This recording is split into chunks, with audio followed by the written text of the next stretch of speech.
moment of silence. Something is in water. Something is in the food. Something is in the atmosphere. Something changed the mood. Someone stole the feeling. Someone flipped the beat. There's meanness in the cold air and anger in the heat. Now the souls are empty, the strength gone from our stance. Now most hearts are vacant, and feet no longer dance. Knees won't bend for prayer. I can't breathe this air. No one even cares or remembers what was here. Something is now nothing, and ugly is extra bold. Beauty has been stripped away, and only lies are told. We need more than a moment of silence, a year to just reflect, a time to become sincerely humble, truth-worthy to live, believe, and protect. By Sister Soldier. Chapter 1.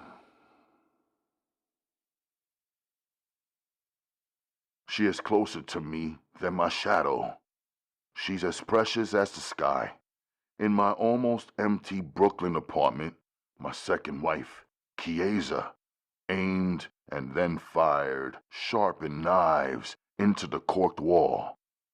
I had taken everything out of this place, but the cork seemed permanent to my project bedroom. It had served as my target practice for 7 years, and unlike me and my family, it did not want to leave. Go stand over there for me, she said sweetly. As she locked her silver gray eyes into mine, I looked at her and said nothing. My smile broke out naturally. Don't smile at me, she said with a straight face. Every time it's time for us to fight, you flash that smile. She must have not figured out that she brought that smile out of me, and so much more. It was because of my love for her that I held on to the keys to this place where I wouldn't even allow my mother, Uma, my first wife, Akemi, or my sister, Naja, to ever again step foot. I walked to the corked wall like she wanted. I leaned back, my hands in my jabot jean pockets. She narrowed her eyes and hurled a knife at me. It cut through the still, stale air that was typical in the projects and sliced through my fitted. I didn't flinch. She saw that, and inside of 7 seconds she outlined my head and shoulders with 8 knives rapidly fired by her quick and accurate combination of eyes and fingers. "You're gonna kill me with my own knives?" I asked her. She walked towards me slowly until only noses separated her and me. She pulled each knife down from the cork. "Now you do me," she said, handing me the knives. Her breasts pressed against my chest, and her unusually long lashes brushed against mine. Boldly, she had become a Muslim woman at the age of 16. She accepted Islam on her own without me asking her to do it or having to recite her any truths from the Holy Quran. She reads the Quran for herself, loves each surah she studies and each ayah she learns. She uses every word in the book to challenge herself to become more beautiful in her wisdom and her deeds. For her to love the faith like any Muslim born on Islamic land and raised with the Muslim example and lifestyle surrounding her made her irresistible to me. When anyone in her family tried to reverse Chiesa's mind, she would politely and calmly reveal her angles of thought and her contentment Once, one of her aunts said in front of her whole family, "A Muslim man can only have more than one wife if he can treat them all equally. No man can treat 2, 3, 4 women equally, so that means he can really only have one wife. You're supposed to be smart enough to figure it out. It's like a riddle." her aunt said. Chiesa answered softly, correcting her aunt's interpretation. "Treat us fairly. No woman wants to be treated equal to another because we are each different. We each enjoy our man in our own way. We each have our own thoughts, likes, dislikes, and hobbies. I don't want my husband to do the exact equal thing he does with his first wife with me, or to give me the exact equal gifts he gave her. Why would I want that? I just want him to love me how I, Chiesa, want to be loved. Us sharing the things that are unique to what we feel when we are together. I want us to enjoy and make each other feel good because we believe the same things. I want us to learn, earn, and fight together to be safe, secure, and happy. This is more than enough for me." Those words she spoke shut her one aunt up for some time, and I know she meant it. When we first settled into our new home in Queens, the house that Uma and I purchased with the money that we both earned through our company, Uma Designs, Chiesa chose the smallest bedroom for herself. She set up her bedding on the floor the way she was most comfortable. She lined up her books, mounted her swords, folded her clothes, set up her oils, potions and creams, brushes, hairpins and combs, and told me, "You are definitely welcome. Come whenever you want to see me. You know I'm from a military family. I'm an expert at waiting." her words put me at ease. I was always 100 that I could protect and provide for and love her. I never wavered on that. But she made me certain that although we have a teenage marriage and she is my second wife who left behind her parents, her country, and her action-packed life of excitement, she had no regrets and that I made her happy. It felt good that even over time she had zero doubt. Now she was touching my 9mm. I had it laid on the kitchen counter, away from both of us, and towards the wall. We were in my Brooklyn hood, my old apartment, so of course I kept it close. Her clear polished, clipped and curved nails and pretty fingers on the black steel aroused me. But the way she held it revealed she didn't have no experience with the piece. Chiesa is a bow and arrow type of girl, not to be taken lightly. She could fire something into you to rock you into a temporary sleep or send you all the way to heaven. Perfect vision. When she fires, she met her mark, whether it was your brain, your heart, or your family jewels. And she wasn't above poisoning her arrow tip before positioning it just right in her target's jugular. Her target will be coughing up blood, his own veins exploding, then choking him. "How come you prefer guns?" She asked me playfully, but I could tell she really wanted to know. She wanted to know and feel everything about me. And her inquiries were always subtle and sweet. The way she went about it would have me so open. I'd be telling her something I never shared with no one else. She mixed her curiosity and intellect with her seductions, and it was a powerful potion.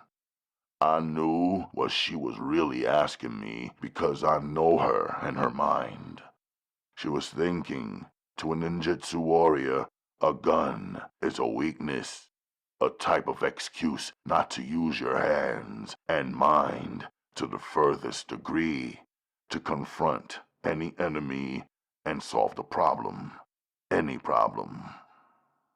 The gun is the bottom line, I told her. The Japanese don't need them. Japan is the country that my second wife is from. She's African and Japanese, an exotic combination. I plucked her from a pretty place, a popular park in Tokyo that was filled with green fields, flowers, and a alluring forest. In that forest, there was only one house. Chiesa lived there with only her grandfather, the park ranger. There's peace in your neighborhood and in your country, I told her. Brooklyn brings the noise. Over here, there's certain times and situations where even the swiftest mind and hands move too slow. This block is not so bad looking. I like all the art on the bricks. She said, referring to the hood graffiti. And it's kind of cool how they're setting up for that block party outside today. The music is loud, but it sounds nice, and the people seem like they could become our friends. She said cheerfully. I bet if you didn't suspect them, she said softly, and trusted in them a little bit more, I interrupted her. Don't sleep. These people will easily give a reasonable man a reason to use his trigger finger. I know that men and women were both created by Allah from one same soul. Yet I also know that men and women are different. Chiesa, the woman, is friendly, loving, emotion-filled, and hopeful. Besides, she's foreign to my Brooklyn hood, or any hood for that matter. She's a capable female fighter, but she's also innocent and naive, and likely to underestimate evil. She and I are married, similar in some ways and in deep love, but I am a man born and trained to observe, detect, and perceive all potential threats, to defend, guard, protect, or attack, and eliminate all real enemies who don't understand any language other than the rat-a-tat-tat or the boom of my millie. I have killed before for these same reasons. Chiesa had competed in sword fighting and martial arts and won. She has fought, poisoned, injured, and intercepted some enemies in real-life conflict, but she has never killed. Now that she's my wife, she won't have to. I'm here for the sole purpose of protecting and providing for and loving my women, and in the future, for raising my sons to do the same for their women and families, inshallah. Guns seem messy, She continued her soft expressions while caressing the steel. They make too much noise. She held it now with both hands. The silent kill is superior, She said. I have a silencer, I told her. I don't leave it lying around. If you get snagged with it, you do 7 extra years separate from the gun possession charges. 7 years? She said. That's too long. And separate from the other charges, that's too much. She retreated to silence for some seconds, returning the gun to its position on the counter and pulling back her palms. Then her eyes shifted from the gloom of that thought. You know what I want? She asked, her eyes searching me now, to see if I was giving her question real thought, and if I was sharp enough to guess. I was listening carefully now. I wanted to know all of her wants, everything she wanted right now, and even in the future. I would be the one who was getting it for her, eliminating her need to need another human beside me, even her father. A crossbow. Have you seen one? It's cleverly designed. A quiet, thorough, neater, cleaner weapon, but still super deadly. She sounded like she was describing herself. What would you do with that? I asked her. Run out into the woods, she said. Now she held her pretty arms in position as though she was firing her crossbow. I'd climb a mountain, track down the bad guys, monsters, and witches, or avenge anyone who tried to take what I love. She approached me, then pressed her thick, moist, and warm lips onto mine. My tongue moving over her tongue, our heads tilted, and there was only our breathing, sucking, and sincerity mixing with our silence. Her black silk yukata dress was easily released. She knew when she put it on this morning as we trekked and trained over here to Brooklyn what we came to do. My place in the projects was more of a hut than a palace. It definitely wasn't the nature-filled, beautifully blossoming gardens and forests where she had lived. This was an all-cemented place that couldn't compare to the wilderness that she and I had traveled through together, or to eventually climbing over the mountains of Hokkaido as we fell in love. I knew her soul still craved all of that adventure we had shared, but I also knew that my hut in the projects was where I am right now, and as long as I am anywhere, she would willingly and voluntarily choose to be right beside me. Bare backs and bare butts, we were both in the living room now, on the warm, hard floor, sitting in the spotlight from the powerful sun. Our sauna was natural. The living room windows were shut tight.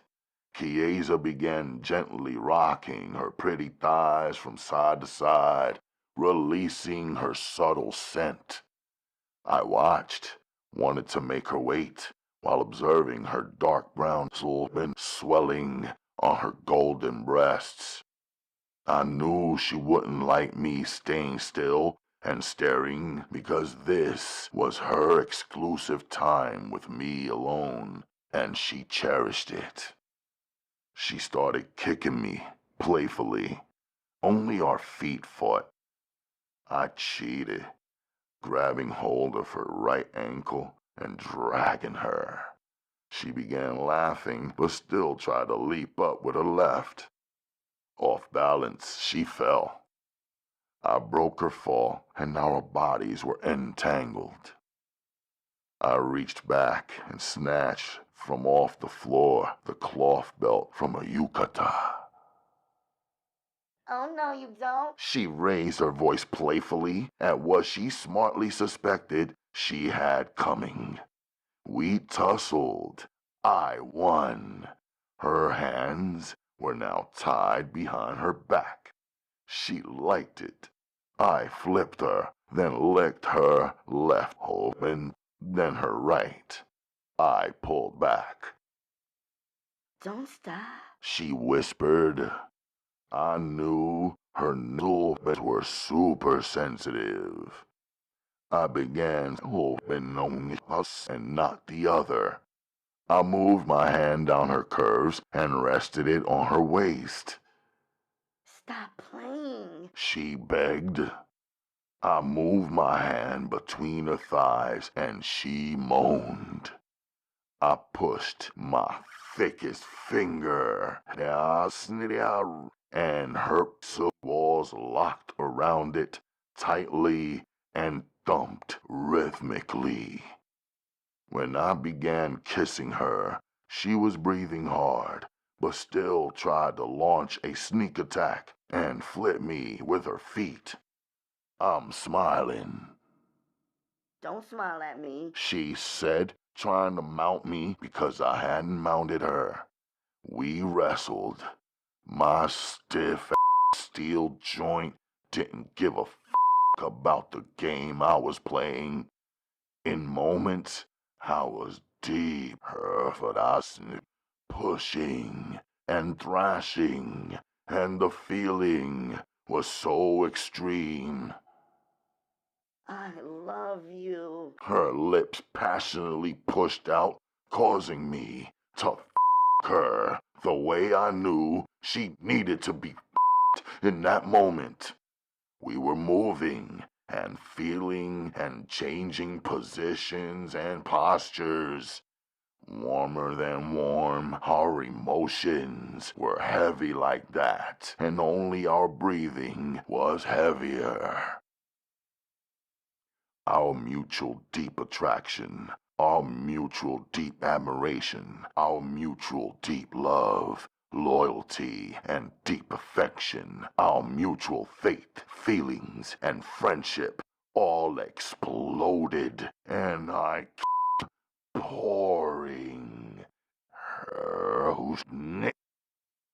She was quiet now, still shaking from her own eruption. She turned on her side to face me, so I faced her, watching her slide her slim finger in the sheen of my sweat. One of us should open that window, She said. Her silky Japanese hairstyle turned into a long, wild African bush. Me digging it either way because it's all her. Checking her out, I eased up, reminding her that we are both naked. She sat up. I know, She said sweetly. I kissed her, just pushed my lips against hers. Her now relaxed soul then turned into kilometer olives. In less than 1 second, we were both swelling again, and she leapt at me. Her hips spread in my lap, and I touched her up until I was doing sit-ups between her thighs. Chiesa, my second wife, was no longer the unknowing virgin I had first met. She was swinging those hips, completely comfortable with our naked bodies. She craved that friction and would have an outburst when her feeling reached an unbearable high.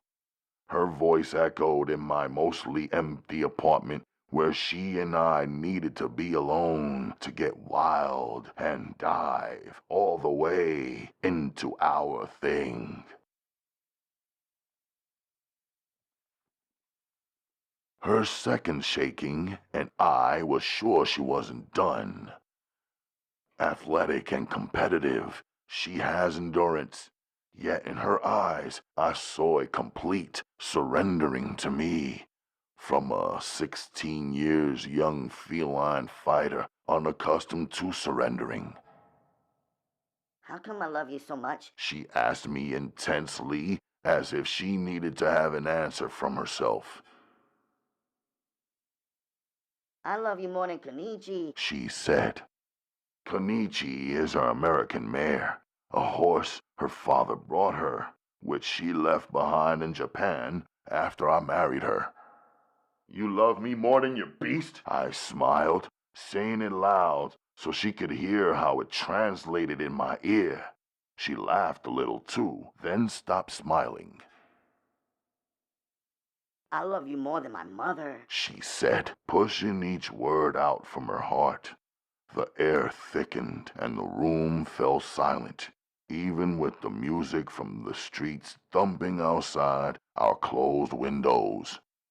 We both knew she meant it. She never say anything she didn't mean. And for words that strong and heavy, silence was my only response.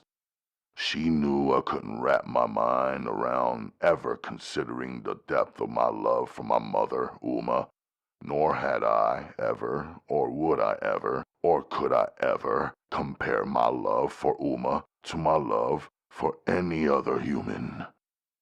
Still, her magnetic confession moved me, and I was making love to her now, deeper feeling than f***ing.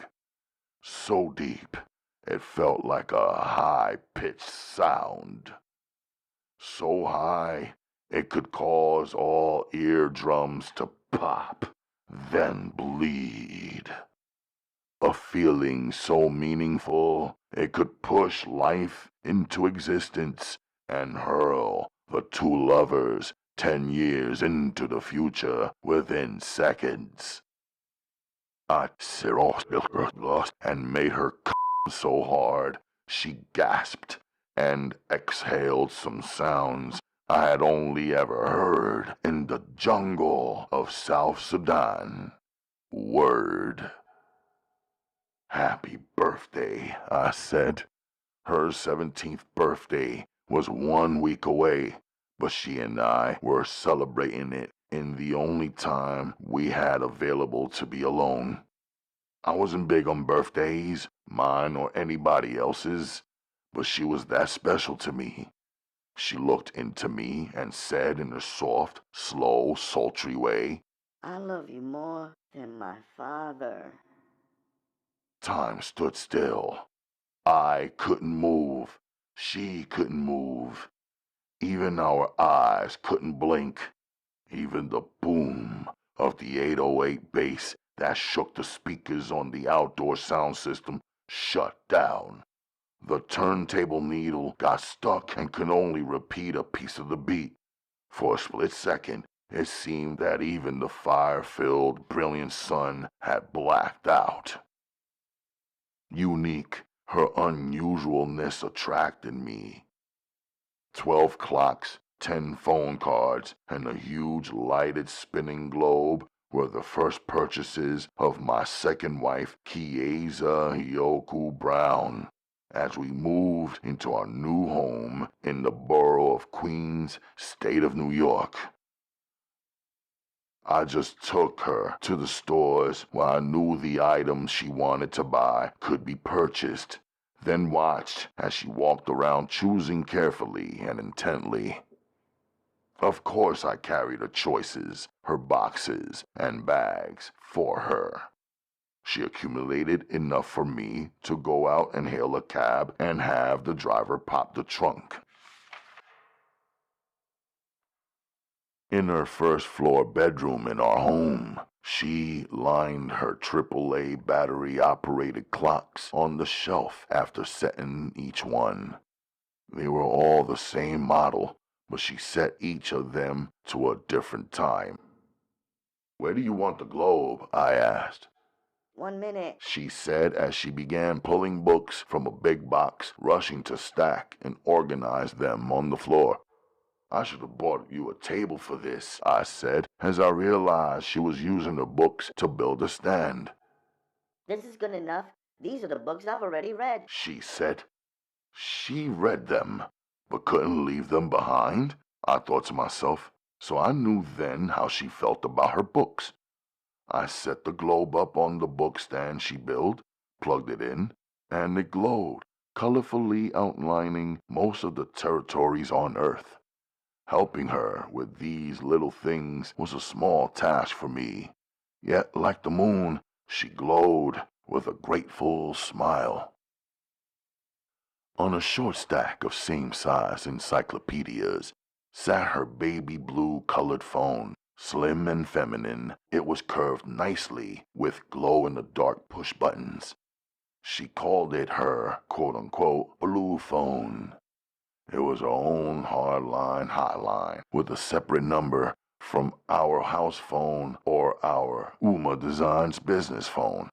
Only she can use her blue phone, and that was on purpose. "Daddy will call me tonight at 11 p.m. It will be the end of the night here in New York. It will be 11 in the morning over in Tokyo. It will be 5 a.m. in London, England, 8 p.m. in Los Angeles, California, and 8 a.m. the next day in Riyadh, Saudi Arabia.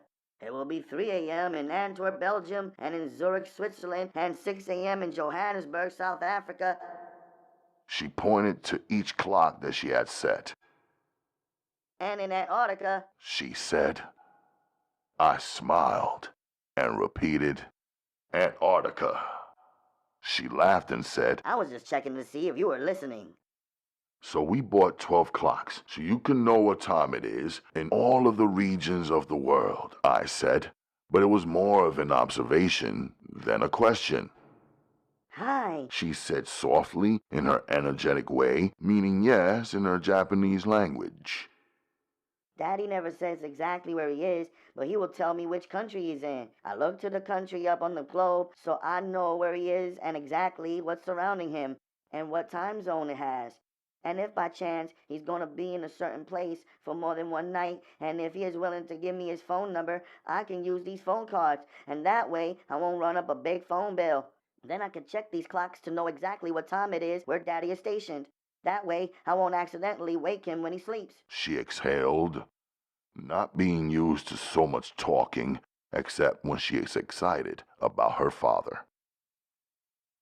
I just looked at her, attracted to her passion, yet very aware of her anxious and deep love for a 6'8" black-skinned African-American brute of a father, a man of 50 faces who only showed his daughter one, and she believed that was the only face he had.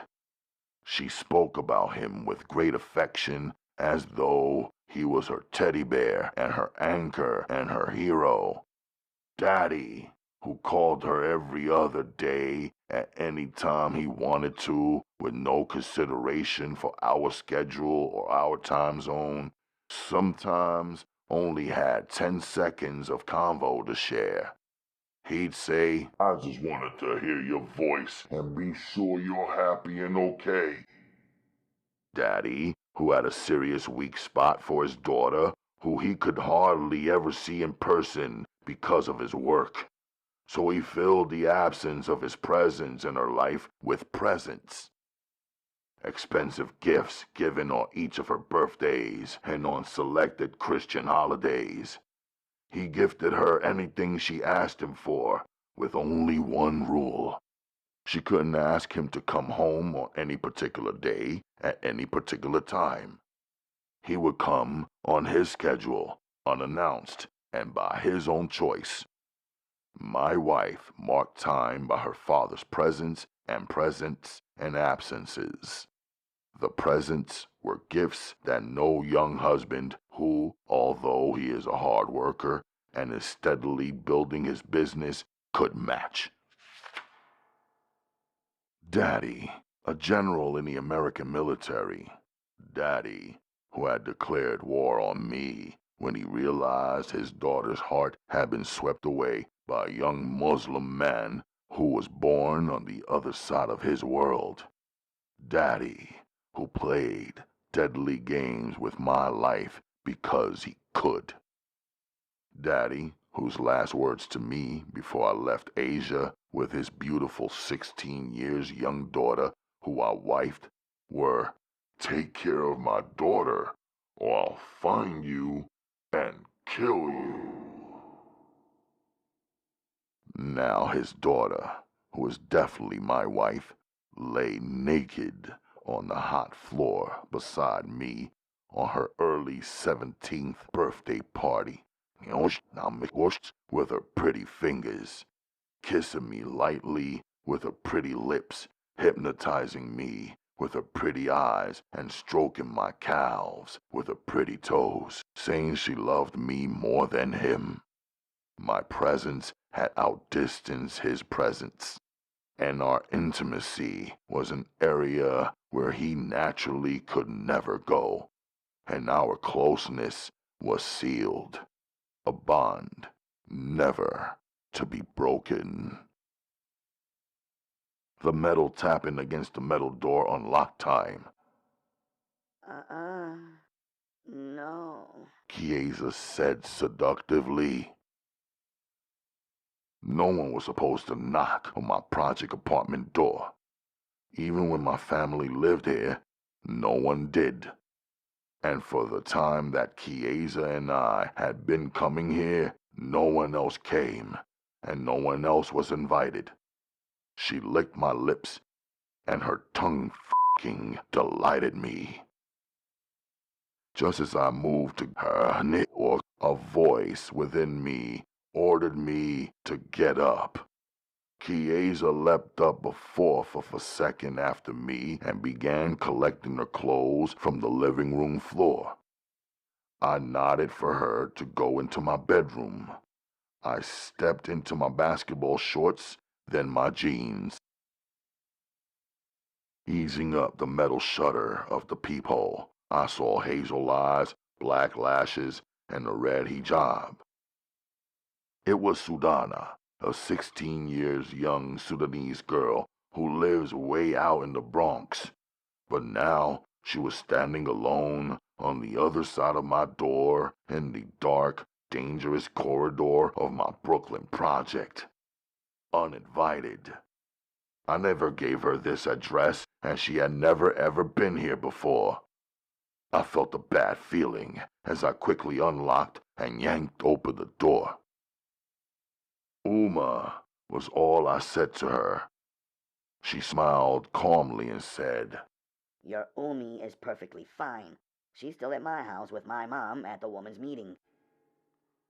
Relieved that my sudden and dark intuition was wrong and this was not an emergency and that my mother was safe, as she should be, I turned my attention to Sudana, waiting to hear her reason for coming and what she wanted. Are you going to continue to block the entrance, or will you invite me in? She asked. Actually, I wanted her to disappear, leave, so I could get back to my wife. I knew I had to be cautious, though, and careful and courteous. Sudana and my mother are close. Sudana's father and I had done good business together, and for the time that I had recently been traveling in Asia, Sudana's whole family had taken care of my Uma and my sister Naja for more than a month. I owed her to be grateful. I saw her eyes moving over my chest, admiring my body. In haste, I was shirtless, unzipped, and beltless, sockless. I stepped back from the door so she could enter. I locked it behind her, then quickly picked up my t-shirt and pulled it on. When I turned back to her, she was unwrapping her hijab, which in our faith and in this situation was forbidden. There was no blood relation between us, and I was a man who could marry her, and she was an unmarried young woman. Her long hair was shining like she taxied over here, fresh from the salon. She was watching for my reaction. Now that she had showed me what I had never seen before, I gave off nothing. I knew she felt it. She moved her eyes slowly around the living room. First, she looked back toward the front door. She paused on Chiesa's kicks, neatly placed against the wall. She turned again, her eyes landing on Chiesa's bangles lying on the counter next to the slingshot that she keeps strapped around her right thigh beneath her skirt of her yakuta. She paused over the bento box Chiesa had packed and stacked with some foods from her project picnic, quote-unquote. Then Sudana stood staring at the only half-closed bedroom door. She twisted her body slightly, and her gaze landed on my 9mm, then eased back to me. She had a serious stare now that she had surveyed everything. Her eyes were moving over me. The love that she was searching for in me wasn't there. My heart was full, and the scent of my wife's and my lovemaking still hung in the stagnant air. Perceptive, Sudana switched from speaking the English she had been using to speaking only in Arabic. She realized Chiesa was here with me and somewhere listening closely. She also knew that Chiesa could not speak or understand Arabic, but of course I could. Chiesa remained quiet and out of sight. Even that aroused me. I need to speak some private words just for your ears, She said in Arabic. You could have waited to tell me whatever you have to tell me when I pick up Uma up from your house later on, I said in Arabic. It's not smart or safe for you to just show up here. I walked over and picked up her hijab. Put it on, I told her. Then I heard the shower splash on in my bathroom. My mind switched. I pictured Chiesa naked in the downpour. Can you do that same thing to me that you did to me on our first time? Chiesa had asked me. All this time, I had been walking around believing that I was doing everything right and that these other non-believing girls were all wrong, Sudana said. I didn't like her referring to my second wife, who was not born into Islam, but who was Muslim by choice, as kafir, meaning non-believer in Arabic. Sudana continued in Arabic with soft but strong emphasis and attitude. But I figured out when you came back from Japan with wife number 2 that these other girls must have been right all along, and I must have been wrong. Sudana, I interrupted her. No, please let me finish. She said. I've been waiting to say this for more than a month. I've been slowly getting up the nerve. I've been waiting for the opportunity where I could speak directly to you, just the two of us, but the chance never happened. We were always surrounded by so many. The whole time since you and I first met, I was doing everything you wanted and everything you asked me to do and caring for your Uma as much as my own mother, even after you returned from Asia, shocking me with the second wife, acting all calm, cool, and casual. Sudana's voice stayed in a controlled tone, but her emotion was rising, so I let her get it all out. It didn't matter. If anything she was saying was against Chiesa as my second wife, she was walking down a dead end.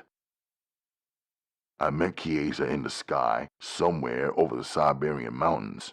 She was asleep on a flight, wearing her naturally long cornrows braided like streaks of lightning.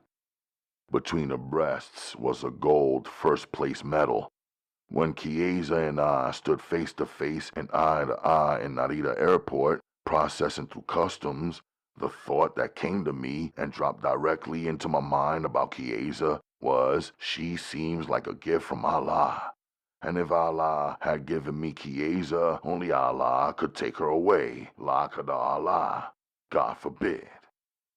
Sudana will have to chill and learn that she couldn't love me by force or keep a count or a scorecard, somehow declaring herself the winner. True, I'd always known Sudana is a beautiful Sudanese young woman who had feelings for me, but the timing between me and her was always off. You couldn't see me when I was covered. You overlooked me, so I wanted to give you a chance to see me clearly. Holding the fabric of her hijab in one hand. Take a look, She said, peeling off a light jacket, the one I'm sure she had to wear to get past her mother and father and brother's inspection, and besides them, all the Sudanese women at that meeting in that basement apartment of her house. Her red but sheer blouse showcased the cut of her satin bra and perfect figure. She spun around slowly, her jeans hugging her hips, her feet turning in her new red heels, which she wrongly and defiantly didn't remove when she walked in there. Oh, these. She said, stepping out of those red heels. Same as I stepped into them, I could step out of them. Her toes were revealed, red polished, dusted with crystals. I eased my eyes up and away from her feet. Still, she stood posing and clutching her new red coat saddlebag. Here I am, Sudana Salim Ahmed Ghazali, from our country, speaking our language, from our people. A believer, a Muslimah, same as you, Musliman. There can't be anything wrong with any of that. I know those are things that you like, the same things that you love about your mother Uma. The only thing left has to be that you didn't see me, because I was always covered. You didn't notice that Ana la mina. I'm prettier than her. She continued in Arabic, referring to Chiesa by shifting her eyes to the back room. Then Sudana uttered, I'm more beautiful than both of them. referring also to my first wife, Akemi. Chiesa came hurrying out of the back bedroom in her black lace bra and matching panties, her yukata half on, half off. In a frenzy, she tied her black yukata and dove for her black pumas. I saw Naja outside running, Chiesa said, now down on one knee, tying her laces. It couldn't be Naja. I left her downstairs indoors with Miss Marcy, Sudana said with confidence. Naja told me that she missed Miss Marcy. She was speaking to my back, 'cause I was already out the door. It didn't matter what Sudana said. Chiesa had perfect vision.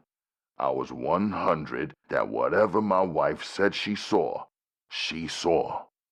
I had my little sister Naja in my first mind, my Nikes on my feet, my 9 in my hand. I was on a stairwell, bulbs were broken, and it was darkened. I was headed down.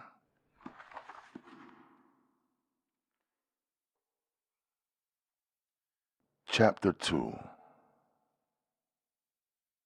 Sometimes it's in the wind, when men walk by one another, moving in opposite directions. I could feel it way back when, that I would murder him. It was just a matter of time, motivation, and just cause. I could sense that he would throw me a reason. Murder, not kill. A person could be killed in a car accident, or in a storm, or a fire, or by choking on a fishbone. Murder is different. It's getting slaughtered with full intent. It's getting gritty and gruesome, hacked up, eyes plucked, punched, or blown out of their sockets, sliced open and skinned, organs ripped out from their flesh frame, hands twisted off at the wrists, neck severed from the head blown to bits and pieces. There are men who deserve to be murdered. To kill them would be too compassionate. 97 aggressive degrees outside, same day, in the same place, my old Brooklyn block, except now it's 9 p.m. The sweltering orange sun refused to settle. The 3,000-strong block party was officially over an hour ago. The fire department captain and the DJ were in an intense standoff. The captain had the authority, but the DJ had crowd control. Long as he was spinning the cuts, ain't nobody leaving the jam. The Brooklyn crowd shouted and roared with a rapping rhythm. Don't stop the music. Don't stop the music. Don't stop the music. Don't stop the music. Don't stop. A suited public official over a megaphone kept reminding everyone of his name and status, crediting himself.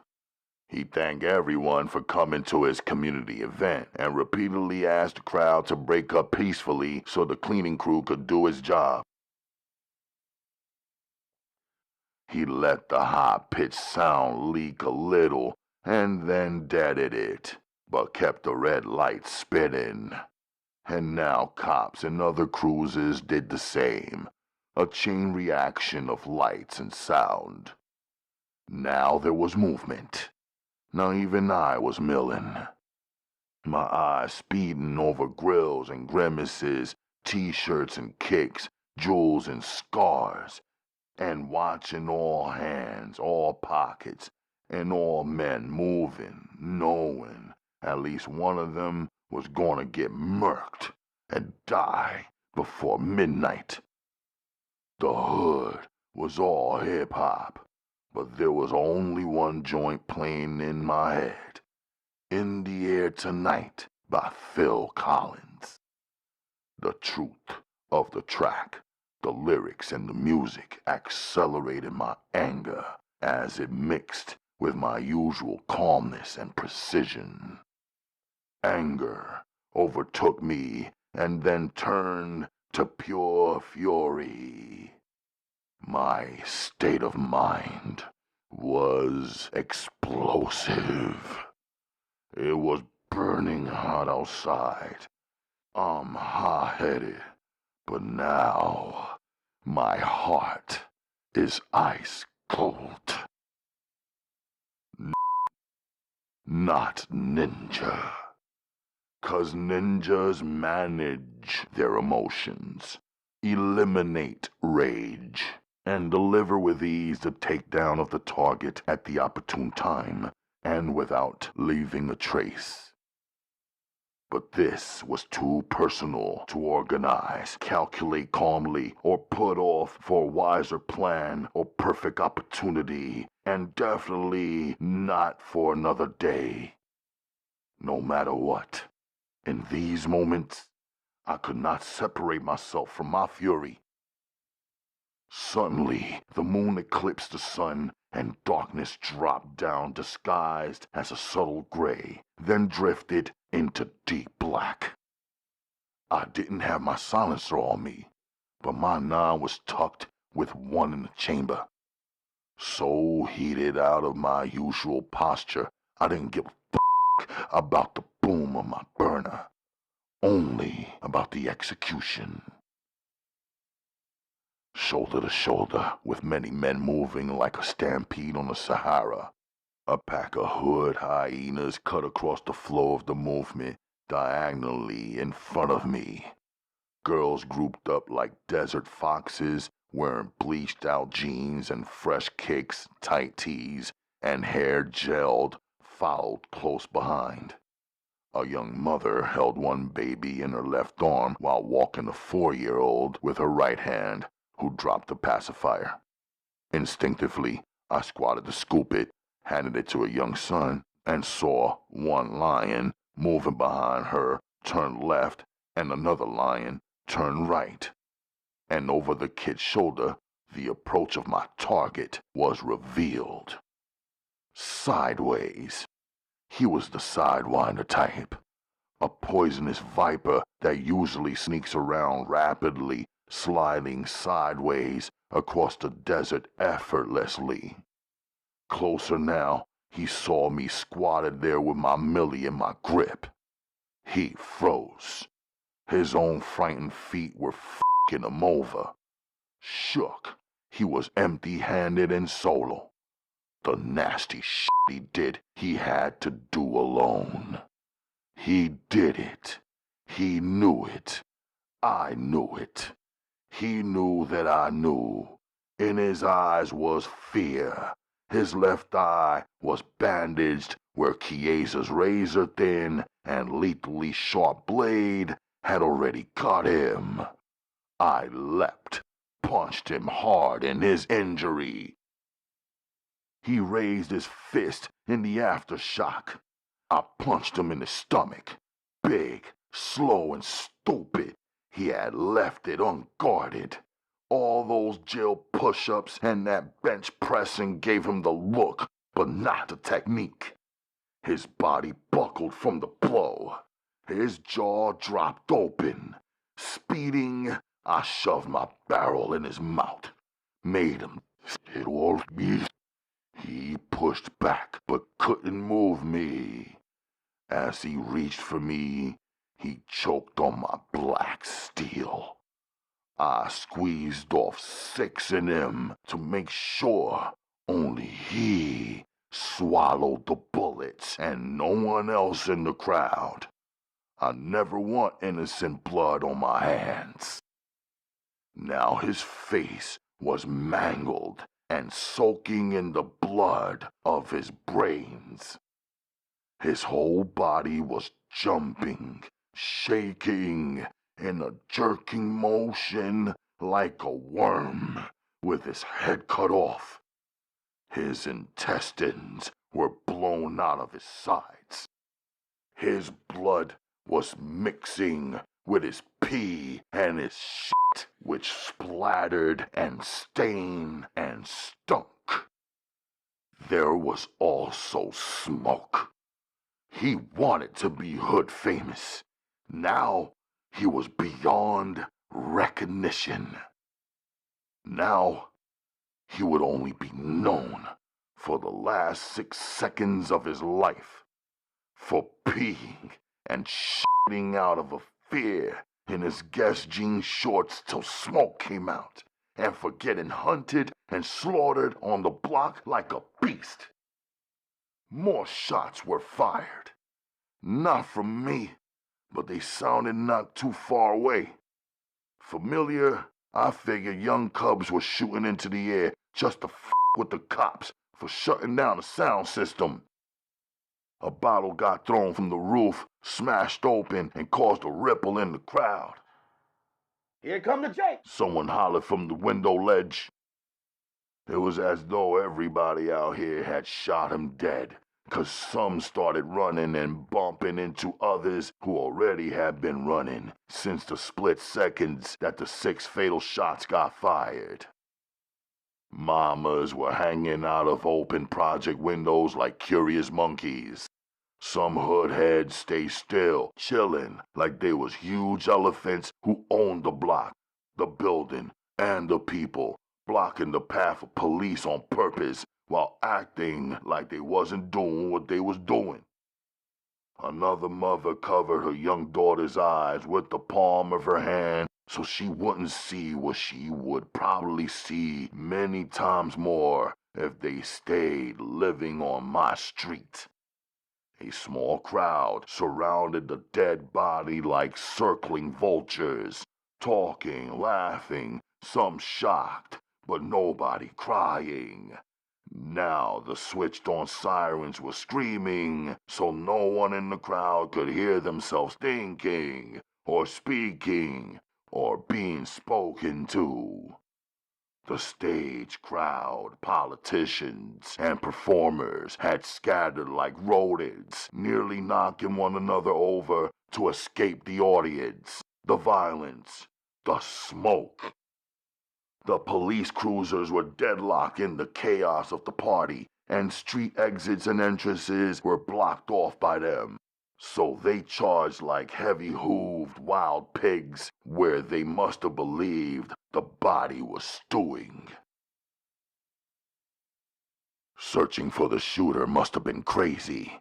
Staring into the sea of faces that all, quote-unquote, fit the description. Young, black, real black, armed and dangerous. For them, that's every man moving. I lowered the hood of my black champion sweatshirt. Don't react. You move the action. Make your enemy react to you. I heard my father's voice in my head. I eased my right hand into my right pocket to remove my glove. Brownsville. Never ran. Never will. So I walked. My millie tucked till I could toss it. The burning hot barrel feeling like it was branding my black skin blacker. I was walking casually, unloading my adrenaline, dismissing my doubts, regrets, and disappointment that I should have made his murder more brutal and even more painful for him. Maybe I should have stayed and skinned him alive, then hung his dead body from the street light to let regular motherfuckers on the block know to stop letting foul niggas live. Persecution is worse than slaughter. A line from a surah in the Holy Quran moved through my mind. Maybe I should have tortured him. Now the police were surrounding the body, pushing the crowd back and pulling out the chalk and yellow tape. A few of them dashed into the crowd in different directions. Last look, the cluttered crowd was thinning. I wouldn't be looking back no more, just facing forward, keeping an even pace as most scrambled. Now I was politely passing by the parked in the middle of the street police bus. The doors were flung open. Soon they would sweep and pile randomly cuffed up, roughed up prisoners in there and haul them off. I had already put distance between me and them. Dropped down between two parallel parked cars 2 blocks over, I tossed my 9 in the iron-slotted gutter after wiping it down with the white washcloth that I normally rocked in my back pocket. The cops would want the murder weapon. I wouldn't make it easy for them. I'd force them to get low, crawl into the gutter with the fist-sized water bugs and their rat rivals. The men in blue were already dirty. I'd make them get filthy, wade in the water, and inhale the stench of the project toilet shit. "Police, stop!" I heard as I raised up. I didn't stop, didn't turn, just walked swiftly to the nearest subway station. Shook ones turn when they hear those 2 words, afraid they'll get shot in the back by the Glock. I have zero fear. I believe that when it is my turn to return to Allah, I will. Fear was trained out of me from when I was young enough to walk on this earth. Fear only Allah. Terror, not fear, had gripped me though, when I was out checking the whole length and width of my hood, looking in the front, sides, and back of the buildings, searching down shortcuts and alleyways, peering through car windows and parking lots, and even climbing up the dumps where trash is heaped up high. The terror of hurting my Uma's heart, our mother. The terror of losing my little sister. Oh Allah. The terror of her becoming ruined and raped and unprotected like too many fatherless American girls. The terror of her losing her honor, of me failing my father, my culture, and my faith. Terror had soaked through my pores and seized me when I had seen a body laid out and white-sheeted and being carried to the ambulance, only to overhear people saying, "It was some old lady from the building who caught a heat stroke and died." As I looked everywhere and walked and searched in every direction from my Brooklyn building, my terror made my head get even hotter, and it felt like my own blood was boiling up my body organs. I reversed it on the cops by acting and not reacting. Made the cops doubt their suspicion of me by never looking back or over my shoulders, and by remaining calm, detached, looking straight forward and keeping it moving. As my feet moved down the subway stairs, I felt a second set of feet were stepping in my same rhythm directly behind me. On the subway platform, I moved in and out of the outgoing crowd until the train stormed in. I stepped into the second-to-last car with a group of random riders. Doors closed. Train pulled out. I was heading to the dirty door that connects one train car to the next, thinking that either way, I had achieved my objective, to move the action away from my Brooklyn block, where I had lived for 7 years. My hood, where I was often seen but never known, where I had fought but never mixed or mingled. Investigate me. No one there had ever known my name. Midnight was the only name some could use or tell. My Umi, my sister, and both my wives lived safely elsewhere outside of the borough of Brooklyn, forwarding address unknown by even my closest, truest friends, Shala. Looking through a backwards reflection cast on a dirty train door window, my eyes were scanning movements and faces. They paused on someone lovely, exotic, and familiar. My heart skipped half a beat before fast-forwarding. It was not time for love or longing, only for carrying out the plan to its completion. In this plan, there are no comrades on purpose. I'm strictly solo. Hibernate the heart, my sensei had taught me. In extreme situations or in captivity, Isolation or torture, only the hibernated heart will allow the fighter to prevail. Again my eyes paused, then doubled back to confirm what I sensed. D-Tech. Undercover detectives were only undercover to themselves. The street-trained eye could see them clearly. On my side of Brooklyn, they were usually black like us, but they were different from everyday street cats. They ain't have the swagger or the rhythm of the full-blown, bold, and ignorant ziggin'. They lacked style, wore the wrong fitteds and bogus jewels, which could only be wrong. Worn too long kicks is always dead wrong, because we either clean them or trash them when they get marks or specks on them. That's why we walk like we stepping on air when we sport them. Even our laces had to be flawless. The D's lacked ease. They were uncomfortable with themselves, uncomfortable with their jobs, and uncomfortable in our hoods, even if they came from them. Train stopped. Doors open. I saw the D was still sitting, staring in my direction at the back of my head. Would he get off? He didn't. Seemed like he was waiting to see if I would. I didn't. He sat fingering his pager, looking into the slim screen. He stood up, one hand grabbing hold of the overhead strap, while the train shook slightly as it moved forward while still pulling left to right. He was facing my direction. Took one step toward me and then...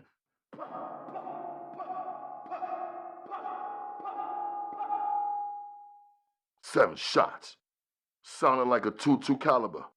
Nah, not a .22. It was firecrackers with the fuses connected to make them fire off rapidly and sound lethal. Then a stick bomb was let off. The smell of the smoke fogged the air, and the train car lights went black for half a second, as they often do. Fire flared up in the opposite corner from me. "Remain calm!" a male voice shouted excitedly, as the riders jeered and scrambled. Only one man seated and wearing headphones didn't panic. His head was bobbing rhythmically to the music he must have been listening to. There was only one way to go, towards the dirty door that I was blocking. Glass broke, and someone sprayed the extinguisher, and another pulled the red wooden handle of the emergency stop rope. The train jerked hard and screeched and screamed to a halt. The crowd that was pressed against me fell backwards. Lights off again suddenly. In the coughing, cursing, and confusion, I opened and shot through the door past a pissy homeless man laid out on the seat, who I couldn't see but could smell. I dropped down from the last train car and onto the train tracks. All New Yorkers know, pull the red emergency stop rope and the train gets stuck for a long time. Still, they stay put, scared of getting electrocuted or suffocated out in the train tunnel where only the young wild wolves would venture.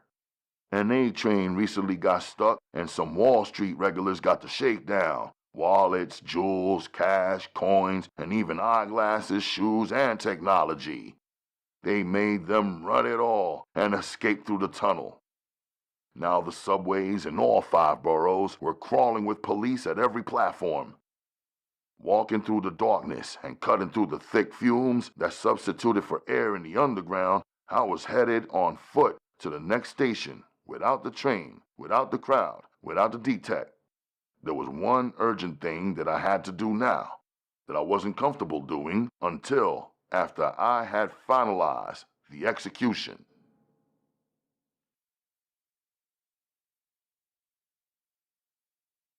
Chapter 3. 36 minutes after midnight, and 4 9mm aimed in my head and my heart. 2 police dogs, more like wolves or tigers trained on dark meat and human bones, were standing still and strong on their long leather leashes. 3 NYPD, 1 undercover, 2 transit police, and a small crowd collecting as 6 more NYPD came storming down the subway stairs. Far too many cops, I thought to myself, to arrest one man for the murder of a nobody. Everybody else is still. Still, they shouted, "Don't move!" "You are under arrest," a stern and stout uniformed cop barked at me face to face as another patted me down asking me, "Do you have any weapons on you?" No response from me, so he picked up his speed searching my ankles, back, and front pockets, and all the places where any man could conceal a weapon. "Don't you hear an officer talking to you?" A solid, broad-backed policeman slammed me in the stomach with his nightstick as the one searching me pulled my box cutter out of my side left pocket. "He's clean, nothing but a box cutter," the searching cop said. "And he's only got $6 on him." "Impossible!" the stern and stout arresting officer told him. "Get down on your knees!" the broad-backed nightstick cop ordered me. "And put your hands behind your head!" Now he had both hands around his gun instead of his nightstick. The stick for when he thought I was guilty of possessing a concealed weapon. His gun drawn for after he was sure I was not carrying a weapon. I stayed standing. A young-looking, frightened rookie-type cop leapt over with a swiftness and stung me. A strong electric current ran through each of my veins.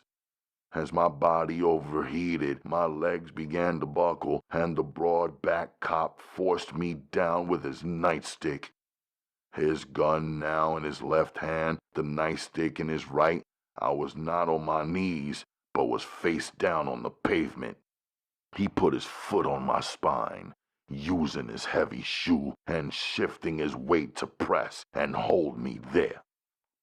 He pushed his nightstick against the back of my neck to be sure my face was mashed into the filth of the pissy subway cement. The stern and stout cop yanked my hands behind my back and cuffed me. The other officers began to huddle as the broad-backed nightstick cop shouted orders to disperse the small late-night crowd. He didn't want any witnesses as he attempted to crush me to death. The 2 unleashed tigers approached me. In the haze, I watched the cops observe their canines' every action, eager for them to send even a slight signal. The police dog sniffed me, but didn't bark or growl or roar. They searched the area surrounding me. Disappointed, 90 seconds later, the cops called their loyal dogs back. "You have the right to remain silent," the stern arresting cop explained. Silence, I thought to myself, in the flash of a second. I don't believe there is one American who knows what that is. They are a nation of chatterers, speaking even when there's nothing good, right, or true to say. Talking non-stop trash and completely unfamiliar with the pause. Even when the greatest American tragedies occur, they can only reserve and observe a moment of silence. Now the Black Leopard of Sudan will show them the true power and meaning of silence. NYPD and transit cops and even the plainclothes detectives argued over who caught me. Caught me, I thought to myself.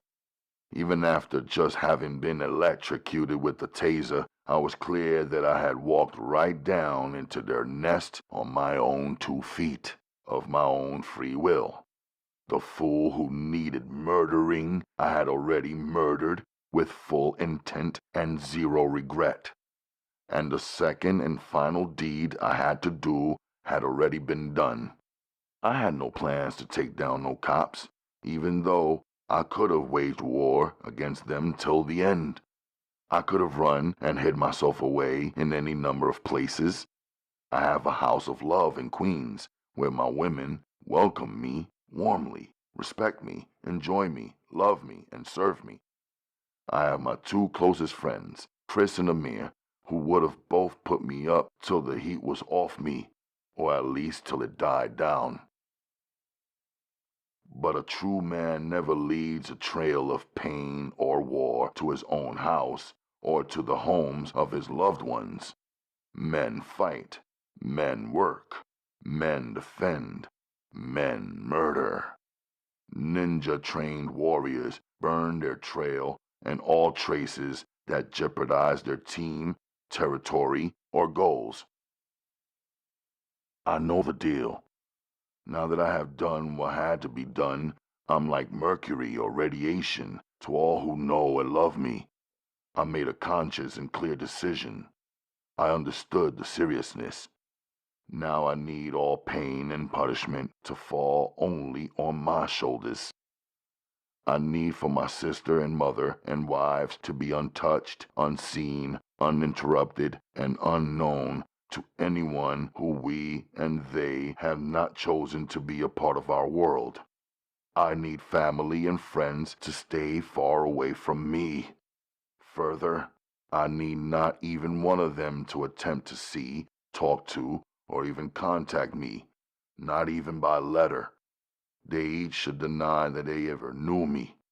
Treat me like I'm dead and remain completely silent until I hit time served and my hands, mind, heart, and body are all free. Anything you say can and will be used against you in a court of law, the cop said.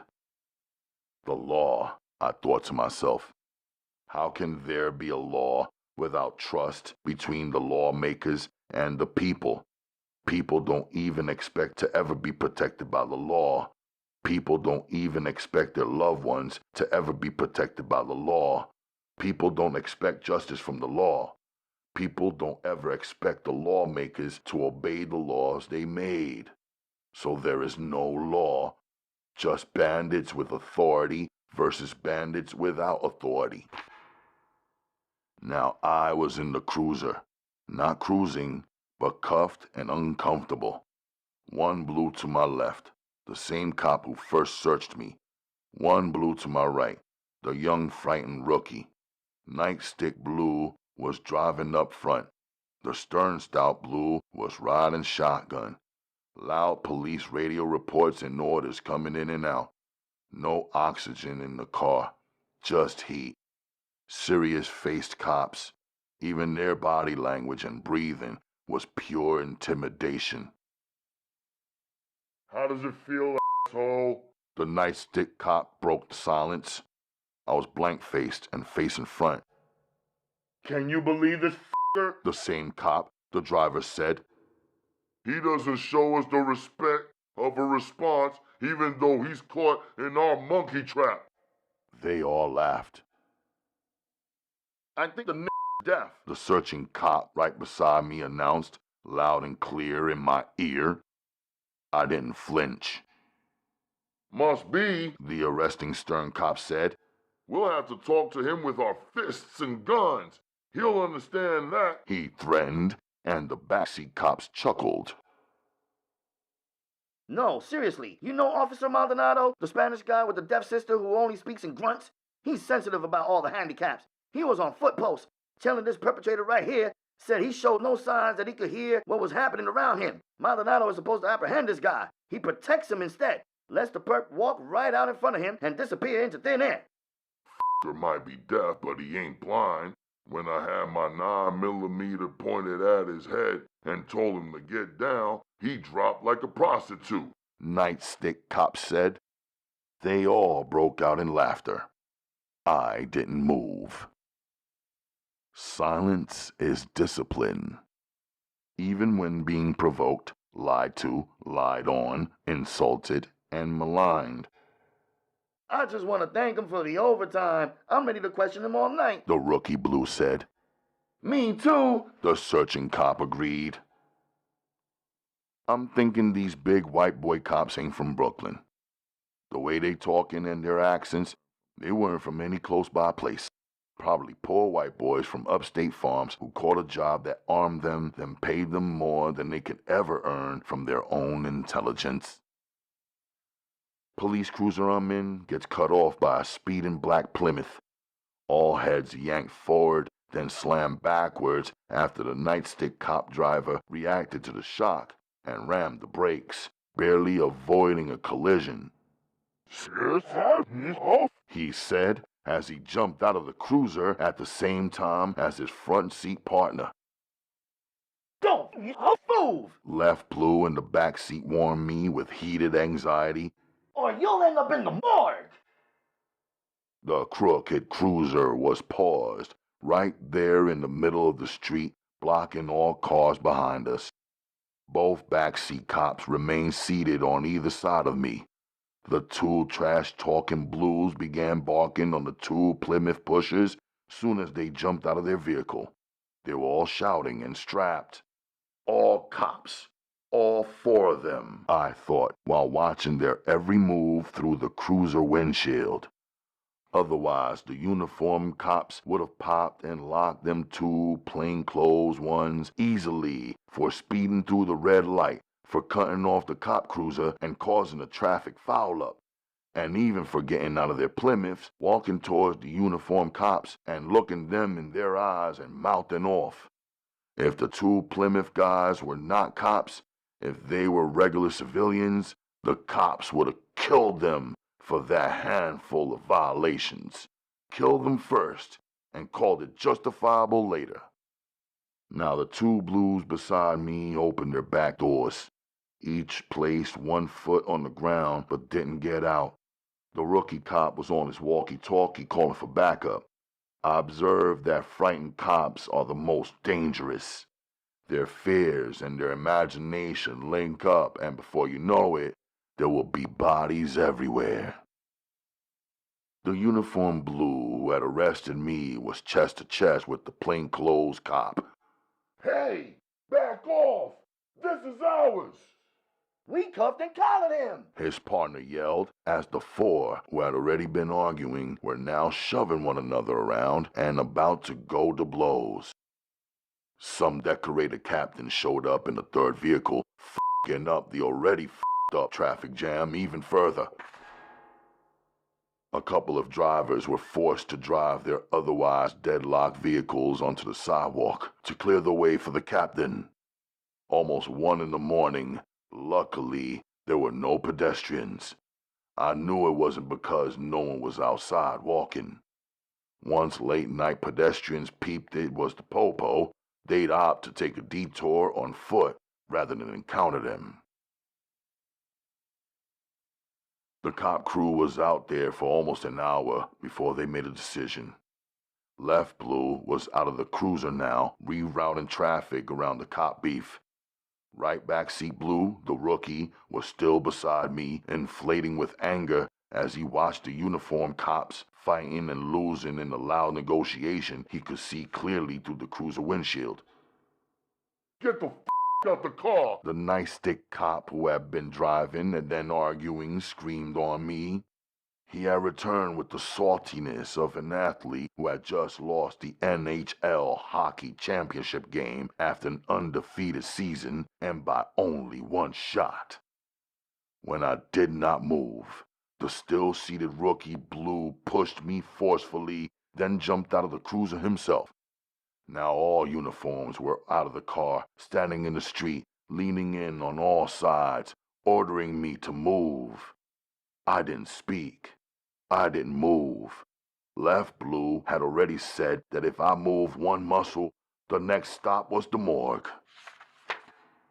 Pushed and then pulled and dragged out of the car where everyone could see me, I balanced myself on my feet, hands still cuffed tightly behind me. I was turned over to the two detectives in plainclothes, who walked on either side of me, then mashed my head down until I was seated in the back seat of their Plymouth. Doors slammed shut, and they screeched off at a high speed for a short distance. Commotion at the 77th precinct. I was cuffed and seated. A fat-fingered cop attempted to type while another stood over me. "Name?" the fat cop asked me. I stared ahead, blank-faced. "Name?" he repeated, then paused, waiting for me to jump at his command. "Name?" The volume of his voice was steadily increasing, his fat head flushed now with a maroon color. Jesus Christ! He exclaimed. Maybe we should name him Jesus Christ, the standing officer said straight-faced, and other cops, seated at their own desks, dealing with their own matters, laughed. ¿Cómo se llama? An officer from across the room stood up from his desk and walked over to where I was being held. He was serious-faced, but even-tempered. Seemed like he really suspected that he was speaking a language that I understood. But I didn't. ¿De dónde eres? He questioned, attempting to look me in the eye. I continued to stare forward, still blank. He's obviously not Spanish. The officer who had been standing over me the whole time said, They ain't got no Spanish people that black. No offense, Officer Ruiz.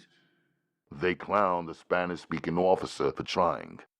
Officer Ruiz didn't answer back to the ignorant cop. He probably knew what anyone with common sense knows. There are black-skinned people all over the world speaking any and every language that has ever been spoken. Just then, I recalled the Senegalese brother who I met in Tokyo. They spoke that Japanese fluently, like it was their father tongue. They could switch from speaking Japanese to Wolof to Italian to even German like it was nothing. And they were black Africans, skin as black as mine. This asshole won't get the benefit of the doubt from me. He hears, and he understands, and he speaks English. Let me walk him into the side room. The uniformed cop standing over me said. He wanted a reaction. Seemed to think I was supposed to start blabbering because he threatened to take me to the side room. That's all they can do, I thought to myself. I had emptied my pockets of a slim stack of hundreds, a thick pile of 20s, and of all of my personal belongings. I also handed my gym bag, my cash, and identification to my second wife and told her to bury it in a place that only she knew and where it could not be found. When she and I parted, I purposely had only my 3 $20 bills and one clean white washcloth with me. Address? The obese typing cop asked me. Getting no response, he leaned back in his chair. I'll give you one more chance before I hand you over for your private meeting in the side room, he threatened. Address? He repeated. Date of birth? He switched his question. Completely frustrated, even though he had just got started, he pushed himself backwards and away from his desk. The chair wheels squeaking like they were alive and crying for mercy beneath his heavy weight. God damn it! Throw him in the building cell till he talks, the fat-fingered cop concluded while blowing out a blast of hot air and rising up slowly, then wobbling away. The cop left standing over me leaned in close to my ear. His breath was the odor of shit, and his spit splashed out his venom. That guy there is a good cop, he said, referring to the fat motherfucker.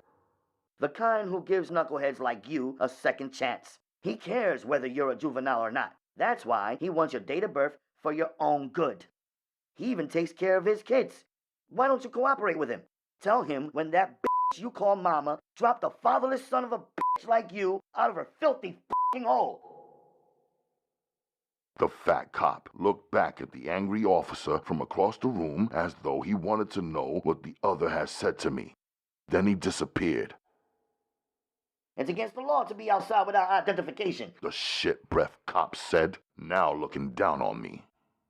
And that's not the only charge you're facing. There's failure to stop and obey an officer's command, resisting arrest, fleeing from a crime scene. Then I knew. To hold me, they would grab at any charge. They would lie and make things up, and they did. I did not resist arrest. I did not defend myself. I had been silent and still. To me, that meant they were desperate and had not found the murder weapon yet, or an eyewitness to the murder, or any solid evidence. Instead, they needed me to incriminate myself to make the major charges stick. Get up, the officer ordered. I stood. Behind bars, but no longer cuffed. It was crowded in their holding cell. Dudes hugging the bench the same way they do on the block. Cool. I walked to the far right corner and squatted, my back against the wall, one of my usual thinking positions. What size you wear? Some standing and staring at my joints asked me. I stood up like I was about to cooperate. Halfway to standing my back still against the wall, I kicked him, and he flew backwards into the next man. He leapt up, and now they were both glaring. I gave them the deadpan stare. Let's face it, we each knew we were all empty pockets and not holding. Hand to hand, they will have no wins against me. Besides, I knew they didn't want none. I could see it in their eyes. They did what punks do. They backed down and went back to their nonsense. One of them picked a new Vic. Maybe that guy will believe him. I didn't. Squatting again with my eyes wide open, I was traveling into my mind, setting and cleaning it up. First, I had to empty out my anger and the fury and the rage. It was much less than before the murder, no doubt, but even the amount remaining was a red fog that blocked me from precise, clear, and new thoughts. I was quietly inhaling and exhaling, shaking it off, lowering my blood pressure. At the same time, I was attempting to discipline my eyes to keep checking the clock that was lodged into the wall outside the cell. While in captivity, my sensei had taught me in one of my many private ninjutsu lessons. Never obsess over time. It is a form of self-torture. Use your memories of the past. Relive them in your mind. Stretch each memory out, even the ones that only lasted a few minutes in real life, and relive each one of those memories for days at a time. A man with no memories of happiness and pleasure, or family, friendship, and adventure will be conquered by imprisonment, conquered by time, and conquered by his captors. Faces and bodies in the holding cell kept changing.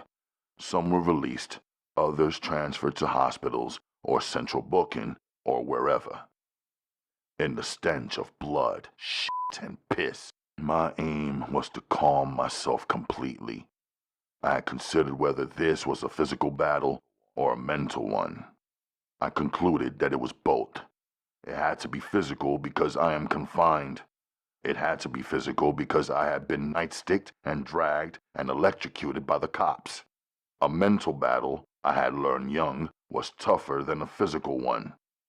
As I surveyed my surroundings, I was swiftly realizing that my mind, which was accustomed to being challenged, to learning and hearing various languages, and actively solving problems, and handling and conducting business, and seeking out new and exciting things, was now imprisoned in a small and dirty place with small-minded, stupid, crazy, and backward men who could neither learn anything nor teach anything or even communicate effectively to one another in their own English language.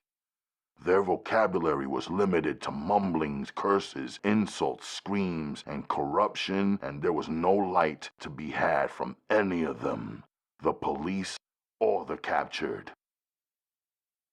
I told myself that my mental battle would be to keep my mind strong while being surrounded by the weak. I had to keep learning and growing day by day without any teachers or true examples. I had to remain active and increasing in knowledge. Moreover, I had to maneuver and outthink the cops. Even though I had considered owning up to the murder, I knew it mattered what I revealed and what I concealed and how much evidence I allowed them to collect and confirm. Yeah, I slaughtered the sucker, but the details of how that happened would determine how much time I would have to serve. The less time, the better, especially when I murked a joker who was a lesser man. I know these Americans believe that all men are created equal. I don't. I believe All men are created, period. And each man makes choices and takes action one way or another. What a man chooses to do or not to do is the only way to measure his worth. A man chooses to love is not equal to a man who chooses not to love. A man who builds is not equal to a man who destroys. A man who protects is not equal to a man who offends and assaults women, children, and defenseless people. A man who thinks and solves problems is not equal to a thoughtless man who makes mistakes, who makes mischief and problems, and who is himself a problem. Nah, not equal at all. How could a lazy man of excuses be equal to a hard-working man? How could an undisciplined man be equal to a man who is disciplined, who is straight, who resists temptation, addiction, and gluttony? He can't be equal. Those are my thoughts, my beliefs, and my answer, and I'm 100% certain. So now that the lesser man is deceased, I thought to myself, I gotta accept my punishment for doing the murder deed. But that punishment should be equal to the worth of the man I slaughtered. The more worthless he was, the less time I should serve. That's justice to me. You, let's go. A cop suddenly called me out. Put your hands between the bars. He cuffed me and then opened the gate to let me out. Escorted into a small room with a table, 4 chairs, and a video camera mounted on a tripod, I checked there was nothing but one blackened glass window, one same door to enter and exit, and no pictures or artwork or certificates or degrees displayed on the walls. There was a clock, though, embedded in the wall, large and circular, and impossible not to notice or watch. Matter of fact, the precinct had clocks everywhere. For the cops, time is money, I thought to myself, recalling the rookie officer who was amped to be making overtime pay while dealing with my arrest and questioning in the dead of night. They loved the clocks, 'cause with every tick-tock they was earning, and no one else is making money while they're in here except them. To the prisoner, the clock is a slow poisoning, a device that confirms a man's loss of control over himself, loss of control over his time. My sensei was correct. Staring at the clock just confirms the distance between a prisoner and his family and loved ones. Concentrating on that was a useless, losing strategy. New faces, 1 uniformed and 2 plainclothes cops, came in calculating with their coffee cups in their hands. One of them threw a brown bag onto the table. The other cop opened it and pulled out a burger. I could tell from the smell. It was wrapped in a white greasy paper and accompanied by a red and white paper dish filled with fries and a can of grape soda. Sit down. The uniformed cop ordered me. I sat. We get that you ain't the talkative type. We got that you ain't got no name because you're a nobody. We agree. You are a nobody. We don't even want you here. But there's only one way out. Give us the name and location of your bosses. If you don't want to talk, just write it down. He pulled out a small pad of paper and a half pencil with no eraser, laid them down on the table, then pushed them over to my side. I didn't reach for them, didn't move. We sat in silence. I didn't know what the f*** he was talking about anyway. My bosses? Holy shit, it's 4 a.m. The uniformed cop said with intensity. We can transfer you out to a place where no matter how sleepy you get, you'll be afraid to shut your eyes for fear of some nut crawling into your little... I didn't react. I didn't say anything or move one muscle in my face or body. Your silence is assuring us that you are guilty. You did something criminal and you know it. One plainclothes cop said. There is a bunch of shit that we can pin on you. A busy Friday night in Brooklyn. A perp won't talk, got no name, got no address, got no identification, $6, no alibi, no defense. We can match you up with anything from pickpocketing to murder one. But that's not what we're trying to do here. We want the truth, the name of the players. If I was you, I'd start talking real fast and real soon. Plainclothes number 1 said. I'll handle this. Plainclothes number 2 said to number 1. You must be hungry, He said to me, pushing the burger towards me and moving the grape soda within my reach. Inside, I was laughing. These were the type of cops my man Amir had told me about, who would come around the high school asking students to participate in the police lineup in exchange for a lemonade and a bologna sandwich.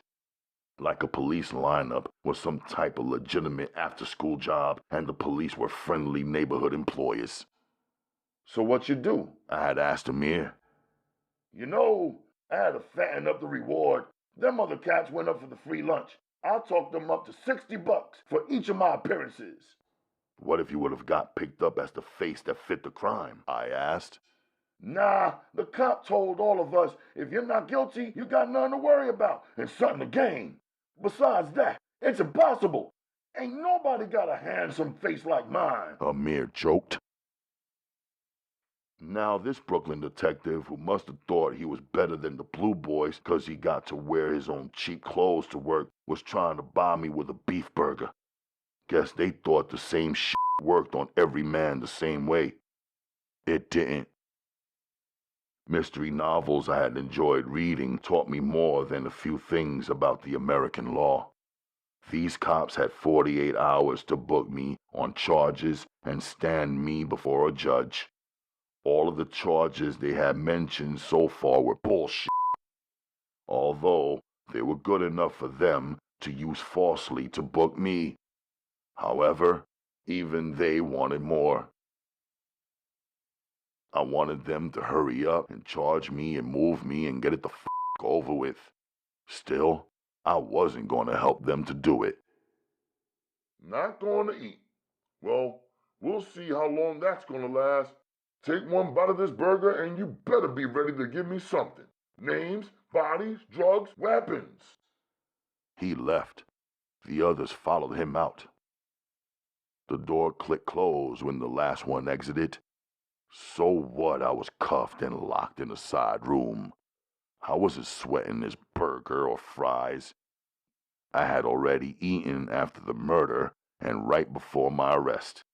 The thought of my last meal threw my mind into rewind. I was alone, just me and my memories, and that was cool with me.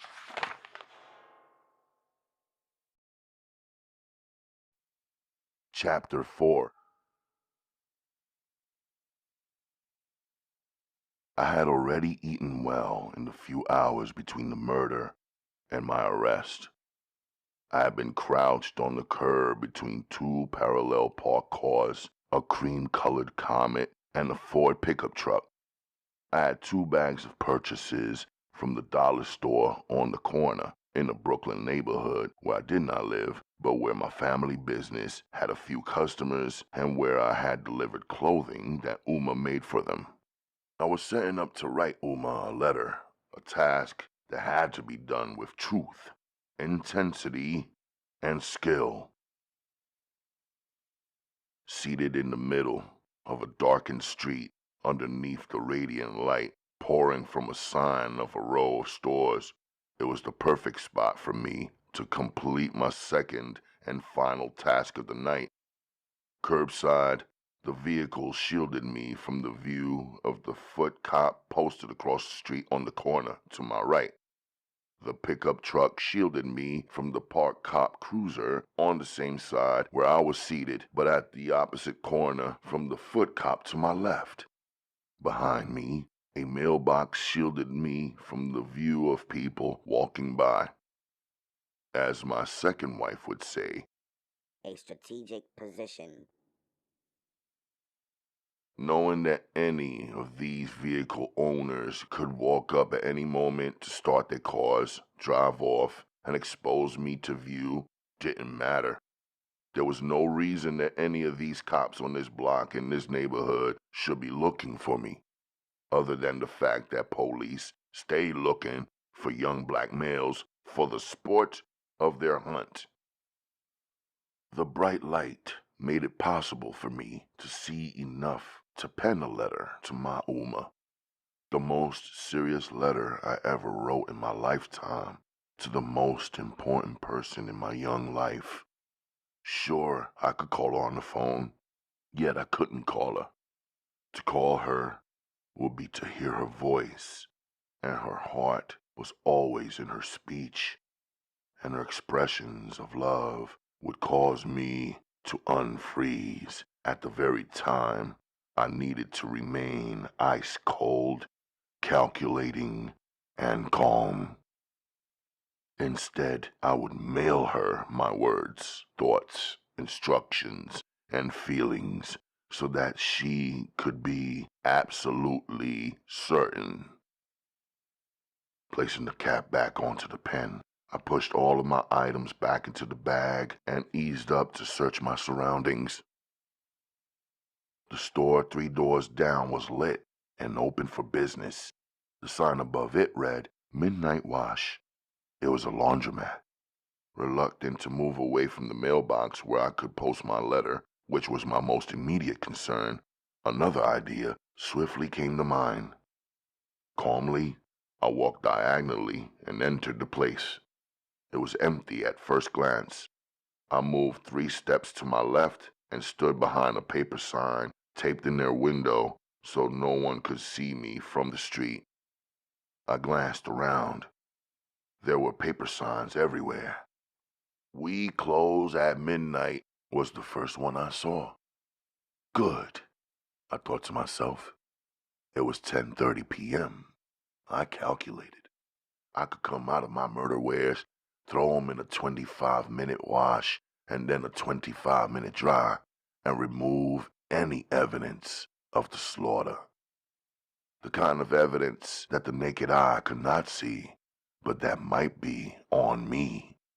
The kind of evidence that, if erased, could cast doubt in any investigation, and in the mind of anyone in charge of declining the term of my imprisonment. I could write the letter while the clothes washed and dried, and be out of here no later than 11:30 and drop the letter into the mailbox. After that, I wouldn't care what happened. Destiny would move me. My thoughts were interrupted. I heard a female voice talking, not to me, but I didn't hear anyone else answering her either. "Remove your clothing immediately after your machine stops" was another sign on the wall. "We are not responsible for lost or stolen items. Change machine in the back." I headed to the back. That's when I saw her. Bare feet, red hair like a fire hydrant, dark eyes and sculpted black lips like a smoker. She had one leg cocked up like a flamingo as she held her phone to her face, talking. Her words flowed like music. Her accent came and went from hood chick to almost Jamaican. But the rhythm revealed that she was not Jamaican. She could do more than 3 things at one time. Deep in conversation with whoever was on the other end, even her hands were speaking as she gestured like a conductor leading an orchestra. All of that, and still, like a hawk, she watched me as though I was food after a long starvation or drought. Small waist, short legs with thick thighs and hips like they were created for continuous breeding. She was leaning lightly on the wall between a row of washers and the money machine that ate dollars and burped out quarters. I sized her up as no threat to me. She wouldn't run out into the streets and yell, "He's in here!" I could see she was no joke either. Serious and brewing with secrets. She spoke in a lowered voice at first, but increased the volume as I approached. Moreover, on her long black cobra-stitched lanyard keychain, which she wore on her tiny tight denim panty shorts, there dangled about 21 keys. So I figured she works here, in the laundromat. Cool. I put my $2 store bags down on top of one machine. I pulled out my hoodie, a transit authority uniform shirt I had stuffed in one of the bags, and the matching cap that goes with it. Turning my back to her, I swiftly removed the murder black t-shirt and threw it all into an empty washing machine. Cutie on the run. As soon you said that. The redhead blurted out suddenly with slight laughter. I walked over to the vending machine and bought some detergent with bleach for colored clothes. I seen him around here before, just walking through. The redhead said. I removed my belt and eased out of my sneakers, socks, and then jeans. Underneath, I had on my black basketball shorts. I threw my jeans, the belt, and the socks into the machine with the clothes I already had in there. Hold him head so high, you think him God's right-hand man. The redhead pushed each of those words out slowly, with heavy accent and emphasis. I poured 2 packs of liquid detergent over the clothes. Him not give a girl a chance or glance, like him too good away, she said. I closed the washing machine door, took out a $10 bill, and inserted it into the change machine on the wall by where she was standing. Him bout there like artwork. I like a lick him like a lime bamba. She paused. Yeah, I know them think popsicles were red, white, and blue colored, but I love lime. I pushed the quarters in, and the machine started. I watched the suds form and rise up in the water. Me pull it gently with me lips so to the sugar come down like guava juice. Make him go crazy and relax a little, she said. I swallow like it's sorrel. Soon him tell, him love me. I looked at her, her eyes locked onto mine, still staring. She wouldn't lower her gaze, as though she expected me to look away first, as though she was the man instead of me. I fire up the cooking pots for ye. Him too good for takeout. I prepare fresh roti with curry goat or Jamaican chicken curry rice and peas. You know I could do a Guyanese or Jamaican thing. She said it as though she was making an offer to me, her eyes on me as she spoke to what had to be another woman on the phone. Then I knew. They sing their words in a different way from the Jamaicans. She was a Guyanese-born African with that Indian blood running all through her.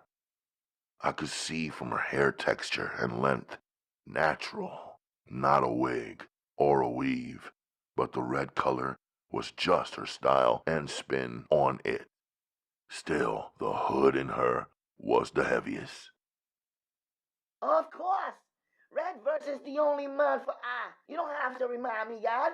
Facing 25 to life. She grunted. It's a long time. I hold it down for here, yeah. Me take care of everything for you. But I body is another matter, she said as I headed for the bathroom, making good use of my time. The bathroom door was locked. The sign on it read, "Ask the attendant for key. Bathroom is for customers only." Come December the 6th, my 2 years I hold out. But on this warm summer night, me feel something. Me see something. I body wants on, she said without laughter and with a dramatic expression. Then she pulled the receiver a few inches from her face where she had been hugging it. She looked at me standing there, waiting for her to take a breath or break or to get off the phone. Him know me talk about ye, but him pretend him don't know. She paused. Bathroom key, I said, only those 2 words to her. She spun her hips around. Now her butt was facing me. A rectangular wooden paddle that said men's was buried in her small butt pocket. She had stopped talking and stood staring again. Slide it. She said. Take it. She said. I pulled it out easy, not wanting to graze her body at all, even with my gloved fingers. No, I was talking to he. She said after pulling the phone back to her face and leaving it between her chin and shoulder as I walked away. Bulb blew out in the bathroom as soon as I flipped the light switch on. Seemed like the lights had been flickering, blacking out, or busted all around me all day and all night long. I didn't have time to think about if there was a meaning in that. I felt around until I found the sink and the knobs for the water. I turned it on, removed one glove. Hot water worked. Cold water, nothing. I put my 2 plastic bags down on the floor and undressed completely. I didn't mind the temporary darkness. I needed the seclusion. I scrubbed my whole body like a surgeon does before surgery, even beneath each fingernail, removing all blood, filth, germs, and yes, gunpowder and all other evidence. 15 to 20 minutes seemed to ease by in seconds. I was wearing the new white t-shirt I'd purchased from the dollar store, not the quality I'm accustomed to, but clean and good enough for survival mode. Wearing new boxers and socks, I was standing and thinking about my Nike Jordans. I didn't have time to throw those in the machine or to wait the amount of time it would take for them to dry. I didn't have the idea or the willingness or the nerve to buy the bullshit men's skips when I was shopping in the dollar store, which was the only kind of sneakers they sold, to wear while my official joints were washing either.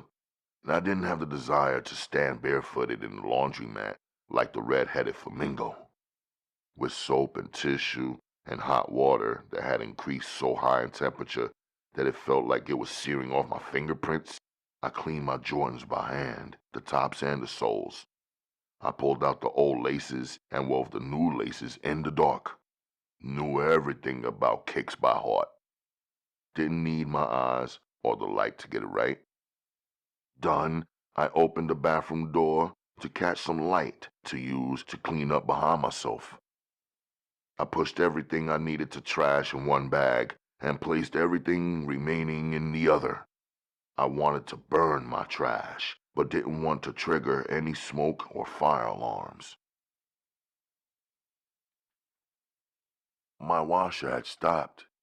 I pulled out my jeans and threw them into the dryer, dropping in enough quarters for it to spin for 25 minutes. I tossed the plastic bag containing my trash, even my leftover bar soap, into the washer with my basketball shorts and the rest of my clothes I purposely planned to leave behind. I fed the washer more quarters and re-washed the wash clothes and my trash, including the plastic bag.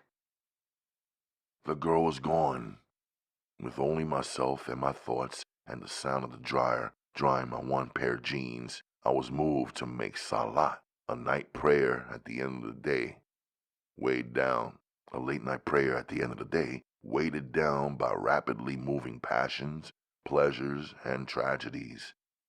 Events so serious they altered and rearranged and twisted the future of more than 7 lives, including mine. Way more than 7, but only the 7 is what I cared about most. I have missed 3 prayers today, I thought to myself. I had the wall to my left and the machines to my right. There, in the limited space between, I stood moving my mood and mind into prayer mode, then lifted my hands, then folded my right hand over my left hand at my chest, then bowed my body halfway and held my hands on my knees, then got on my knees and bowed my head, pressed to the ground. As-salam was the last word of the heartfelt prayer. Peace. Even though this day was chaos. But prayer put me in the right frame of mind to write my Uma a letter. Once I did that and dropped it in the mailbox right outside the laundromat, I would be ready to face anything, no matter how harsh or horrible. Between Uma and me, that's how it was, and that's how it is, and that's how it had been since our arrival in the United States of America and New York's JFK Airport more than 7 years ago. We only trust one another. To this day, because we know how outsiders, people, and politics can flip without notice and circumstances change drastically, we keep our emergency suitcase packed so we can flash out in an instant. No one could tell me or teach me anything about my Uma. No one could tell Uma anything about me either. We had agreed that urgent or important words had to come from her lips to my ears and from my mouth to her heart, period. Even if there was an adult or elder speaking or saying anything about me, her son, it would not matter. Back home, of course, it would. Respect for elders, and even a slightly older brother, sister, cousin, and of course for aunts and uncles and grandparents was our way and beliefs. But in America, where the adults themselves are as confused as the children, afraid to grow up and embarrassed by aging, where it is a way of life not to believe, and where most adults are crafty liars, it would not. Even though I had given Chiesa, my second wife, and the last person in my family to see and touch and speak to me, my words and instructions, and even though Uma loves Chiesa, it would not matter. So both the murder and the letter go hand in hand. Had to happen. Not one without the other. Bismillah, in the name of Allah. Allah is a leak. God is watching, hearing, so say only the truth. I wrote the letter exclusively in the beautiful language and lettering of Arabic. Azizti, Uma, I greeted her warmly. Oddly, the dryer stopped at the same time that I heard a heavy gate slamming shut, resulting in a strange silence for a laundromat. Leaving the space where I had been leaning and writing using her folding table, I could now see that the solid metal gate shielding the front door of the laundromat was closed down, and I could now hear someone rattling the padlock on the other side. My eyes shot toward the clock. 11:30 p.m. The front door entrance and exit was sealed shut, half an hour early. Returning, I grabbed my jeans out of the dryer. I stepped out of my kicks, got fully dressed fast, and then stepped back in. Wearing a wool hat on my almost dry, washed hair and gloves on both my hands, I pulled the few remaining bills out of my plastic bag. I pushed them into my right pocket. I then slid my box cutter into my slim side leg pocket. Carefully, I signed the letter, folded it, and sealed it in the stamped envelope, laying it down on the folding table in neat English print so that there would be no error or delay in Uma receiving it. I addressed it to my queen's home. I then pushed it into my back pocket along with the emptied and folded plastic bag. Now there were no bags to carry. Purposely hands-free, I pushed through the door marked emergency exit and walked right into the Red Flamingo. "Ya sprinting out here on a hot summer night in your winter clothes?" She asked without smiling, and looked down at the gloves I had been wearing to prevent myself from leaving a trail of fingerprints in this place or even on the letter, envelope, or pen I had been using. "Open the door," I told her, referring to the door behind her that she was purposely blocking. "Where's your clean laundry?" she asked me. I moved her out of my way and opened the door. Instead of the door leading me out of the midnight wash laundromat and into a side alley, I was now standing in a tiny tight kitchen with 2 chairs, 1 table, a small stove, and a lighted glass fridge. Flames flared beneath 3 covered pots and 1 flat pan. The scent of ginger was good, and it was trapped because there was no window. Instead, there was an iron-grated vent. None of that mattered. I had no time and no reason to start playing house with her. Let me feed you some good ting. Her eyes asked first, then her mouth said, You seem hungry, but more than that, you seem thirsty. She was right. I was mad thirsty, but I didn't admit it with words or gestures. Let me grab you a drink. She brushed by me, pressing her body against mine, and then opened the door of the glass cold case in the too-tight kitchen. I want to give you a Guinness or a Heineken or a Red Stripe. More than that, I would like to give you what you want, so here. She handed me a bottle of Poland spring water. I take you for the water type, she said, staring. I twisted the top. As soon as I heard the seal crack open, I downed it. Standing facing me and way too close, she handed me another. I cracked that one open and... That's how me and me man first met, she said. It was back here, in this small space. I went for a drink and rubs against him. He grabbed me hips and picks me upon this tabletop.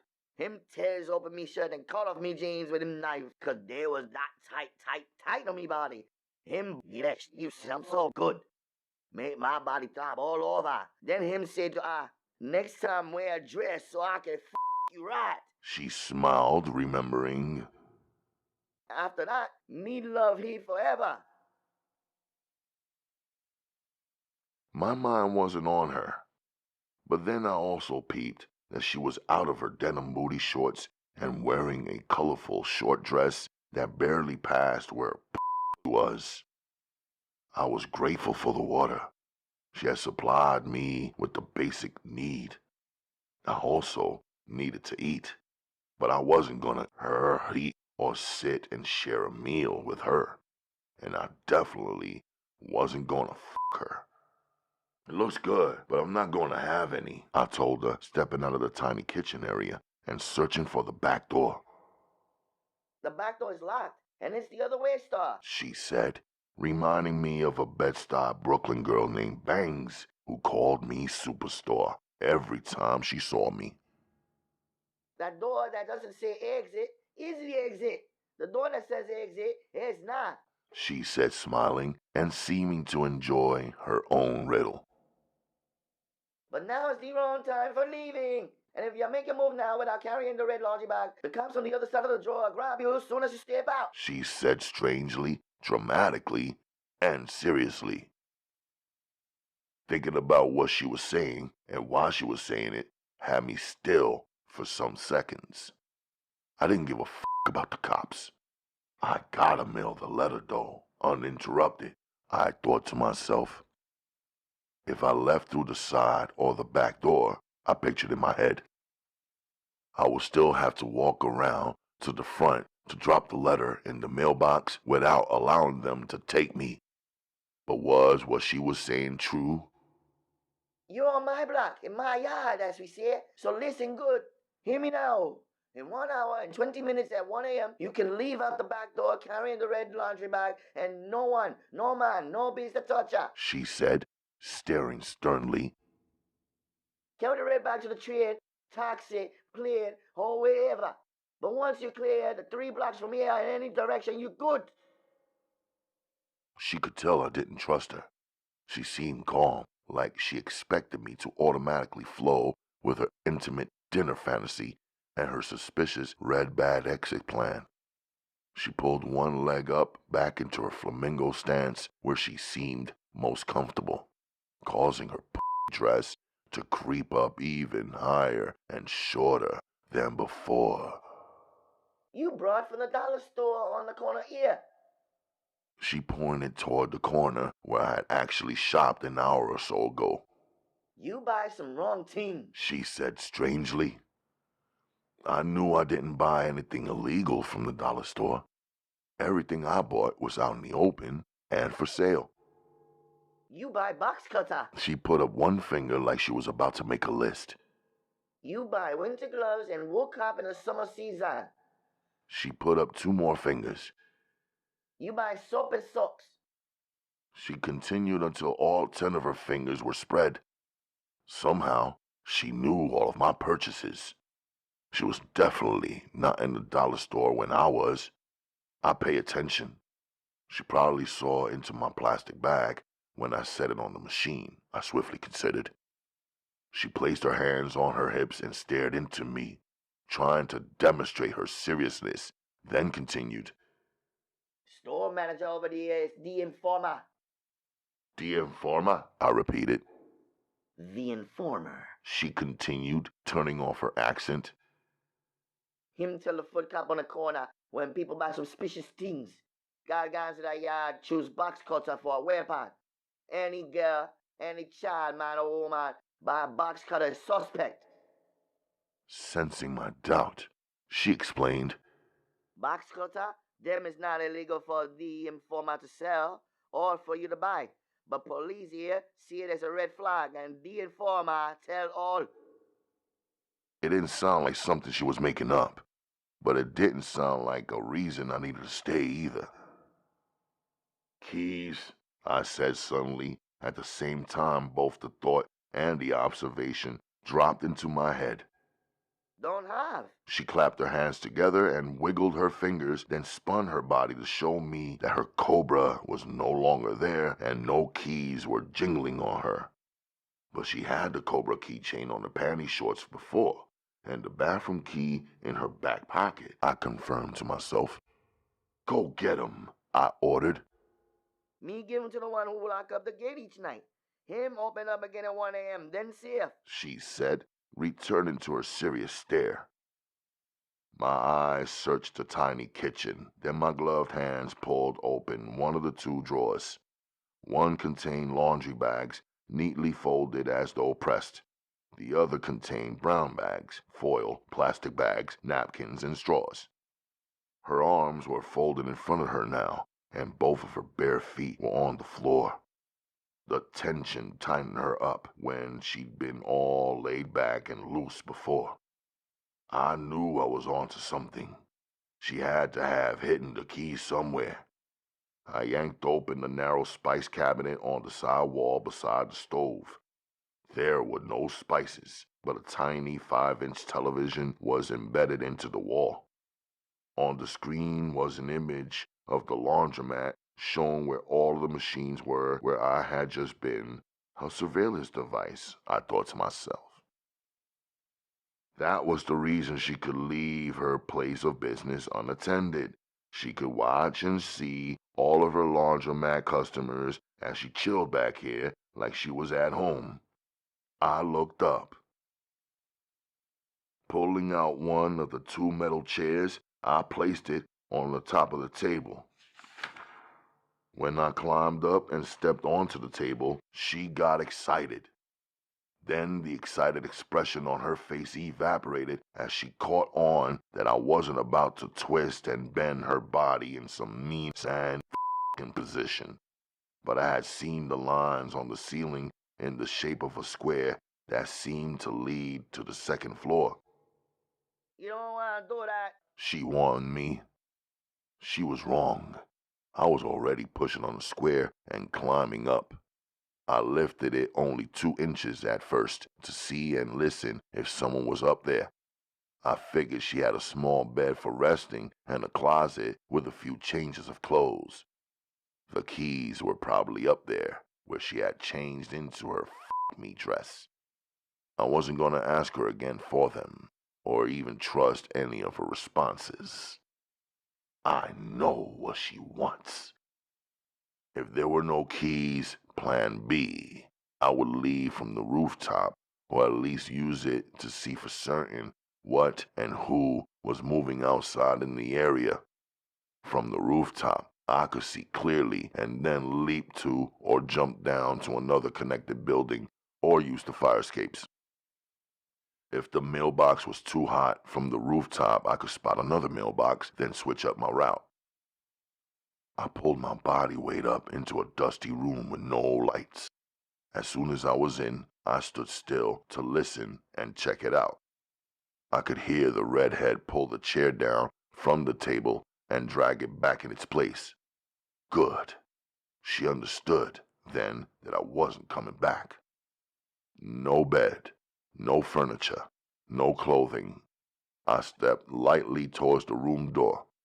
I heard a sound, looked down to be sure it wasn't coming from something being crushed beneath my feet. I scraped my left and right sneaker lightly on the floor. It wasn't me. It had to be somebody. Whoever it was had also purposely stopped moving so that they could not be heard. I stayed still. After a pause, I heard another sound. I leapt to the side of the door, figuring the thump of one leap was better than several footsteps. Slowly, the door pushed open. There was only the long black barrel of a shotgun. With both hands and without exposing myself concealed in the corner, I grabbed it tightly and forced it forward, using the butt of the gun to bang whoever was holding it. Now it was my shotgun, and the barrel was pointed at his head. House Was all he said. Get up, I ordered him.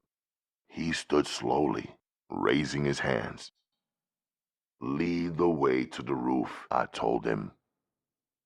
My thoughts were racing to organize my next move. What do you want? He asked. To get the out of this building, that's it. He walked with a cocky sway, even though he had a shotgun aimed at the back of his head and both hands up in a surrender position. He couldn't front. I could feel his fear. Put your hands down, I'm not the police, I told him. He hesitated. Just as he began pulling his hands down very slowly, as if he believed I might bang a bullet into his back, I warned him. You don't want to die tonight. So he wouldn't make any sudden or dumb moves that forced my hand. He dropped his hands all the way down to his sides.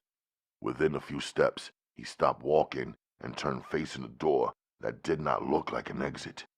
It did not have an exit sign or any light coming from the narrow space below it. It was across from a door that did have an exit sign over it. Remembering the redhead's words, I figured a door with the exit sign should not be trusted. I tightened up on him, pressing the black steel barrel against his scalp so he could make the decision that would protect his life and keep me from spilling any blood without real reason. Slowly he turned the knob on the unmarked floor. I pushed his head with the barrel and his back with my foot. He needed to be the first man seen by anyone secretly posted behind that door where it was so quiet. It was either empty or... Easy, my hostage said suddenly as he broke his fall. AK-47 on the left, 9mm on the right, 2 men holding. There was light beneath the closed door that led to another room behind both of them. I could see feminine bare feet, about 3 sets, before the light coming from beneath the second door suddenly flicked off. Then I knew. I'm not the police, I said. I'm a customer who wants to walk out of the building like I was never here. 9mm laughed. Shut your mouth, foul mouth. My hostage warned him solemnly, sounding like my hostage was in charge of them and not the other way around. All eyes were shifting, sizing up the situation. None of us were ready to die over some bullshit. All of us had to be thinking how messy this scene could end. Bodies everywhere. And for what? Lay your weapons down, I said, nodding my head to the right corner. My hostage turned his head slightly, like he was turning to face me. His men didn't budge. Waiting for orders, I figured. Negotiation. My hostage said slowly, pushing out each piece of the word. I tightened up on him so he would stop moving to face me. He needed to negotiate with his men, not me. Respect.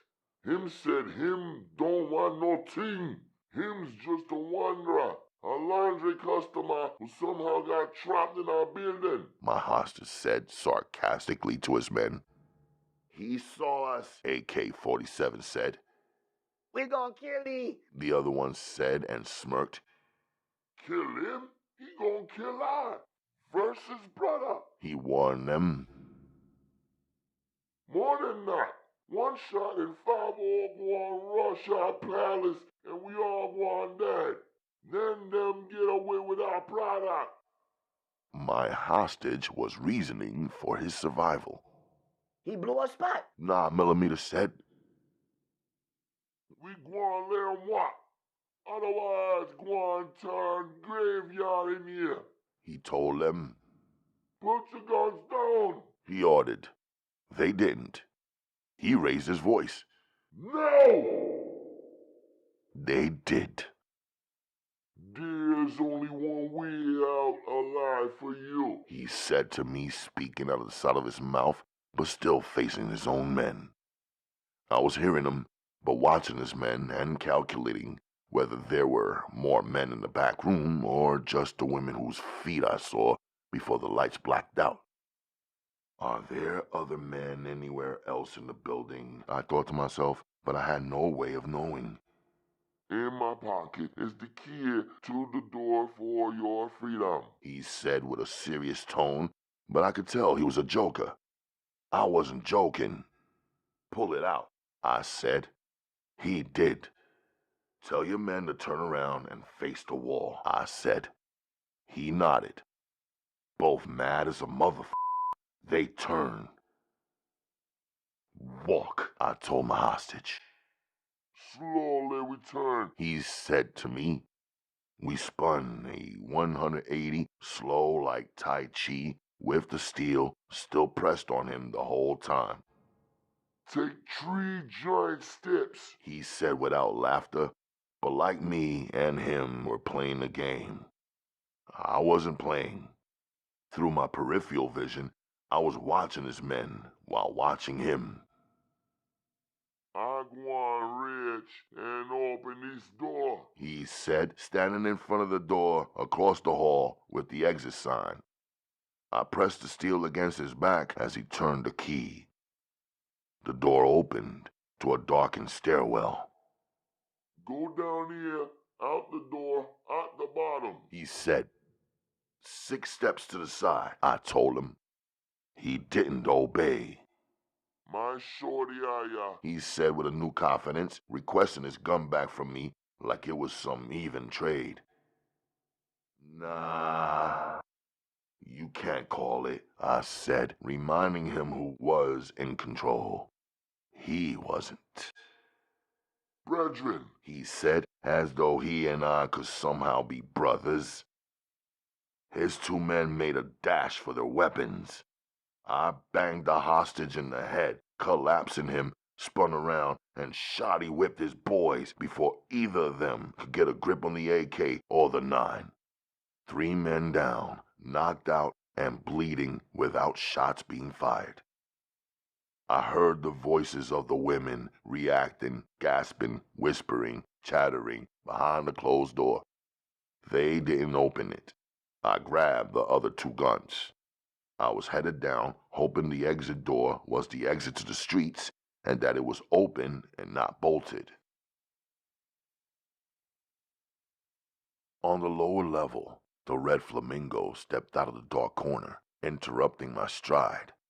Still wearing her me mini dress, her cobra keys now around her neck like a heavy necklace. She dragged the red laundry bag and was holding a small shopping bag in her other hand. I pushed past her, shoving open the exit door. It wouldn't open. Open the door, I told her, losing patience. Take this. Believe me, y'all wanna live, you have to carry out the red laundry bag. When the beast see this red bag, them no touch ya. And the other bag? I asked. Your dinner. She smiled. Open the door, I told her again. Remember she said roughly, like it was in order. Simonic is the name my mom gave me. I put the weapons down, facing the opposite wall from where she stood. She was staring at the guns like she was somehow attracted to them. I looked in the red bag. There was folded laundry. It wasn't mine. I was rifling through it, a couple of sheets and pillowcases, inserting my hand, searching for anything else hidden that I might not see at first glance. Me love you, Aya, she said powerfully. Open the door, I told her. You don't know me. I know 3 things, she said, her hand resting on the door after setting the shopping bag down. 1. She pulled down one finger. Obviously, she liked to count and list. I saw you praying that way. Me never seen a man do that before. 2. You write some lucky one a long letter. Me want that for I. 3. You went up in the hole. She pointed toward the ceiling. And you come back out alive with all them guns. No one wins over Red versus Brothers. You did. So you win I. She turned the key in the lock. The heavy door creaked open. I pushed it with my gloved hands. The red bag. She insisted again. You gonna live so I could love you. I took the red bag for one reason. If she was right, and if the police were outside her door, and if I could walk out past them, I could make it to the mailbox, which was my only goal. After that, I didn't give a f***. Outside, it was still hot. Headed down the alley towards the front of the laundromat, I could still hear the sounds of Brooklyn late-night street life. Looked left, looked right, without turning my head in either direction. New cop on the corner on foot, tall and slim. The one before him was short and slim. Cruiser still parked at the opposite corner. Now the mailbox was right in front of me. Walking out, calm and cool, I placed the red laundry bag on the ground beside the mailbox. I pulled the letter out of my pocket, pulled the handle, opening the mailbox, and dropped my letter inside. Relieved, I checked inside the food bag before taking another step. 2 bottles of water and food wrapped in foil. Walking and watching and being watched, I looked up. Man on the roof of the laundromat, dressed in all black. He blended in with the sky, but I could see the outline of his physique. I took him for one of Verse's men. When an empty city bus rolled in slowly, my mind moved swiftly. Picking up my pace, I darted down the next alley while the foot cop's view of me was blocked by the bus. Squatted there, I took some seconds to get my mind right. I felt my hunger. I hadn't eaten since early afternoon. A minute later, I heard the voice of my second wife in my mind. So f***ing cool. She would often say about me. But sometimes She had said softly right before we last parted. you have to throw cool away for a little while and do what's best to survive. I ate.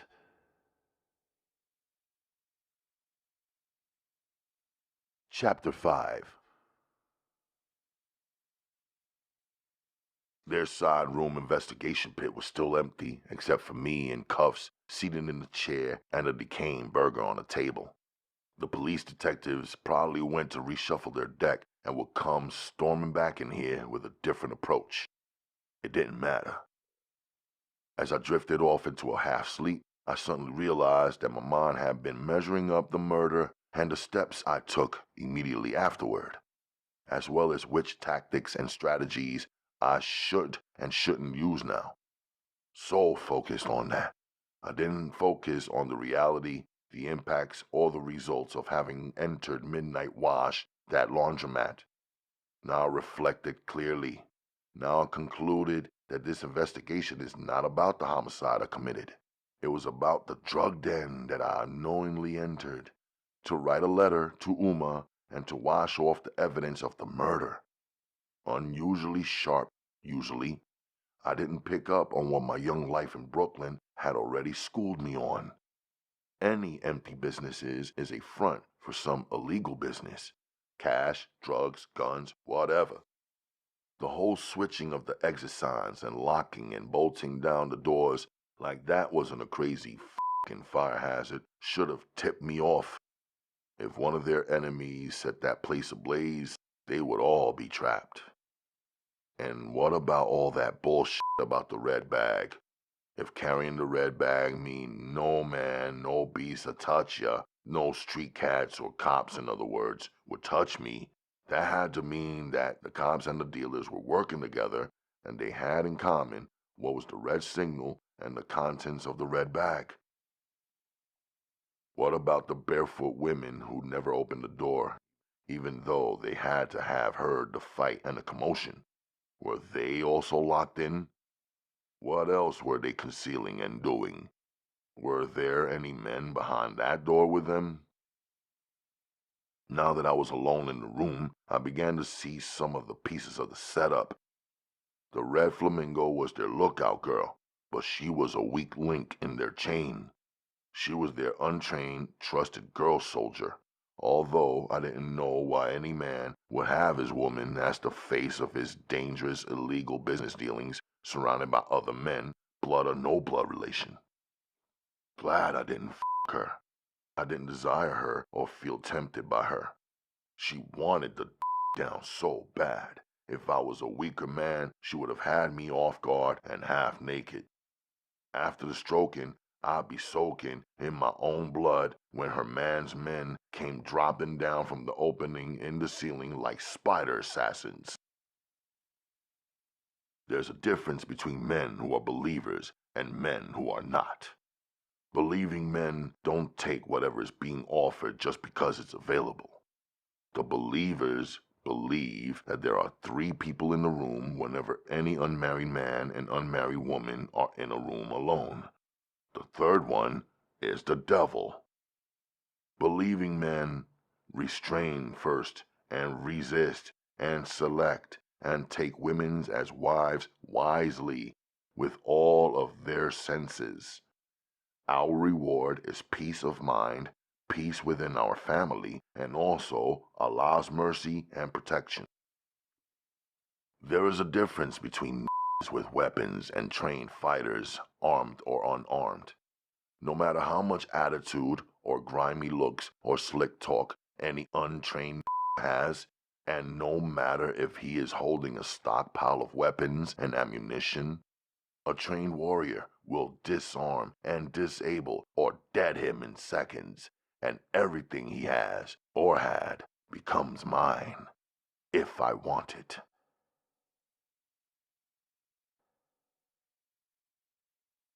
It stinks. Hours later, the morning after the murder, 2 police in plain street clothes, wearing their badges like necklaces, entered the room.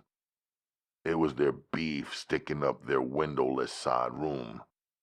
Now rotting meat mixed with the smell of their coffee and sugar donuts and the residue of their cigarettes and a trace of alcohol on at least one of them. I had my head down on the table, not asleep anymore. My eyes were open and I was listening with my mind alert. Calm now, my thoughts dropping down rapidly, then shifting right into place like Tetris. Wake up. We don't sleep. You don't sleep either. One of them said. But of course I knew they had slept.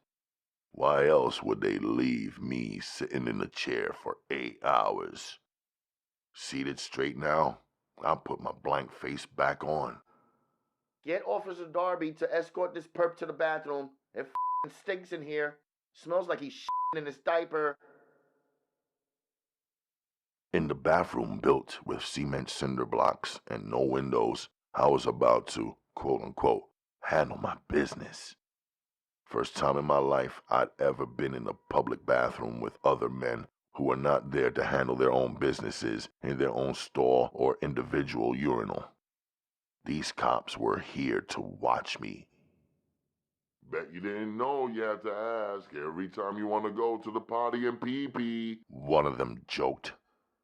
If you don't cooperate, you'll be doing this all day, every day for the rest of your life. He exaggerated his threat. Still cuffed, I was standing, still adjusting. In a room where there was no way out except through the front door, in a heavily armed police precinct where these two uniform cops could have just posted at that front door and waited for me to finish, they chose to enter with me. One of them was walking in and out of each stall collecting the toilet paper. If you want tissue for your hang, you gotta open your mouth and ask me for it, He said, juggling the rolls, dropping one or two and leaving them on the floor. I didn't reach down for it. Oh yeah, I forgot. You don't have a name and you can't talk, He said sarcastically. Go ahead and take a We ain't got all day. He watched. Must have been some twisted pleasure for him to see if I could manage in the bathroom cuffed. As I walked in the stall, he ordered, Leave the door open. I pulled out my jeans and eased down my boxers. When I was done, I realized I couldn't wipe my ass while cuffed. He was standing in the stall with me now, laughing. Hey, say this He said. Need some help? Ask me for it. I didn't. He uncuffed me, but stood in the stall immediately in front of me. I'll let you wipe your ass if you ask me for the tissue. He smirked. I didn't ask. I stepped out of my jeans and removed my boxers and used them to wipe my ass. I threw the boxers in the toilet, same as though they were toilet tissue. I flushed with my foot and didn't pay attention to the toilet clogging as I climbed back in my jeans. Now me and him are face to face in a tight stall. Don't you dare glare at me, He said. Hands! He ordered and cuffed me. I waited till he stepped back out. He did. I moved past the cop to use the sink to wash my hands and even wash the shit off the cuffs. You should have emptied out the soap too, His partner said, laughing at his failed attempt to get me to break my silence. Escorted out of the bathroom like a toddler, I listened with my brain and not my heart as they talked dumb-ish. Animal. I'd pull a bullet between his eyes if he ever glanced at my wife. The cop who stood in the stall with me said to the other. He has a wife? I thought to myself. I pity her. She probably respects her husband, the police officer. She probably believes he's out serving those who need help and protecting those who need to be rescued. She probably cooked him breakfast this morning, admiring him, and gave him a kiss and a lunch before he left, while not knowing he's just a fucking fool who spent his morning on a black man's d. This is how they break men, I thought to myself. Being cuffed and trapped was expected, but what they kill you with is what no decent men would ever do or ever expect to be done. It's the extra shit that has nothing to do with being questioned, or with being charged with a crime, or even with being sentenced, or with serving time as a just punishment. Inside the still stinking side room, a detective spread some photos on the table. By now, I had observed that the detectives were more focused and serious than the regular uniformed cops. Yet, all cops are cops to me. These are narcs, I thought to myself.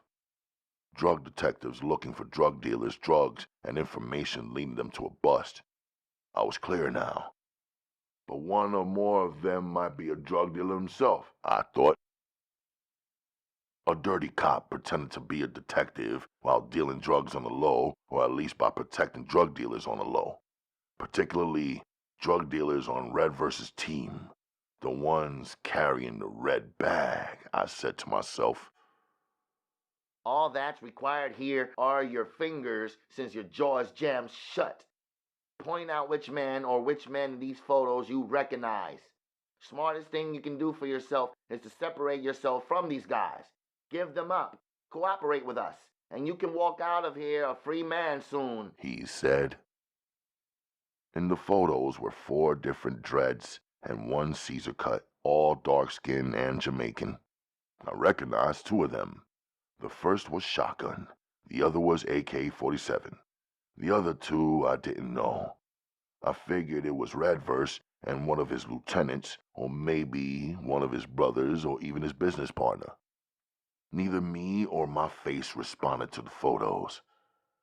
You can move the photos around. Put them in the right order for us, the detective said.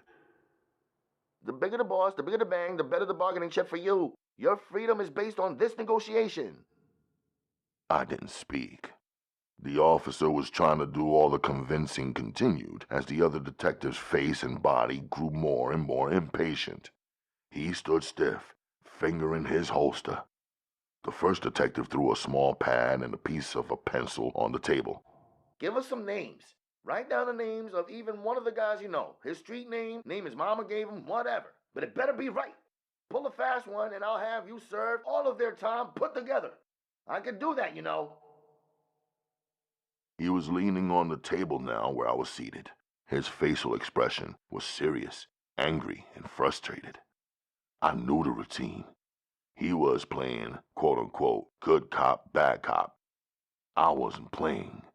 The bad cop puts the fear in the prisoner, and the good cop poses as a reasonable ally who the prisoner can mistakenly trust in and bargain with.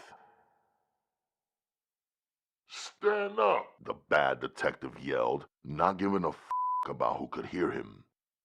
I stood.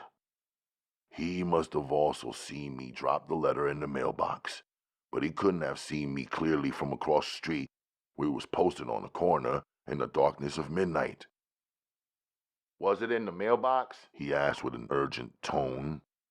Ignoring him, my eyes closed in on the Daily News headlines. One word in big black bold letters. Execution. One big photograph, and it was me. I moved my eyes from it. Do you think we can't open the mailbox and look inside? My mind is speeding. My face is blank. I'm thinking he was definitely on the corner last night.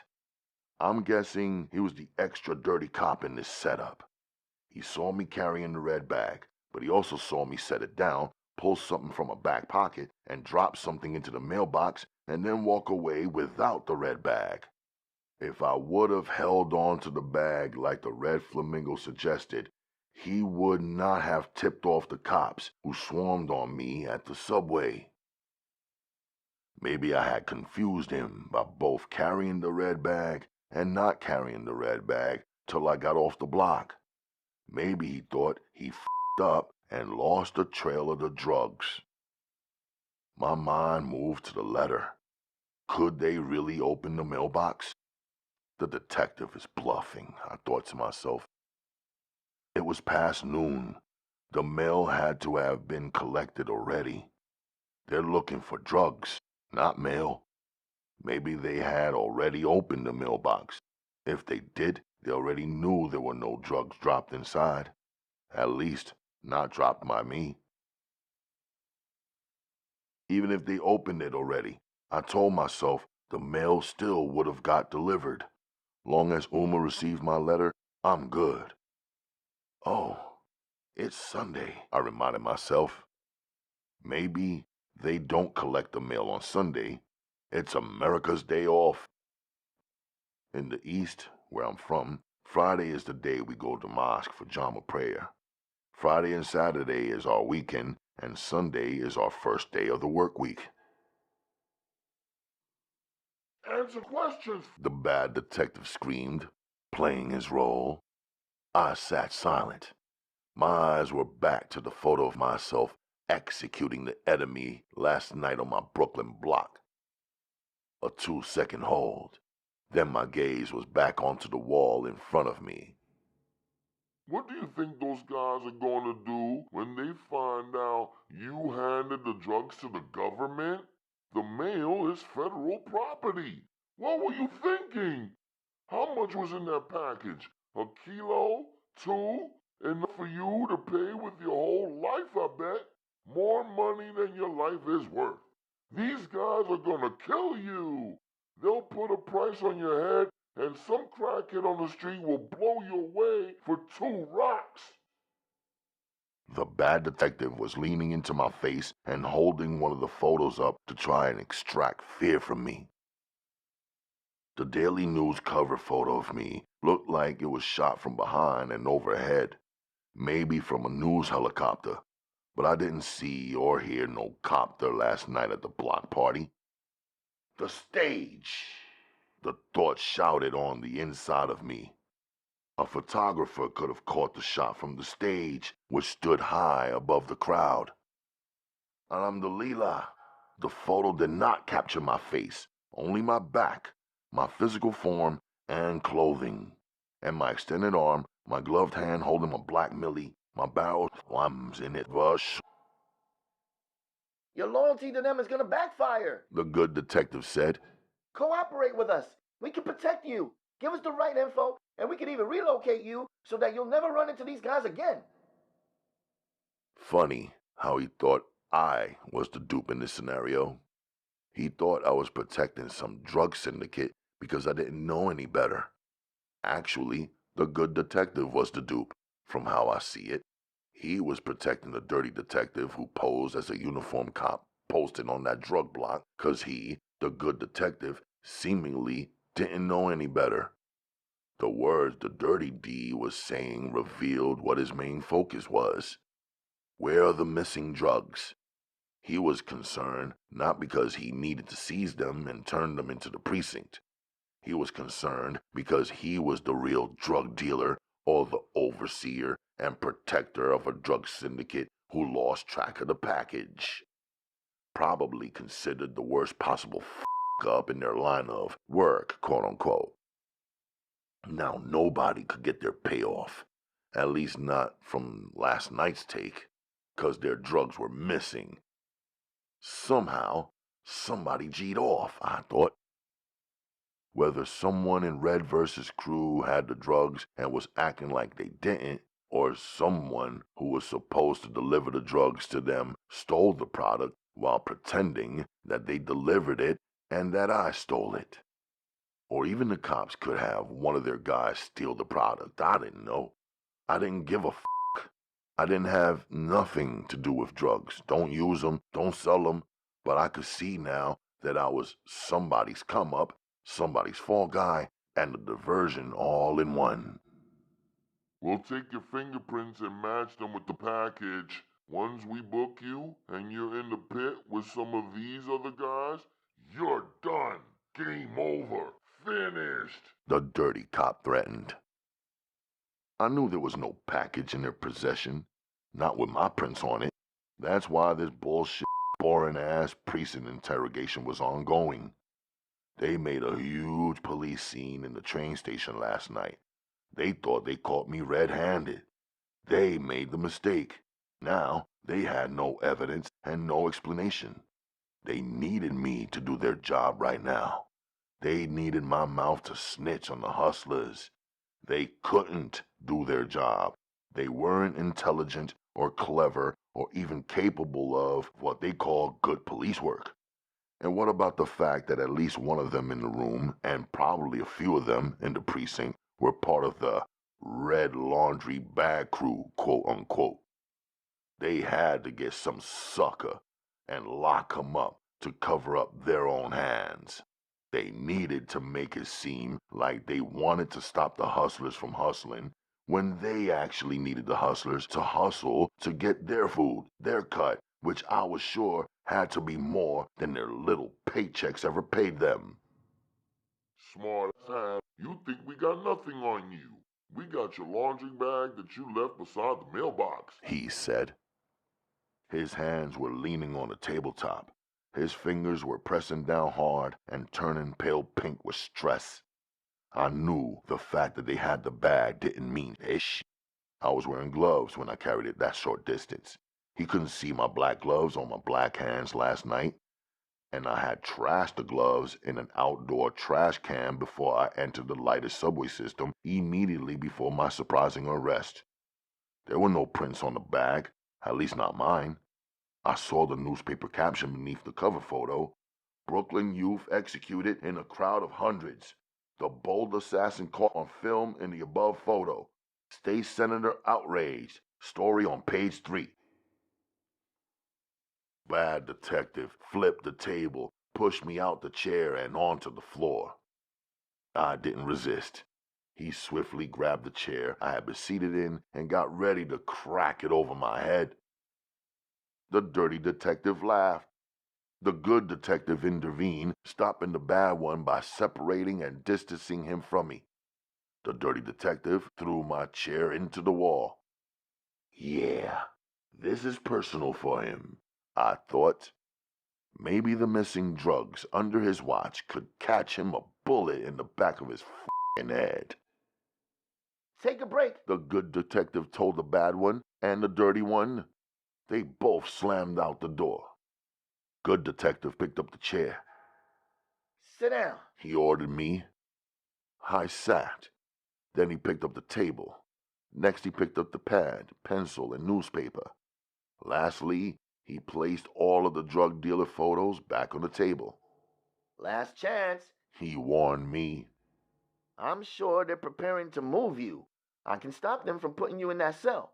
I can even let the judge assigned to your case know just how helpful you were to us if you make the smart choice. Think about it. He left. Cuffed, I was still able to slide the Sunday paper over so I could read it. Senator Montgomery, a liberal Democrat who supports legislation for minority youth recreation, was rebuffed last night when an event he organized and sanctioned went haywire. It was a perfect day of sunshine and summer heat.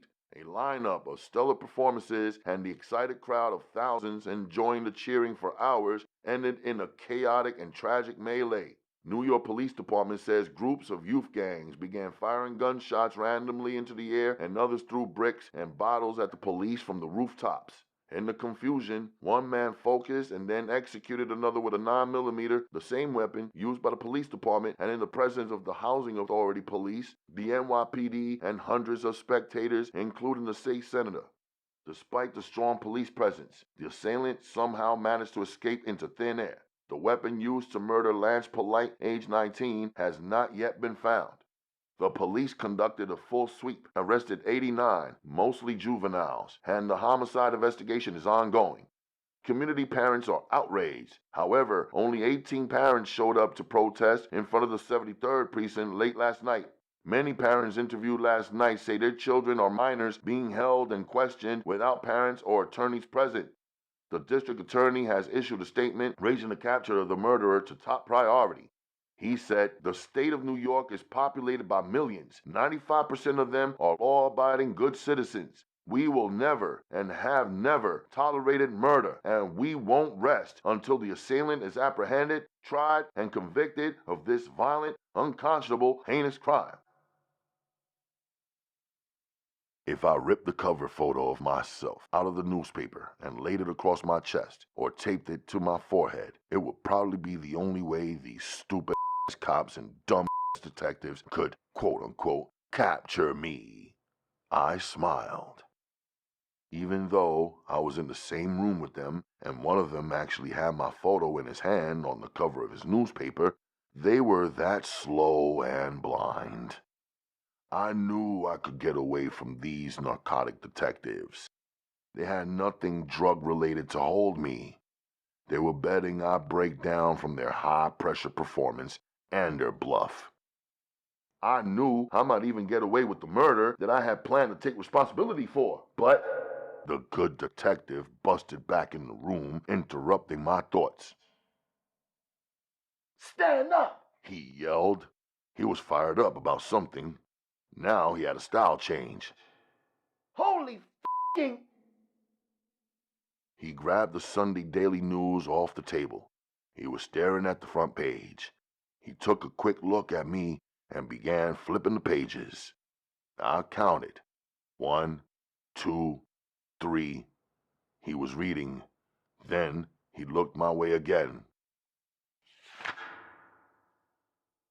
He walked toward the camera and stood in front of it like he was blocking it from capturing any images. He waved me to move toward the back corner. I did. He moved behind the camera, shouted, "What the and kicked the camera from behind with full force. It didn't fly off the tripod, but it did topple over. He kicked it again like it was a soccer ball, then picked it up from behind, pressed a button on the camera, and removed it from the tripod. He shot out through the door with it in his hands. I didn't know what was happening now. He left without giving me one of the commands they seemed to like to give. I was still standing in the corner. Before I could do anything else, he rushed back through the door without the camera. Suddenly, he grabbed the vacant chair from under the table and jammed it underneath the handle of the floor. He yanked the table from its position and moved it to the side, away from the darkened window.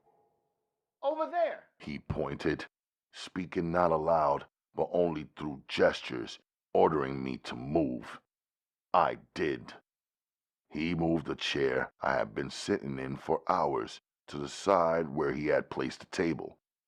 He struck the same pose as if he was the executioner in the Daily News photo. Then he nodded his head for me to do the same. I didn't. I just stood, my expression blank. I was realizing what was happening now. This idiot finally somehow put it together that it was me in the photo, or at least he suspected that it was me. He wanted me to pose so he could be sure. I'm not no f***ing model. I didn't pose. I don't pose. He was just staring at me now, not like he was actually looking at me, but was in some deep thought. "Put your hands down!" He shouted aloud, but I was hands down, handcuffed, still standing. He ordered me to sit by pointing to the chair that he moved into the corner. I sat. He scribbled onto the notepad and handed me a piece of paper.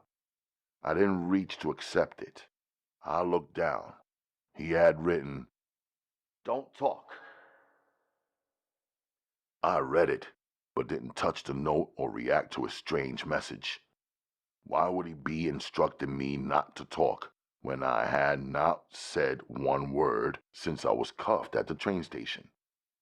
He put his whole hand over his face and ran it through his hair and back over his face again. Crouching down suddenly, he removed his right shoe, stood, and smashed himself in the face with his shoe heel. After a pause, he snatched up the newspaper, folded it, and shoved it underneath his armpit.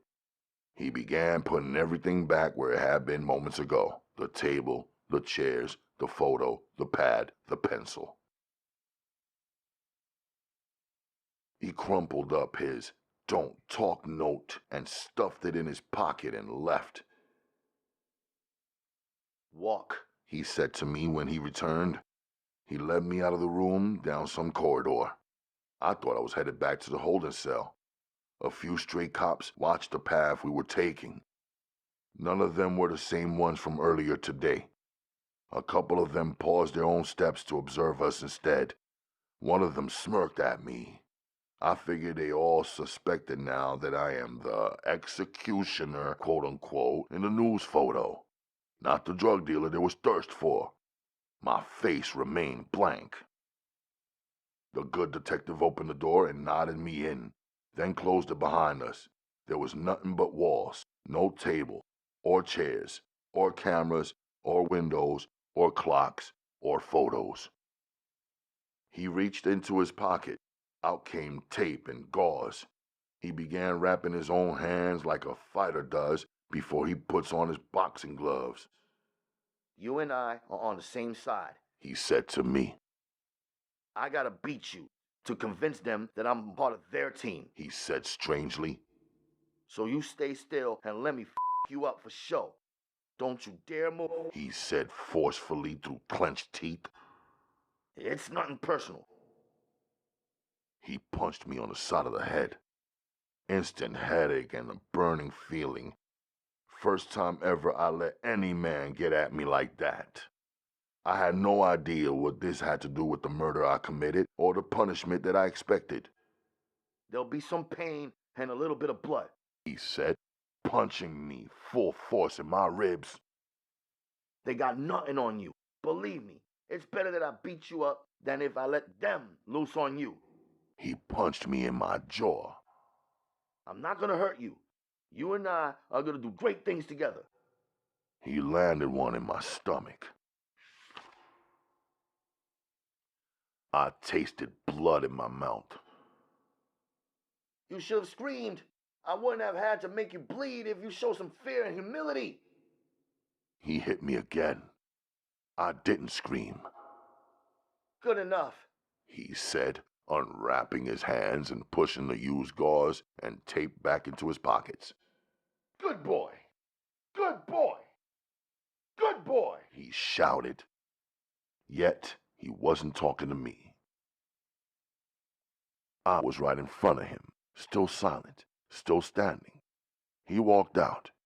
I spit out blood, needed water, wanted food, but didn't need it yet. Every few minutes the door would open, but only enough for whoever to see in and not for me to see out. Then it would close. I was leaning on the wall, felt the side of my head swelling and the tightening of my jaw. Now we were in an unmarked car, just him and me. You eat pizza? He asked me. I didn't respond. He drove past a pizza joint, a regular $1.50 place. He didn't stop, just drove around the side and then zoomed down the back alley until he was in the back of the store.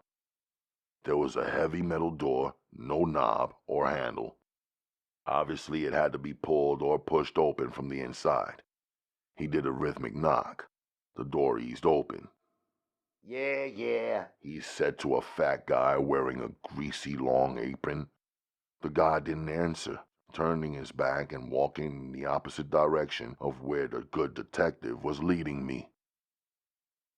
Another back room with a table and 4 chairs, a tablecloth and no windows, some shelves packed with huge cans of tomato sauce, olive oil, jars of peppers, and sacks of onions and sleeves of garlic. There were crates stacked to the ceiling with bottled water, sodas, and juices. Grape soda? The detective asked me while reaching into the crate. I didn't answer. Probably not. Everybody else your same kind chooses grape soda, so you probably don't want that. I told you, me and you are friends from now on. You should stop that silent treatment bullshit and recognize who's on your side. He grabbed a can of Coke for himself, pulled the top, and gulped it. He let out a foul-ordered burp. Then he sat his cat down and removed his gun from the holster. Easy. I'm not gonna shoot you. He used his gun to point out the small bathroom. Go clean yourself up, he said, referring to the blood he punched out of me. I was still standing there. Oh yeah, we're friends, he said, putting his hand to his head like he had forgotten, but his gun was still in his hand. I'll uncuff you. You play nice, he said. I went to the bathroom hands-free. Leave the door open, he said. I did. I take it they all like to watch, or at least hear the sound of a man pissing in the toilet or taking a dump. Water going over my head and face and water in my palms naturally moves my mind to making prayer. However, I was bloody in an unclean space, a single toilet bathroom with the filth of men impossible to ignore. I was not at a praying place. Still, I washed myself as much as I could. I was thinking, but couldn't predict what was next. Pizza, ziti, meatballs, the works were delivered to the back room without me ever seeing or hearing him request or calling in the order. The aroma of oil and vinegar on a fresh green salad with olives and green peppers and a pile of onions, the scent of butter and oregano on Italian bread and a small Italian feast was spread out on the table. Eat first. You gotta be hungry, he said. His gun was lying on the table where his fork would normally go, the barrel facing me. I waited for him to start eating and then figured if the food was poisoned, he wouldn't be eating it. Besides, it did not seem like murdering me was his objective. He also did not make any threat over the food like the other cop did over the burger. Lastly, he seemed more worried about me trying to escape than anything else. He wasn't holding me into position by aiming his gun at my head, but he didn't know that whether he held me at gunpoint or kept his loaded weapon laying on the table facing me, I could easily relieve him of his gun and end his life. Murdering cops wasn't my objective, but he didn't know that either. Water first, plenty of water, and then I threw down the salad and next the pizza. I would have preferred peanut butter or chicken for protein and strength, but I was in survival mode. He gobbled down the beef meatballs stuffed inside the thick white bread and smothered with mozzarella cheese, over which he added Parmesan. I could see why most of these cops end up as sloppy fat asses. Here's the deal. I don't know what you did earlier yesterday night. He let loose a loud burp. But I do know you came out of the spot we've had under our surveillance for a good while. It's a major operation. Me? I'm a special cop. I guess you can understand me if I say it that way. Internal affairs. I watch over the officers in my precinct, so I got double duty, double the responsibility. I have to be the good narcotics detective who investigates all of the drug lords and teams, and then I gotta catch all of the cops and detectives who aren't good and who are not doing their jobs in the way I know they intended to do it at first. I noticed he described the dirty cops as though they were really good guys. He didn't call the dirty cops criminals. He leaned back. I'm gonna let you walk out of here. I'm gonna pretend I didn't see that photo of you in the Sunday paper. I'm gonna do what no officer who wasn't a special cop would ever do or could ever do. I'm gonna let you get away with murder, he said, the wrinkles on his forehead deep and his face serious and stern. What you're gonna do for me is step right back into your crew, report to your bosses, show them how I f***ed up your face for remaining silent, regain their trust and loyalty, and work for me. It's a real job. You'll make real money. You'll collect information and feed it back to me, he said, staring into me for a reaction before chomping down on his meatball hero. I'm not looking for none of your little hand-to-hand friends. I'm looking for three things: the top-level dealers, suppliers, distributors, and any other officers, their faces, names, or better yet, badge numbers, who you might notice along the way who are talking, meeting, or even arguing or fighting with anyone from your team, he said, and then farted. What the is that look? He asked me. That's the same smirk you made when you were reading the article about the murder you did. I saw you smirk, he said. That's how you told on yourself, he emphasized, getting more and more vexed. So now I knew that back at the precinct, he must have been watching me reading the article in their interrogation room through the darkened glass. I didn't answer back. In my head, I was thinking, this is f***ing crazy. I didn't say one word to him or anyone else. This dude was trying to recruit me to be a informer on the crew I didn't know, didn't work for, and didn't give a f*** about. There will be times where you will wear a wire, he said, licking tomato sauce off his fingers. No one will notice it. We'll put it on you nice for the first few times. After that, you'll know how to wear it right on your own. This way, we can pick up on conversations, keep track of your location, and even save your life when you're in danger. That's what I mean when I say, I'm your friend. You're my guy. He leaned back on the two back legs of his chair. I was solemn-faced. I wasn't responding. He brought his chair back forward. He grabbed the napkin and his gun. He was wiping his mouth with the napkin with the gun in his hand, giving me the understanding that it could accidentally go off at any moment. If it hit me, it was just a mistake, he would say. Or he would say that I lunged at him, tried to take it from him. He would say that he was scared for his life. He would make people believe it. The authorities would back him up the same as if they were here in the room with only the two of us. I knew. If you get picked up, since you're my guy, we'll let you walk. You might have to show up in court, bam, bam, bam. But of course you'll walk. You're on my team, and anything you do to further my goals was just that. You doing your job. He throws his hands up, clutching his piece still in his right. You're not responsible. Done eating. I'm good for now, for at least 24 more hours, I thought to myself. I know you can make more money with your crew than you ever could with me. He brought both hands to his chest, gesturing. But you're going to accept this offer to beat 25 years to life for the murder you committed, He said, attempting to threaten me with the murder I was prepared to confess to when I entered the train station on my way to turn myself in. 25 years to life hit my head and my heart hard. 25 years to life. There's no way any judge will give me 25 years to life for murking a little sucker like Lance Polite, the child of face, I said to myself. You got a pretty little girlfriend tucked somewhere, I'll bet. Right now, you make the money and she sucks your Go to prison, you'll say it and she'll make the money, He said. I could tell he had used these words on many men before he tried to take them out on me.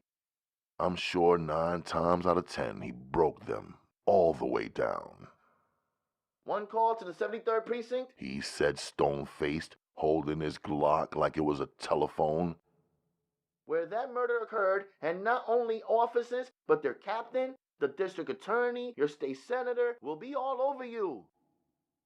He stood. He began pacing around the table with his weapon on ready. He tried to make eye contact with me, but I didn't allow it. He kept walking round, then he stopped right behind my back. I didn't turn, I didn't flinch. I don't like dudes, civilians or cops or gangsters who pull their piece and don't fire. I hate a dude who keeps speeching with a loaded weapon in his hand. I don't respect that. If I pull it, I fire it till the deed is done. My silence, I know, caused the good detective's doubts and his threats and his offers to intensify. See, the thing about my offer, He paused for effect. either you take it or you get locked up for so long you forget what your mother looks like. He said, moving his talk from my quote-unquote girlfriend to my mother. He was searching hard for an opening, a vulnerability, a weakness in me. So what's it going to be? You going to walk out of here a free man? Go home and get your return to your crew, make money with them while making money with me? Or am I going to throw you back into Plymouth, take you back to my precinct, let you spend some time with some good officers who have the hots for you and want to throw you a nice farewell party? After they beat the Christ out of you, I'll let them in on our little secret about the murder you did. I'll get all of the credit for making that one call that charges you with the murder. Then you'll be transferred to the 73rd precinct and the interrogation will begin all over again. He was standing with his arms folded now. He wasn't facing me. All I could see was his profile, but his barrel just happens to be pointed at my head. Faith, not fear. I thought of Naja, 8 years young, my father's daughter, my Uma's only girl, my sister, my reason. If I were not a Muslim, a true believer, the good detective might have had me shook. If I was the average cat from the hood, he might have had me broken and wearing a wire and working for him. If I were not my grandfather's grandson and my father's son, he might have convinced me. But I am.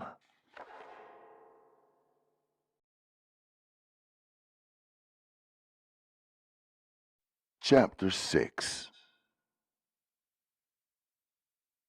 I found her. She's safe. I sent her home. Chiesa had said in the afternoon hours before the murder.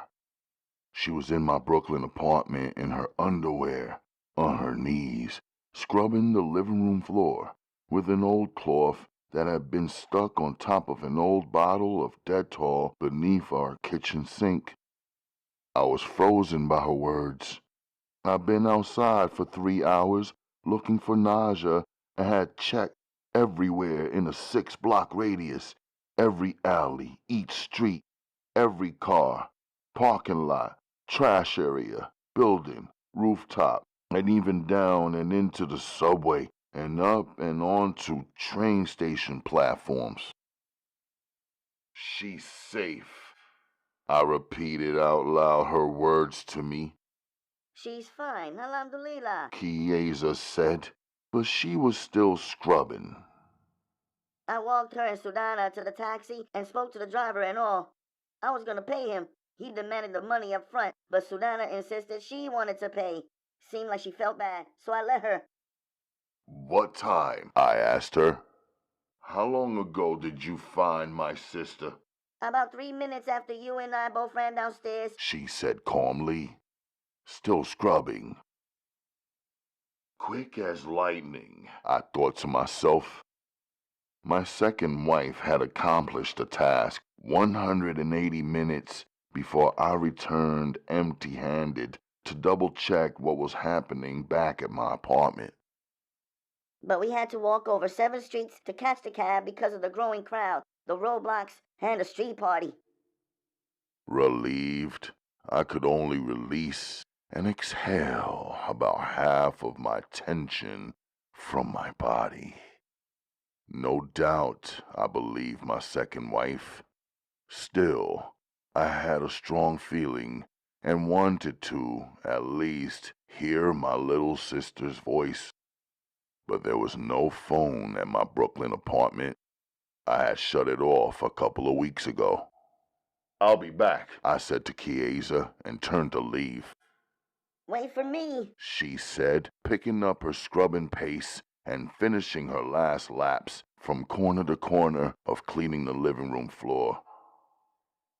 I told her, still feeling agitated and tight, but unable to just tell her no, 'cause she is my shadow and my heart and my love. Their cleaning efforts did not leave room for error. don't touch anything. Chiesa called out to me. The shower curtain was removed. She must have burned everything in the incinerator, I thought to myself. Even the empty trash can was gone. The tub was sparkling. In Uma and Naja's rooms, all traces of their existence were gone. Even their scent had been completely removed and replaced by the strong smell of detergent.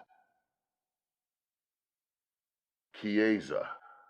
I was standing back in the living room facing her, but she was in the kitchen facing the sink, washing her hands, splashing water over her face and neck and shoulders.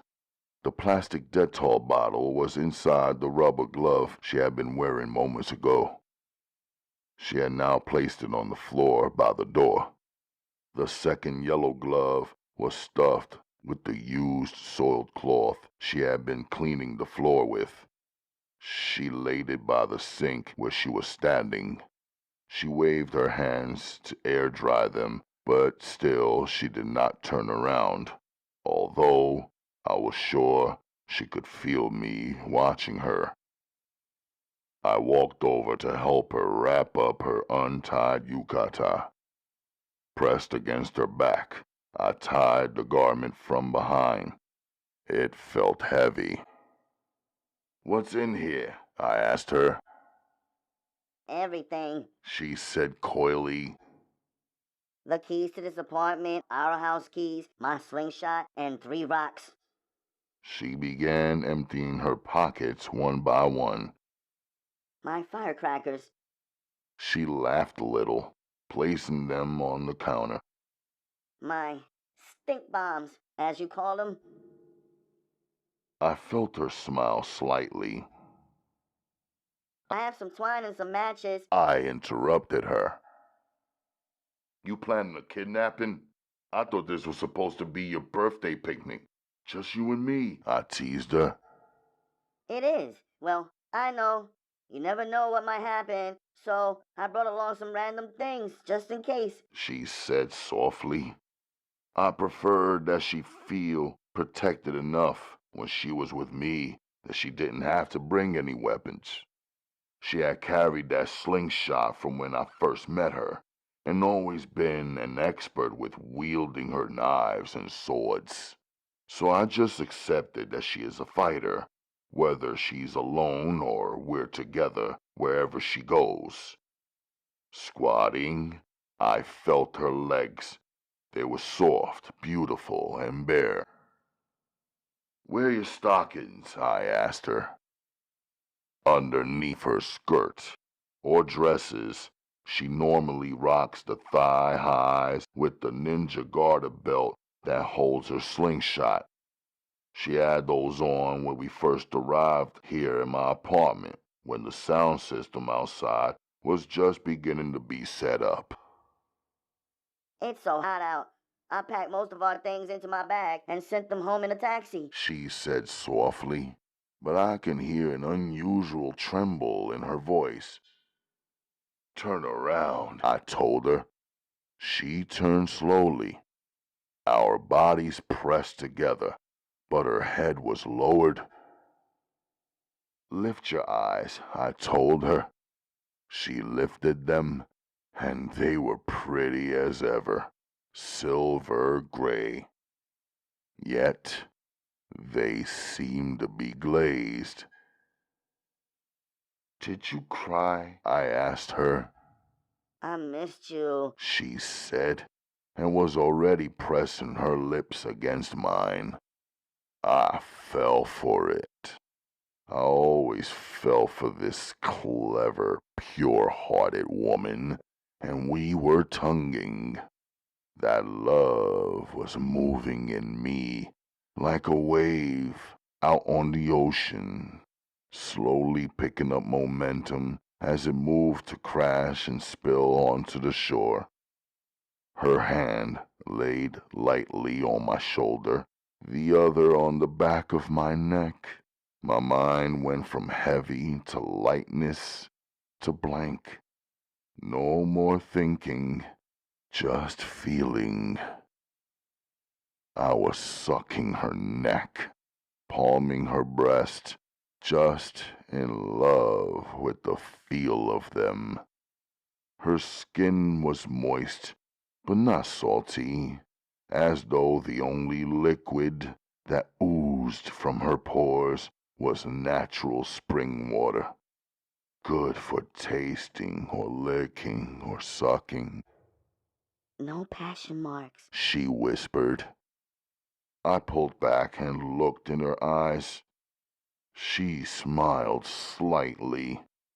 I smiled too, the first smile we shared since we were disturbed earlier today while making love. I'm just reminding you, She said. you never put passion marks on my neck or face. They're always here. She placed her pretty fingers on top of the cloth of her dress and between her thighs. The gesture aroused me, and her observation was right. And here. She pointed to the back of her thighs and then her butt cheeks and laughed a little. Both of us recalling the feeling that night when I had passionately placed my lips there to her surprise and delight. I know why. She said softly in almost a whisper. I know why you don't put passion marks on my neck. But my hands were already all over her and untying her dress that I had just tied and stroking her, seeing that, my fingers gliding on the soft silk in between the lace of her spell. Oh Don't do that. She moaned. That triggered me to pull out my 9 and lay it on the counter on top of my white washcloth, away from us. I was quickly out of my jeans and t-shirt. Do that thing to me that you did the first time, she uttered. When she wanted to be heard, she always asked me to do that thing. I pushed the fabric of her yukata off of her superbly sculpted shoulders. It glided down the curve of her body and fell to the floor. I rolled her zenith off over her pretty hips and down her delicious thighs. Then she sweetly stepped out of them. With both my hands on either side of her waist, I lifted her onto the kitchen countertop. She balanced there on her bare ballerina toes. I pulled open the freezer, pulled out one ice cube, and placed it on my tongue. I unlocked her knees. Now they were spread open like the wings of a butterfly, wide, like only a ballerina could do. I saw how she cut down her show in her anticipation of this occasion. Her Lisa looked like a peach. I Cyril her, shocking it with a cold tongue and a small cube of ice. She gasped, her fingers now interlocked on the back of my head, and pulling my face closer, I sucked and then licked it lightly while it was still pressed between my lips. Then I sucked the whole thing, the outer lips too. She exhaled wildly and then leapt up and jumped down onto me, wrapping her legs around my waist and hugging me warmly. I spun her around, leaned her against the counter, turned the faucet on, and splashed her with cold water. She laughed, wiggled, and squirmed, and screamed, and then smiled. Breathing hard, I could tell she was enjoying the intensity of our feelings. She fought to get loose from my grip. I let her go, and she struck her martial arts fighting stance.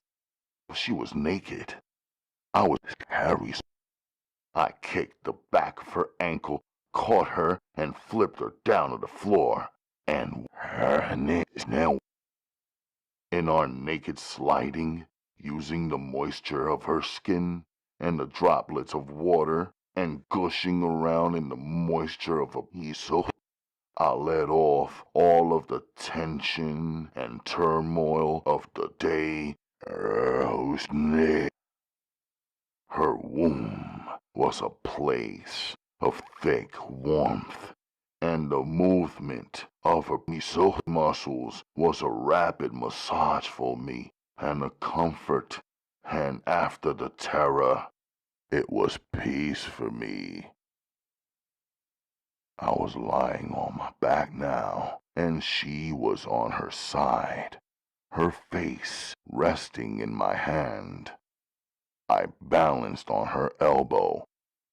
I turned to her. She turned away. Now her back was facing me. I was touching her soft skin, kissing from the back of her neck down her spine. She exhaled again seductively and softly asked, if a woman loves her man really, really, really a lot, A lot and very deeply? She exhaled. Like really loves him a little more than herself? She said, and I was listening. And the woman knows something that her man does not know, but that he needs to know. But she also knows that if she tells him what he doesn't know, she'll probably lose him. She paused. I pulled her around to face me. There were tears in her eyes, welling up from her soul, but not spilling. If she doesn't tell him, it's betrayal, Chiesa said, answering her own question. I already know what that is. Her tears spilled out. But if she tells him, she betrays herself and loses him, which is unbearable because she loves him more than herself. Her tears were streaming. Chiesa doesn't cry. Not tears of pain, only occasional tears of joy. She's always happy. That's all I ever seen of her. And if anyone who she loves has a bad situation or problem, she goes straight to organizing and acting on a solution. She sacrifices herself, her time, her gifts for others. Chiesa is a problem solver, not a victim or a problem. This beautiful trait of hers is one of the many reasons why I love her so deeply. I was on my feet now, about to splash water on my face and clean my mouth and hands. Swiftly, she leapt up. Don't touch anything. She cautioned me with excitement, pulling some napkins from her yukata and placing one of them over the faucet to turn it on. Wash now, She said. Of course I knew something was wrong. I splashed water on my face and cleaned my hands and thoroughly rinsed my mouth. I stepped into my basketball shorts and then my jeans and pulled into my t-shirt. She was holding her tina tightly in her closed hand, picking up her yukata and putting it on. She pushed her panties into her inside skirt pocket. Then she washed her hands and face and pulled her hijab out of another pocket. As she wrapped it, I rewrapped her into her yukata and tied it nicely. We were both silent. She was using her right foot to clean the area where we were just loving, right in front of the kitchen sink. That cloth is finished, I told her. I snatched it from beneath her foot and put it back inside the glove. Tell me now, I said solemnly. I grabbed her with both hands by her waist and sat her back onto the other countertop. I turned the water on, using the napkin that still lay on top of the faucet, and washed her feet, starting with the right one, which she had used to clean the floor. I looked up at her while wiping the soles of her feet.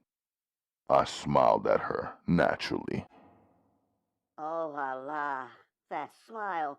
She said without laughter. I know Naja is safe, I said, looking into her eyes, because I know you would never lie to me. True. She said softly. She's completely safe. So Naja is safe. That means Uma is happy, I said. And Uma is happy, so I'm good. So what are we even talking about? I asked her with a true seriousness, because I could feel her true seriousness. The first thing I heard was a whistle, a subtle sound that should have been drowned out by the music, but it wasn't. She looked up. I found Naja in the basement of the other building. She pointed. My heart shook. It was the same direction she was running in when I first saw her from your bedroom window. When I reached the lobby of that building, I heard some screaming. but it was not human. It was a cat. I followed the sound down the stairs. It was getting dark the further down I went, and it seemed that someone had busted all the light bulbs. I could feel the glass on the stairs cracking beneath my pumas. Then I heard a male's voice say, "If you don't do what I say, I'm gonna kill your cat." His creepy voice froze me. By this time, I was paused on the bottom basement step. "You better mind your f***ing business," I heard him say forcefully, as though he was talking to me, like he could hear that someone was approaching. It sounded like the animal was gagging. Then I heard Naja's voice say, I sure hope you won't kill my cat, but when my brother finds out what you did, he's surely gonna kill you. Stepping down the last step lightly, I saw him and fired my knife through the darkness over Naja's head and into his left eye. He screamed in a way that I never heard a man scream in my life. He dropped the cat as soon as he grabbed his face. I could tell the cat was dead, and Naja was stuck there from fright or grief. He looked like he didn't know what to do. My knife was just lodged there firmly, and there was blood. I dashed in and grabbed her hand, but Naja tried to reach for her cat. Then he tried to grab Naja's hand, but I was swift. I yanked her and dashed out. I stopped on the bottom step and thought to go back and kick him, then yank my knife from his eye. I felt Naja's little fingers pulling me. Come on, he's so stupid, Naja said. That guy was spinning in circles like crazy. He seemed in shock. He was big, and I didn't want to get close enough for him to grab me or to touch Naja. Soon as we dashed, he started chasing us, but more like he was stumbling. I snatched open the heavy stairwell door that led back into the lobby. There were people in the lobby, so we stopped running and calmly walked through the lobby and outside. But Naja's hands were trembling. I couldn't believe people were in the lobby but didn't come out to help when they heard the screaming noises. When we got halfway back to your building, I looked back through the concert crowd, but he wasn't coming out after us. From upstairs, I saw him moving through the crowd with his hand cupped over his hurt eye. I didn't see the knife, though. Strange. It was like no one stopped him or helped him. They had to see him bleeding. Chiesa exhaled. "So what are you crying for?" I asked Chiesa, picking up my 9. Naja's safe. And I did get him back good. His eye was spilling blood. But I know. "You know what?" I asked her, putting on my belt. I know you. She said, her eyes cast down. Naja is right. You are going to kill him. "Don't cry for him," I told Chiesa. I removed my wedding ring and began emptying my pockets. I'm not. Not for him. She said. I'm crying because you and Naja both don't know that Miss Marcy is dead. She had a heat stroke while she was outside, worried and searching for Naja.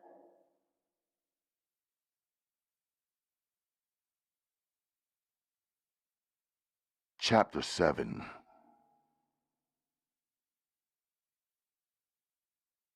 The closeness of men, a network of brothers, some related by blood, some related by word is born, some related by faith, each of us related by action.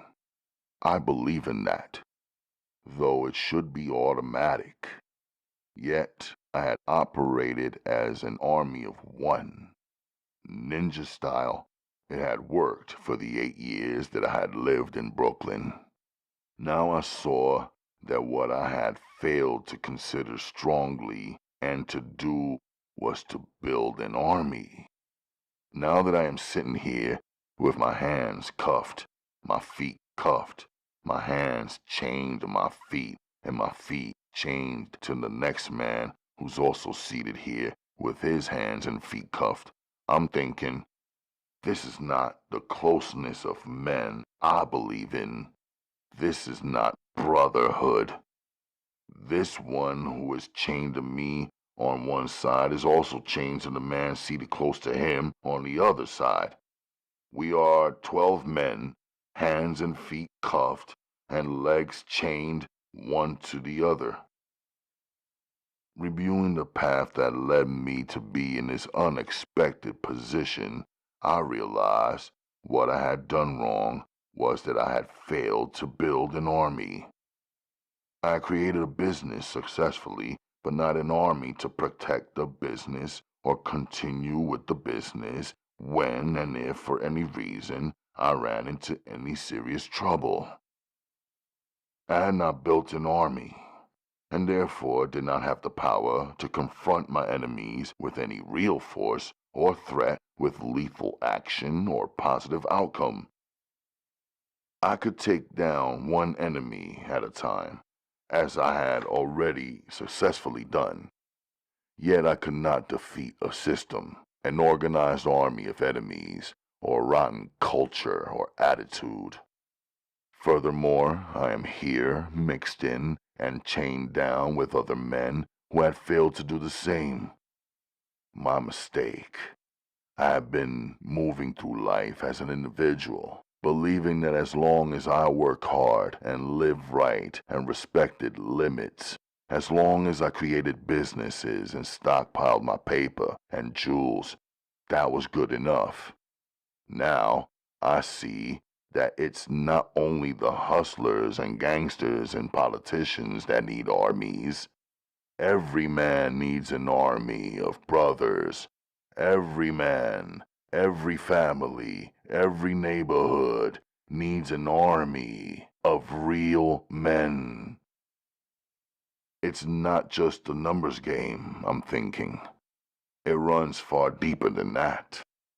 A man could be a part of any army of 100, or 1,000, or 10,000, or 100,000, or 1,000,000. But the value of that army, or that team, is in the value of each of the men it is made up of. I look to my left, each man cuffed and chained together alongside me today. We look alike. We each speak English. Still, we don't share a common language. We know it too.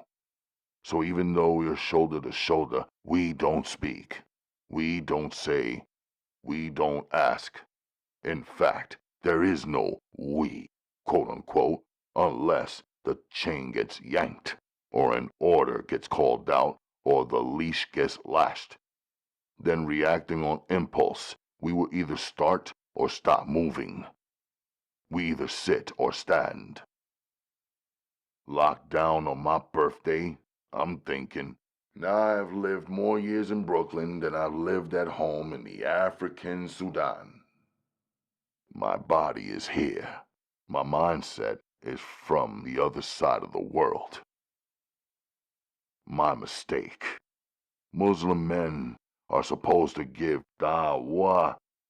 Da'wah is spreading light, teaching, and or introducing, and or inviting one or more people to an understanding of Islam about Muslims and the Holy Quran. To give a man an understanding is to give him the keys to the universe. To hand a man a Quran is to give him the answer, straightening himself and becoming useful to himself, his father, mother, family, and hood. I failed to do that. In fact, I just watched quietly as men without understanding lived recklessly. Some I knew, some I did not know. I just swerved around them, building and working and praying and being rewarded in so many ways. Now I'm asking myself, what is the value of being one man who has a true faith, strength, family, and business, trapped and surrounded by men who have none of that, who don't even want it, or know that it's missing, and who don't have any idea how it would feel or what it would be like if they did?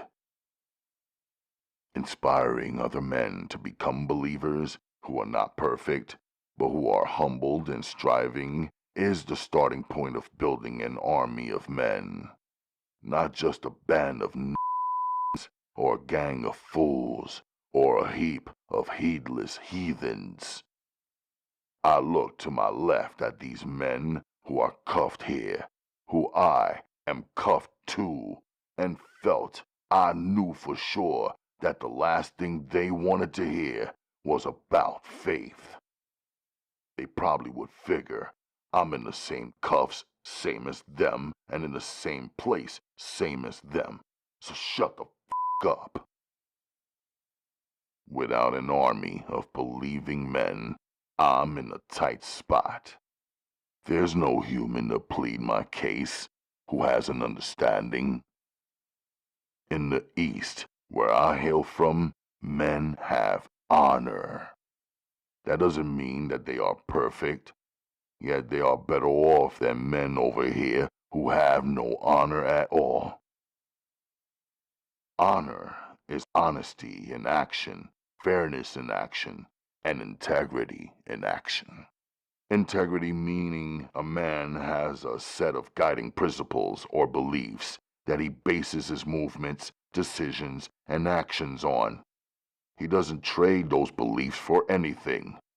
If he sees one man or 1,000 men doing something that he does not believe in, he doesn't join them, isn't swayed by popularity, but guided by principle or faith. I'm not certain if honor is something that can be taught to any random man, or if it's something that a man must be born into. I am certain, however, that in order for a man to have honor, he has to have seen other men living and acting with honor. Otherwise, he would not have a black print of or a feeling of what honor is, or what the value of having honor means to him and to the men who surround him every day. Having friends and brothers and sons and fathers and grandfathers who are men of honor is peace. Having men without honor and without knowledge of the meaning of honor is chaos. Without honor, each man is an enemy to the next man. I could bond with men who are not Muslim if they were men of honor. I could bond with men who are Christians or Jews if they were men of honor. I could bond with men who had not yet chosen a faith if they were men of honor. However, I could not bond with any man who is dishonorable. Back home across the globe, I could tell 1,000,000 men about the day and the night of the execution. Not one of them would misunderstand the reason the deed had to be done. Each of them would know, without discussing or debating, that a man's woman, his mother, wives, sisters, and daughters are his honor. Back home, you couldn't and you wouldn't be a man chasing another man's little girl, filling her with fear and trapping her in the basement unless you were ready to die, willing to be executed. Back home, even if you were a man filled with perverse feelings, you'd rather cut off your own hands or kill yourself than disgrace your parents by dishonoring yourself, them, or a neighbor. Back home, if by some stroke of chance or destiny you did dishonorable deeds instead of you being left alone and accepted, you would become a target. The man whose honor you violated would be expected by all other honorable men to deal with you severely. Once he served you with death, he would be welcomed back into the brotherhood of men. Each man in the brotherhood would have done the same exact thing, given the same or similar situation.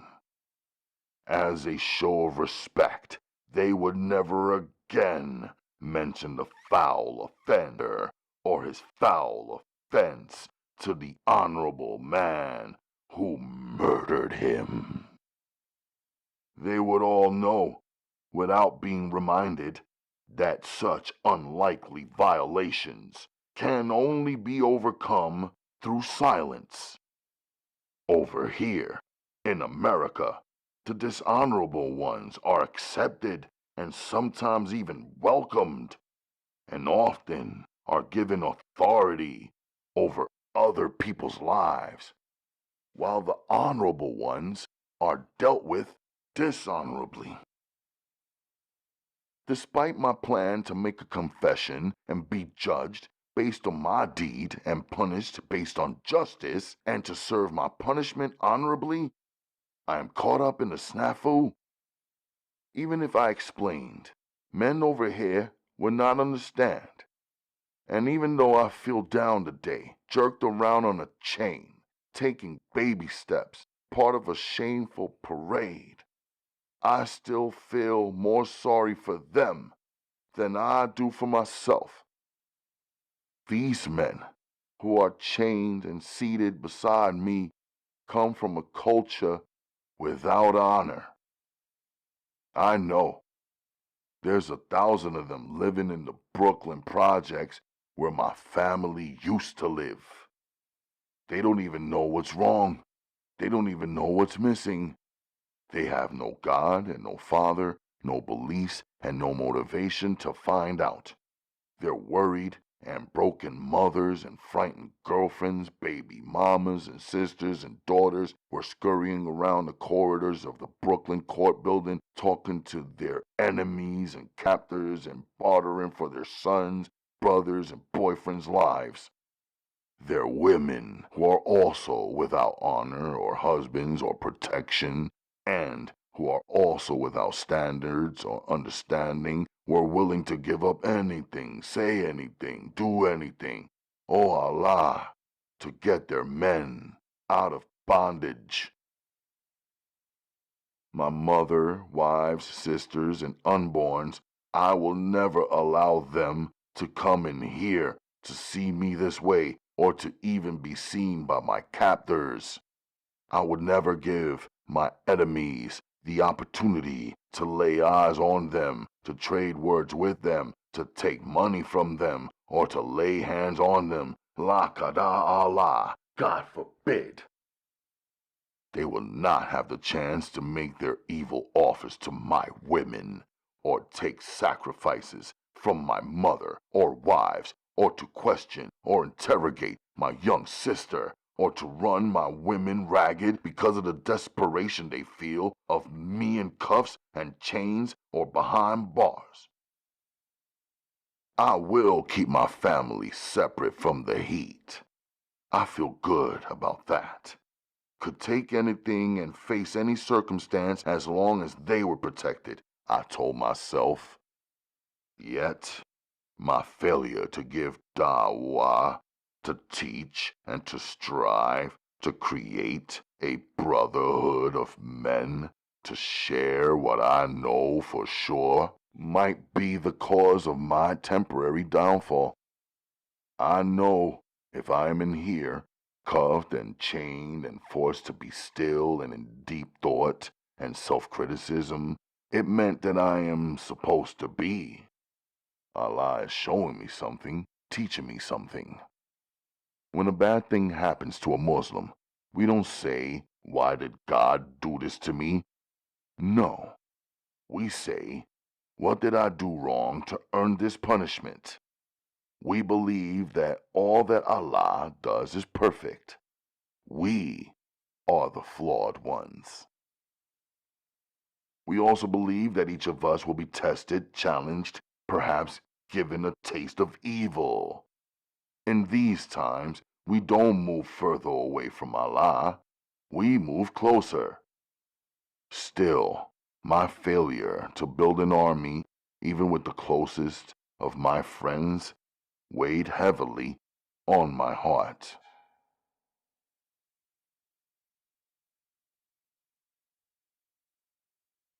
Chapter 8.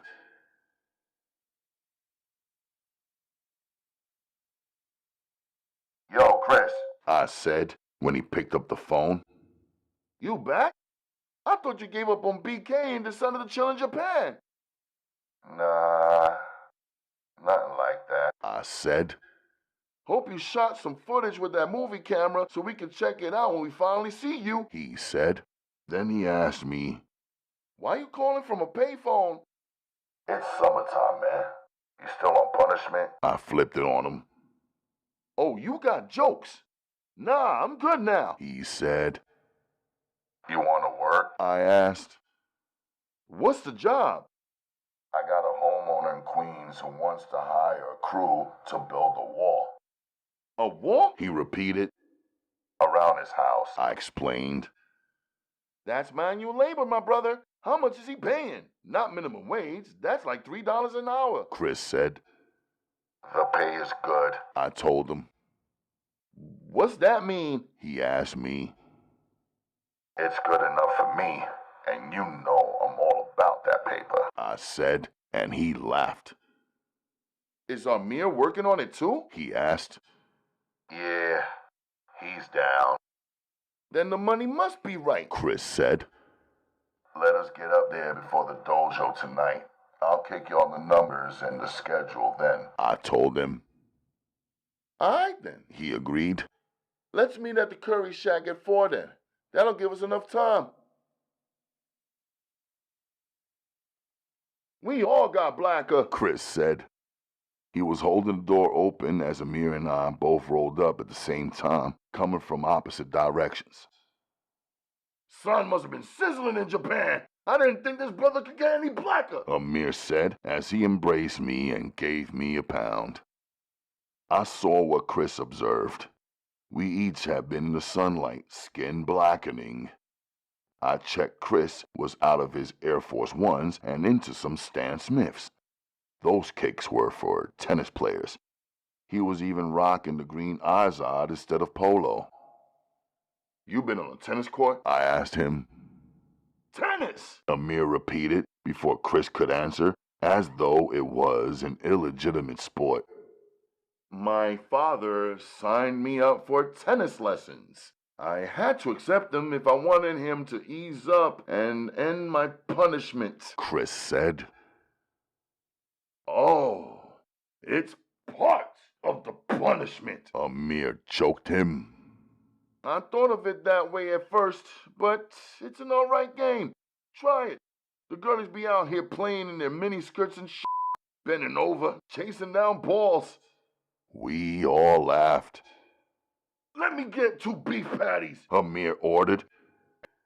Why are you speeding? Amir asked me. There's so much to talk about. We gotta update you on some real shit. And you need to tell us something about this f***ing voyage you went on. Then he lowered his voice some. I got your joint, he said, referring to the burner that I let him hold while I was away traveling. Same as it was? I asked him, meaning had he used a weapon for any reason. It was cool with me if he did, but I needed to know for sure. I flashed it on a few, but I never fired, he said discreetly. Oh yeah, I told him. We handled the cannon same as we handled the sword. Like Sensei taught us. Don't pull it out unless you're ready to use it. Well, it worked for me. Next time, niggas that need to know, they know, Amir said confidently. What are you gonna do the next time you see him and you ain't got it? I asked him. That's why you don't flash it. Once they know you holding, they gon' go and get strapped and come looking for you. Then what? I asked him seriously. What y'all talking about, man? Damn, I step away for a few seconds and I missed something, Chris said, holding the tray with all of our orders on it. Neither me nor Amir said a word. Chris caught on and didn't push it. He broke the tension like usual. Grab this shit off the tray. Do I look like a waitress? Chris barked, then laughed as we each reached in for our food and drink. It's not always serious like that, Amir said solemnly after we were all paused and eating. I didn't follow up 'cause I meant what I said. On a napkin, I drew a rough diagram of the dimensions of the wall. The house is here, I said, drawing a small model to mark the placement of the house. The wall goes like this. It's 9 feet all the way around. There are 3 sides, left, right, and back wall, and of course, they all have to connect and line up perfectly. A brick wall, right? Chris questioned. Cement blocks, I said swiftly. The owner must have something valuable inside that house. Good for us. He'll be ready to pay up, Amir said. The pay is $700 for each side. There's 3 sides and 3 of us, so that's $700 for each of us, I told them. We get paid when it's completed. We gotta get him for a deposit just in case, Chris said, thinking aloud and sounding like his father, the Reverend Christian Broadman. Word up, Amir said. What if we build it and the cement dries and for some reason he's talking about he don't like it? Ain't like we're gonna knock it down and start all over again. We were looking back and forth at one another as though we could see each other's thoughts. I'm sure I could talk him into that if I keep it reasonable. Say $100 for each of us as a deposit. I checked their eyes. Cool, Amir said, and Chris agreed a split second after him. $700? Nice, Amir continued. It takes all summer to make $700 working in that bullshit city summer work program around my way. My pops ain't gonna say no to $700 in my hand. That's $700 less out of his pocket, Chris laughed. We start every morning at 8 a.m., I said. Damn, Amir said. And we quit at 2 p.m. each day until the job is done, I added. Why can't we just bust it out all day long every day until it gets dark? We'll finish faster, Amir proposed. No. He doesn't want none of us on his property before 8 a.m., and he doesn't want none of us on his property after 2 p.m. Those are his rules, non-negotiable. Sounds crazy. How did you meet this guy anyway? Chris asked. He got the idea in the hardware store where I was picking up a few things, I said, intentionally dodging. It's cool. Now that I think about it, if we finish 2 p.m., we got the whole rest of the day to get a pickup game or whatever else pays, Amir said. Back to you, black man, Chris choked me. What about that footage? Black is beautiful, I shot back calmly. Is that what your girlies tell you? Amir asked me, only half joking. My women, I corrected him. Whoa, that's right, wife, not wifey, Chris said. I respect that, he added, straight-faced, and I could feel he was sincere. You come back flexing, huh? Showing off, Amir asked me. It didn't sound like he was joking either. Nothing like that, I said solemnly, and I meant it. Retreating into my thoughts, I was thinking that I wanted the opposite of showing off. I had not told either of my best friends that in addition to my first wife, Akemi, who they had met one time only, at our unique and unplanned wedding at our dojo, I now have a second wife. In fact, I never planned to tell them about her either. If Akemi had not come high-stepping into our dojo that day, unannounced, in her Manolo Blahnik sandals, causing each of the male fighters' jaws to drop down when they saw those pretty Egyptian cat eyes and thick-ass lips, black-haired Akemi, so sleek in her silence, her elite feminine fashions unrivaled and extremely attractive, her walk mean and provocative, yet there was nothing loud about her except her feelings for me. If she had not showed up that day, I never would have introduced them to her. My wives are not showpieces to me. Both of them, when seen by any man capable of recognizing raw, natural, genuine beauty, whether fully or partially covered, cause a man to react. So now they stay covered, or out of most men's view, on purpose. So when do we start? Amir broke my retreat. Tomorrow, 8 a.m. Everything is in place. Wheelbarrow, cement mix, the scaffold, the cement blocks, and all the tools we need. Just wear some beat-up jeans and old Timbs, long sleeves, even though it's hot, and work gloves. He'll supply the hard hats. Be ready to sweat and get dirty.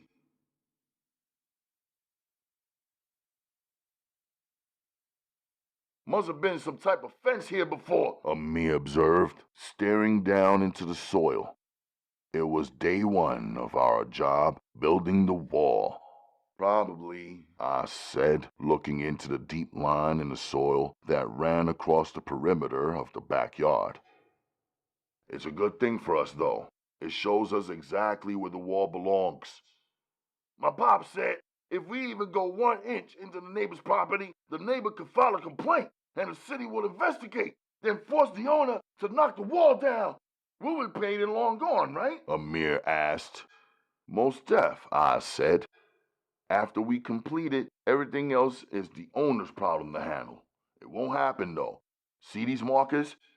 I pointed out the first of 6 iron stakes in the ground. I pulled out a thick white string and tied it securely onto the iron marker. I walked straight across and linked it tightly to the next marker until the entire backyard perimeter was lined with a tight white string. This string will be our most precise guide. Each block will be evenly set up against this line all the way around, with the iron markers from the land survey and the indentation from the old fence. We'll get it right, I assured them. Damn, you sound like a real construction worker, Amir said. Let's set this first block. Then we'll all 3 be real construction workers, I said, squatting to lift the first block and walk it right into position. My father said we are 3 underage, bootlegged, unlicensed, non-union laborers, Chris said, smiling. Right, but Reverend Broadman liked the sound of that $700 salary, Amir said, laughing. So your ass is right here working with us at the crack of dawn, and this $100 deposit feels good in my pocket, so let's get busy. We all laughed. Word to mother, Chris said. Butter the block, then shave it evenly. Line up the joints, Amir said, repeating what I had taught them earlier. I like a lot of butter on my toast, he joked as he spread the cement over the block. Chris laughed. We were all 3 working, stepping back and checking our work, helping each other out. The atmosphere was warming up. From when we first began making the cement, 150-kilogram bag, 60 shovels of sand, 3 buckets of water, we had become closer as friends, I thought. Converting pounds to kilos caused Amir some difficulty. Yet Chris was swift with mathematics and quick to teach everything he knew. Carrying the blocks set off a competition of strength, and as time moved on, we messed around, each trying to carry more than one at a time to see who could lift the most. Seemed like we did more talking and working in that afternoon than we had done in all of our time together combined, and it was only day one, with possibly almost 2 weeks remaining. You ain't asked me about the Hustlers League yesterday, Amir said suddenly.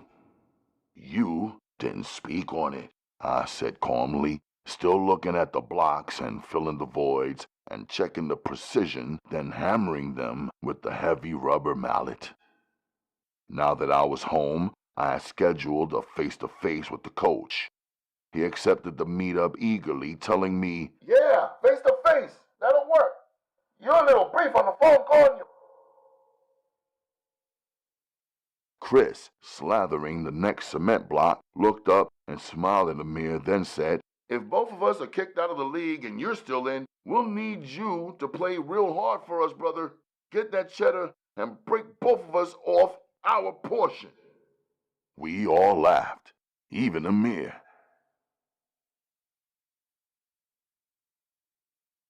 Break time, because we had to let the blocks we laid dry. I had learned that if we heaped them up too high while wet, the weight and the pressure would cause the shift and the wall would be lopsided by the next day of work.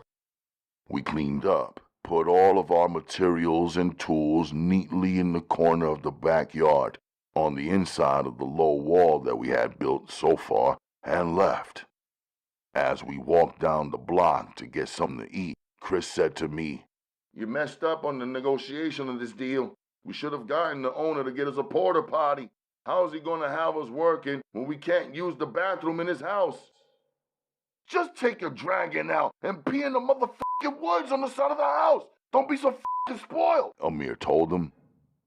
I'm just saying, if I was setting this up, I would have negotiated for use of the bathroom and a big water cooler, 'cause it's damn sure fucking hot out here.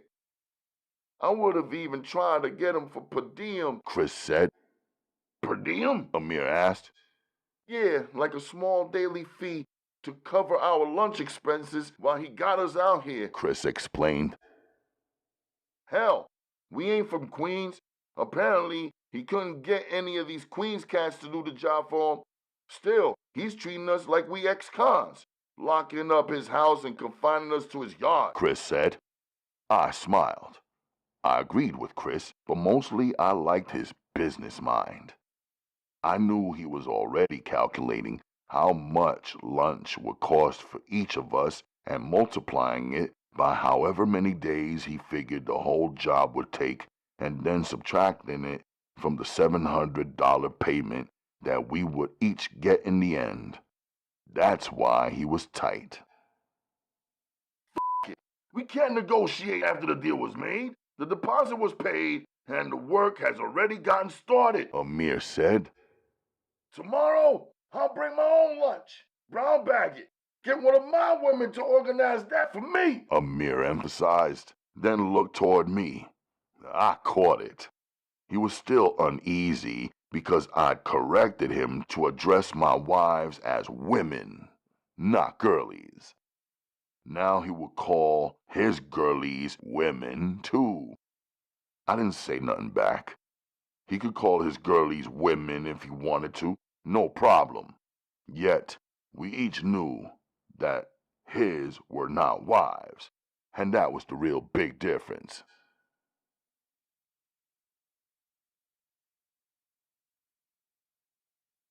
Chapter 9. Money green eyes and pale skin, no cosmetics and nice lips, black lashes and black hair, no ring on her married finger and no jewels. A black embroidered bracelet on her left wrist almost completely covered a deep scar. She held her briefcase in her right hand. Slim, wearing a conservative, well-tailored black suit which she obviously spent good money on. She somehow chose to wear clogs on her feet confidently, but they didn't match the rest of her fashion. Birkenstocks. The tiny metal label on her clogs was the only obvious branding on her. I had to look very closely, or I would have missed it. She walked slowly, strolling past each of the 12 of us, all cuffed and chained. She inspected us carefully with those eyes. When she reached the end of the line where I stood, she stopped and stared. Then she did a 180 and slowly walked back to the beginning of the line, opened her briefcase, fingered through some files, and pulled one out. She flipped through the few papers in the folder, held it open, and started all over again, walking back down the line. As she watched, I watched. She is, after all, a woman in an evil space packed with evil men. When she reached the end of the line the third time, she kept walking. Seconds later, she returned with a court officer. Approaching us again from the right side this time, she and the officer stopped where I stood. Unchain him, please, she said politely to the officer, and without any emotion, as she pointed her eyes towards me. He signaled a second officer. When he arrived, she said, I need a private room to counsel my client before his arraignment. Unchained from the 11, but hands and feet still cuffed and chained, I was only capable of small steps. Still, I was grateful to be moving. One officer walked behind me and the other in front with her. Those two talked as though I had no ears to overhear them. But of course, even with the commotion in the court corridor, I could hear clearly what they discussed. You should stop that guessing game you play, the officer said to her. His casual tone of speech let me know that he was familiar with her. Not playing, Officer Foley, she said dryly. I could have yanked that John Doe from the line, escorted him to the room, and had him chained to the chair and waiting for you while you enjoyed a nice cup of coffee, he said, as though he had an interest in charming her. Not necessarily. I even want to take a look at my coffee beans before they roast or grind them, she remarked. The pretty ones are always extra work, he joked, giving a short laugh. After a pause, he turned his failed flirtation back to the business at hand. This guy here is no victim. Don't ask me to uncuff his hands in the council room. That's not gonna happen, he said sternly. Is that your decision or mine, officer? She pulled some type of rank on him. That's me looking out for your own good. That's me doing the same thing your father would want me to do. He emphasized this by stopping his walk and turning towards her, but she kept walking, leaving him behind. No thanks, Daddy, she said with calm sarcasm. This troublesome, pretty little lawyer girl will make her own choices and will take care of herself. That's what I learned to do in 4 years of university, 3 years of law school, and after passing the bar on the first go-round. She had shut him up and shut him down at the same time. Uncuff him, she said when we reached the room. Please have a seat, she said to me politely. I was reminding myself to not be off guard to her feminine manner. I sat down, hands uncuffed, unchained, but not my feet. It was a windowless, almost empty room with a solid door except for the slim rectangular glass which revealed the court officer posted immediately outside it. There were no cameras visible. My eyes moved across the perimeter of the ceiling to check for small devices that I knew could have easily been planted there. I wasn't worried, but I was cautious and more thoughtful about surveillance than I had ever been in my young life. She remained standing. I was seated. She approached my chair slowly and pulled her face in close to mine and then walked around my back slowly. I didn't turn. I remained seated. She walked back to the front and squeezed herself in between the table and my seat, pushing the table back with only her backside. I did not know what she was doing. Neither did the officer on post, who was now glaring through the glass on the door. Do you mind if I touch your face? she asked me. I had one eye on him and one eye on her. I did not answer. Couldn't call it. She stood up, still close in front of my chair. Him still watching her back as she faced me. I like the whole silent thing. Brilliant, she said softly and without emotion. However, you'll have to treat me differently than everyone outside of that door. Let's develop a system. I'll do my job my way, and if you feel violated in any way, just tell me, and I'll stop immediately. She was starting. Let's get started then, she said, touching my chin and the top of my head lightly with her fingers and moving it around gently. The door opened. What's going on? Officer Foley barked as though the attorney was his woman. Attorney-client privilege. Please close the door, She said calmly. He didn't. Since you're still standing there, order me a car. I've got a hospital run.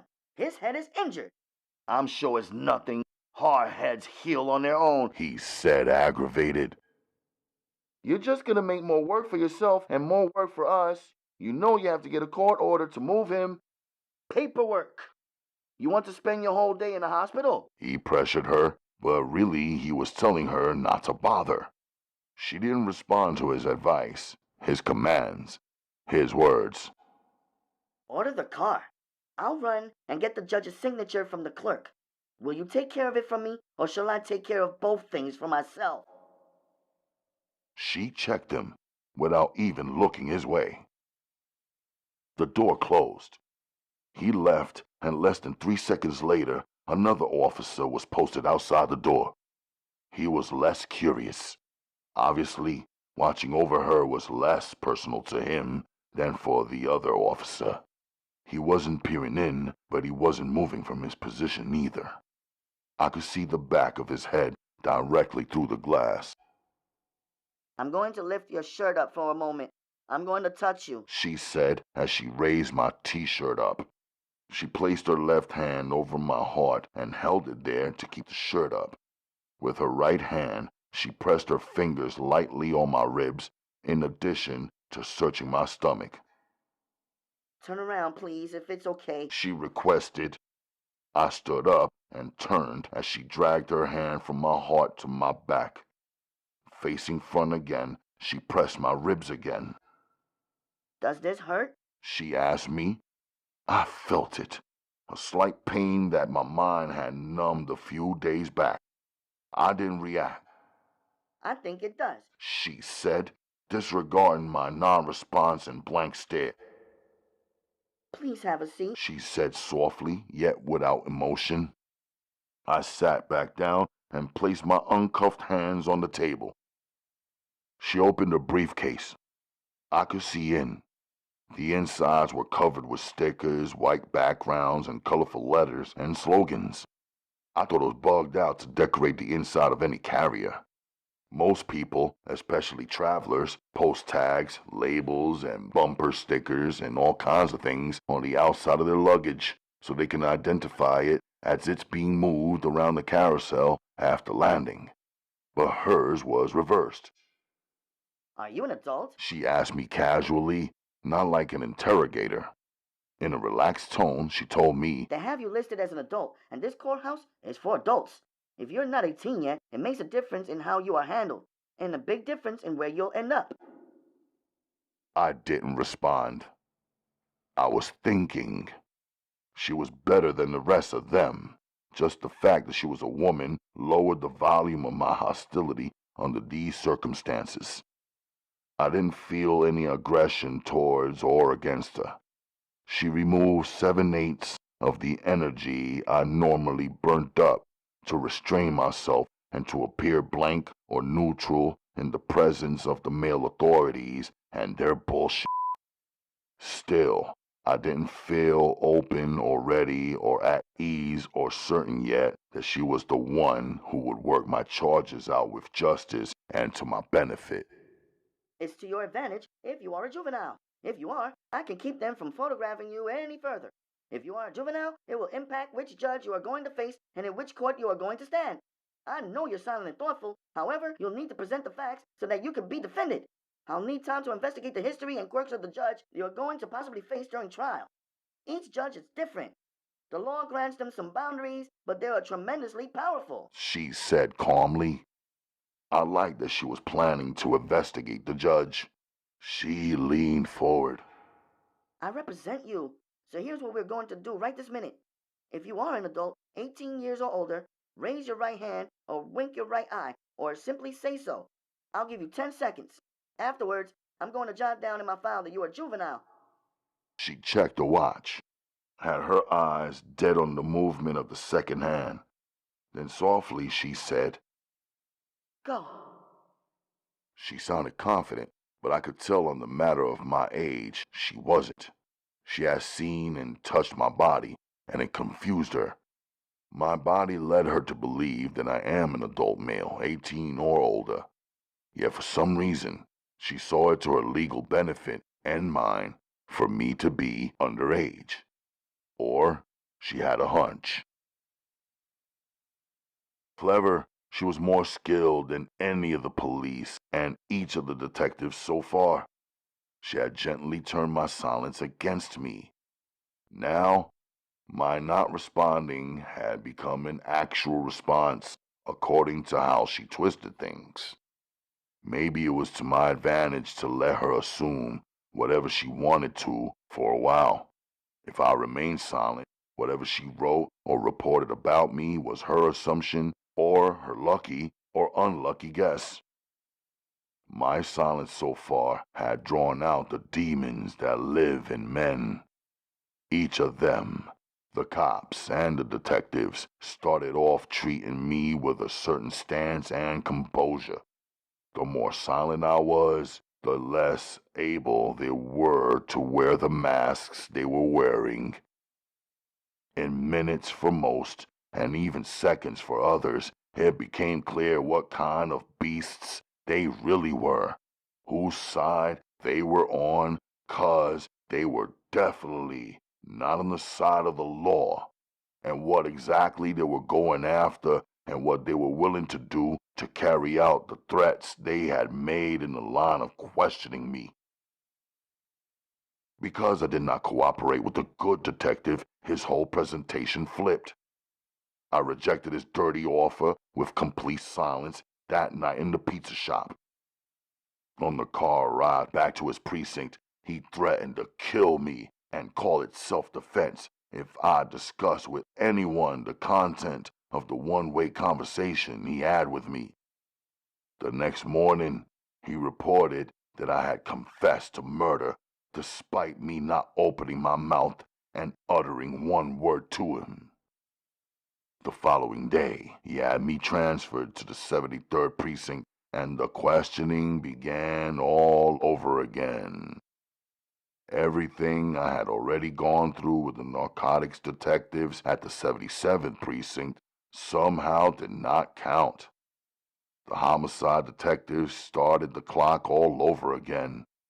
Consequently, for another 48 hours, I was jailed and interrogated and subjected to all of that extra shit that they do and get away with.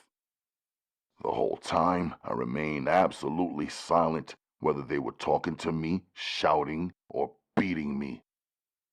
They tried to draw a murder confession out of me, spoken and written, or to have me confirm what the good detective had reported.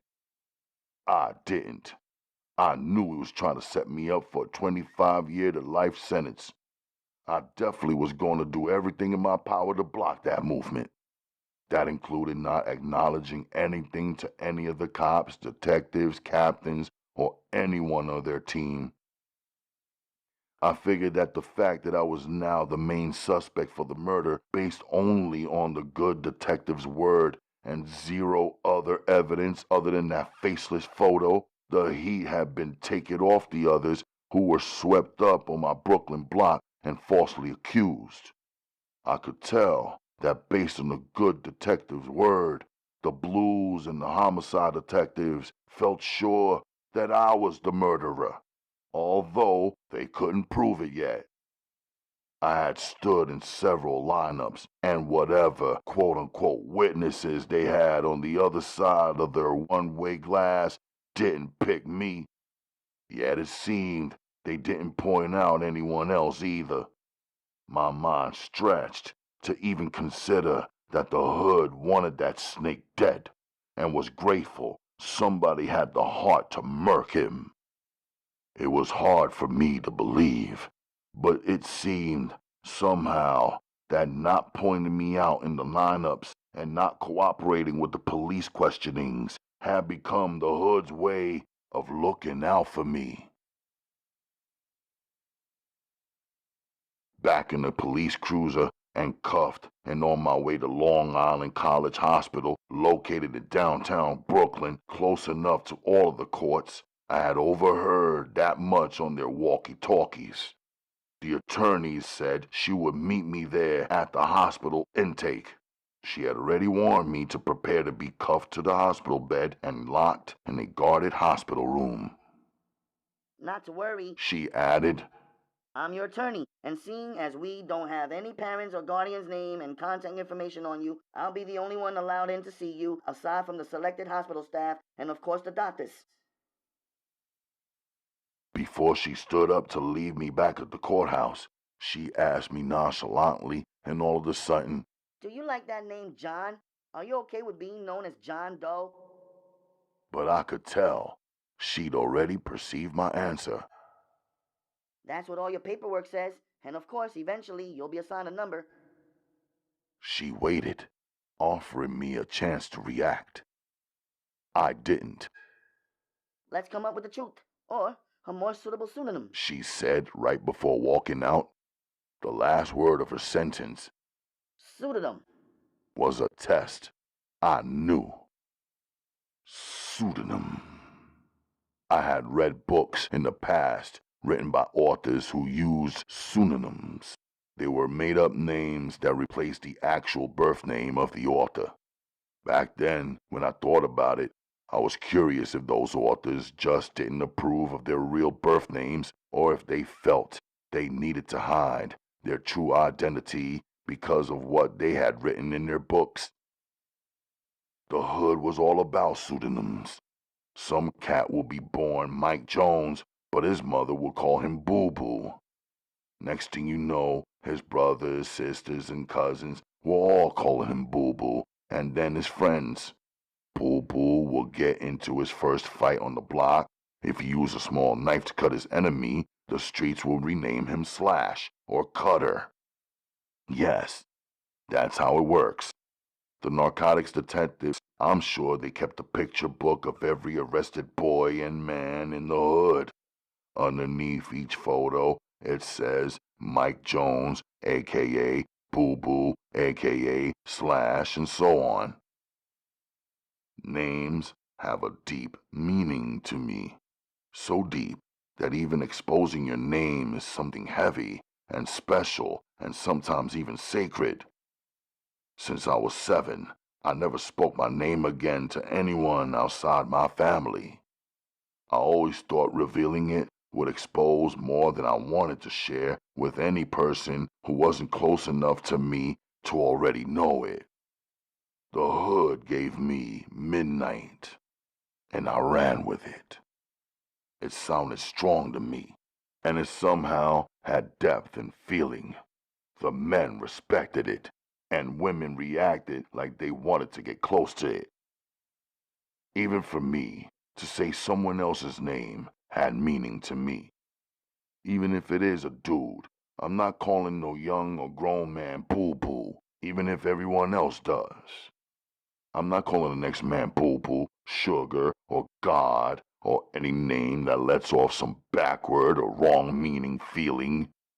9 times out of 10, I wouldn't be talking with no like that anyway. If I had to, for some unknown reason, I would talk without ever mentioning the pseudonym that didn't sit right with me or with my beliefs. Both of my wives catch feelings, like a jolt of energy or a strong sensation when I speak their names aloud. Even on an ordinary day while doing ordinary things, or when I just come back into the house and called out for one of them, Akemi's hypnotic eyes would light up. Chiesa is in love with my voice, and more in love with my voice saying her name. I can't think about it the same way my wives do, but I know a man speaking a woman's name out loud arouses her if she has love for him. You got nothing but time, The officer posted in the hospital waiting room with me said. He stood against the wall, close to me, as I sat, hands and feet cuffed. The lawyer was very late arriving at the hospital. The place was packed with uncuffed patients, some obviously and extremely sick, some bloodied, some coughing, some leaned over or lying down over 3 or 4 seats that were needed for others who were still arriving. No matter their conditions or aches and pains, they each took at least one glance at me cuffed and chained. It didn't matter. The officer must have thought he was a mind reader. Every half hour or so, he would make some smart remark like, "You think you're the only client your lawyer has? She got 9 knuckleheads just like you at the courthouse waiting. You're all going to the same place. That's where you all belong." None of that was on my mind. I was thinking about business. I was watching the sick people in this waiting area and their children and spouses each getting up randomly and putting their coins and bills into the vending machines. Vending machines. That's my line of work. Being surrounded by them in here had me thinking back.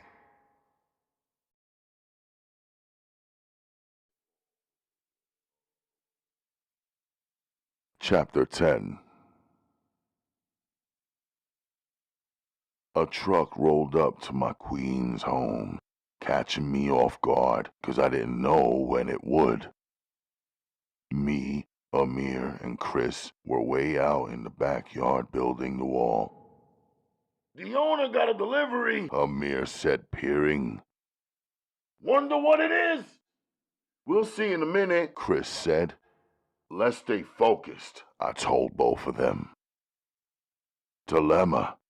If I ran to the front of the house to accept and sign for the delivery, then my friends would find out that I am the real owner of this house and that they were here building a wall working for me. The job and the pay is legit. However, them finding out that I no longer lived in Brooklyn and where I do actually live was not part of my thought-out security plan. I did not want any men watching, mixing with, or lingering around my women. Even before I had taken 2 wives, I didn't invite Chris or Amir to our Brooklyn apartment, plain and simple, because my mother and sister live there. When I am outdoors with my women, and they are each covered, no problem. Naja, Hakemi, and Uma were all at the Ghazali's. Only Chiesa was home. On the one hand, I knew she would see the truck out front because she tends to see everything. On the other hand, I knew she would also be in a dilemma because my wives and I all agreed that they would not reveal themselves while workmen, quote-unquote, were anywhere on our property. What the Amir said, breaking our rhythm of laying the cement blocks. We each were now watching one guy carefully steering a gigantic 9-foot by 6-foot box on a dolly. Then his man came out with a second huge box. Now I was surprised as well. I was only expecting one delivery. You think the owner's home? Chris asked. I doubt it. He never comes outside while we're here, and we never catch him coming or going, Amir observed. It's a woman, Chris said. Nice, he added. Chiesa had emerged from the front door of our home wearing her Fila summer sweats and a thick wool hat that covered her hair. Amir is a fierce fighter, no matter what style of fight he's using. But Chris is strong and underestimated, and I could see him using that strength to dominate over the underestimation. The delivery men were standing in the front of the backyard now. The presence of the strangers and the huge boxes being rolled in was the only thing that broke up Chris and Amir's play fight. Where do you want them? The buffed-up Italian dude asked us. Wherever she told you to leave it, I said. They wheeled both boxes to the side of the deck and skillfully removed their dollies. Both of them side-glanced at the wall we were building before they turned and left. What would you have done if you went up and rang the house bell and the owner answered the door with a shotgun? I asked Chris as I was buttering a cement block. You know that she's his wife then? Chris asked me. The shotgun, if it's his wife, or the pistol, if it's his daughter. Either way, I said. You always gotta go extreme, man, Amir said, leaping up from the ground. Word of mother, Chris agreed. Then we all laughed at ourselves.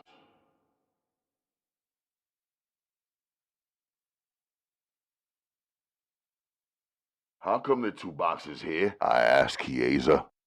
This was after I'd wrapped up work and walked off the property with Chris and Amir to the subway station and came back home. I ordered 1 vending machine, I reminded her. She smiled. Let's make a mudaraba, Chiesa said. I smiled. How do you know that word? I read it in the book. She said, smiling even more widely, her left eyebrow raised. I knew then that she was plotting something. Mudaraba meaning contract in Arabic, am I right? She asked me.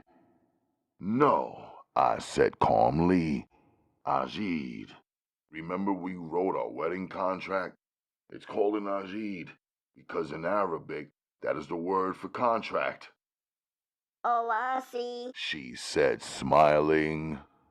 And mudaraba means Business partnership, I told her. She jumped up like she sometimes suddenly does. I ordered 2, She said excitedly, finally answering my first question about the 2 boxes. So let's you and I make a mudaraba together. With your new vending machine and with my new vending machine. She was talking business and flirting with me through her eyes. I let the feeling move in me, but stayed solemn on the outside, as though she was any businessman trying to make a deal with me. Let's check out what you ordered. We each drew our knives to slice the box open. When she saw mine, she put hers away. I sliced the first box, a nice clean cut straight down the line so I could close it back up properly. The box I cut led to a huge wooden box that looked like a portable closet. It had a combination lock built into it. Open the envelope, Chiesa pointed out. I did. Inside the envelope was a thick catalog that was sealed in a thick plastic. I sliced it open with the tip of my blade to avoid damaging the pages. In the inside cover was the combination. I dialed it, and the door swung open like an actual, precisely fitted door in the home would do. Apparently, it was the machine she ordered. It's a horsey ride. She smiled. For children. She added. It might inspire them to... I cut her off. It might inspire them to give you 50 cents a spin, I said, after swiftly sizing up the mechanics and finances of her machine. No, really? Well, yes. I would like the 50 cents per spin, but it might pique their interest in becoming equestrians. She said. Equestrians? What language is that? It's English. Take me seriously. Don't play around. She laughed. It means horseback riders, or anything having to do with the world of horses. She explained. Okay. I folded my arms across my chest to make her feel like I was going to be difficult. I pointed to the iron lock box beneath her machine where the coins would drop down. Your machine takes coins. The machine I ordered takes dollars. What would make me form a partnership with you when my earnings are higher than yours? That doesn't sound like a reason to go 50-50, does it? True, your machine costs more than mine and will probably earn more than mine, but that's not the point, is it? That's my point, I said, still being serious, just to with her. Her face changed, like now she was thinking much harder than during her light, playful mood. And like this talk was much more difficult than she had anticipated. She walked up close on me, placing her ballerina fingers on my shoulder with one hand and the other hand behind my neck. You can't use your body part as part of your business proposal, I told her. Yes, I can. She smiled sweetly. As long as it is only with my husband. And she was right. She pressed herself against me, both of us standing in the yard. I was about to go for it, but resisted her manipulations. I gotta go pick up my wife, I said to her. I am your wife, she said to me. My first wife, I said. Kiss me first, she said softly, like a whimper. I did, but the heat between me and her is too high. She often wanted to kiss, and she could be content and delighted with just that. The momentum in me didn't work that way. For me, one touch led to another and then spread like wildfire. It was too strong. But Akemi and Mauma were waiting for me to come at the agreed time. So I would. As I closed the wooden door and spun the lock, then taped up the box with the horsey ride in it, Chiesa came up behind me and wrapped her arms around me. My hands were way up high, taping the top. She got on her tippy toes and was trying to reach up as high as my hands reach, which is impossible for her to do. Meanwhile, she was pressing against my back. Now she was trying to pull my hands down, massaging my chest and moving to tickle me. I was holding back my laughter and not showing her my smile, 'cause I knew that's what she wanted. Feeling ignored, she squeezed herself in between me and the box. This is why I can't do business with you, I told Chiesa. We started off as business partners when we first met. How can you say that you can't do business with me now? She asked in her playful, flirty way. Because, I said. Because what? She asked in a sexy voice. Because the situation is different now. Different how? She asked. I paused. Because now I've been doing it. Every time we're close, I want to go doing it. Every time I look in your eyes, I dream about how good it feels to be doing it. That's why.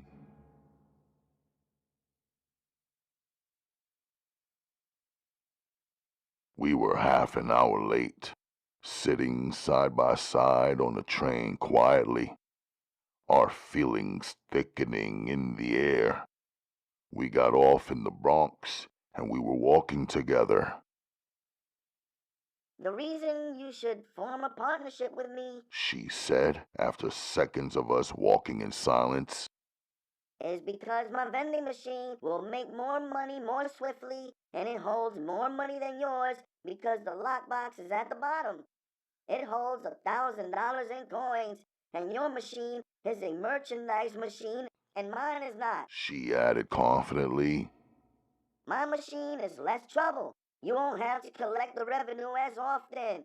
The quarters will make the base of the machine so heavy it will be difficult for anyone trying to steal it. You won't have to stock it with any sodas, waters, chips, candies, products, or merchandise, which means that you won't have to restock it either.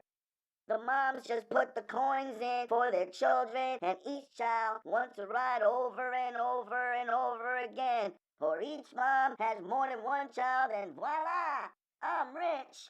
You should take that into consideration and make a muraraba with me.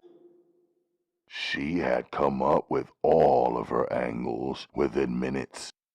Or maybe she already had all of her angles sealed beforehand and just slowly seduced me. I had ordered a vending machine while I was in Asia. The Japanese company exported their machines to America and even had the US dollar conversions factored into their mechanics and displays. Of course, the Japanese always make the most efficient, high-quality, smart machinery. They always make it expensive, yet easy to purchase and easy to utilize. They think long range instead of selling cheap shit and jerking their customers. They make a customer out of a buyer for life. That's why I wanted to begin my business buying from them. I would test it out with my first machine just to be certain that it was a bankable option. Then if all was good, I planned to not only collect revenue from my one machine, but to reinvest and have many machines in ideal locations. Furthermore, I planned to sell the machines themselves. I paid $9.99 for one. On the next order, I will buy in bulk and then resell the machines, placing a nice fee for my company on top of the actual cost. This was a business that would earn for me quietly, hardly ever required my presence, and didn't lock me into a mandatory schedule or location. Lastly, it was a business where only the owner, that's me, knows the count on my earnings. I liked that. In Japan, I had hired Chiesa as my translator. At the same time that I hired her, she was not my wife or my love. She initiated and completed the vending machine transaction on my behalf. I paid the bill. Therefore, she knew all of the business details and followed through properly. I'm realizing now that mixed in her Japanese business conversation with the seller on my behalf was her business deal as well. I wasn't mad at her. I am not suspicious of her. I like her mind, and I f***ing adore her. I didn't reply to her persuasions. Every time? She said suddenly. Every time what? I asked her. Every time that you look at me. Every time. I confirmed the truth without looking at her. That's why you and I are late.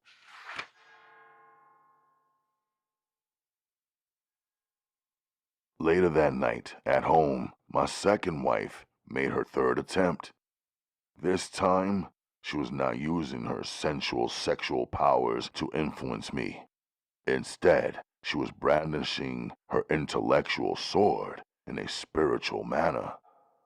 You know, Khadijah was a wealthy woman when she met Muhammad. She began softly, and already knew Chiesa's spiritual sword was her most powerful weapon in this battle to win me over and get away. Prophet Muhammad, peace be on him, say that, I told her. That's how Muslims say it whenever we are speaking the name of the Prophet. I know, She said sweetly. but this story I am telling you begins when Muhammad was not the prophet yet. He and Khadijah were not even married yet. All right, I'm listening, I said. I watched her. She put on her hijab even though she and I were in her bedroom, just the two of us. Her mood and manner shifted as she continued to tell me a story. Muhammad's family worked as traders. They took goods and traveled in caravans long distance across the desert to sell the items they had for sale to various communities and customers.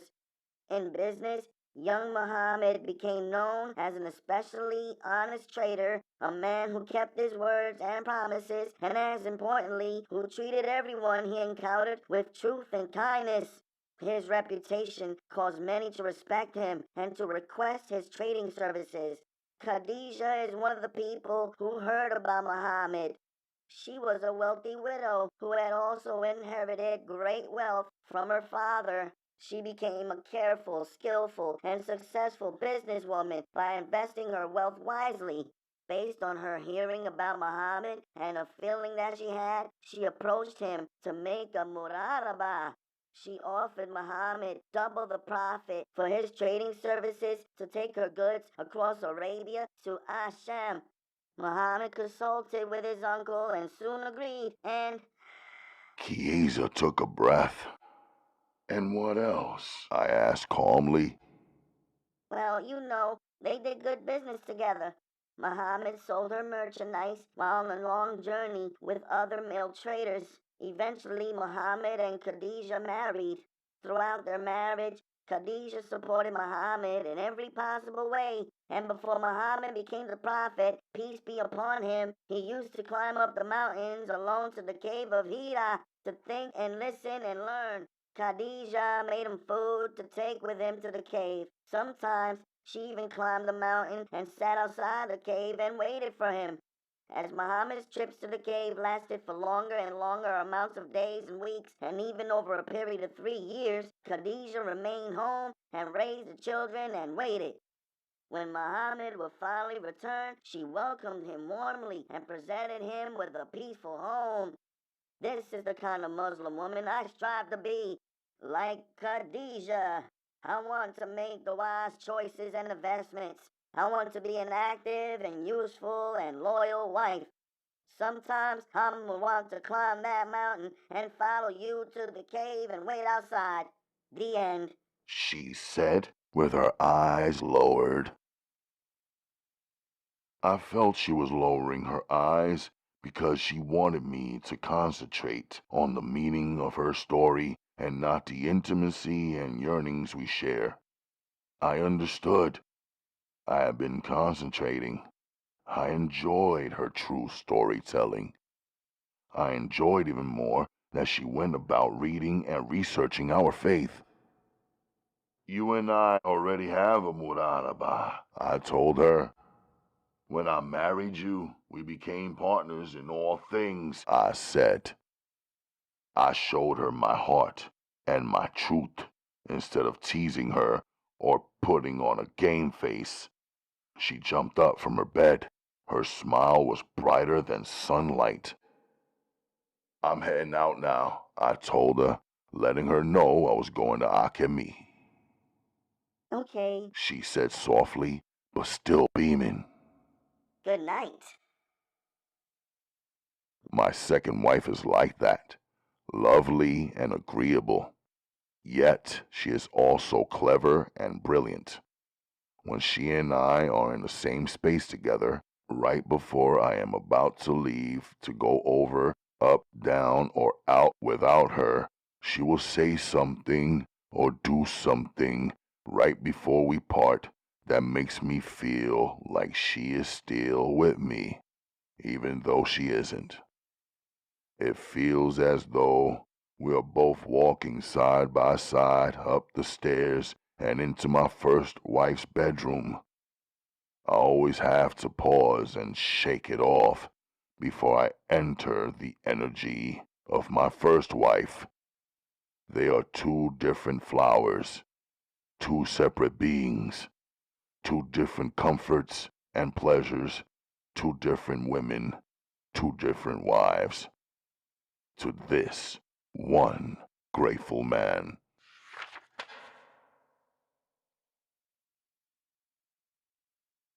Chapter 11. She comes from wealth, my first wife. As soon as you see her, you'll know. Black hair, dark pretty eyes, and thick lips. Slim and sleek, her walk is mean. Her beauty is evocative, making whoever is looking feel something. Her fashion is elite, feminine, and flawless.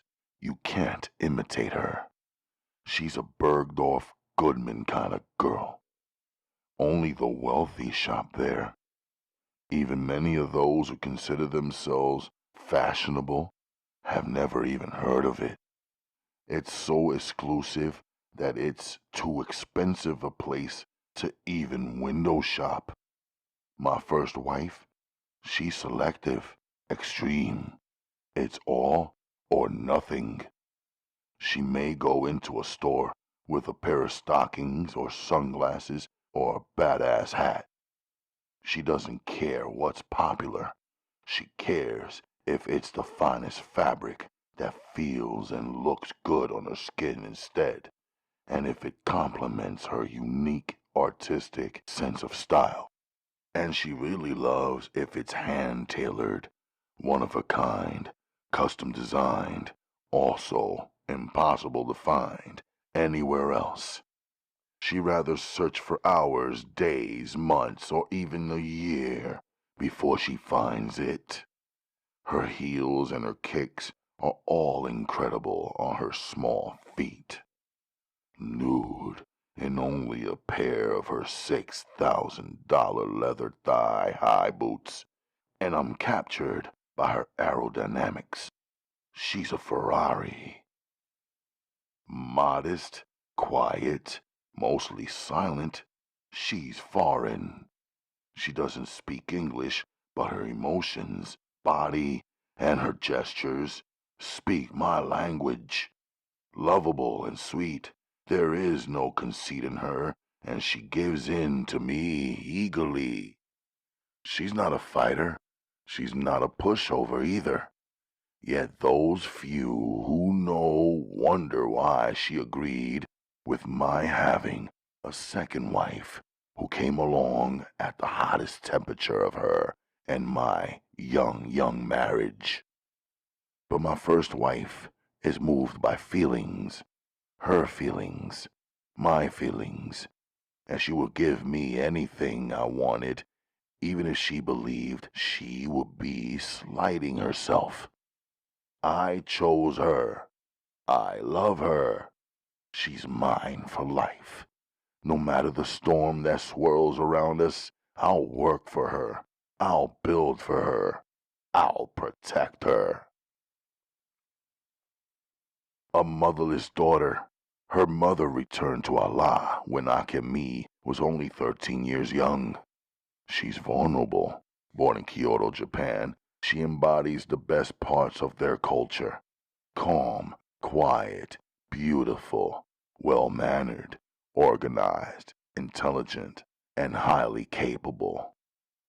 Yet in her veins boils the hot blood of Korea, which causes her to be deeply sensitive and very emotional.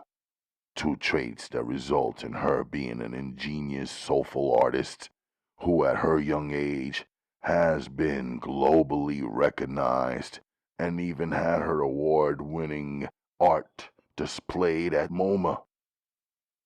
But for me, mostly, she's soft, sensual, and sweet.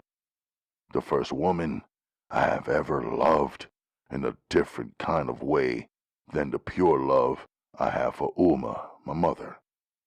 I protect her the same way I protect my mother.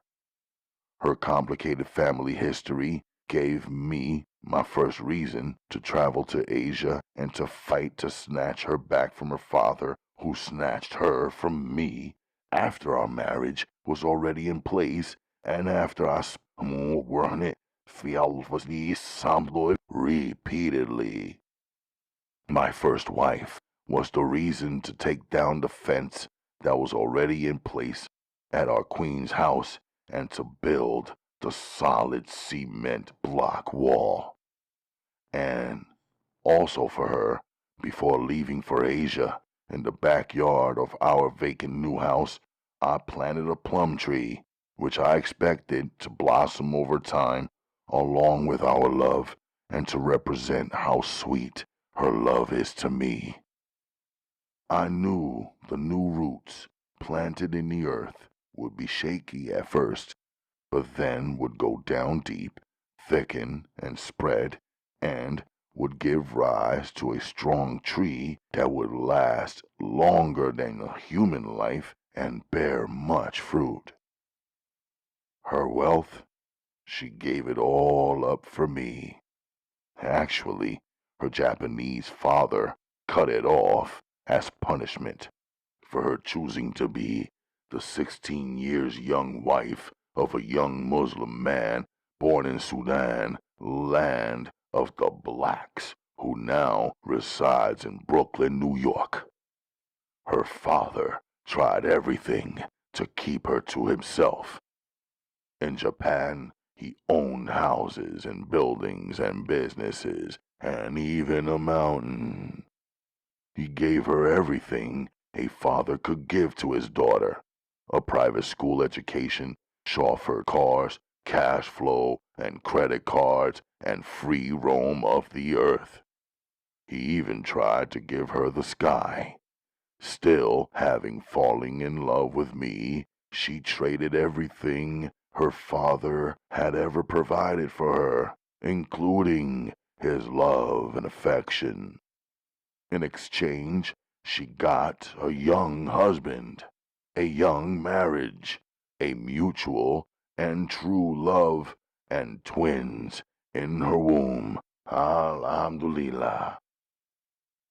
Because of love, my first love, and because she is my wife, my first wife, I knew and I know just how hard I had to work, what I had to build and provide to convince myself that even though she is already my wife for life, I deserve her.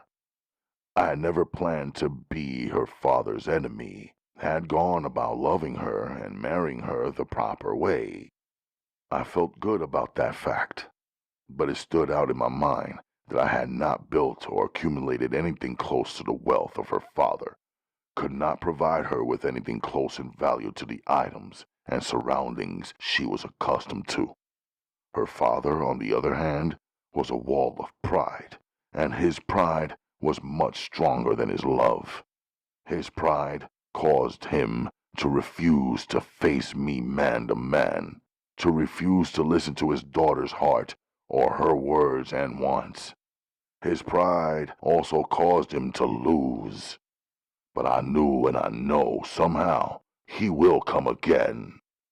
I don't fear this, but I don't take it lightly either. Young, I'm just laying the foundation for our wealth, and I know what true wealth is. Some men think if they have a heap of hundreds that they're doing it.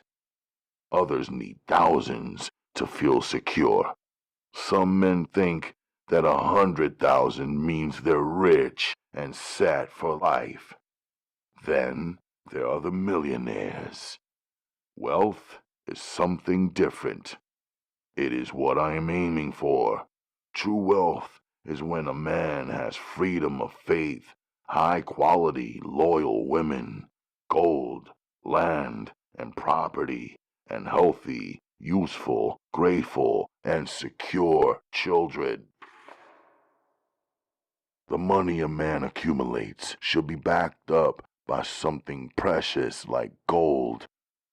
A man is not rich if spending what he has in his hand or carries in his pocket or wallet means he has gone broke, or if he can't own his own land and house without fear of bankruptcy.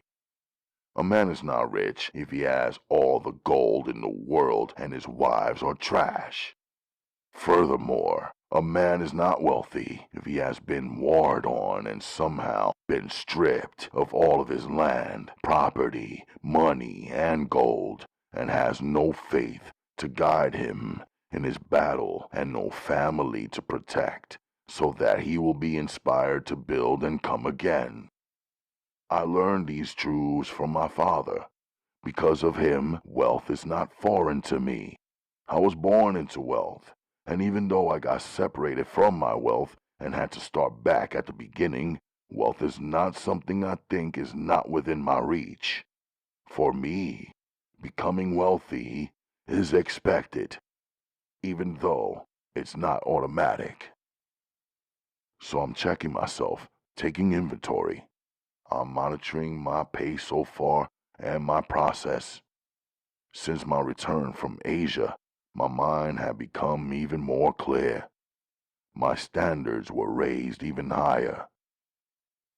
Marrying the right women, planting my seeds, and securing my family, I achieved that. Yet, I knew that securing a family is an ongoing everyday thing, an awesome responsibility, especially when I am the only male.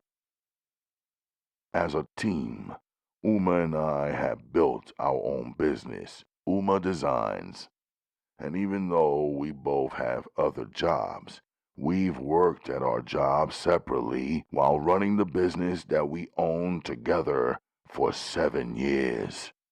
We purchased our land and our house some months ago. We bought it in full, no mortgage. It's ours completely. We don't have to worry about missing a mortgage payment and having the bank that issued us the loan stepping in and taking over, becoming the actual owners of our house. Because of course, if you have a mortgage, the bank is the actual owner of the house until you pay it off with interest over 30 years. Our new Queen's home is not in any way comparable to or even similar to the huge estate that my father built and owned and that we all lived in. Still, it is what I could manage so far. It is a blessing under the circumstances of our living in America without a Sudanese wealth. We still have to pay property taxes, but the monthly amount is very small, especially when compared to the going monthly rent for any apartment in all 5 boroughs of New York. And of course, when you are renting, you don't own ish. At any moment, the real owners can decide to change your apartment into a condo and throw you out, or keep everything the same but raise the rent so high you gotta throw yourself out. When you rent, you always have to seek permission for things, like who and how many people can live there, or how many people can share one room. And even simple things have to be requested, like changing the locks or getting a new set of keys, or even permission to hammer or hang curtains or paint the walls. That's a constant reminder that the place where you live does not belong to you. While I was away in Asia, my Uma and sister stayed in the basement apartment of the father of Sudana, Mr. Ghazali. I rented that space from him even though we had just purchased our new home. Our new home wasn't cleaned and sanitized, cleared out, repaired, painted, or furnished yet. It had no telephone or even power. All of that was my responsibility, but I had to move swiftly to Asia to get my first wife. So it made sense to provide a clean, organized, furnished apartment for my Uma in a house owned by an Islamic Sudanese family where she and my sister were adored. The basement apartment was separate, with its own door and locks and phone, so I did not have to worry about anything improper. And Mr. Ghazali owned a taxi car service, so in addition to paying him rent for the month, I also paid him in advance of my leaving to drive my Uma to work and back home each day. This was the only way I could have peace of mind while traveling. Now my liquid cash flow is tight. Uma and I had emptied our bank account in order to buy our new home. I was only able to travel to Asia because my father had given me, before we left Sudan and moved to Brooklyn, 3 diamonds to keep forever, or to use in case of emergency. The diamonds were valued at a minimum of $15,000 for each one. Even though I did not want to sell them, they were heirlooms that I treasured and hoped to pass on to my future sons. I did sell one in order to have cash to set my up properly before leaving and to obtain my airline ticket and handle all travel expenses. A trip planned for 1 week turned into a necessary adventure that stretched over a month. Over there, I spent money, and I made money, returning with $10,000 remaining in my hand, plus the 2 diamonds I never sold and a second wife. $10,000 is not a lot of money. Maybe it would be if I were not married or expecting, or had not just purchased a new home. Maybe if I just had to spend it on myself, I could coast and chill for a while. That wasn't the case, so I'm pressed, but not exactly under an unbearable pressure. Has her own chest of precious jewels, even though she had been relying on her small job salary until we were able to rebuild our treasury by working designs. She would not sell her jewels. They are each an intimate memory to her, and each one comes with an amazing story of my father and our Sudanese life and lifestyle. She had parted with only one of his memories. Right before I left for Asia, she handed me my father's Rolex. It was a Datejust with a cracked bezel that I had never known she had. It seemed like she wanted to part with it for her own reasons. Fortunately for me, while in Asia, I sold the Rolex to a Namibian jeweler in exchange for diamond bangles and a diamond ring, all the jewels I wanted in order to propose properly to my second wife. I am aware that it was and is my father who gave me the means and the gifts that secured both my wives. I want to be the same caliber of man that my father is to my future sons, inshallah, and I am striving. Building the wall had cost me $2,000. Of course, I didn't have to pay myself for working on it. All work and supplies were included in that sum. That was a big bite right there. There was also the furniture we purchased and the cost of the security gates I ordered for the ground level windows. I settled my bill with Mr. Ghazali upon my return so that while I scheduled to turn on the power and water and cleaned up and prepared the new house to make it good enough for she could stay on there. My first week back home, my wives enjoyed the overpriced hotel I checked us into upon our return from Asia. After all, Mr. Ghazali had 2 unmarried young but grown sons in his house.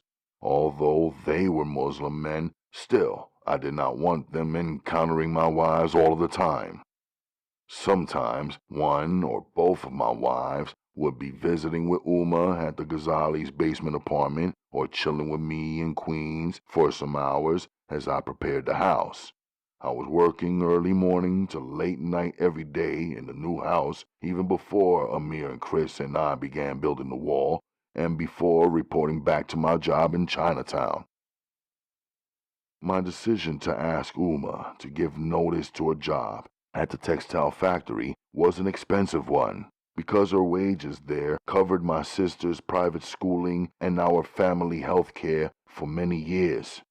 However, I had a plan to expand the business we owned, our products and services, and to free my mother of being a wage earner any longer.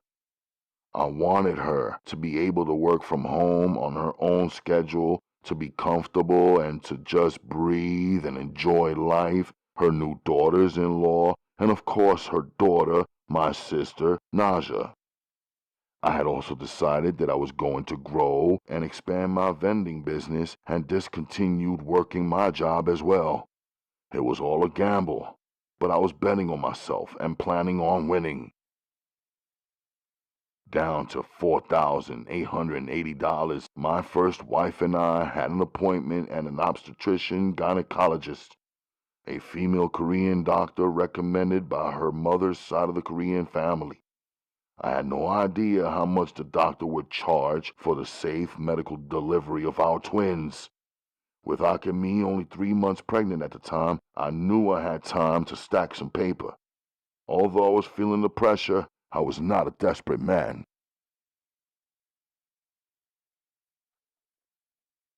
Somebody was working my spot in Chinatown at Cho's Fish Market. I expected that to happen when my trip to Asia had stretched to longer than a week. I had phoned Cho from overseas, not wanting to stick him. His weekend business began on Friday morning and was always packed with hard work to do and plenty of customers. That was my shift. Early Saturday morning, June 14th, instead of giving some sort of explanation or excuse for my extended absence, I did the only thing the Chinaman respects. Washed my hands, threw on my rubber apron and the welder's glasses I use for eye protection, and fell right into the rhythm of the work. I was carrying styrofoam crates filled with fish, shovels of crushed ice, empty barrels and tanks for the live fish, boxes of plain brown and waxed wrapping paper, and cartons of hundreds of plastic bags for the customers, and hosing down the prep tables. I was letting loose live eels in the tank, live scallops and clams and live crabs and lobsters, each in their own buckets. I was gutting and scaling sea bass, branzino, snappers, sea bream, rainbow trout, porgies, and whiting. I worked that Saturday double shift for 2 reasons. One, I didn't work yesterday, which was Friday, the day I finished cleaning and setting up the empty house in Queens to bring my family home. 2, because I wanted to speak with Cho after we closed up his shop. I wasn't charging him for my labor for the day. I wanted to make a new business relationship with him instead. My double shift free labor was an investment in his ability to hear me out and consider what I was saying while understanding and respecting my growth as a man. He chose the spot for dinner. It was his regular spot. The Chinese did not dine in the same places or in the same manner or off the same menu as their tourist customers. So we were in the back room of a restaurant whose red canopy boasted bold Chinese letters which I could not read. I could, however, read the English lettering in small print beneath the Chinese letters. It read, Chuan Tu Chioja. I learned from the restaurant business card that it meant spring restaurant. The room where we sat looked like a pig temple. There were pig heads and pig carcasses and even pig statues on mantels and dead ducks with stretched out necks, and damn, I did not want to be rude, but I'm comfortable working with all kinds of seafood, but would not be comfortable working in a butcher shop that was not halal and had pork displayed everywhere. Really, I did not want to consume anything in there, but I did not want to insult Cho either.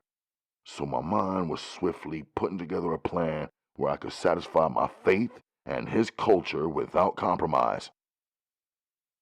I thought I was meeting with Cho for dinner, but when we arrived, there were 10 other Chinamen standing in a huddle as though they were waiting for him. Cho and I joined them.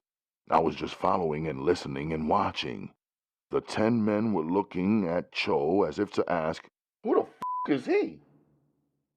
I heard Cho either introduce me or define me as John Liu Lee. Then he turned toward me, put his hand on my shoulder, and said in English, Very hard worker. I knew then that was my name in those men's minds. At least it would be the description that separated me from whatever they thought based on my appearance and their prejudices. The Chinese don't call each other by names directly. The Sudanese and other Africans and Asians are the same on this issue. Most customers who were Chinese and regulars, if they were younger than Cho, called him Shushu, meaning uncle. When the 12th Chinaman arrived, the 11 others greeted him with great excitement and respect. He was clearly older than all of the rest.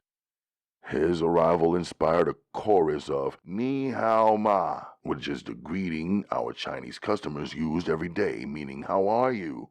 Ni Hao Ma Shu Shu was their way of showing him respect as a man older than each of them. The old Chinaman responded Chen Hao, meaning very well, but then he added Lesla, which I did not know the meaning of.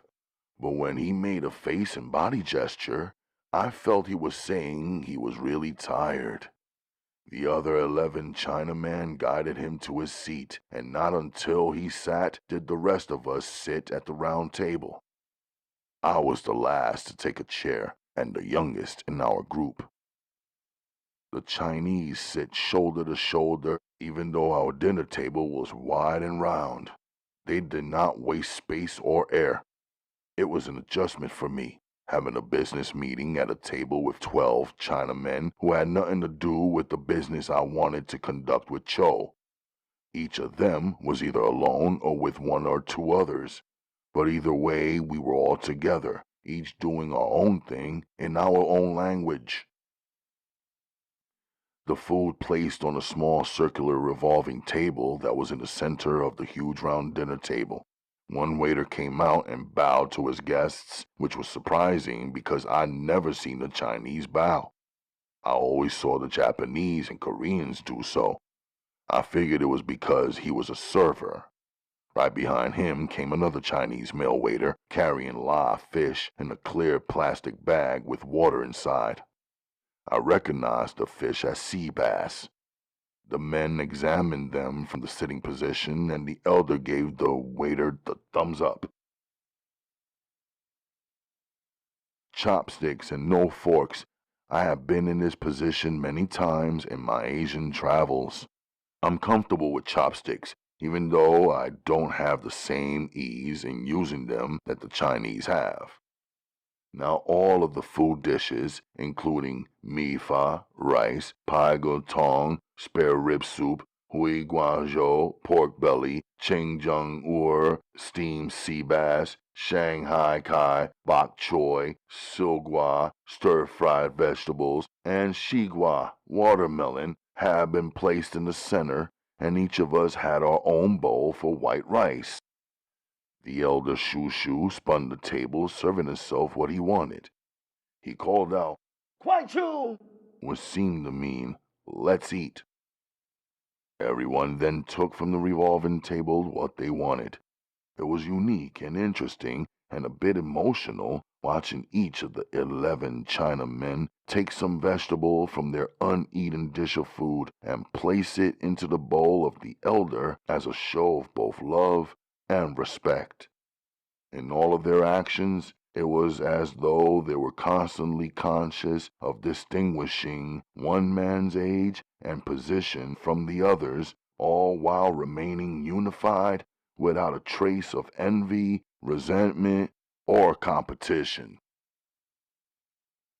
I selected my foods last.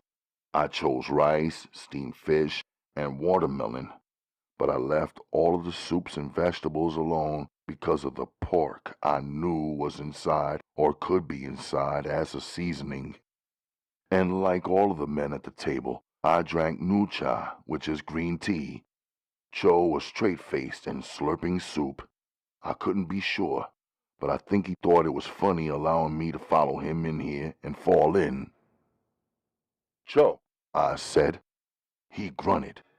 I have a new business, I told him. You work fish market. You don't work fish market. He asked me. Instead of answering, I pulled out the neatly folded pamphlet which contained photos of the vending machines. I had used the razor to perfectly slice out from the Japanese catalog only the images I wanted to show without revealing any Japanese letters or even English lettering or contact information. I would like to put this machine outside of your store, I said, handing him the photos. It was the same as though I had handed it to each of them at the table. All 24 Chinese eyes were on the paper, and it was then being passed around. Cho took it first, looked, flipped it backward, and then forward. The next man took it from Cho, and the paper made the rounds around the round table.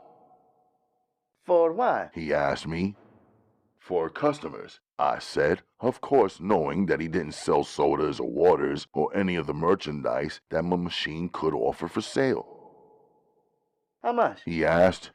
I'll deliver the machine to the store tomorrow if you agree. Customers buy from the machine. I keep the machine restocked and I take the money, I said.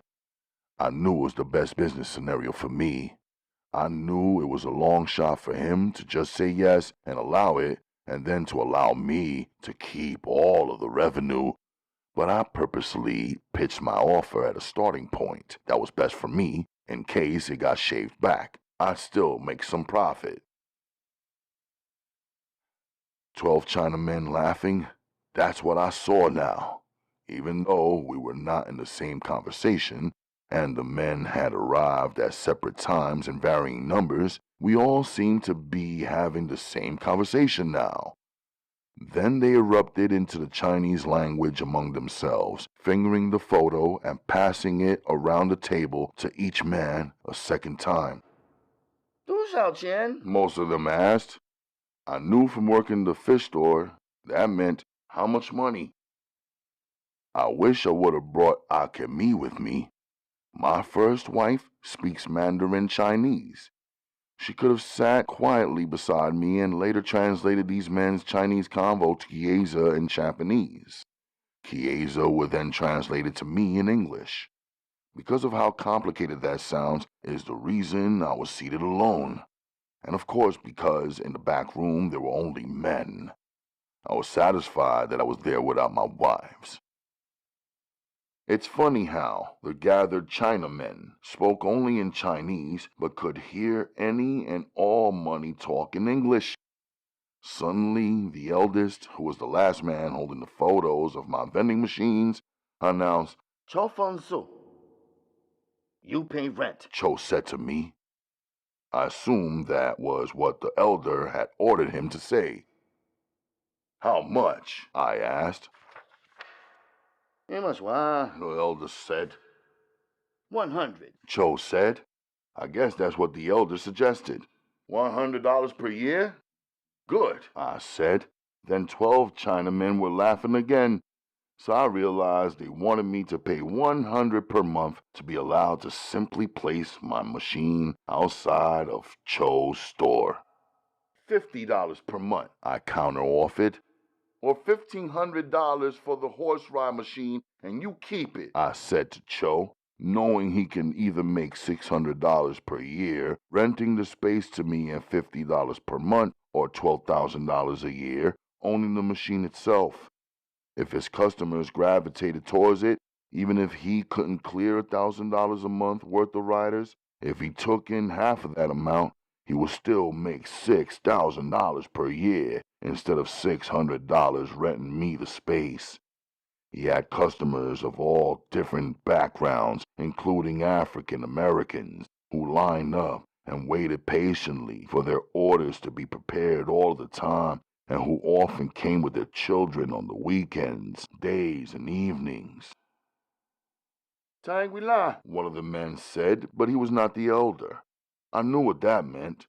Chinese customers said those exact words when they thought their order was too expensive and they wanted the We Chinese discount at Cho's store.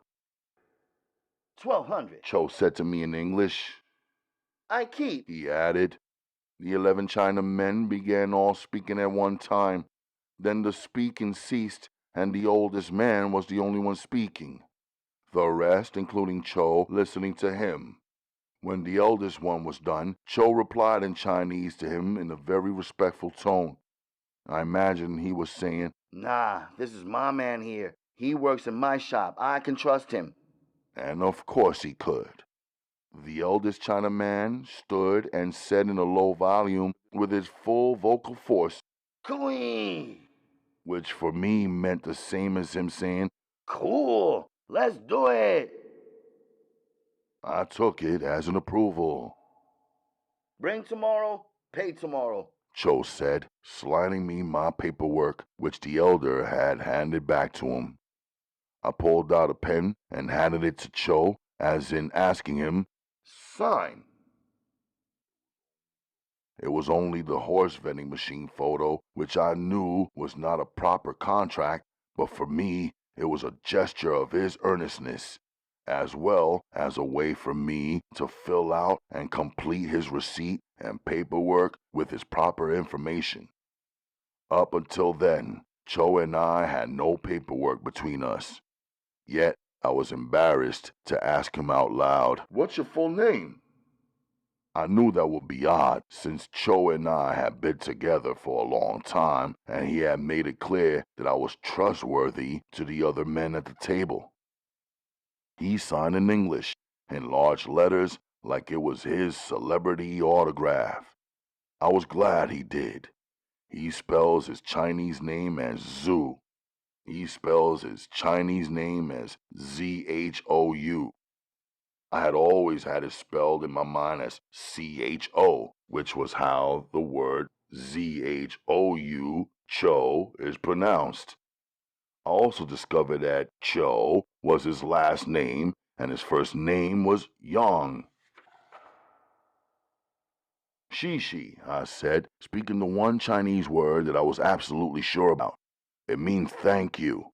And just my effort to speak that one word caused each of the men to nod their heads in approval. Dessert was tong yuan, sticky rice balls, and kong du tong, red bean soup. I passed on both, but completed my fish meal nicely to show my gratitude, humility, comfort, character, and camaraderie. Chiesa had paid $700 for her horsey ride. We grossed a $500 profit on it since I agreed to sell it to Cho at $1,200. I made a decision without her. I hope she will be pleased about it. If not, same as we ordered the first two machines together, we could order two more and keep it moving. I had another slick idea for my merchandising vending machine. It had everything to do with my first wife, Akemi. Amazed at vending machines in Japan selling kicks, I had envisioned owning one that sold Nikes, but I knew the Nike Corporation was a powerful monopoly. Getting a deal with them dispensing in America through a line of vending machines seemed unimaginable. Therefore, I came up with an alternative. The Chinese had the infamous Chinese slippers, quote-unquote, for African Americans. They would come into style for a brief moment, and then the style would switch. For the Chinese, they were always in style. If a badass Chinese flick came out, the Chinese slipper would reappear again. I began thinking about how it didn't matter if a product was considered, quote-unquote, cheap, as long as it was in demand. Something that sells for $5 a pair is crazy paper if you sell 1 million pairs. And for the Chinese slipper that stays in use, I was sure there were way more than 1 million pairs being sold each year. I wanted to create a trend for a product I had imagined naming the New York slipper, quote-unquote, designed by my first wife. I had seen her customize Nikes with an airbrush mad dope. The couple of times that she rocked those kicks that she designed with a mean and mini before I put the ring on her finger, she caused everybody who knew high fashion to do a double, triple take. Now, if I could get her to make a New York slipper, an exclusive design, and set up the vending machine for them at an exclusive location, for example, at the Museum of Modern Art, where Akemi had business contacts, I could sell the slippers to tourists for a mean price, say $50 a pair. If I purchased the white Chinese slippers in bulk in Chinatown and got Akemi to throw a crazy design on them, I could net $47 profit on each pair crazily. If the idea tanked and I only sold a low amount, say 100 pairs, that's $4,700 profit for a poor showing. If I did a decent job and sold 1,000 pairs, that's $47,000 for a decent take. If I did real good and sold 10,000 pairs, that would be $470,000. Damn. If I hit the bullseye, so to speak, and sold 1 million pairs, that's $47 million. My idea, even if it tanked, was worth too much money not to venture into it. So I would. I could imagine wealthy tourists walking around Central Park with their noses in the air while wearing a cheap Chinese slipper with a mean tan New York design on it that they had paid a ridiculous $50 for from a vending machine strategically placed that they viewed as selling art, memorabilia, and even collector's items.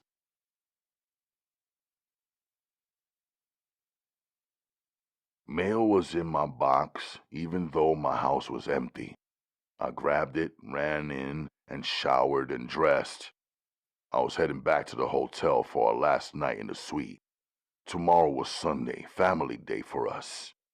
I would gather my wives and my mother and my sister and bring them into our new home. I was lying in the middle of the king-size hotel bed. Hakemi was on my left, Chiesa was on my right. We were each fully clothed. I was opening the letter addressed to me from my man Black Sea, a Korean dude who is part of a breakdancing crew in Oghuzan, Korea. We linked in Asia and formed a friendship that felt like it had been in place for a long time, even though it was only a few weeks. He calls me his chingu, which is a hefty word in Korea for friendship. Korean friendship meant more to them than friendship seemed to mean in the USA. I must have felt close to him also because I gave him my address, which I never do. I'm sure the fact that he lived overseas made it an easier choice for me, but I also knew it was a little more than that. He seemed like a friend I would keep for a lifetime. That's how I felt. Now I was opening his letter. It was written in Korean except for his beginning introduction where he wrote, Mr. Manager, quote unquote. That's what he calls me, his manager, even though he is a college student, a physics major, and I am younger than him. He continues in English saying, Please ask your Korean wife to read this letter to you. I handed the letter to Akemi. She read it to herself first. Then she translated it into Japanese one line at a time and spoke it to Chiesa. Chiesa then translated it into English and spoke it out loud to me. It went like this. Akemi said in Korean, 사랑하는. Then she said to Chiesa in Japanese. 사이. Then Chiesa said to me in English. My dear love. Then Chiesa laughed. Then I laughed. Then Akemi laughed. Now we were all laughing. I said to Chiesa, Come on now. You know he didn't call me his dear love. Chiesa laughed and said, He did so. Hakemi laughed. I put my hand on my head and ran it over my Caesar cut and laughed at myself and my global situation.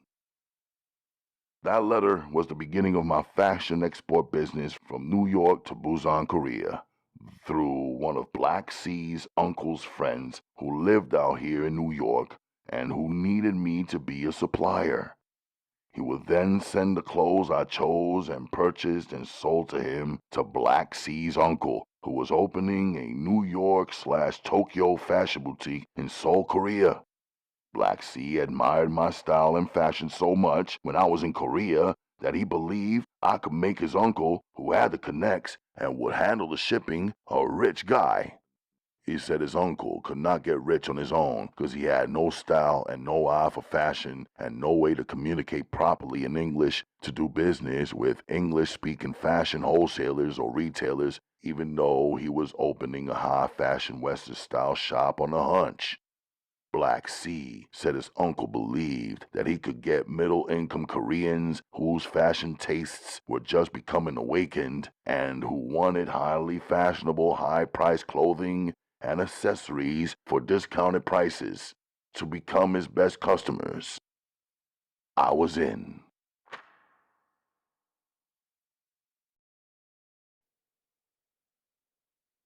Chapter 12.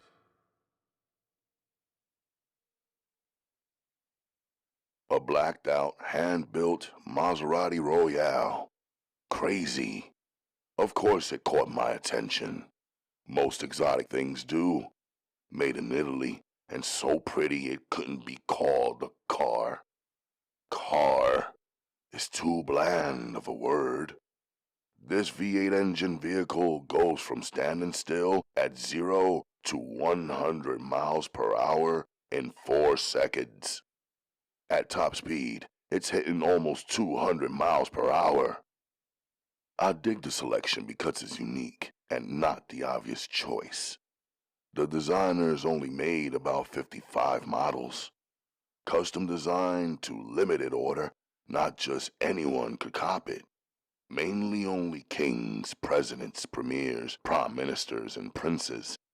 And for us in America, probably only big money athletes, ballers, and hustlers, or elite entertainers in the top level, top echelon. Yet, it was parked curbside in Brooklyn, in the exact spot where I agreed to meet up with Coach Vega. I was 100% certain that he wasn't behind the wheel of that machine. And if he was, I'd expect a SWAT team to drop down from the rooftops to surround, swallow, and arrest a community coach for impersonating a millionaire. I was standing directly across the street and staring at it. Clutching my basketball in my right palm, I was paused at the red light. When it flashed green, I didn't move with the everyday walkers. So many beautiful things, I thought to myself. Try not to lust them. A small mixed crowd was accumulating on the side of the car like they were waiting for autographs. Pedestrians passing by would jerk to a stop like they were suddenly shocked. And in Brooklyn, the borough of cool, quote-unquote, where all knew not to look too hard at anyone or anything lest you get roughed up, razored, or robbed, everyone stood still staring. They weren't dazed enough to touch the vehicle, though. I know that's right. I was looking around for Vega. He was late. I didn't see no floral shirts or smell no loud men's cologne, so I knew he wasn't in the area. The driver's side window lowered a quarter of the way. A hand waved me over. I recognized the Rolex, a mean, sad alligator band on a Louis XIII joint. I signaled him to pull out and ride straight. His engine switched on, humming. I crossed, then walked past the vehicle. It was caught at the red light. 2 blocks down, he pulled over to the corner where I stood. His passenger window eased down. He dipped his head. "Get in," he said.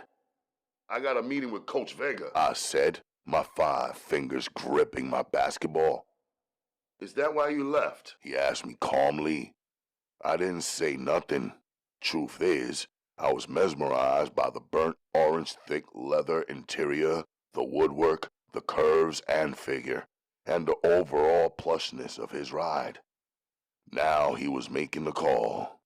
Never knew anyone who had a phone in their car, not even my father. He pushed a cobalt blue Rolls Royce, or I should say he owned one. His southern Sudanese homeboy driver chauffeured him around. "Here." Ricky Santiago handed me his phone. I was still standing outside. "Oh yeah, Young Money, I heard Vega's voice say. Congratulations. You got a face-to-face with the owner. I'm just a manager. Make me look good, coño. He hung up. Get in. It's business. Time is money, you know, Santiago said. Basketball business? I asked. That's the only kind of business you and me have right now, he said. I reached to open the door. Didn't want to dirty up the detailing or even put my hand or fingerprints on it. I got in. Good choice, he said as he pulled off.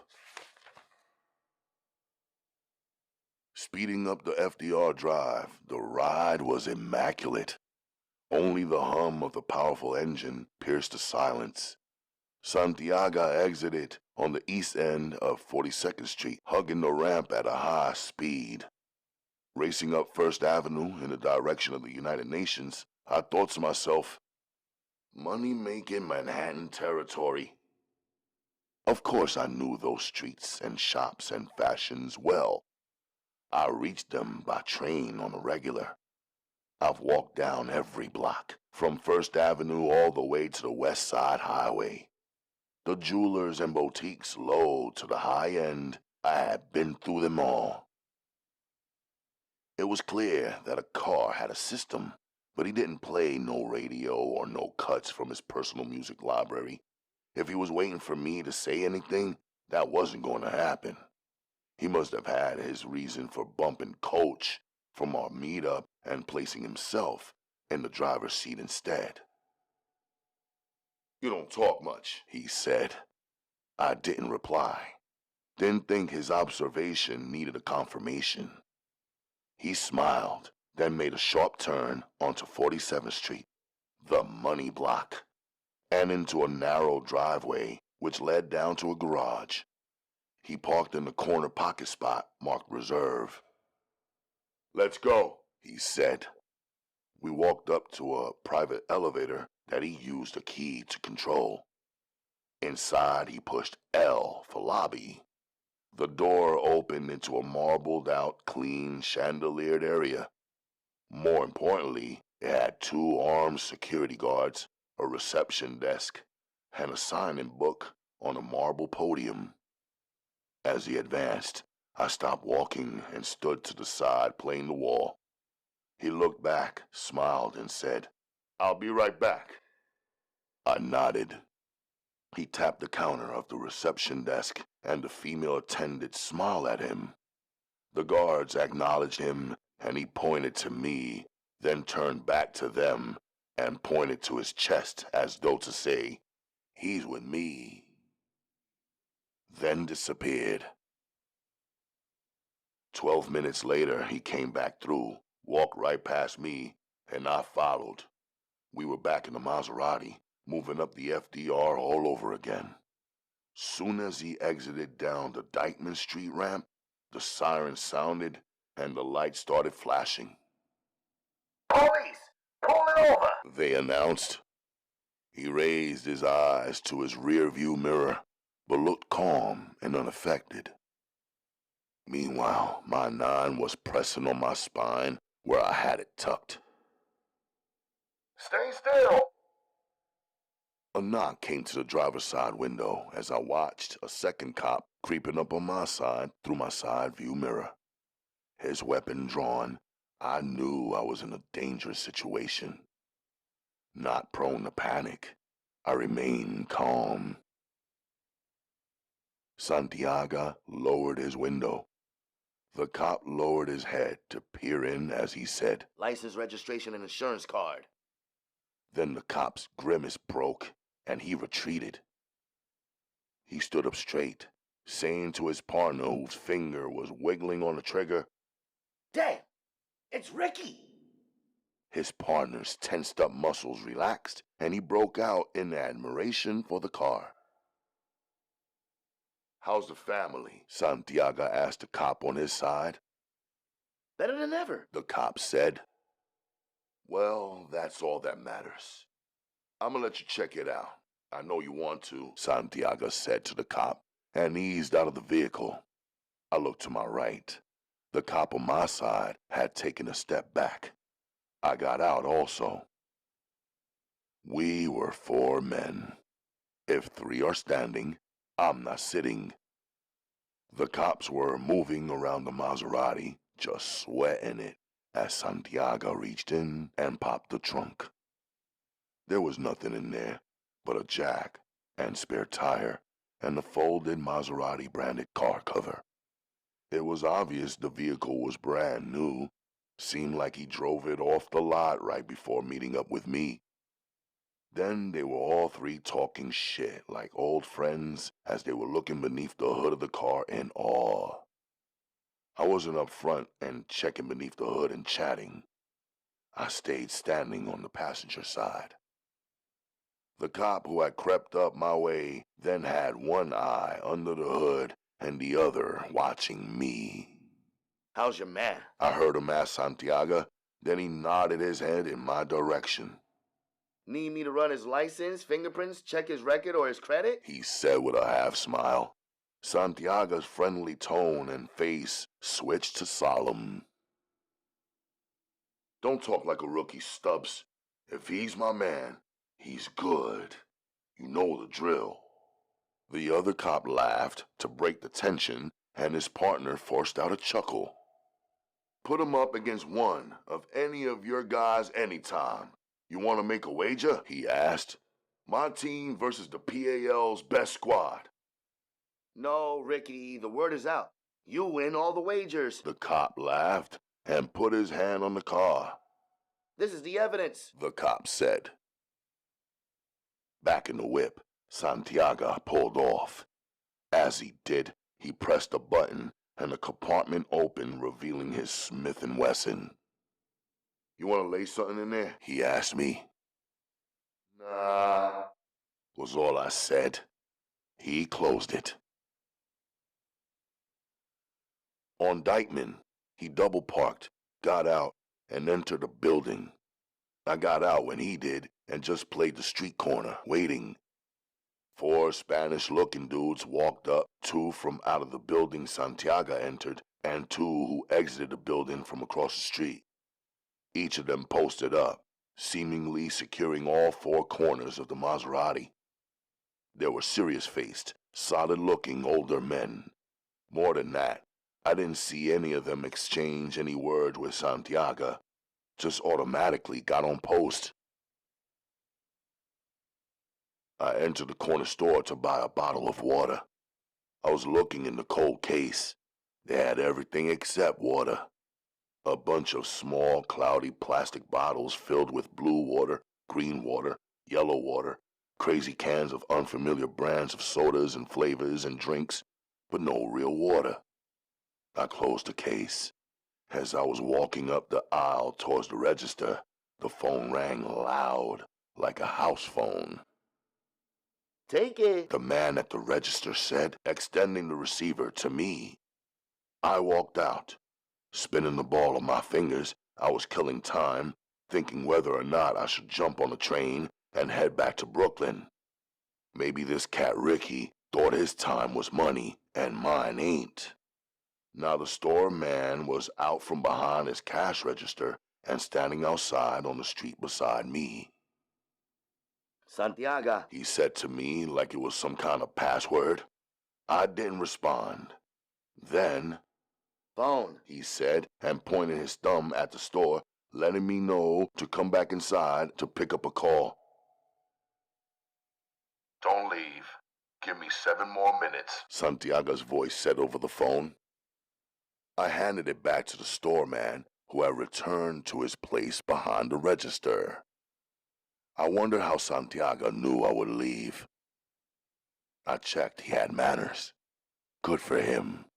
I take men who make other men wait selfishly or needlessly and without word or apology as disrespectful. I didn't like standing still in an unfamiliar territory, but I was clear that whatever the case, this was Santiago's territory. I couldn't figure how a Brooklyn cat could have the reach of controlling some uptown Manhattan blocks, a couple of cops, some store owners, and even the dudes that stay hugging the block. I was thinking, it's interesting how a bunch of older dudes, like the ones guarding his car, who had plenty of time to come up and establish themselves, can have nothing. Instead, they were watching a cat like Santiago, who was in his mid to late 20s, having everything. I'm at least 10 years younger than Santiago, I know. At the same time, in 10 years, I plan to have 10 times more than what Santiago had. Not out of greed, but out of the fact that if I plan right and work hard and live right, then the finest things in my life should be what I have earned and secured and provided for my family. He wasn't carrying anything visible when he got out of the car and entered the building. He wasn't carrying anything visible when he returned either. We already got pulled over once. If it happened again, it might not go in his favor. So I paid attention. I already knew we were riding dirty. Got guns, his and mine. I could handle that. I wasn't game for drugs, though. Didn't want to be in a car with someone transporting. I didn't get that feeling from him at the start. And since he popped the trunk and it was empty and nothing was in the car but him and me and my basketball and our burners, I'm straight. Let me keep these out. He placed his license and registration and insurance card on the dash. These boys pulled me over just to get a close look at the ride, he said. It sounded true. Last time I'm gonna ask you, do you want to put your piece away before we hit the highway?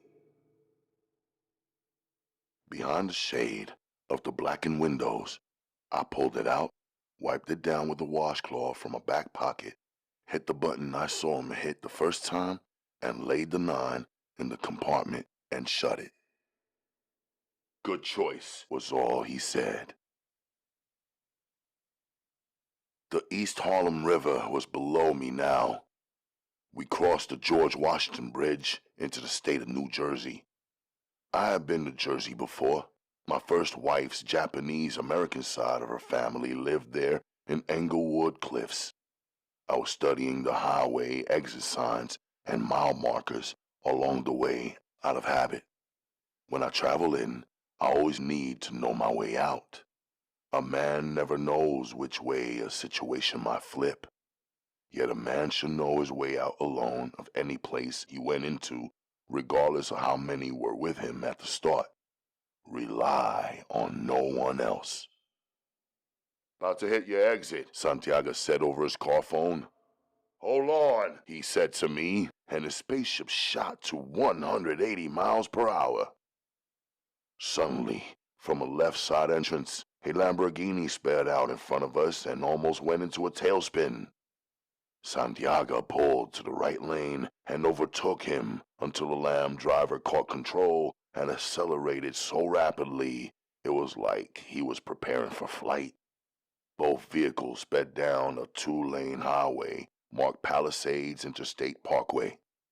Neck to neck for a few miles, both cars battled and then curved off to the right and onto a 1-lane winding highway of hills, Route 9W. Still, the Maserati and the Lamborghini fought to ride side by side in 1 lane on a 2-way highway that had oncoming traffic, outdistancing one another by inches off and on. The high-speed race was interrupted by random slow drivers who slowed down even further to get a quick rear-view glance of the exotic cars, only to be swerved around, dodged, and left in a fog. Weaving around same-lane drivers and oncoming traffic, we slowed to about 80 miles per hour and skidded to our right into a long, steep, and hidden driveway, Santiago in the first position and the Lamborghini in second. In the intensity of the speed and gravity that pushed me back into the contour of the custom seats, all I had read clearly was a highway sign marked, "Welcome to New York." I was thrown off by how we went from Brooklyn to Manhattan to New Jersey, rode past Englewood Cliffs and Alpine, and now within minutes, were back in New York again without making a U-turn. But this ain't one of the 5 boroughs of New York, I said to myself. It was a hidden place, a narrow route, surrounded by beautiful trees and overlooking the water.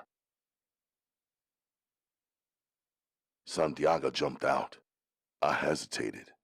Should I push the button and grab my 9? Nah, it didn't seem like a beef. Seemed like a race me and Amir might have had if we had our driver's licenses and could cop ourselves 2 exotic cars. I got out. How's business? Santiago said to the other driver, but he was still gasping from the adrenaline rush. You try to kill me, the man said. Why would I do that? Santiago answered casually. I can't run a shop. They laughed like friends. This is the man I told you about, Santiago said and nodded towards me. His name is Midnight. Midnight, meet Alistair. If I take you to the court right now, could you do it again? Alistair asked me. Do what? I asked. They laughed. I didn't. A humble Brooklyn dude, huh? That don't even go together, Alistair commented, but he still didn't tell me what he was talking about. If he wanted to get a game up, I was down for that. It seemed like they had money to burn. They definitely didn't give a if they hanged up 2 cars at $250,000 each. Shoot long with your eyes closed and let me see the ball swish into the net, no rim, Alistair said to me. Then I remembered. That happened in the last game I had played for the Hustlers League the night before I caught a flight and headed out of Tokyo. I smiled. That was all momentum.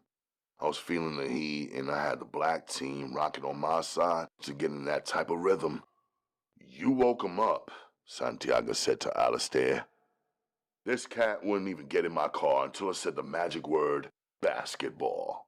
This cat didn't say one word from Brooklyn to Manhattan, to Jersey to New York. He didn't even ask me where we were going. I hit 180, this cat didn't even blink, grip the handle, vomit, or tell me to slow down. That's the kind of cat who's good for the team. All heart, Alistair said. Then he pissed on his compliment to me by saying, But this cat did disappear from the black team for more than a few weeks. I didn't say nothing. His words were true. That silence lets me know he disappeared for something serious, Santiago said. True, I confirmed. Well, is it all cleaned up? Alistair asked with a stern stare. You got something to do with the black team? I asked him, since he was getting too comfortable in the conversation with me. Whoa, if you see a man standing beside me, that's my man. He's good, Santiago told me. I know he got us to be undefeated, but this cat, in his eyes, he's undecided. Alistair warned Santiago about me. I checked that this was Alistair's rhythm. He says something good, then he cancels it with something foul. It didn't matter to me. I didn't trust him or like him either. It was just a sense that I had as soon as I met him. A feeling. You think so? Santiago asked him, but it seemed like they were both waiting for me to make some kind of explanation or decision. Guns, Alistair said, pulling out a .357 Magnum. Or basketball. Are you a gangster, a hustler, or an athlete? Can't be all 3. Well, actually you could, but it usually don't work out in the end. I'm a businessman who plays basketball. It's a game, but it doesn't come first, I said. It's like that, Santiago said. What comes first? A man shouldn't say what comes first. If it's in the first position, it's close to his heart. I don't know you dudes like that, to let you in close to my heart. I thought we were here to talk about if I'm in or out of your league, or to play basketball. Either way, I understand, and I appreciate the ride and the race. That was nice, I said honestly. They laughed, and Alistair eased off of his aggressive path. You're in, but it's more than a game to us, Santiago said. We don't do any of our business halfway. Basketball is one of our smallest hustles. Still, it's important. Since you say you're a businessman, you should understand that too. So, what are you saying? I asked in an even tone, because I really wanted to hear the bottom line. Can you function in a team? Alistair asked me, strangely, I thought. How we run our business is like this. Every man has to carry his weight. That means every man has to come strong and stay strong. Every man has to show up. We're each interlocked into one another. If you don't show, or if one of you drops the ball, so to speak, it means you are shifting your weight onto the next man's back. Now he has to carry himself, and he has to carry you, Santiago said. I carry myself. No one carries me, I said calmly. On a team, even if you are our starting star player, you're only good if you don't act like you're the star. If you can make each member struggle to play at your same level, and if you can keep up the morale of your men. Also come on time, show up every time, play hard, win games, Santiago said, then watched me. If you can't agree to that, I understand. But let us know now, so we can redistribute your weight for the playoffs coming up. If you can't guarantee that, there's no sense in coming back to the league. The team is just now successfully adjusted to your not being there, he concluded. You're right, I admitted. 100%. I love the game. I respect the team, and I'm grateful, Santiago, that you have the league. Word up. And your decision? Alistair asked me. Let's give him some space. Some of my greatest thoughts occur when I'm driving alone on an open highway, Santiago said. Yeah, in your Maserati, I said and smiled. He tossed me the keys. Take it for a ride, he said to me. No license, no registration, no insurance, I said, mimicking the cop. That's why I'm in the junior league, I reminded him. It's all on the dash. Use mine, he said. I looked at him. He was straight-faced and serious. I didn't think for 1 minute I could get away with using his ID if I got pulled over. I was tempted to drive anyway, yet I couldn't imagine making even a small mistake. I had only ever driven a motorcycle and a car a few times at ages 5 and 6, seated in my father's lap. That doesn't count me as driving. Is this a test? I thought on it further. If it is a test, who's testing me? Is it only Santiago and his man, or is it a bigger test from the Most High? Nah, I'm good. Good looking out, though, I said. Go ahead. It's yours anyway, Santiago said, and his man was studying my reactions. You said you have a court, right? Let me get a game, me versus me. One game, and I'll let you know where I stand. On the court is where some of my greatest thoughts occur, I told them. Right this way, Alistair said, leading both of us downhill on a steep driveway. The various sports cars parked in a line were more expensive than the house, a 2-story joint with aluminum siding and shutters. I hate aluminum siding. It looks weak, flimsy, and temporary. If a strong wind came along, our new home in Queens was all brick, not brick face. That's why I bought it. When Alistair opened his garage, a red Ferrari was unveiled. We each walked right by it like it was nothing. We each knew that it was something stunning, gorgeous, and official. They wanted me to see it. I saw it. They wanted to make an impression. They made it. We traveled through the garage and into the house, walked through a living room, dining room, and kitchen, and out a back door to a tarmac and a regulation-sized court with rims and netted hoops. A short walk down, and we will be standing on a dock anchored but floating in the river. I couldn't front. I guess a man could have a small, modest, unimpressive house if he also had a lineup of dope cars and a basketball court and a dock and a rowboat and a view of the New York City skyline. I liked that they left me out there alone. I came in my jeans, had my sweats on beneath them, even though it was spring warm.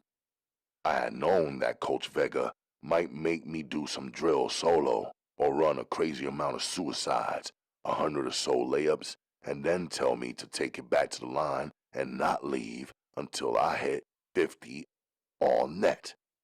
So, I was ready. So what's the score? Alistair came back out to the court and asked me.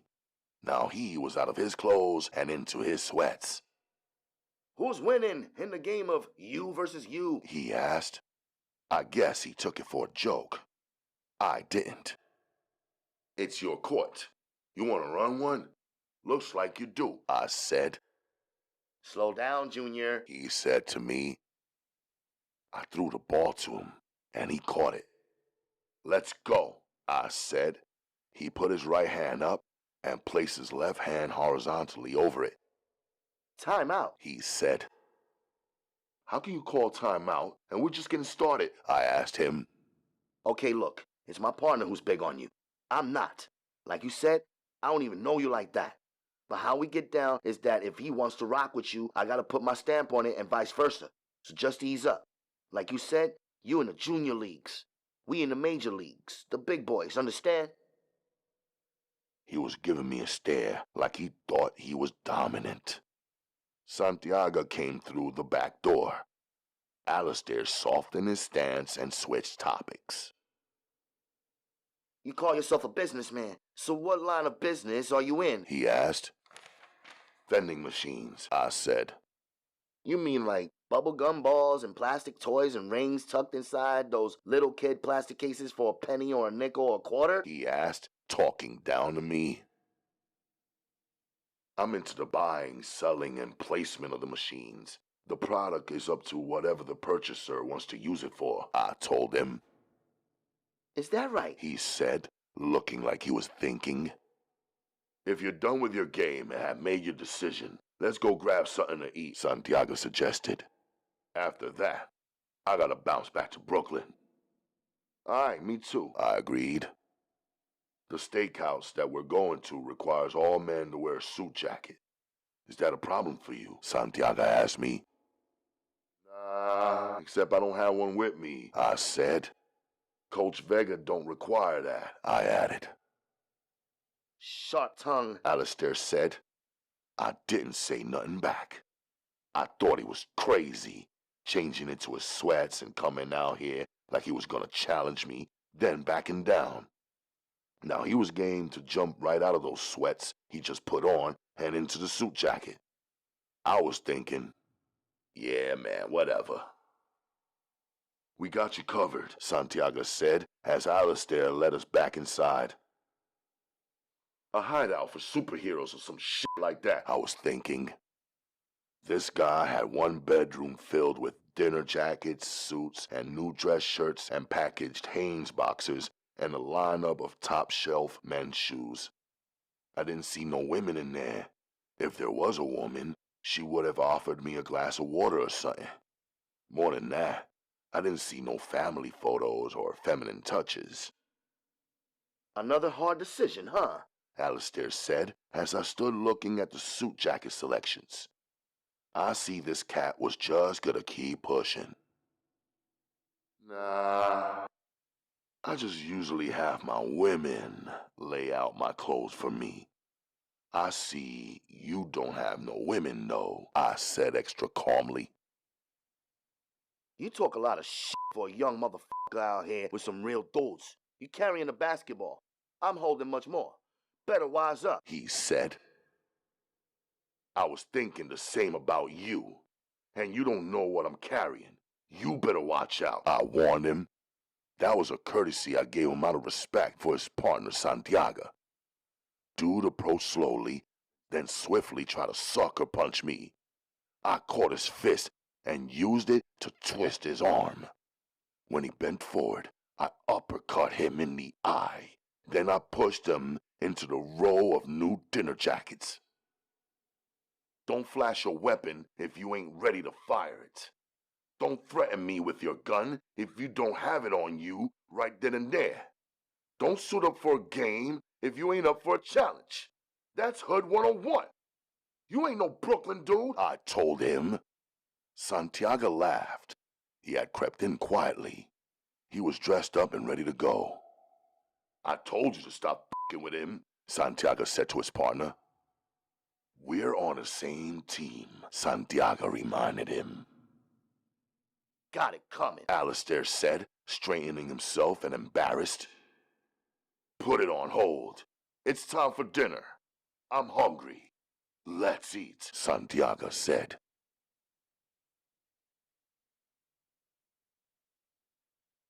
In the River Palm Terrace restaurant, we each ordered steaks. The filet mignon was tender, even though mine was well done. Alistair was still steaming, stabbing his steak with his fork and pressing down hard on his knife and ramming the bloody steak down his throat when maybe he should have laid the whole f***ing thing across his black eye. He must have felt like a sucker sitting in a dim VIP-only restaurant, even though he drove up alone in his Ferrari and had the valet and all dancing around, serving him and kissing his ass while he was wearing sunglasses indoors while eating and looking like a ass. He had to wear them. His black eye was swelling. I was eating comfortably. We all had our guns. That's the way I like it. It evened out everything. When a man is among armed men, unarmed, that's when shit gets deadly. That's when armed cowards start feeling themselves and posing and posturing. The fact that there's one unarmed man in the mix makes armed cowards feel powerful. Besides, this guy had said he was Santiago's partner, which had made me think there were 50-50 in business. Santiago had described him as only his man, quote-unquote, but I could sense that Santiago was also Alistair's boss. True, Alistair was pushing the Lamborghini and now the Ferrari. But Santiago had tossed me the keys to his Maserati and said, "It's yours anyway." What did that mean? And maybe he had recently tossed the keys to his man Alistair also, and the jerk was just fronting like the lineup of elites were his whips, while Santiago was the true owner. I was thinking, when we first arrived at the spot, Santiago had remarked that he wasn't trying to kill Alistair because he needed him to run the business. Now I was confirmed in my mind. Alistair was just a manager, like Vega. He was running some exotic car business for Santiago, same as Vega was running the team that Santiago owned. So now I got it. The Riverside Ranch was Santiago's too. He had to be the actual owner. Why would any man allow himself to get punched in the face at his own house like Alistair did? And then that same man sits down to eat dinner with the one who clocked him? Nah.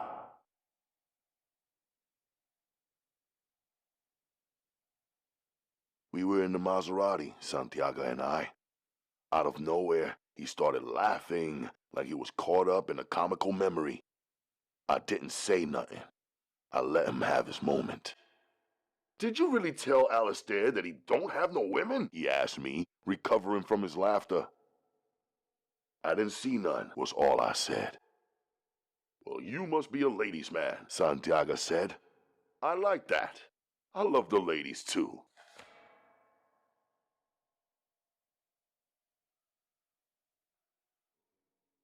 In a brownstone building that looked like a residential home, we entered a Cuban restaurant named Azúcar. I wasn't hungry. He couldn't be hungry either. We both just ate. An older Cuban woman greeted us at the entrance and interacted with Santiago like they were real familiar. We walked through the restaurant, which was almost full, with talkative diners speaking in low tones. We were led behind a red velvet curtain and then through a door. An attractive young woman removed his jacket and then mine. I tightened at first at her touch. Santiago smiled at that. I noticed he seemed to be observing every detail about me. She guided us up a few winding stairs. Our eyes followed behind her bouncing butt to a second level, where we were met by another young Latino woman who flipped open a box. He reached in and chose a couple of Monte Cristo cigars, random under his nose for the scent. She guided us to a room of expensive chairs and the aroma of cigars. The scent reminded me of my father. He was not an everyday smoker, but he enjoyed a cigar every now and then in the smokehouse on our Sudan estate, especially when he was receiving guests or holding important business meetings. We sat. The young woman ran and carried back a footstool. Santiago lifted his feet and placed them onto the red carpeted top. He clipped the cigar at the bottom and handed me one and the clipper. I clipped mine. A pair of breasts appeared before me, 'cause that's all I could see. She leaned in and lit my cigar as another woman lit his. We puffed. It was my first cigar. I smoked it, imagining my father seated across from me smoking his. The first puff had a kick to it, and I muffled back a cough, but I liked the scent of the smoke. I would do it just like my father, not take it for a habit, just on occasion, or from time to time. After a while, when his marble ashtray was filled and the cigar was shortened and hot, Santiago pulled his feet down and leaned forward. He reached into his jacket pocket and pulled out a black envelope made from expensive paper.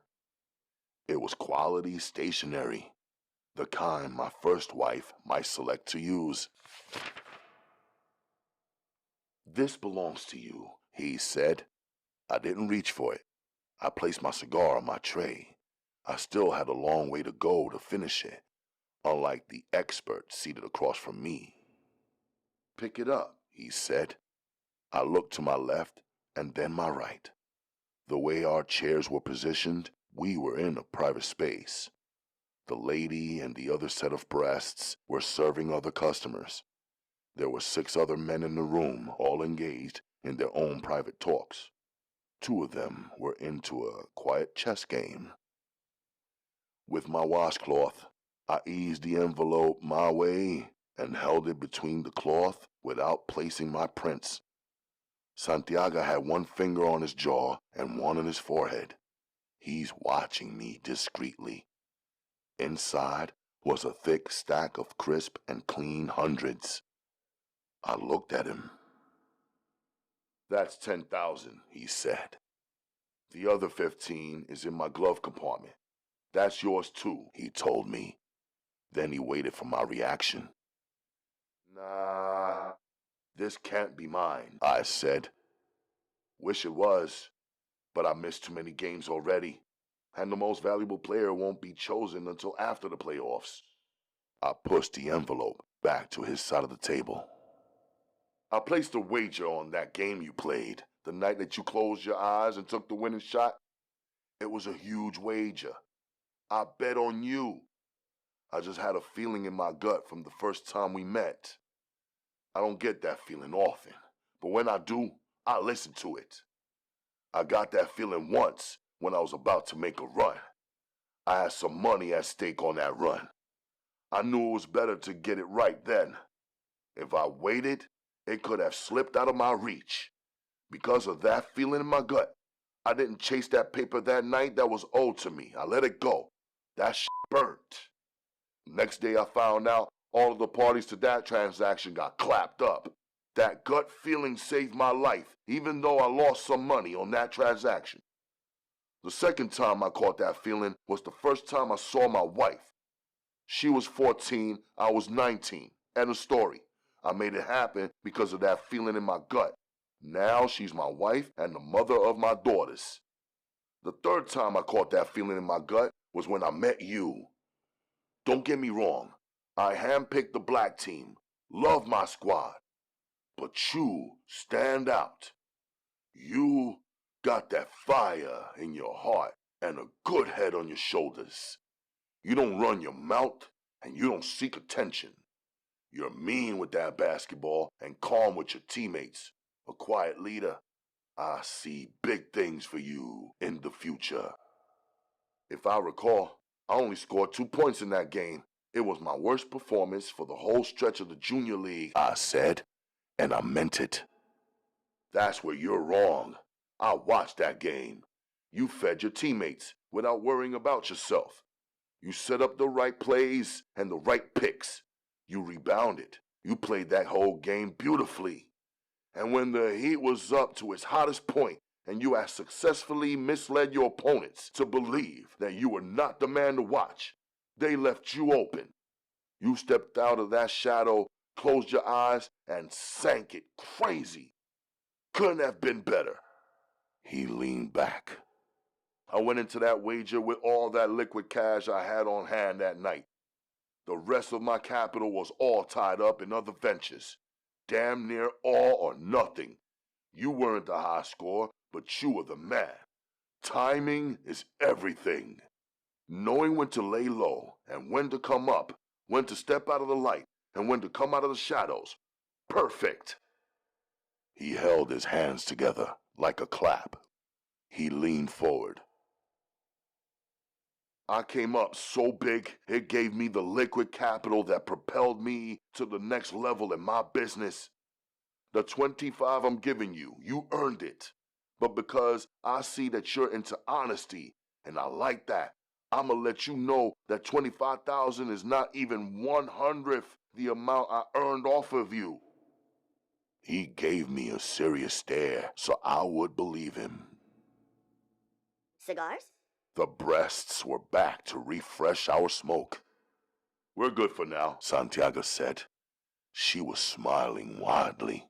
He pulled out his wallet and folded a clean 100 once and slid it between her coconut-sized tits. She wiggled them, said a string of graciases, and asked if she could get him a drink. Or anything else? He ordered a glass of Louis XIII. She left. I was sitting, calculating 100 times 25,000. I was moving the commas over on the numbers. One mistake with a comma or a zero, and my answer would be all wrong. I calculated 3 times in my head. That's 2,500,000. $2,500,000. My eyes widened. I calculated it one more time.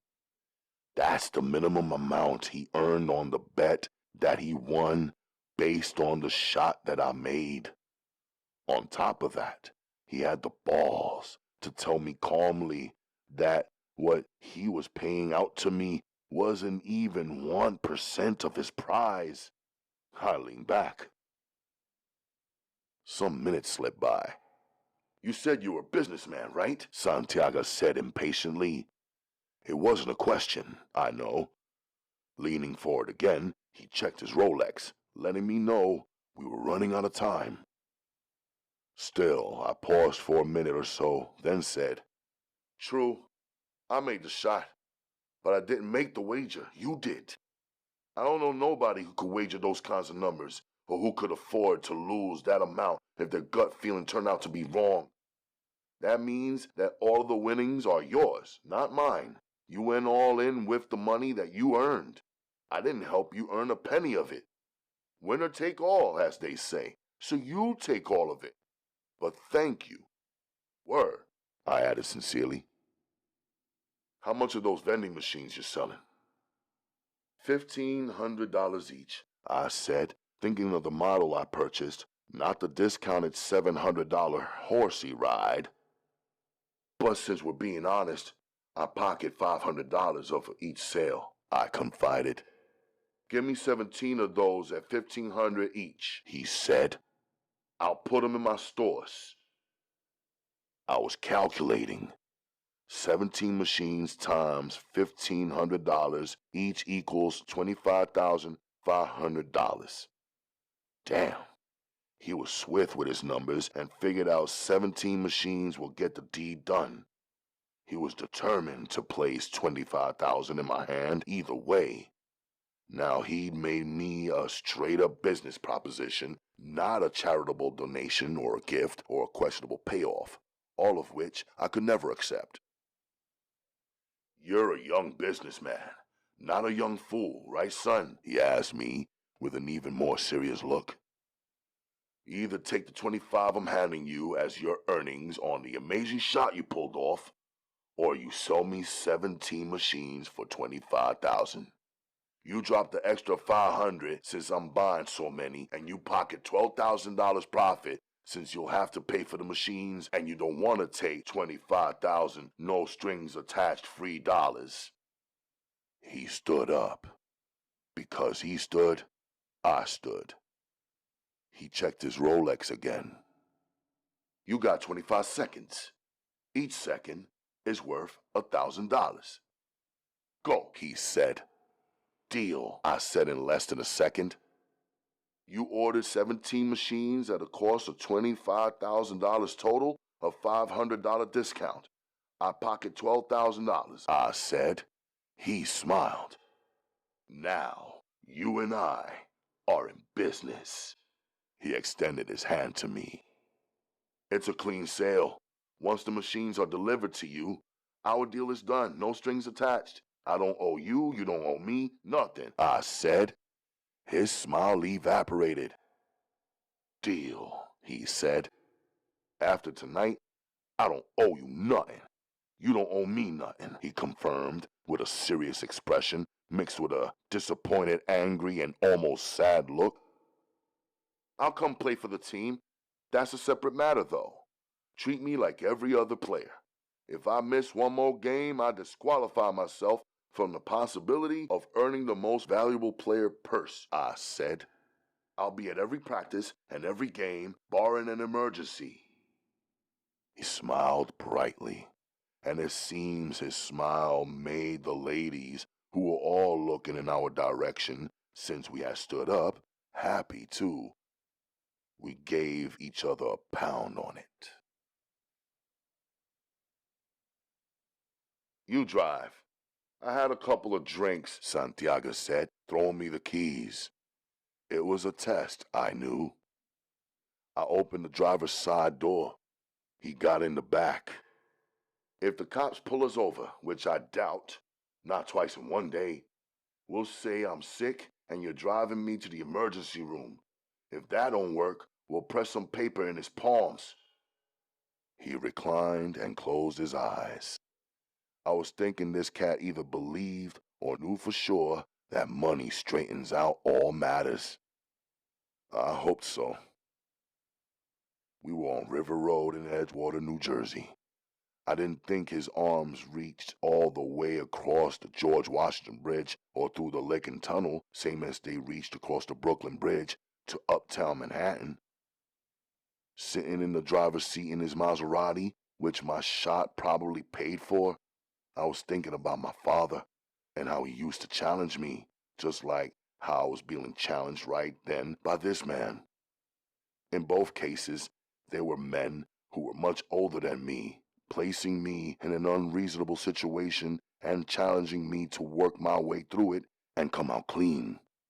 I knew Santiago was not drunk and that his one drink was not strong. Even if it was strong, it still wouldn't matter, 'cause he only sipped it for show. He watched me. I watched him. I accept the challenge from him, same as I accepted the challenges handed down by my father. In both cases, they were not challenges to be turned down or avoided. They were tasks, all about manhood, and of course, they involved risks. I'm about to turn the ignition, Shala. Was the most I could feel or think at the moment.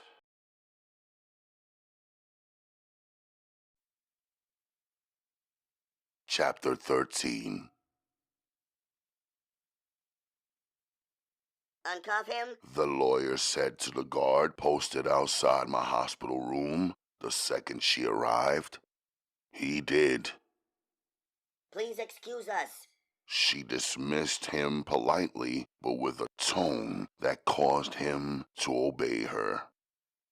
He exited, but went no farther than the front door, where he stood immediately outside. He was not the same officer who stood over me in the hospital waiting room this morning for 3.5 hours. It was nighttime now, and she was just arriving, looking hurried and slowly calming herself. We have the right to refuse medical treatment, she said to me strangely. She was the one who had requested the court order that I be checked into a hospital. Why was she saying this now? I didn't respond. I want you to be aware of your rights, she said. You have some legitimate, real injuries. So it was within my power to insist that you be examined at a hospital. However, I also wanted to slow down the process and have you and me get organized. A lot of crucial legal decisions are made in a hurry without regard for the truth, she said. And I understood. I took note of how she switched from using the word legitimate to her translation of the word into the simple real. Of course, I knew the word legitimate and did not need her to break it down for me. She didn't know that because she didn't know me. Besides, believe it or not, the food here is better than the jail food at Rikers Island. Much better. She seemed sure, as though she had eaten at Rikers, or observed or overheard the opinions of others eating at Rikers. I had eaten a bland but decent meal here in the hospital, challenging myself to lower my standards regarding food so that I could endure imprisonment. Baked chicken, mashed potatoes, and string beans. That's what you ate, and orange juice and water, she said, making me aware that even when she is not present, she knows each of my actions and choices. You didn't eat the slice of chocolate cake, she added, and looked towards me as though she expected a reaction. It was nonsense to me for her to care about such a small detail. I gave her no reaction. Truth is, I purposely didn't touch that cake because it's sugar. As I prepared to be locked away doing real time, I don't want to be enslaved to any addictions like salt, seasonings, sugar, or food prepared with love and quality ingredients like I enjoyed every day at home, whether it was prepared by my Uma or either of my wives. I didn't want to yearn for things. I would hold on to them in my memory, but not crave them. Craving anything is a form of self-torture, my sensei had taught me. Letting go of your desires is the key to self-control in captivity. Even in life, as a free man, it is necessary that you have the ability to control your desires. She opened her briefcase, the one with the stickers plastered on the inside. It was fuller than it had been earlier in the day. She pulled out 5 thin books, more like pamphlets. These are each books of names, she said. I looked as she spread them across the table. In case you decide to choose a new one for yourself, she added. Her name books each had a different title. Spanish names, French names, Christian names, Jewish names, Muslim names, African names. It looks like you were hit in the head. Perhaps you don't remember your name. She stared at me. In her eyes was feminine strength. I was thinking carefully. Was she suggesting that I should say that I can't remember because I was injured by the police? Was this some legal strategy that she needed me to follow, but that she wasn't allowed to tell me straight out? From here forward, your fingerprints, your blood, and urine samples, everything will be linked directly with the name that we place on your legal papers, at least until your parents or guardians show up, or an authority discovers and confirms something different. Do you understand? She asked. I was sitting still, but my mind was spinning faster than the rotation of Earth. I had not identified myself to them, but now they were creating an identity for me through my body fluids and prints. And this information that the system collects and compiles will follow you for the rest of your life, She said. since you are a juvenile, or shall we say an adolescent. She paused and looked again into my eyes. There are cases where minors can have their records expunged. Hardly ever in the case of murder, but even if your misdemeanor charges are successfully expunged, it's never actually erased. She had me now. I did not know the meaning of the word expunged. I didn't have access to a dictionary. I wouldn't ask her to define it for me either. I'm going to grab a coffee and I'll be right back, She said, leaving her open briefcase on the table. She grabbed some coins from her purse and left her wallet as well. Another test, I knew. She had only been here for 6 minutes, and it seemed that she had set up 6 different tests for me through each of her words and gestures, questions and actions. Everything I had accomplished and avoided in my young life was now coming into the open. I realized she was correct. What I had working for me, though, was that this was my first and only arrest. I had never been a part of their legal system, or their school system, or even their employment system. Even my job at Joe's, spelled Z-H-O-U, his fish market, was a cash-only transaction.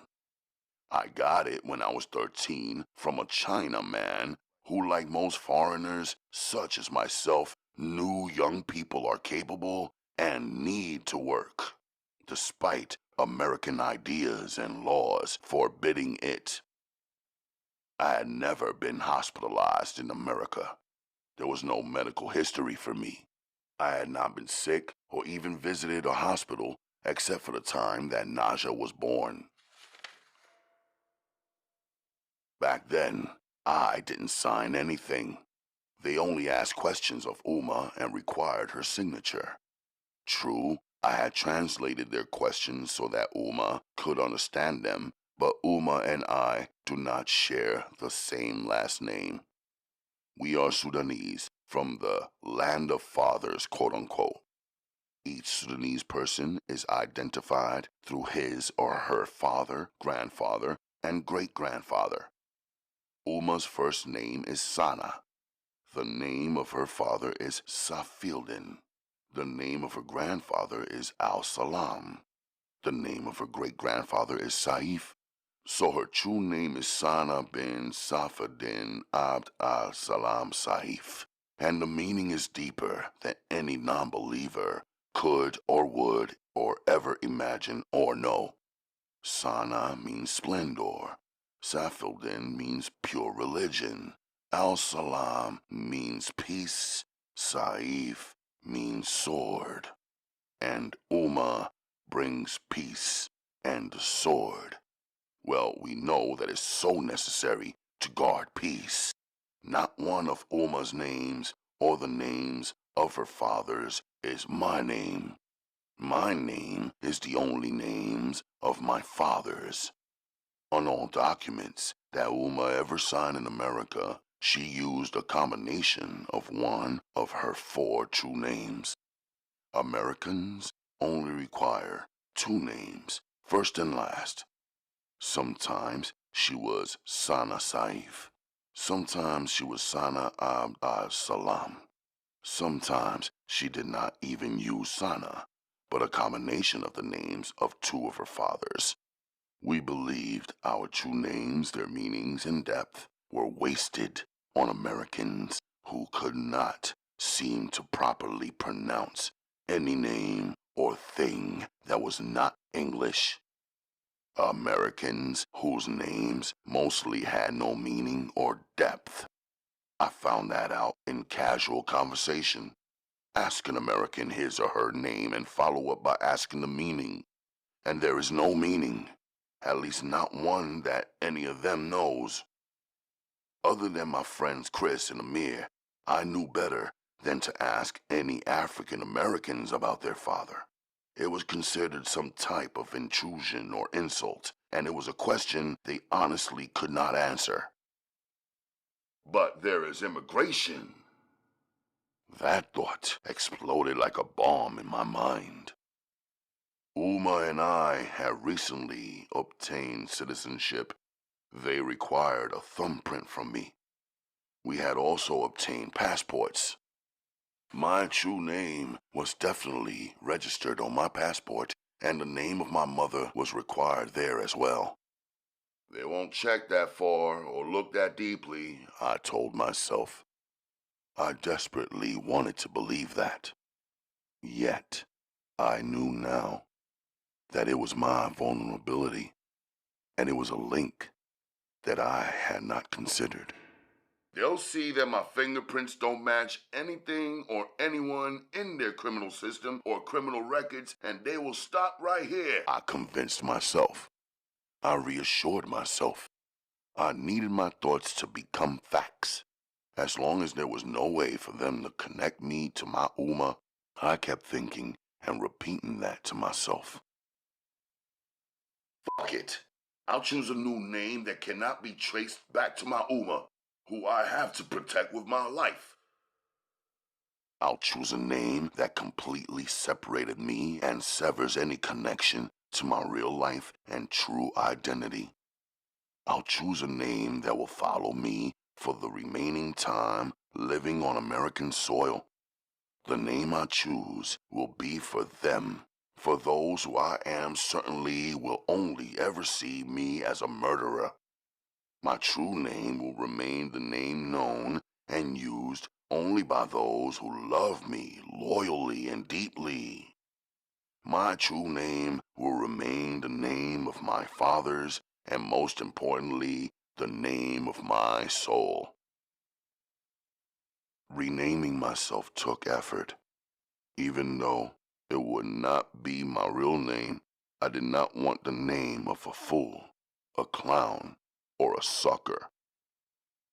I needed my false name to sound American so they wouldn't go searching through immigration records. Names of American entertainers and athletes kept circulating in my mind. Those were the things American blacks were known for. Michael Jordan, I said aloud as I sat alone in the guarded hospital room. He has a father. He's black-skinned like me. He plays ball like me. He's a man of action, not a trash talker like most. He went at that game with a concentration and an energy that was unlike any other player.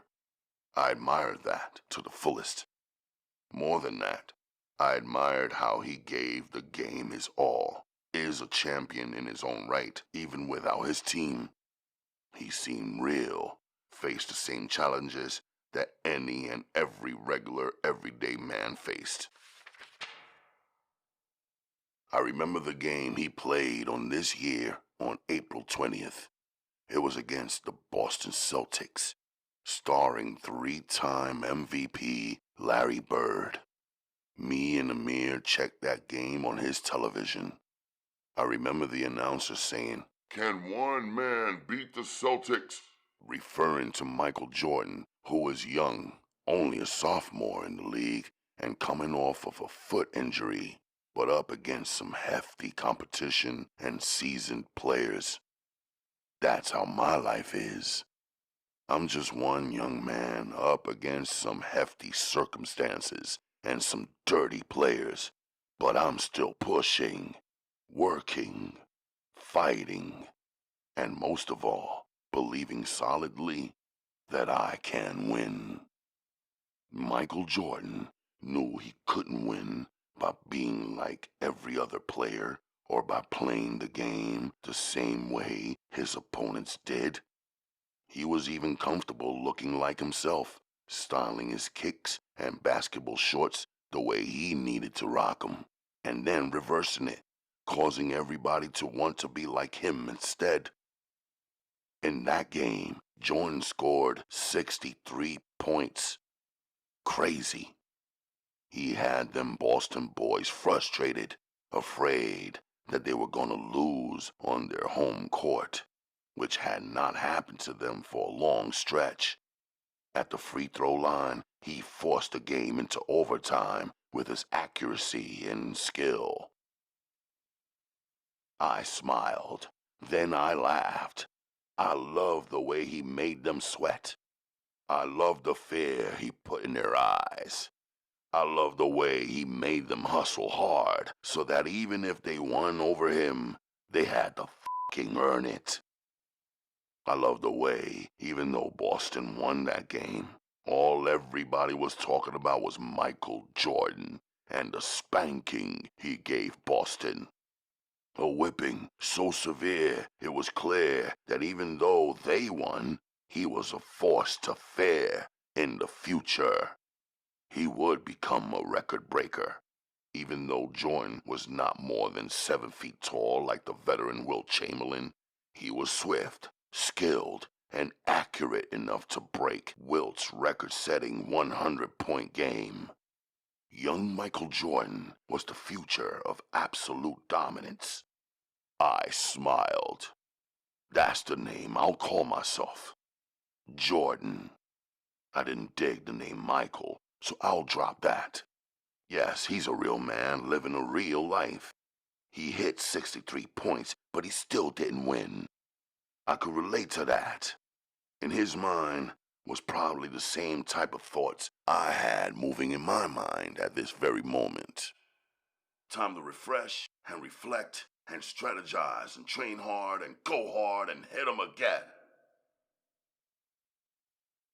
Maybe Jordan was watching the film of his game and thinking to himself, even though I did a tremendous performance, I see a few flaws that I need to clean up and fortify. I see some flaws in myself as well, and I'm reflecting, but my flaws were a lot less than my victories. Alhamdulillah.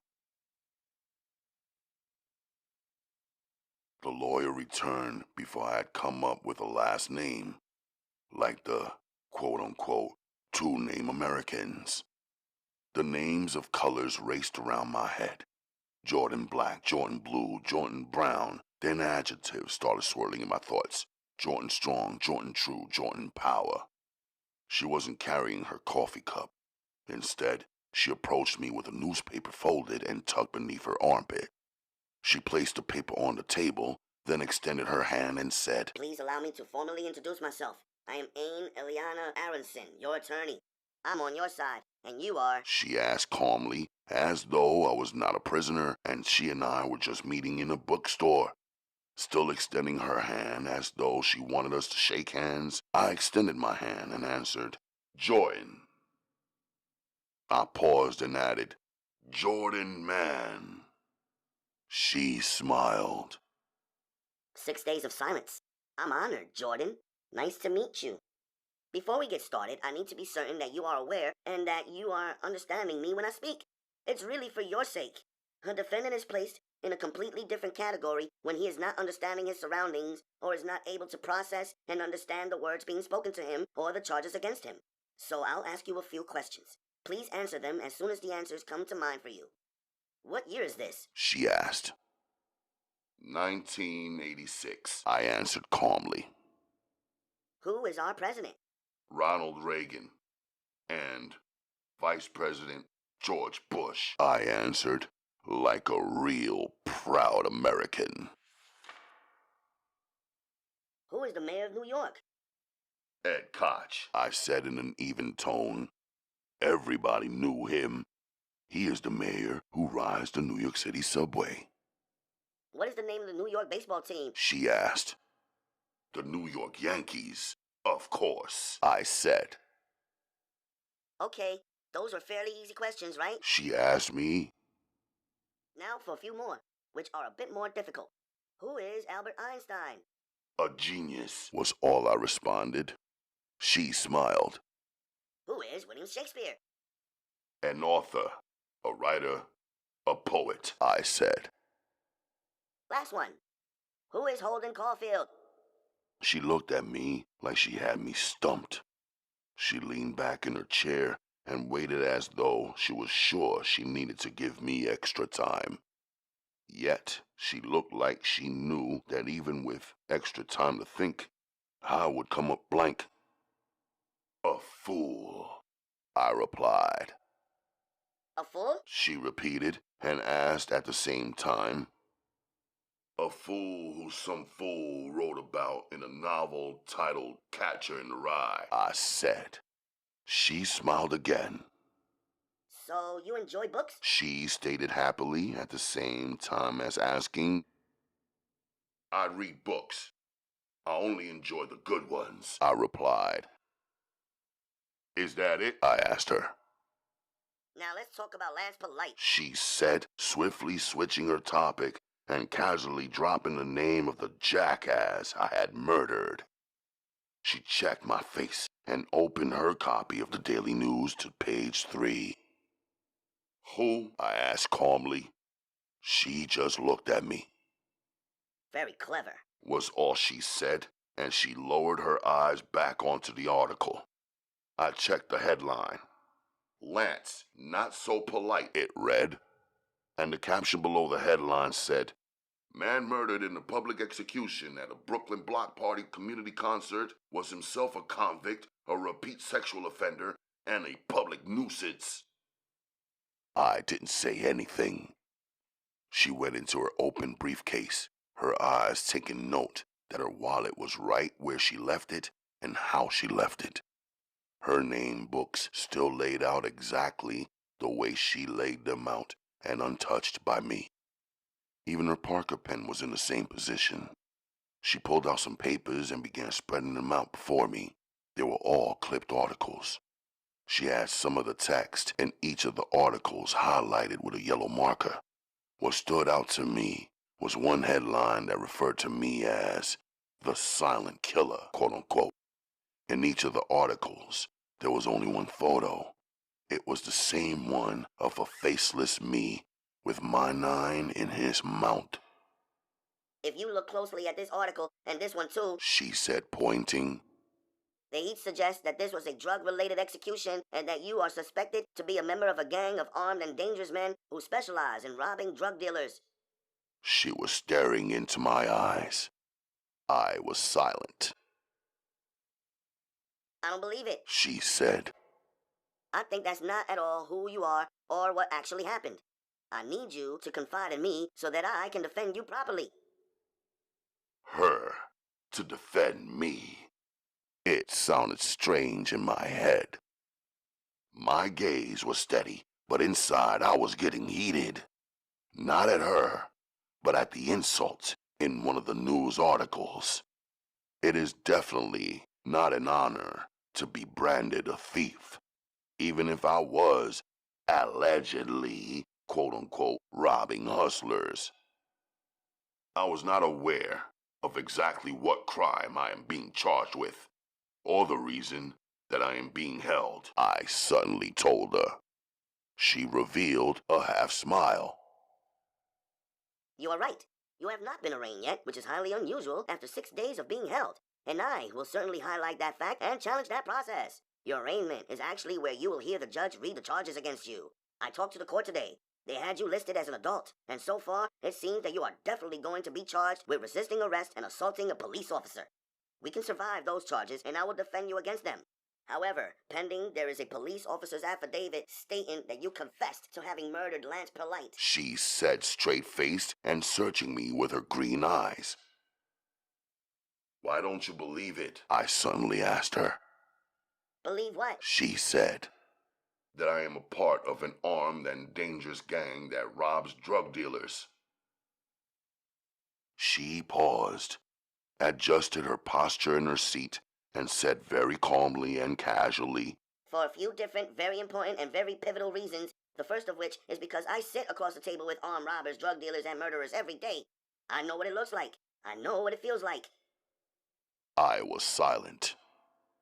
Look, I'm a court-appointed attorney. I'm not sure that you know what that means. I've been in court all day today and will do the same tomorrow. I have a caseload of 212 clients.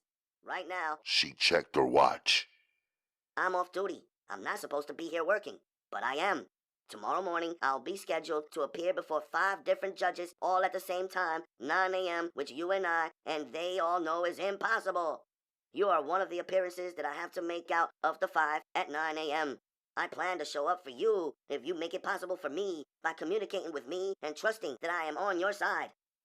Why my case? I asked. I wanted her to reveal her motivations. I had observed that each of the cops, detectives, and other authorities I had encountered so far would mention overtime pay, promotions, credits, benefits, receiving stars, stripes, or medals in relation to cornering and capturing and convicting me. Excuse me? She stalled. Out of 5 cases at 9 a.m., why take mine? I asked her calmly. She wanted to know more about me. I needed to know more about her. She placed her right hand over her stomach and let it rest there. Gut feeling. She said firmly. Besides, you have no idea what kind of charges they are cooking up for you at the arraignment or how many eyes are watching this case because the shooting allegedly took place in the presence or proximity of a New York State senator. There is major media hysteria, but let me tell you something. Most reporters in particular, and people in general, have a short attention span. This will be a big story until the next big story comes along and buries it.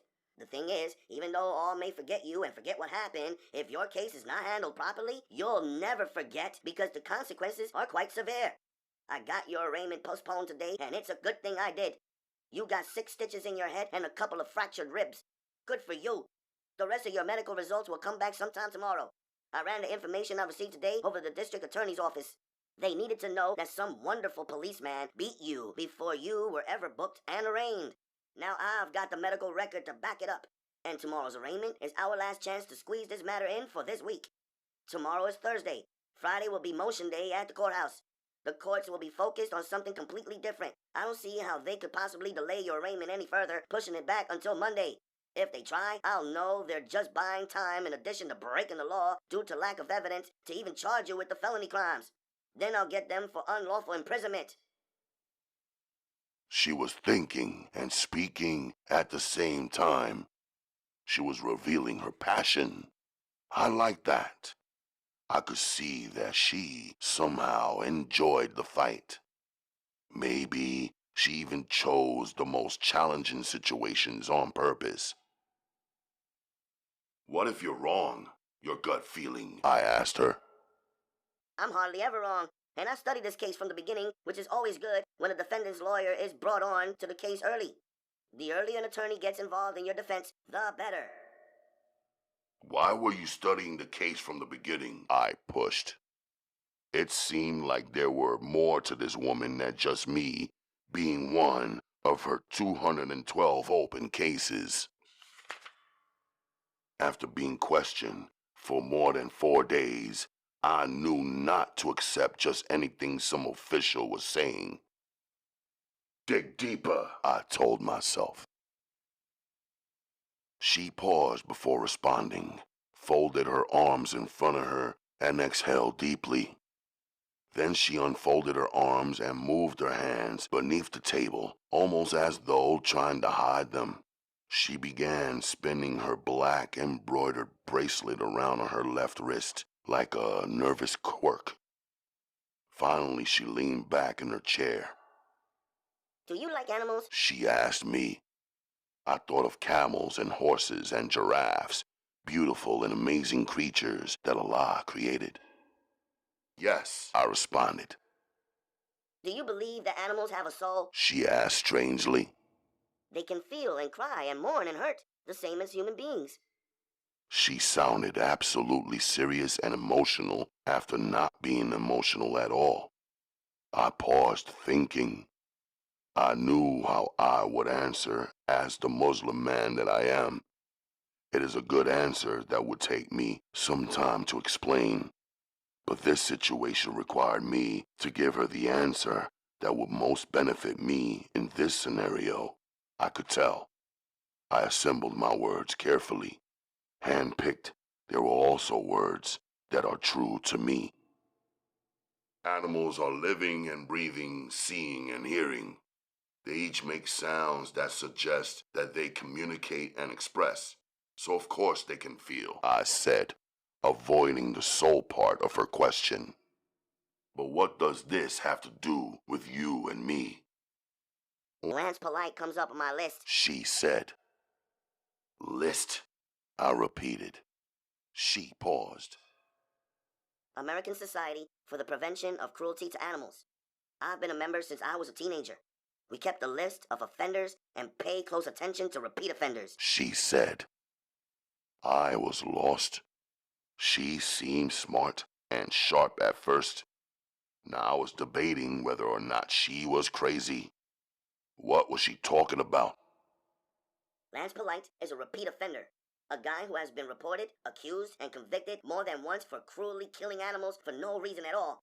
It goes back to even before he became an adult. If this man was killing animals, even when he was a kid, he must be a pretty sick creep. And it all goes together with his criminal past and convictions of boys and girls. This is a guy who I peg as a sociopath. I'm a lawyer, not a doctor, but I feel that anyone who hurts animals or children... She didn't finish her sentence. Anyone who kills animals or hurts children, you go after them, I stated. It wasn't really a question. On the day of the murder of Lance Polite, a cat was found choked to death on the floor of the basement of the building directly in front of the murder scene. It was reported to the ASPCA, and we collected the body. Well, not me, our organization. We have investigators as well. So I've been thinking and putting things together in a way that the police department never would. She said thoughtfully. I was alarmed, but my face was blank. I made an expression as though I didn't understand her talk or her direction, but I understood her now. Lance had killed Naja's cat. Her organization picked up the cat's body, and they must be extremely serious about animals if they came back to my block and entered the basement in one of my buildings. But what alarmed me was what else they might have seen or picked up or reported about the basement of that building where he held Naja hostage. Did they snag the kunai knife that may have been on the basement floor? Or was the knife still sitting there, waiting to be discovered possibly by the police if they were continuing their murder investigation? Or did the savage yank the knife out of his eye, panic at the pain and the sight of his own blood, then run straight out to the ambulance that was parked at the concert? Did he take the knife with him? The knife would have Chiesa's prints on it for sure. But the ASPCA is an organization, not the police, I thought to myself. She had said they had their own investigators, but they didn't have police power, I assumed myself. And the police had no reason to check the basement of that building. I slaughtered the mother out in the open, outdoors on the block. The lawyer interrupted my thinking. I've confided something to you. I've answered your questions. Now you need to confide something to me and answer some of my questions about this crime and your role in it. She said, switching from her animal lover personality back into the legal eagle. Were you defending a child or an animal from Lance Polite, the predator? The photo, which according to the police detective, allegedly is you, looks emotional. It looks like a deep hatred being expressed through violence. If that is the case, then I understand. However, legally, this places you in the absolute most vulnerable position to be sentenced to 25 years to life in prison. Meaning you either knew Lance Polite or you saw him do something disgusting and then you went after him. Meaning you thought about it, which makes it legally premeditated murder, and then you carried it out. To be convicted of this crime means that you'll be over 40 before you will ever be unbarred, unchained, and uncuffed and free. She was emotional now, leaning forward and searching me for reaction. Have you heard or read about this young lady who was sentenced to be put to death this summer? Her name is Paula Cooper. She's from the state of Indiana. Now, the laws from state to state vary. However, she was sentenced to death recently. The details of her case are completely different than yours, I suspect. But it might not be a bad idea for you to consider and know about her outcome on a similar charge. She's 16 now, same as you, She said, guessing at my age again. Her points were clear to me, though, and once again, the threat of 25 years to life was circulating in my chest. If you tell me that you were defending an animal or a child, I'll work my ass off to get you the best results, the least amount of time. Of course, if my gut is wrong and you turn out to be guilty of armed robbery or distribution of crack cocaine or anything of that nature, I can't guarantee you my best effort or the best outcome. How long do I have? I asked her. She checked her watch. Well, it's almost 9 p.m. I'd like to leave here no later than 10. I work in the system, so I know what goes on in the city, especially late at night. I prefer not to ride the train after 11 p.m. No husband? I asked her. No man will allow his woman to move around the city alone late at night, I said, changing the topic from the heavy reality I faced. I'm not the kind of woman who would allow a husband to control me, She said sternly. I wasn't talking about controlling you. I was talking about loving you. Then I just looked at her.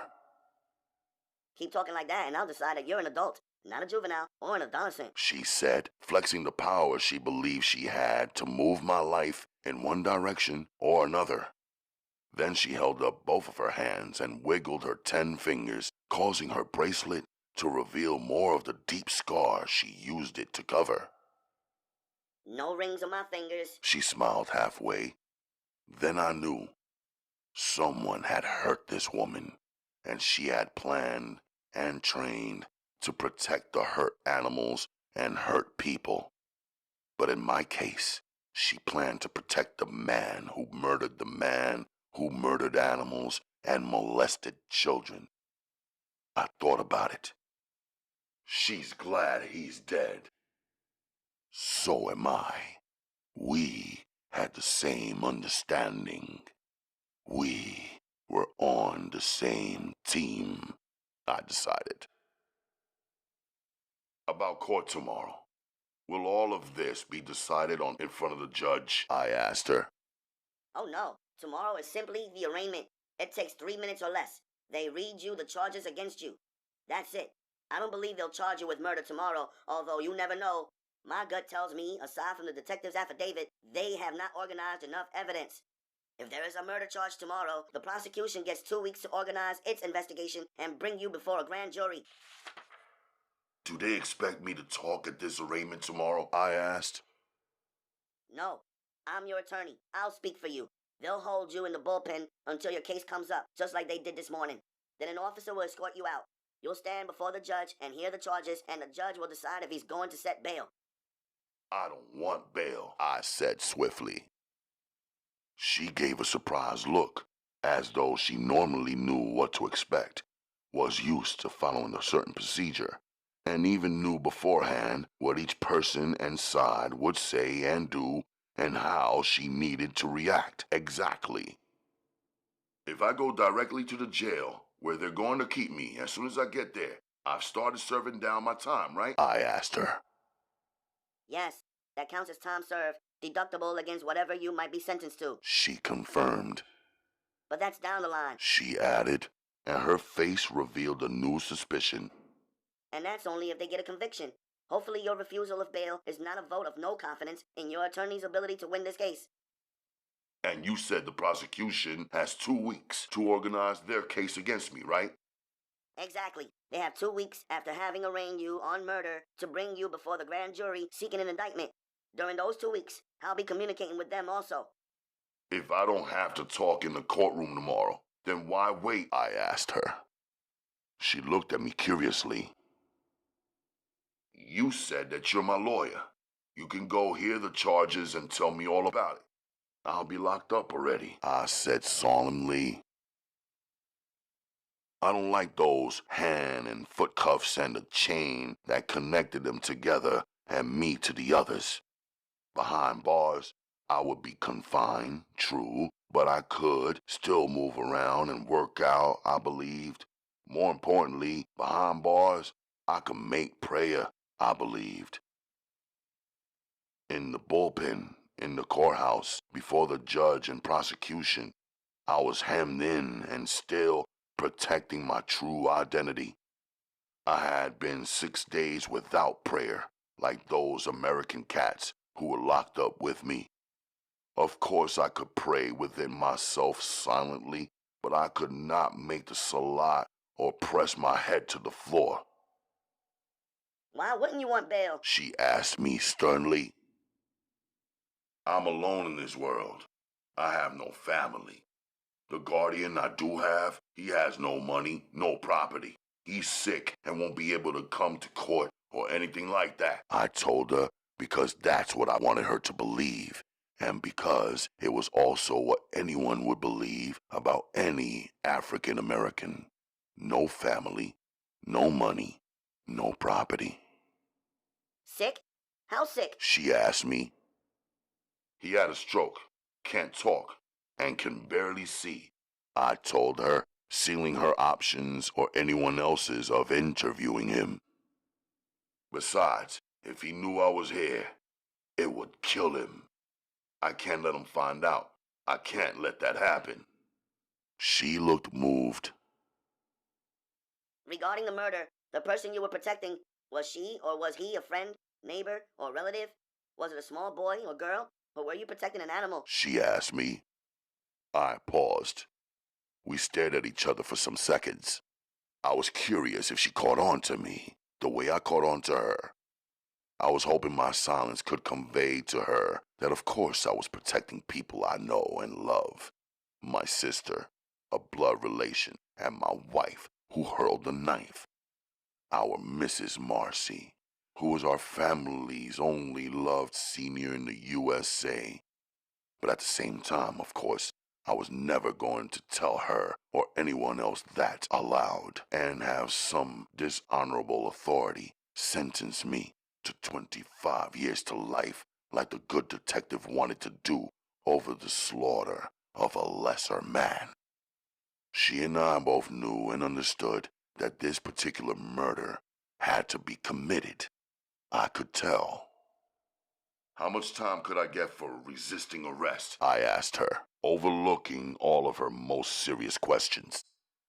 6 months to a year. She said. It depends how bad they want to keep you. And then there's the possibility of assaulting a police officer charge. There's a lot of variables. Maybe an officer or even the accusing detective will show up, and his presence in the courtroom may impact the judge in a particular way. Send me to Rikers. Let me hear back from you what the charges are. Meanwhile, I'll be working off the conviction for resisting arrest. I already know the outcome, I told her. How can you know the outcome? Are you saying you want to plead guilty to resisting arrest? She asked. And what about the other charges they allege? Do you want to plead guilty to those? I have to enter a plea on your behalf. Once I do, I'd organize your defense. No, I did not resist arrest. I'm saying I already know the outcome because it's my word against theirs, and the police lie with authority. That's not true, she said swiftly. Not all. I cut her off. What is true is that I never resisted arrest. I never assaulted a police officer or a detective. I am not an armed robber or any kind of thief. I am not a drug dealer. I have never been in anybody's gang. Never liked none of these dudes enough to gang up with them. I never confessed to murder, although they are saying that I did confess. And I agree with you that that guy in those news articles that you just showed me deserved to go, I said calmly. I never said that, she exclaimed with guilt. Your lips didn't. Your heart did. My words somehow silenced her. She left for a few moments and returned with an orange juice for herself and a bottled water for me. Using my left hand, I wrote out a note for her to take with her. What is it? She asked before accepting it. Read it, I told her. She took it. And I owe you? She said, smiling. I'm no freeloader, I told her. Whatever you spend on me, even if it's only your time, write it down. I'll pay you what I owe. I'm legal aid, She said. The government pays me, not the client. I understand. How much was the water? I asked. Just 50 cents. Write it down, I told her. She did. Moments later, she slumped back in her chair and she just looked at me. Thank you for saying that. She said. For saying what? For confirming what I believed and what I felt. You did not resist arrest or attack a police officer. You were never in a gang or selling drugs. You did not commit armed robbery or confess to a murder. I needed to be able to trust myself, to trust my instincts, and to believe that even though I sit down with hundreds of young men who stand accused, some of them are wrongly accused. Some of them are innocent. She exhaled. Remember this, I told her. Babies are innocent. They are the only ones who are. When you sit down with any man, know that he's not innocent. Men are given evil options throughout each day. How each man responds to evil options and suggestions is the only way for you to determine if he is a good man. He may be good, but no man is innocent. She stayed for a half hour longer. We talked, and I reminded her that she needed to leave so that she could get home before 11 p.m. and get up in time to appear in 5 courtrooms simultaneously. By the way, my sister thinks that you're guilty. She and I argued about it on my way over here to the hospital. My sister is usually right. Most of the time, I listen to her. This time, I decided to trust myself. If I am right after disagreeing with her, it will be the first time I won. She said with a melancholy smile. Is your sister a lawyer also? I asked her. No, she's dead. But we talk anyway. We are twins, she and I. I don't tell anybody about her. Somehow, you seem like a person who still has a heart, who would understand. And I know from working in the system that even if you told someone what I said, it wouldn't matter, because their prejudices would never allow them to believe you over me. I just looked at her. She looked good, smart, and her eyes were clear. Memorize my number. She told me before she left, handing me a business card. I don't think you really know what you're walking into. In a sense, that's a good thing. It means you don't have any experience with this kind of thing. Some of the young men I represent know the laws as well as I do, because they have been in the system for almost their entire lives. Rikers is a tough place. Remember, you have a right to an attorney. If anything goes wrong before you see me, please give me a call. I'll be working on your behalf. She turned to leave. You have an unusual name, I said, staring down at her card. Her name wasn't Anne. It was Ain. I never heard that name before. It's Hebrew, She said, as though just stating that fact would somehow turn me away. What does it mean? She seemed surprised at even that simple question. It means prayer. She said. And Eliana? I asked, reading her middle name off the business card. It means God has answered. She said, still looking at me as though wondering how I could be focused on her when I should be so weighed down by my own fears and problems. That's better than being my lawyer, I said. What? She asked. I'd rather you be the answer to my prayers. She continued to look me in the eye. That's the name my parents gave me. As for me, I've seen a lot of ugly things. I'm undecided as to whether God even bothers with our prayers. If he does listen, how could horrible things happen to children? Why doesn't he protect them? And how could he let one die and not the other? Both of them would just be fine if they had either lived together or died together. That's compassion. Do you understand me? She asked. I didn't respond. I knew something had happened to her. Her scar was on her wrist, and probably even etched on her soul. People probably look at her every day and see the fight in her eyes, but not her sadness. I saw it almost immediately. Maybe that's why she gravitated towards me. Good night, she said softly and left. She was smart.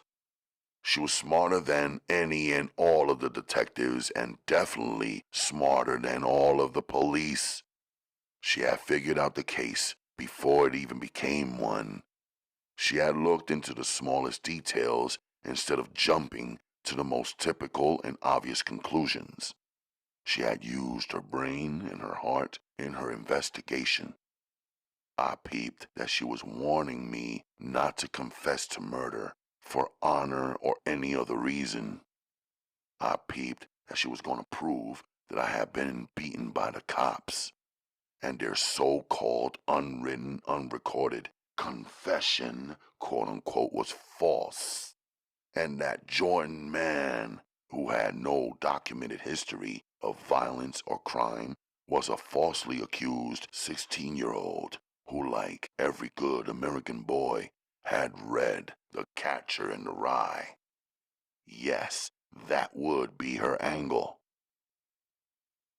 Alone now, I had more pieces to the puzzle than I had over the past week of my captivity. Neither the scenario nor the puzzle was completely clear yet. However, if I was correct in my thinking, the turn of events went like this. I murdered a man. Later that same night, I entered the laundromat to wash off the evidence of the murder and to pen a letter to my Uma. The laundromat was a front for some drug gang that was run, owned, operated, and or protected by some dirty cops and some Jamaican gangsters. Somehow, some drugs went missing on the same night that I entered the laundromat. Now the dirty cops and the Jamaican gang were looking for the drugs that either one of them or both of them thought I stole. Either the dirty cops or the hustlers or both of them thought I was affiliated with some who robbed drug dealers. Either way, their drugs and or their money is missing. They think I know where it's at. If I would have talked during the interrogation, which I did not, there would be 1 or 2 or 3 teams gunning for me. The dirty cops, the hustlers, or the stick-up kids. But the murder I committed and my silence had zero to do with any of that. What a fucking mess. I leaned back.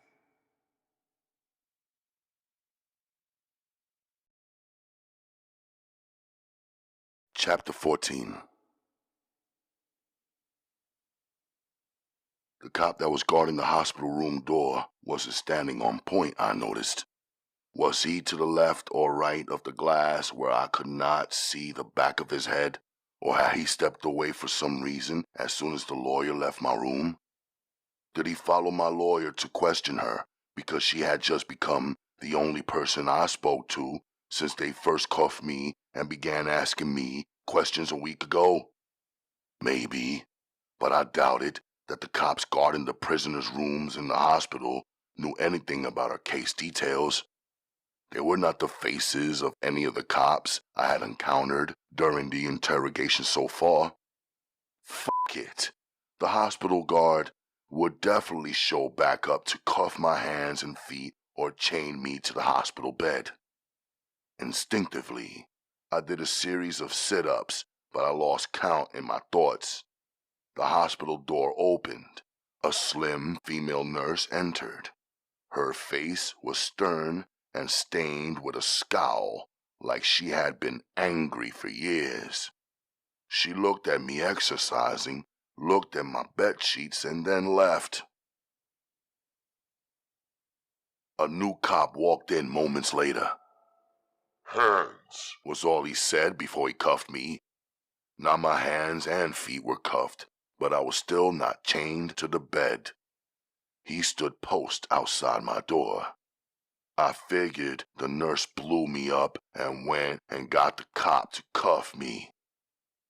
Too bad, I thought. If I would have had a half hour more without cuffs, I would have undressed and washed the clothes I had worn for too many days. It might be for the better, was my second thought on the matter. By now, I realized I would never know when they would show up to move me. It would be crazy having to jump back into my clothes while they were still wet.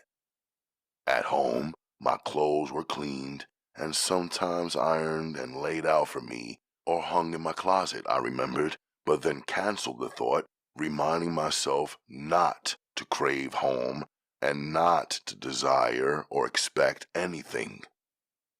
The same mean-faced nurse returned. "Nurse," I said. I'm not a nurse, She said in an even and dry tone. I looked at her. She was young but dry, like a raisin, I observed. She looked like she had not had a glass of water in weeks. "What are you, then?" I asked in an even tone also. Whatever I am, I'm not supposed to be talking to you, She said. "Cool. We don't have to talk," I said, not used to being shut down by any woman. She entered the little bathroom like she was making an inspection. Then she came right back out. I wonder why she seemed to be looking at or for something in particular, but never asked me about it, said what it was, or changed anything she saw. "I'll give you something, you give me something," I offered her. I hope you're not trying to get fresh with me. You ain't the only jailbird on my shift, She said. Her words cut through me, reminding me of my new identity and low status. It set me back some. "Here." I handed her the slim packet of olive oil that was left on my hospital food tray. She looked at it like it was nothing. "Use this on your skin. After you wash your hands, put some in your palms and spread it around. You work with your hands. You should try and take care of them," I told her sincerely. And what do you want? She asked suspiciously. "A nail clip," I told her. You ain't gonna stab nobody with it, are you? "Nah," I smiled. She melted some. "I'm gonna take care of my hands too," I told her. She looked down at my hands. Yeah, you need 'em clipped. I'll be back. She slid the olive oil packet in her front scrub pocket. I knew she could probably go in some supply cabinet or even to the hospital cafeteria and get 100 more packets just like the one I gave her. I also knew that the one I handed her will remain special to her. These angry hood chicks each looked different with varying degrees of attractiveness. However, on the inside, they were mostly all the same. They talked rough, some of them even looked rough, but if the right or even the wrong man showed them an ounce of attention or affection, he could get whatever he wanted real fast. If you make friends, My second wife would often say to me, you won't have to work so hard alone. Making friends help you to get what you need. I remembered Chiesa's words. "Is an expert at making friends," I smiled. Where I'm from, women pay close attention to their cleanliness, their scent, and their hands. A woman whose hands are unkept, undecorated, or rough, ashy, and neglected, like the nurse's hands were, routinely considered by everyone to be unhappy and unloved. Feeling like I was being watched once again swiftly, I looked up and saw a dude dressed in street clothes looking into my room. The second he saw me see him, he vanished. A simple mistake, a lost patient, a D-Tech in his street clothes. Since arriving at the hospital, the thought never crossed my mind that anyone might try to hit me up or kill me while I was in here. Now my mind shifted. What was up with the guard who was supposed to be on post outside my door? Why did he keep appearing and disappearing? Needless to say, I didn't consider him my protection. At the same time, if I needed to move him in the category of an open enemy and prepare to deal with a random attack from him or anybody else, my entire circumstance will become an entanglement that will keep me trapped in their legal system for the rest of my f***ing life. The nurse returned what felt like an hour later. I can do it for you. She offered, easing the nail clip from her pocket. Seems like it will be hard for you to do with them cuffs on, but I've seen people do some crazy stuff while their hands were locked up like yours. I can manage, I told her. Just put your hands up here. She pulled over the tray.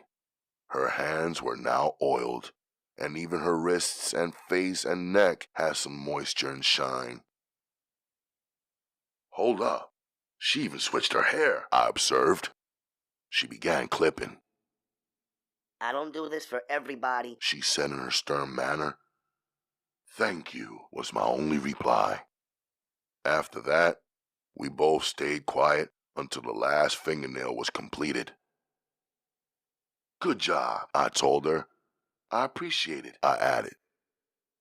You got good manners, she said as she cleaned up the clippings. How come you're not wearing your hospital gown? I see they got you in here till the morning. Ain't you gonna get some sleep? Right, was all I said. She laid the gown over me. If you put it on, I'll wash and dry your clothes for you and bring them back, she offered. Bring them back when? I asked. Soon as they dry. What if you don't? Then what? You want me to walk around in that hospital outfit? I asked her. She laughed. It was the first smile I'd seen on a face that looked like it was in a permanent frown. I won't do you like that. I thought you could tell I'm a good person. I can tell, I said. Well then, she asked, but was already reaching for my t-shirt, helping me out of it and yanking it over my head. She looked at my upper body, got stuck in a gaze for a second, then realized my t-shirt couldn't come all the way off and was now stuck wrapped around my wrists where I was cuffed. She laughed and reversed what she had done too eagerly. I'll be right back, she said. She returned with the missing guard. He entered the room behind her, looking disturbed about being disturbed. Hands, he said, then uncuffed first my hands and next my feet. He didn't leave. He stood staring and stuck like he planned to stay. Turn around, the not a nurse, quote-unquote, ordered him. He turned halfway and said to me, don't try anything f***ing stupid. Undress, she said to me in a friendlier tone. I did. She had ordered the guard to turn away, but she didn't turn or look away. She watched and waited, her eyes widening when she saw my jeans drop down. She grabbed the gown and rushed it over my head as if she was protecting me from her eyes seeing my bare body that she had already seen, and as though she somehow believed she was protecting me from the guard as well. Done, she said to the guard. Hands, he said to me. My hands and feet were cuffed again. He left. She stayed. You do me a favor, I'll do you a favor, she said oddly. Just like we did before with the olive oil and the nail clip. I just looked at her. There's another nurse's assistant that works the overnight with me. Her name is Rhonda. She's a rotten egg. I hate her guts. Me and her, the only two nurses' assistants who work this wing late night. The real nurses never do anything but sit on their asses at the nurses' station talking bad about people, even talking bad about the patients. Well, anyway, you don't talk to Rhonda. Just egg her. That's the favor. Her stare was now stern. While I run your clothes down to our little staff laundry room. She exhaled like she was content with her offer and her request. What happened to the guard that was standing outside my room? I flipped the topic from her nonsense girl gossip even though I could feel she was serious about it. He back at the nurse's station playing with the nurses like he do every night. Her explanation was helpful and lowered my suspicions some. He's not supposed to do that, but he do. She added. It's one of them nurses he likes for real, but both of them is married to someone else. So when they be at work, they act like they married to each other. She reported. How come you don't got no drawers? That's nasty. She said. Drawers? Boxers or briefs or something to cover that thing up. She said it straight out like it wasn't an insult or embarrassment for me, and as though she could still see something that she wasn't supposed to see but already saw. That's something else I can get for you, she said proudly. No, thank you. I don't wear used boxers, I told her calmly. Beggars can't be choosers, she said. From jailbird to beggar, I thought to myself. She smiled and then laughed. No sight, she said, like we had a joke between us. I wouldn't bring you no used drawers. That's filthy. Then she turned serious. I'm clean, she said with emphasis. Even though I gotta change dirty bed sheets and empty and clean bedpans and all the icky work, I wash my hands all the time. The hospital soap makes them ashy. That's why they were like that before. But I gotta keep them clean. I don't want to catch no germs in here and bring some disease home to my family, she over-explained. But her mentioning her family made her more human to me. You're good now.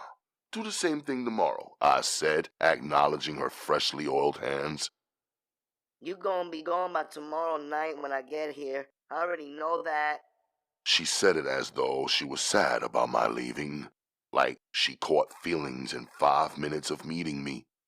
Then her face changed in an instant, like she had a bright idea. Why you ask me about that, cop? You plan on escaping or something? Nah, I said immediately. I didn't need her sounding no alarms. Good, 'cause I'll be right back with your clothes, and you would look real stupid hopping around the streets of Brooklyn in a hospital gown, no drawers and handcuffs. She laughed. I didn't. Watch out for Rhonda. She'll come around here 'cause she's nosy and 'cause she's supposed to check on the patients like I do. She's light-skinned. She look clean, but she's the dirtiest one. Most of the patients get fooled by her. Think she's nice and I'm mean. Ha! Really, it's the other way around. She be charging the patients for every little thing they ask her for but can't get for themselves or ain't supposed to have in the first place. She's not supposed to do that. Don't you go asking her for no drawers. I'll bring you some new ones free of charge. Rhonda don't do nothing for free, but she do anything for money, even put her mouth where it's supposed to be for $20 and for $50. I need my clothes back. Try and hurry, I interrupted her to stop her from gossiping to me like I'm one of her girlfriends and to get her ass moving. She left. The pretty nurse's assistant, who looked clean but was the dirtiest one, quote-unquote, showed up. I heard her key turn in the keyhole of my locked but unguarded hospital room. I saw that she wasn't the ashy one. She was holding a metal bowl, which by the way she held it, was filled up with some liquid. I'm here to change your bandages and wash your body, she said like it wasn't nothing. I wasn't supposed to speak to her, which I thought was nonsense, but I made an agreement, so I didn't. She yanked the sheet that was over me as I was lying down on the hospital bed. My hospital gown had shifted while I was asleep and my joint was out, and she was staring at it. I turned to my side to break her stare. We can start on the backside if you prefer, she said. Her hands were soft, not rough. She used both of them to gently push me into the face-down position. I cooperated because I liked the touch of her feminine fingers. Her fingertips grazed me as she cut the bandages from behind and let them fall to my side. The warm washcloth landed on the back of my neck first. In small circular motions, she washed my neck and eased down to my back, stroking with a bit more friction. The warm cloth and warm water felt good, and more than that, I can hear her breathing while she worked on rubbing me clean. I can hear the cloth of her uniform. That aroused me naturally. When she paused to soak the cloth and wring it out and then suds up again, she said, You have a beautiful body, even from the back. I didn't say nothing. She returned with the warm cloth and was now washing my behind. With her bare hand, she cleaned the harder-to-reach area and accidentally touched the back of my balls. She withdrew her hand and walked away. I liked the sound of the water. I could hear her emptying it into the small sink and refilling the metal bowl. She was back now, gently scrubbing my thighs and then my calves. When she cleaned the cloth again, she returned and scrubbed the soles of my feet. A sensation shot through my body, and I got more solid than steel. Turn, She said softly. I wouldn't. Couldn't get my joint to lay down. She touched my sides to roll me over, like she was used to rolling patients and shifting their positions in the hospital bed all night. I turned myself slowly, knowing she couldn't turn me without my cooperation. As she saw my joint, I saw that she was topless. She put the cloth down. We were both staring at each other. She dipped her hands in the water and gently... She got so aroused, instead of cleaning me with the washcloth, she was using her hand, with ease, with the moisture of the water mixed with a few suds. She saw my massaging them softly and carefully, like a woman preparing meatballs, shaping them, touching them, holding them warmly. She must have known I wasn't her no. I reminded myself, she's the dirtiest one. She leaned over, her dangling like dough. She put her down loose and began slowly running and she'll see. Oh, it was warm. Her lips were moving down. I'm running if stop. Then slowly she pulled her lips back up past the toast. Easing back and forth. Her hand so she began like it tasted good, then stinging us like she could not get enough. When her lips were halfway down, she began easing all the way up with great lip suction. Her titties were pressed up against my leg, and her so up. When she pulled her lips back so that only she tied her soft lips around it, and then all us once. I if hold it so. She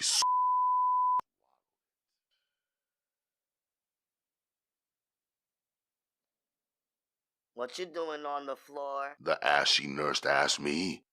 And why did you switch off the lights if you were going to be sitting on the floor? And why is this up against the door? I almost tripped on it when I came in. And why you got your pillow underneath the sheets like you was in bed when you wasn't? You playing some kind of freaky game? I thought I could trust you. She said it like me and her had some type of relationship going on. I stood up from where I had been seated in the dark with my back pressed against the wall. I realized I must have fallen asleep in that position. I got down there to be ready to leap to attack if anyone showed up in my room besides one of the night nurses. I had seen the same strange black male face peering into my locked hospital room twice while she was gone. Damn, I thought to myself, that was a crazy dream. I had it, enjoyed while I was in it, but didn't want to be responsible for it. That was Jordan Man, not me. I smiled. Day 7 in captivity, and I'm already having wet dreams like before I became a married man who has a beautiful and erotic wife and sexed and made love to her whenever I was moved to do so. A young man who loved and married and lived with one and then 2 beautiful badass women. My hospital gown had a wet spot when I looked down. I played it off like it wasn't there. You never slept on the floor? Was all I said to her in interrogation. Only when I had to. Not when I had a bed right there just for me like you do. She replied. Thank you for my clothes, I told her. She handed them to me. They were warm and cleaned, and below the short folded pile was a new pair of boxers, still wrapped in the plastic. I'm sorry, she said, handing them to me. For what? I asked her. for taking so long. She said. Did Rhonda come? She asked, her voice more timid than before. Nah, I said. Good. You're my patient. I'll take care of you. She picked up the tray and left. The second nurse's assistant showed up right before the break of dawn. This time, not in a dream, but in real life. She wasn't topless. She was light-skinned, quote-unquote. She wasn't pretty. She didn't look clean to me. She looked ran through, slick and stupid at the same time. She was measuring me up while I was reading her. I got a note for you, she said. I could see the folded paper in her right palm. From who? I asked. Don't know. She said. Guy in the hallway been creeping around. I could have called security on him, but that's not what I do. He's been trying all night to get me for my key. I told him no, cause that's just fucking up my motherfucking business. He gonna get me fucking fired. The note? I asked her. $20. She put a price on it and put her hand on her hip after announcing it. Then you can keep it. I wasn't expecting no fucking mail in here, and you don't look like a fucking mailman either, I told her. I got slapped over this bullshit, she said. Slapped and paid, I said, letting her know I knew her hustle. She was trying to get paid twice off the same errand. The door opened. The slim, previously ashy nurse entered. Rhonda, why are you in here? Why are you asking? She screeched on the ashy nurse. Do you own him? Is this your room and your bed? Do you own the f***ing whole bed in the hospital? She spit with venom. I took care of everything in here. There's more to do in the other rooms, the ashy nurse said in a scolding tone, opening the door and holding it open as though she had rank over Rhonda. You first, Rhonda told her. I'll be back, the slim nurse said to me. Rhonda exited the room, walking behind the slim ashy nurse. As she did, she flicked the note to the floor. Seconds later, I picked it up. I unfolded it. It said one word. Red verse. I don't know if he was trying to strike some fear in my heart. If he was wasting his motherfucking time. I don't know him. I don't fear him. I don't fear those cops he's in business with. I only fear Allah. I washed and prayed the Fajr prayer in cuffs. It took some maneuvering and double the amount of time that it normally takes. But what a man wants to do, he finds a way to get it done and handles whatever discomforts may come along with it. Sunrise, not sleeping, thinking sincerely. I like my lawyer. I had a feeling about her. I thank Allah for her. I respect her mind. Thought she was one of the smartest women I have ever met. Together, last night, Without either of us revealing opening what we were actually saying and doing, we plotted a course of action for my defense. She had allowed me to read each of the newspaper articles written about me without my input, interview, or cooperation. She taught me about the process, the meaning of each step, making it clear that each step was critical and crucial and life-altering. She was passionate about representing me. I knew it might include a boost for her career, since my case seemed so important to the New York Senator, the District Attorney's Office, and especially the press, the police, and other authorities. I didn't mind if legally defending me made her richer or more famous or whatever. Her presence was worth whatever earnings or notoriety she could squeeze out of it. She was willing to place herself in the center of all of this confusion, which she called a verkakel, quote-unquote, whatever the that meant. She would fight against false accusations, police crimes, and filth for her own reasons.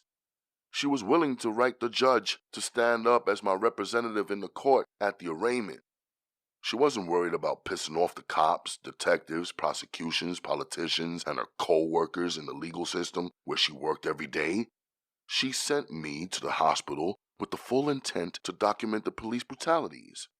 She was honest enough to tell me that she could not guarantee it would all work out her way or how much time it would take, but that however it worked out, it would be the absolute best option I would ever get. She confided in me that her father is a judge. She has 2 brothers, one doctor, one lawyer, but she's, quote-unquote, closest to her dead sister who had been murdered at age 6. She was angry that her father's position and prestige could not protect her sister and angry that she remained behind alive. She said her dead twin saved her life when she tried to join her by killing herself. Her sister promised her if she stayed alive, she would stay with her even though it would be their secret and no one else would understand. I didn't try to figure it out. Her purpose for me was legal defense. Besides, I am a Muslim who believes that believers will always be tested in this life. And while being tested, no matter how difficult life gets, it is senseless to try and abandon faith. Allah is everywhere at the same time. Allah is just at the same time. Allah is above comprehension. If I didn't know better, I would think that my life was in my lawyer's hands. But I do know better. Whatever Allah wills, whatever Allah allows, will be done. Nothing more, nothing less. And whether Ain Eliana Aronson, Esquire, was assigned by her job, or if she chose herself to represent me, I believe it was because that it was what was supposed to happen. She might think it was all her idea. I believe otherwise. Ain had a calm and clever and scholarly way of speaking and questioning, signaling, and profiling me without saying directly that that was what she was doing. Even her suggestions, strategies, and conclusions were not spoken aloud, plainly and straight out. If I had not already met the most intelligent and cleverest woman in the world, I might not have ever caught on to the double and triple meanings and behaviors and suggestions of my attorney. However, meeting my second wife's aunt prepared me in some necessary, peculiar, and urgent way for this difficult battle I face. Her name is Aunt Tasha.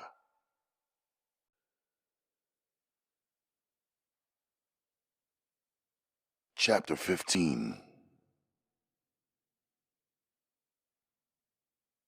Her blue phone rang. We all heard it. It was impossible not to hear it.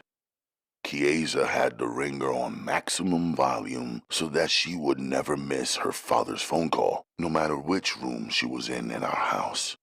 Even if she was in the shower. We were each at the front door, just about to leave, and all very conscious of making good time. Akemi, feeling impatient, was standing high in her Valentino rock-stud black sling-back pumps.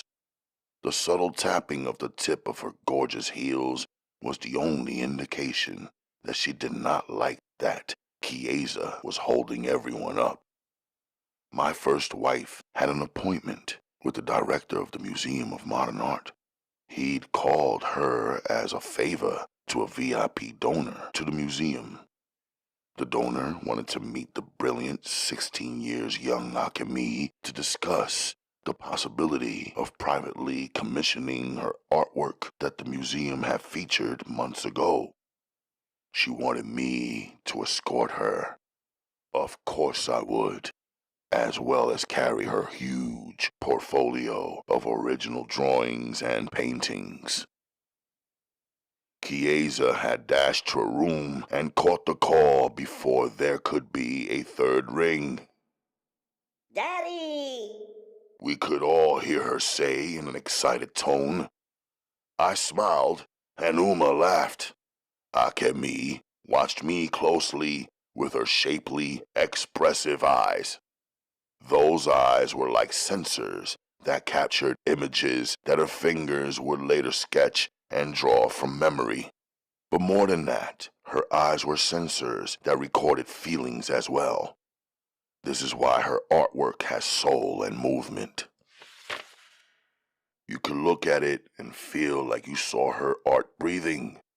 Her drawings and paintings of nature seemed to capture the light of the sky and a glimpse of the beauty that Allah created in trees and flowers, mountains and oceans and waterfalls. Akemi was so highly skilled that she could draw something simple like a chair. When you look at the drawing, you would feel as though you knew the last person who sat in that chair, their size and weight, as well as what era the chair came from and how long it had been around. She had her hair pulled back in a tight bun hidden beneath a mean black fedora. It was her style, and she knocked me out. I was content that she was covered. Her black summer linen skirt and beautiful white linen blouse made her look like a wealthy princess. She exhaled, slid out of her heels, and approached me in the living room where I now stood listening to Chiesa's phone call. Her black eyeliner, drawn on nicely, highlighted her sensual eyes. I hugged her and held her close in my embrace. Uma smiled. She had been smiling a lot lately, and a few times even laughed aloud out of nowhere, refusing to explain herself. My wives did not know why she did, but everyone loves smiles and laughter, so they let it pass. Besides, there was no common spoken language between my Uma and my wives. Uma only spoke Arabic and a few functional English words and sentences. Akemi could not speak in Arabic or English, but she also knew a handful of functional English words. She spoke Japanese, Korean, Chinese, and Thai. Chiesa could speak fluently, comfortably, and confidently in English, Japanese, and French. So my first and second wife shared only one common spoken language. I could speak fluent Arabic and of course English. I knew a few functional words, phrases, and sentences in Japanese and Korean only because of my love for both of my wives. Love makes me learn. I knew why Uma smiled, and even why she laughed. She takes me seriously and believes in marriage as a requirement and the only relationship that can be shared between a male and a female that involves sex, babies, and family. At the same time, she thought there was some comedy in watching my wives and me, all teen years young, yet very global. She loved seeing me grow as a man as I attempted to balance two wives, which wasn't easy. Loving them both was easy, but balancing was a separate matter. Uma and my feelings were connected. She knew what I knew. I could not be in two separate places at one time, but I wanted to be. Uma would watch as I worked out the best and right thing to do in each situation. Don't move too far from the front door. Don't follow Chiesa because I am curious as to what her father is saying now. Don't allow Chiesa to make Akemi and me late to her business meeting. Don't cause Akemi to feel that she is not my first priority. Don't leave Chiesa behind when we were all going out together. Don't forget Naja will be home soon and at the bus stop near our home where at least one of us is supposed to be standing even before the bus pulls up and lets her off. To be a son, husband, and brother, and the only male in our household was more than a maneuver. A man could not pull it off, work hard, and also maintain peace and pleasure in his household if his love was not deep and genuine. The effort alone requires that. I feel like Chiesa said, "Forgive me," in Arabic to Uma, using one of the 10 Arabic words that Naja had taught her for good manners. Then to Akemi, she turned and said, Sumimasen. a Japanese apology. The two wives began speaking to one another in hurried, hushed tones in Japanese. I did not interfere in their talk or question Chiesa directly in the presence of Uma or Akemi. I had learned how to handle these domestic situations. My wives had just recently made an agreement. Akemi told Chiesa not to translate between the first wife and her husband. Therefore, when Akemi had anything to convey to me, she would do it the same way she and I had always done it, through our eyes, facial gestures, and body language. Sometimes she would do it through her art, using a random sketch to get her point across, or by putting my Japanese to English flashcards together to form an English sentence that expressed her meaning. Sometimes she would get frustrated and speak fluent Japanese to me, which I could not translate or understand. I could only react to her tones and my intuition. The truth was, I loved my relationship with Akemi and the unusual way that we communicated with one another. It made me love her from the start, and that love only increased day by day. Making love to Akemi was like the conversations she and I never had, since we don't share a common spoken language. Making love to one another was one of the languages that both of us performed well, craved, understood, and felt deeply. I opened the front door so both my wives would catch the message and walk out behind me. They did. Very late that night, I entered our house. While removing my night keys, I noticed that the aroma of the dinner we'd had earlier, which was prepared by Akemi on her night to cook, was wafted away by the purifying scent of eucalyptus that drifted from beneath Uma's upstairs bedroom door. Quietly, I eased out of the shoulder straps of my North Face backpack, unzipped it, and lifted out 2 heavy bags of coins which I had collected from one of my 3 vending machine locations, the only ones I had not sold off wholesale. I pulled out the money belt that I never wore around my waist, using it as a padding in my knapsack instead to keep the coins from shifting around and jingling. My money belt was tightly stacked with dirty $1 bills. Wish they were hundreds, I thought to myself. In time, I reassured myself. I stashed the earnings in the utility closet just for the remainder of the night. Before dawn, I would bury half, and after dawn, I would bank the other half. That was my method. Washing off the grime off the streets, the filth of the money, and the soot of the subway in our first floor half bathroom, I was preparing myself for a late night prayer. Cleaning my face, ears, neck, forearms, and calves, I finished by cleaning my feet. It occurred to me to ask Chiesa if she wanted to join me in the prayer. She was the only one in our house whose bedroom was on the first floor. Besides, I adore her. I knocked. No answer. She must be asleep. I should have turned and headed straight to the living room to make the prayer alone as I had first intended. but other thoughts streamed in and invaded my right mind.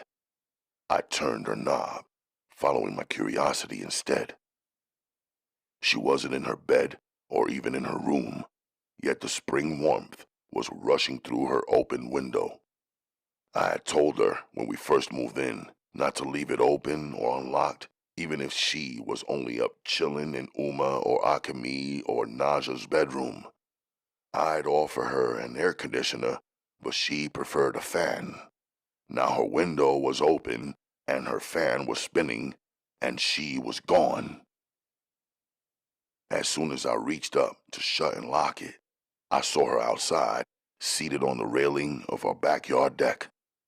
In the black night at 1 a.m., she was reading a book with a small book light illuminating the words.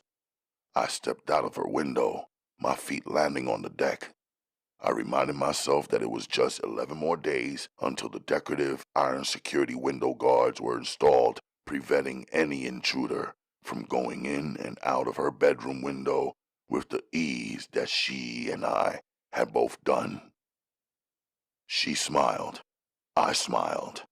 She clicked off her little book light and tossed a book titled 7 Pillars onto a small, low, outdoor table, which was situated next to where she sat up high. At times, she liked speaking to me in the dark, I remembered. After we were first married, she was shy about revealing certain feelings. Sometimes she would cover her face with a hand and say, "Don't look at me." Sometimes she would look away when I smiled at her. In the dark, she would feel confident to speak and express her rawest emotions. I came to get you for the night prayer, I said. I was moving my mind back in the right direction. You don't need a reason, she said softly, and jumped over the railing and down into the grass. I walked over and looked. She was turning the metal knob to our garden water hose and rinsing her mouth, splashing her face, dousing her ears and nose. "Come on." she said excitedly as she rolled up each pant leg and used the hose to wash her calves and feet. She handed the hose over to me as she pulled out a long scarf that she had woven into her belt loops. She fanned out the wrinkles and quickly wrapped it into hijab, covering her hair, neck, and shoulders. "I'm ready," she said. She's smart and swift. I never have to waste words with her. I rewashed using the hose. Felt I had to because since washing moments ago, my mind had wandered off where it should not have been, focused at prayer time. The cold water cooled me down and set it right. We made salat. She standing behind me, beneath the night sky and summer stars in our queen's backyard. Praying out of doors and in the garden in Sudan was something my father and I and our family and friends often did. Many moments later, our prayers completed, Chiesa walked away towards the incomplete wall instead of back towards our house. I just watched her. Suddenly she stopped, turned facing me, and asked, "Could you go stand over there near the deck?" I didn't know what she was up to, but her hypnotic silver-gray eyes were sparkling in the moonlight. I did as she asked. She gestured with her hand and said, "Bend a little, please." The second I reached a squatting position like a wide receiver before the quarterback snapped the football, she ran towards me at top speed, jumped with both feet, and landed on my back standing. She leapt from my back onto the rail of the deck and was then balancing herself like a tightrope walker as she walked the length of the railing, laughing lightly and covering her mouth to muffle her joy. Coming up the 4 short steps to walk beside her in case she caught a splinter or fell left or right, my smile broke out naturally, just thinking about her while asking myself the question, what will she do next? "I have to do something," she said. "If you don't want to allow me into your dojo, I have to use the whole yard. I'll be out here late night with my sword." She was now gesturing as though she was holding her sword in her hand and using it to charge her rival. Chiesa knows my heart. She knew I would never bring her into a dojo dojo filled with men. Even though she is an expert martial artist and trained ninjutsu fighter. She knew why. Still, she had used the art of invisibility to follow me there one evening in her sunglasses and modest disguise. She almost had me blinded until we both ended up paused in a crowd of walkers gathered on the corner waiting for a green light. Some old woman was crossing at the speed of an infant just learning his first few steps. She dropped one of her 2 bags and her grapefruits began rolling out. Everyone kept moving except the old lady and my second wife. Not a native New Yorker, she was the only one who eagerly grabbed up the grapefruits and helped the elder, who was still standing in the middle of the street when the green switched to red. Holding the elder's hands, she patiently walked her across, signaling drivers who still honked and swerved around him. I watched her carefully and waited on the other side. "Busted," I said to her when she reached safely after she sent the senior on her way. That's not fair, She said, startled, because she was so focused on the woman she did not know her cover was blown. How was your day and how was your night? Tell me everything. Chiesa now said, jumping down from the railing and seating herself in her window. She wanted details. I wanted her. "Everything is smooth," I said. So fucking cool. She said under her breath, not resisting or confronting me for ignoring her question. I sat on the floor of the deck, my back leaning against the railing, looking up at her. "Your phone call?" I asked. Oh, Daddy. She said in almost a whisper. He wants... I was calm and cool in my demeanor, but anxiously waiting to hear what her father wants now. 2 things. She said. Daddy wants me to, instead of doing the pilot's license program like I planned, which takes much less than a year, he wants me to get a Bachelor of Science degree in Aeronautical Science, which takes 4 years. He's convinced that I can earn it in 3 years since I completed 4 years of high school in 3 years. Daddy says the degree will give me much better business options. She paused and looked at me. "And you?" I asked her. I just want to fly, She said, extending her arms like the wings of a small jet, soaring through the sky. Since the day I met her, 16-year young Chiesa had always made it clear that she planned to become a pilot. When I arrived in Japan, it was just weeks before she was set to begin her flight school training. We fell in love, married, and moved.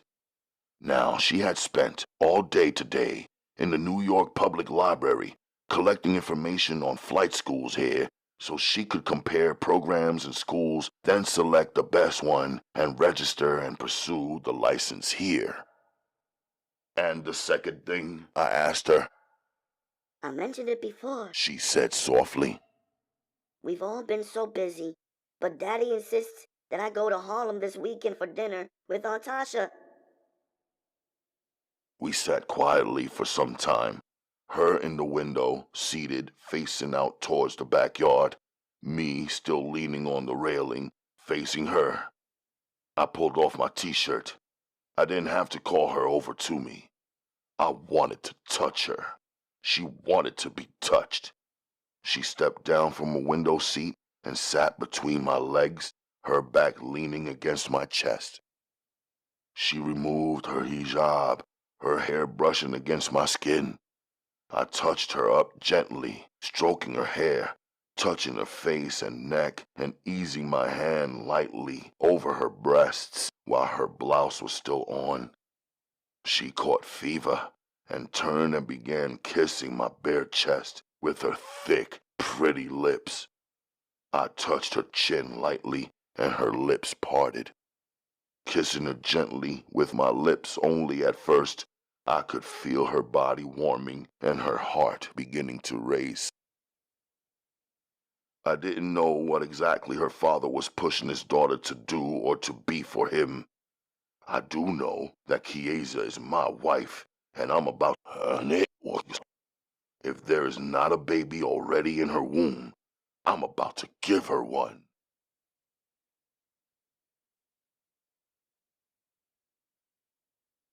A malt-colored Jaguar with a deep chocolate brown leather interior. The customized license plate said, Dr. Tasha. The vehicle matched the private brownstone she lived in. You didn't tell me your aunt is a doctor, I said to Chiesa. She's a psychiatrist, Chiesa answered casually. My eyes surveyed the impressive 4-story fortress. It was the only home on the Harlem block that featured an American flag flying high on the rooftop. It was clean, untattered, properly mounted, and tilted on an iron flagpole. Peeping a front and 2 side entrances, one on the east, the other on the west of the building, I was figuring there was probably one in the rear as well. In my tradition, a man should approach the front door of the neighbor's house and greet the men of the house first. These were relatives I'd gained through marriage, so I knew there would be serious differences in our culture. However, I planned to give them the gifts that my Uma and wives prepared and that I carried in a shopping bag, and after greetings and gifts, I'd be laid back and easy. She is already my wife, so this is not about gaining their approval. Yet, since Chiesa cares so much about Aunt Tasha, who she'd been mentioning since the second day we met, I wanted our first meeting to go well, and for my wife to be content and at peace about it. She will probably be down in her office, Chiesa said. That's the side door on the left. We walked around the building. Chiesa's fingers grazed mine, and she folded them into my hand. I held her warmly. Our feelings were magnetic. Chiesa rang the bell with her left hand and leaned back into my body as we waited. Maybe she knew, or maybe she didn't know, how her touches, even the lightest or most innocent ones, heated me up so crazy. She must not. Why would she want to get my mood moving in that direction as we stood underneath an arched and secluded deep brown brick entryway alone? I kissed her neck on impulse. She looked up at me, smiling her beautiful smile. I kissed her lips. The door opened. We straightened up, but neither of us dropped hands. Don't allow me to interrupt, Aunt Tasha said, smiling widely. I've been watching anyway, and I see it very clearly. It's really quite powerful. Hi, Aunt Tasha. Chiesa had an excited outburst. She jumped up and hugged her aunt with her left arm and remained holding hands with me with her right. Girl, let go of him for 1 second and embrace me. Chiesa, instead of letting go instantly, looked over and up to me.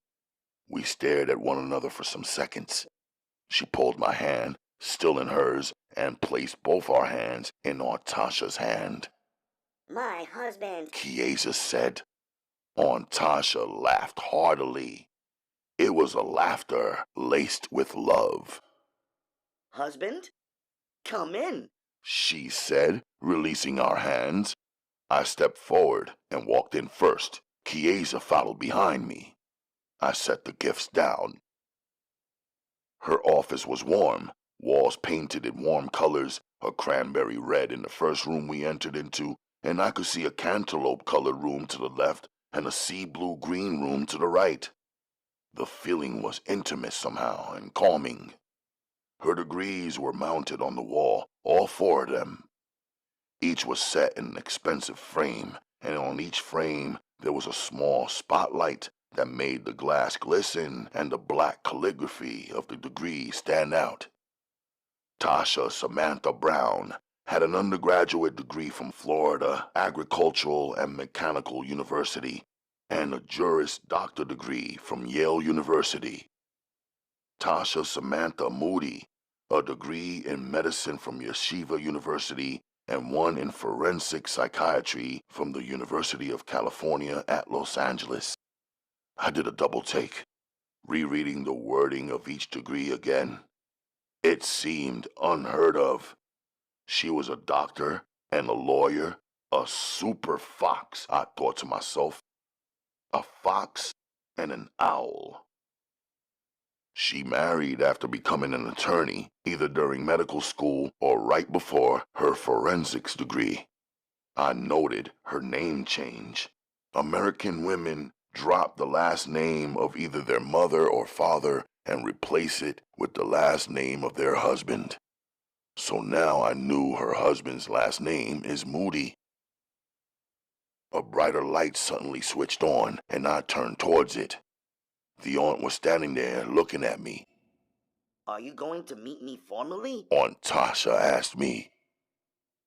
Excuse me, I was meeting you by your degrees. I smiled.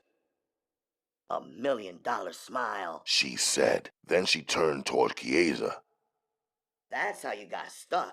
You were trapped right there in his smile, weren't you?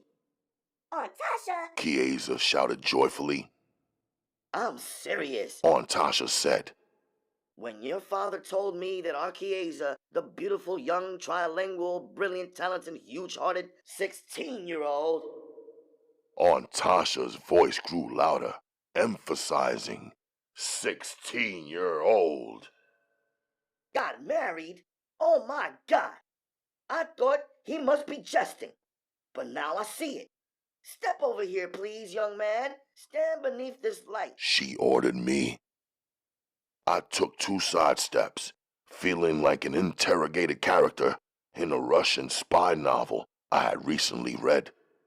You're handsome enough to get away with murder, She said. Her words sent a wave of chill through me. I didn't know why.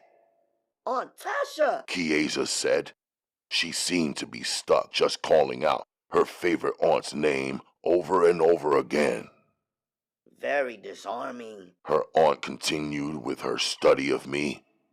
Charming and ominously cool. She said, and her talk was without laughter, as though she was somehow analyzing me. It felt strange. She was speaking about my looks, but it felt like she was attempting to peer into my soul. I wasn't familiar with the word ominous. As soon as she took her attention off from me, I would look it up in the micro dictionary I sometimes carried in my pocket. I remained calm, wasn't responding or reacting to her compliments. I was used to being admired by all types of women, although I already had a sense that she was unlike any woman I had ever met before. What do you know about this man, Chiesa, other than the fact that he's pulchritudinous? She said, adding another word I've never heard before in any conversation with any human being. I know he overtakes me, Chiesa said. and whatever I am, he is more. She added. Aunt Tasha's jaw dropped, and her right arm went up. She rested her hand on her waistline. Overtakes you. She repeated. And what else? He makes me feel so good in every way, and I love him. And then Chiesa began speaking in her Japanese tongue, gesturing with her pretty fingers and eyes. What have we always told you about speaking Japanese in our house when you know so well that no one who lives here communicates in that language? I'm sorry, Aunt Tasha, but I couldn't describe in English words that feeling I wanted you to feel and understand so well. I thought maybe if you listened to the Japanese expressions, even if you did not understand them literally, you could feel their meaning. That's what we do at home. Chiesa explained. At home? Her aunt repeated. Yes, where my husband and our family live. And where is that? Because 3 months ago you lived in Tokyo. Queens, New York. Chiesa shared. Your light is getting hot, I interjected. Pardon me? Aunt Tasha asked. The lamp you have me standing under. The heat is intensifying, I said. She reached up and switched it off. And what do you know about our Chiesa? She asked me. I smiled. Don't smile at Aunt Tasha. Chiesa said playfully. She's going to think that your smile is the only reason I wanted to marry you. Please take a seat. Aunt Tasha told me. I sat down in the majestic maroon chair, made of thick leather and upholstered expertly. A few thousand was dropped on that chair, easy, maybe even 10, I thought to myself as I tried to become comfortable being examined by a forensic psychiatrist in her office, on her turf, playing by her terms. Chiesa, you will know best what your husband likes. Please go upstairs and get him something cool to drink. Yes, Auntie. Chiesa complied, but first she stooped to remove my Gucci loafers from my feet. They don't, but we do, She whispered to me. I noticed that she had already removed her shoes. She set mine at the side entrance. Then she dashed up the stairs and into the house. Now I was left alone with her aunt. She stepped to her doctor's desk, opened the drawer, and handed me some pages. I didn't look at what it was, just looked at her. A silent inquiry. It's like a Rubik's Cube. She said to me. See what you can do with it. She handed me a pen. I looked it over, didn't feel pressed, and filled it out. Just a bunch of diagrams, math problems, and trick questions. But it didn't ask me for any of my personal information, so I was cool with it. Soon as I was done, I stood up and laid it on her desk, where she was seated looking at a magazine. Do you know how Chiesa likes her beef prepared? Her aunt asked me strangely, looking up and closing her magazine. Chiesa does not eat beef, I answered, and sat back down in her hot seat. Do you know Chiesa's favorite fruit? An onion, which she eats like it's an apple, I said truthfully. Her aunt clapped. Do you know Chiesa's best friend? She kept quizzing me.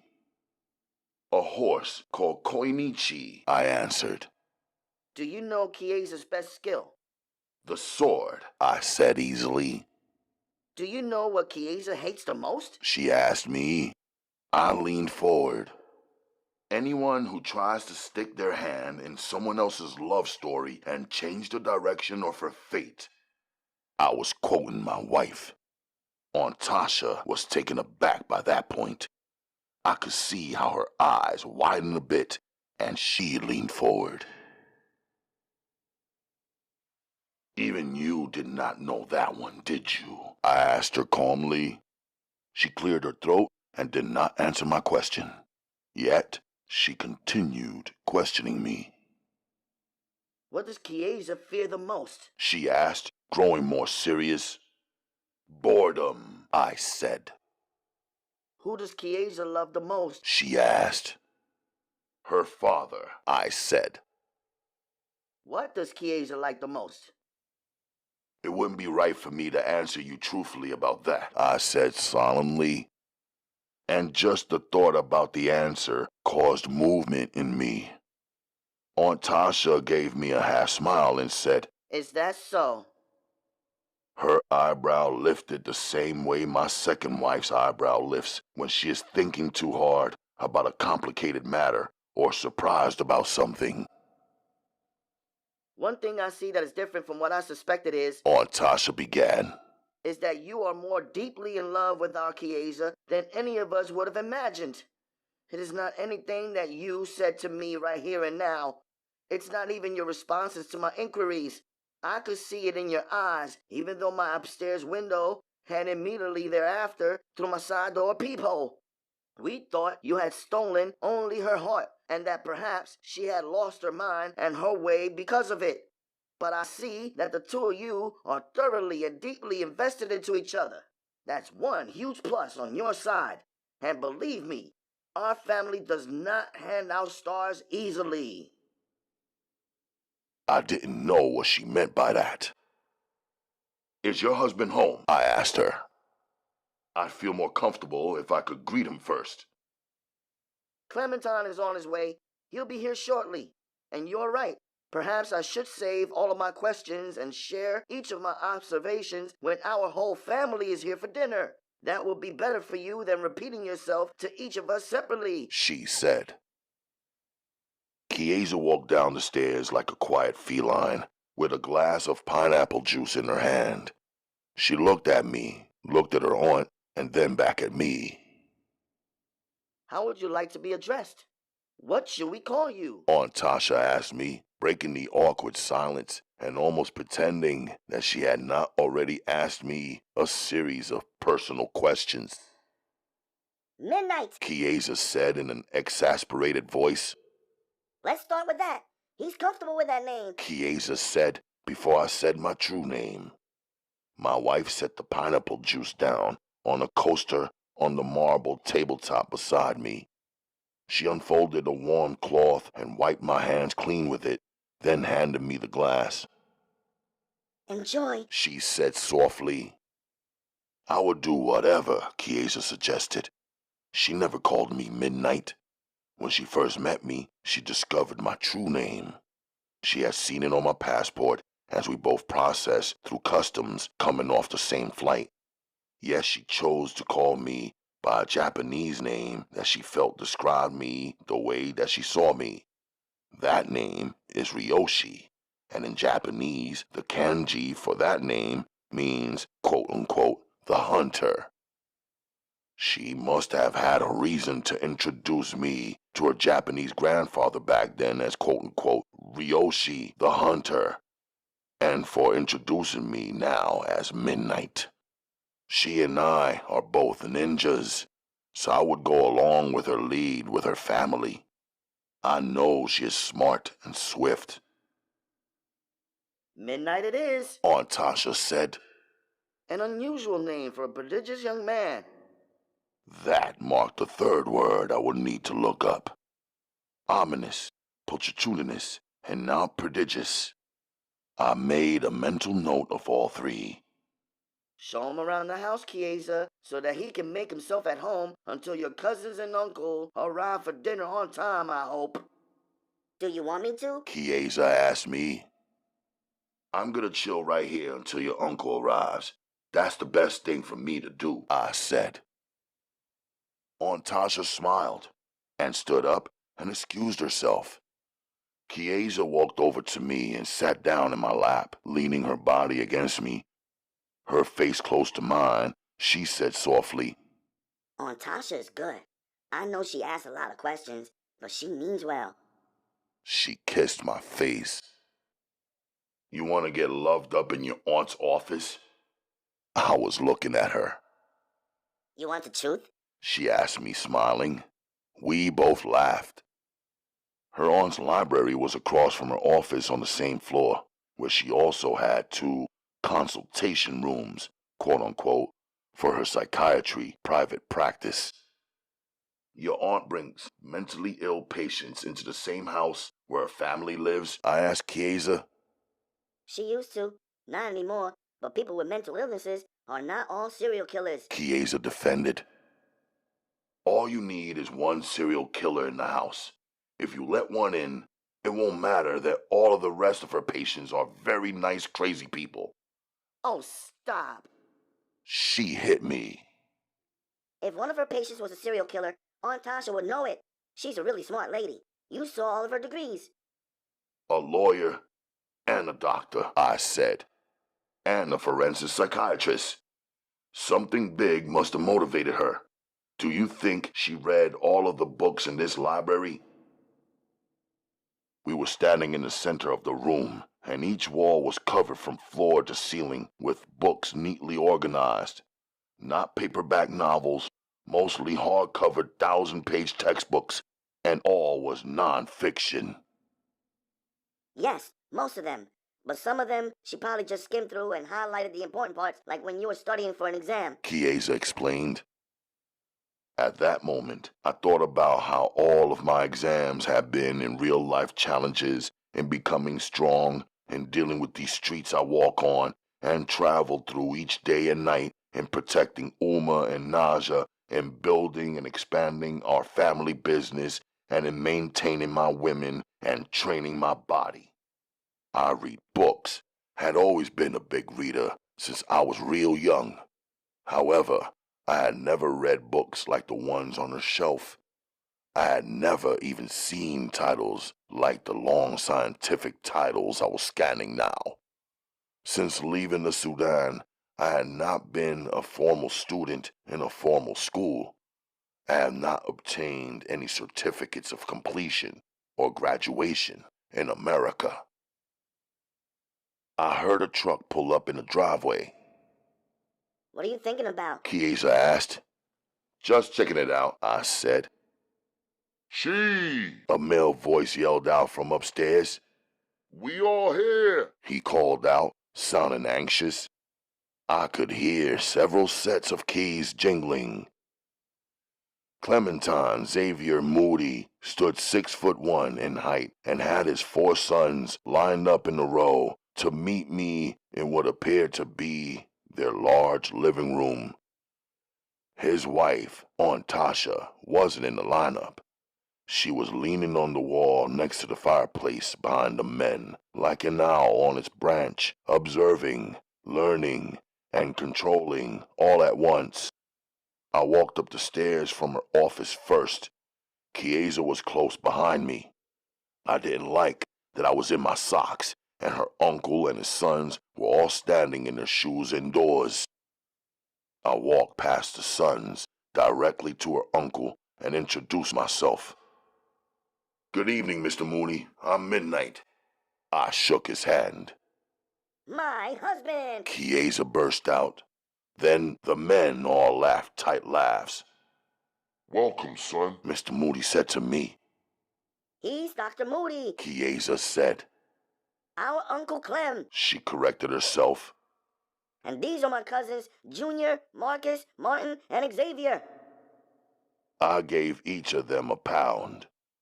They were Harlem dudes. The oldest one, Junior, was sizing me up. I took him to be about 24 or 25. The youngest seemed about 17. Each of them was in good shape. The cat Marcus looked like he might be a boxer. I could see it in his physique and posture.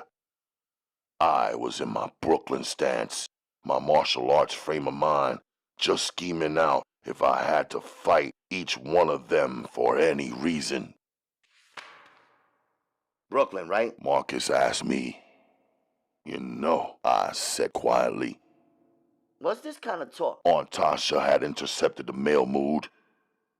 I had some good help with dinner. Let's all wash our hands and sit at the table as civilized folk. She issued her subtle order. The dinner spread was a feast. Peanut soup, salad, choices of steak or chicken or jumbo shrimp.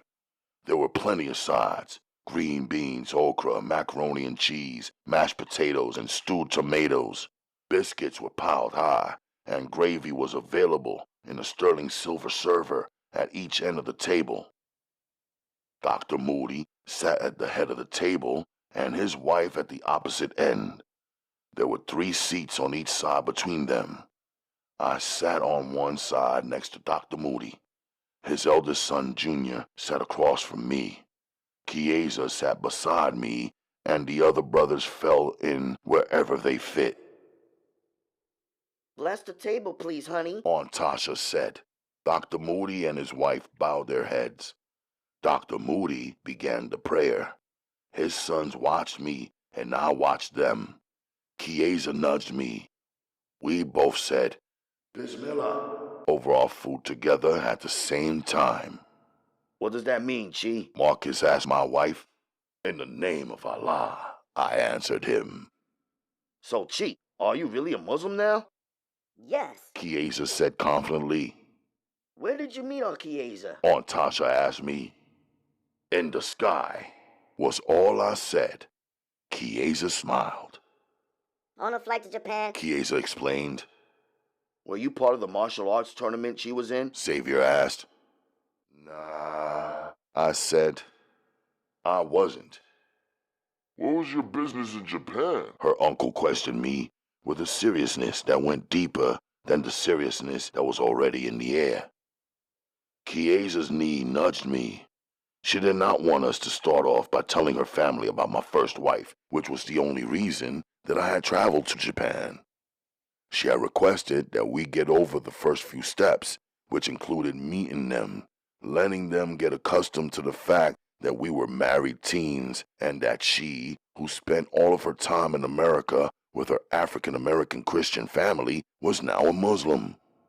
That will be enough for the first visit, she had said. I told Chiesa I won't lie about Akemi. She is my first wife, but I can't agree to not volunteer any information about her on our first visit. Afterwards, they're just going to have to accept her, or we will have to separate from them. I know, but it would be better for us all to be together as family and friends than to be separate. And on our next visit, I would definitely invite Akemi and hope that she would come along. I agreed. I have a vending business that started in Japan, I said to Dr. Moody, avoiding a lie by stating the truth. Is that right? Why Japan? He asked. Their vending machines are built superior, and they distribute a greater variety of products through vending than here in America. So did your ticket happen to lead you to the seat right next to our Chiesa on the flight? Aunt Tasha asked. No. She was seated up front in a different section with all of the females from her martial arts team, I said.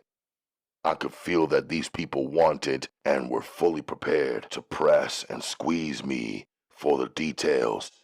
So don't tease us. Tell us how you first met. What did you say? What did she say? I didn't say anything to her. She didn't say anything to me. But when I looked at her, I thought I saw Janat in her eyes. Janat? Xavier repeated. Heaven. Chiesa translated softly. It means heaven in Arabic. Now they each stared at me. Aunt Tasha leaned back and exclaimed, Oh, my sweet Jesus. Marcus looked at me like he wanted to go a few bare-knuckled, bare-fisted rounds with me. I was game. Dr. Moody, what's your business? I asked him. Everyone turned even more quiet. I really wanted to know.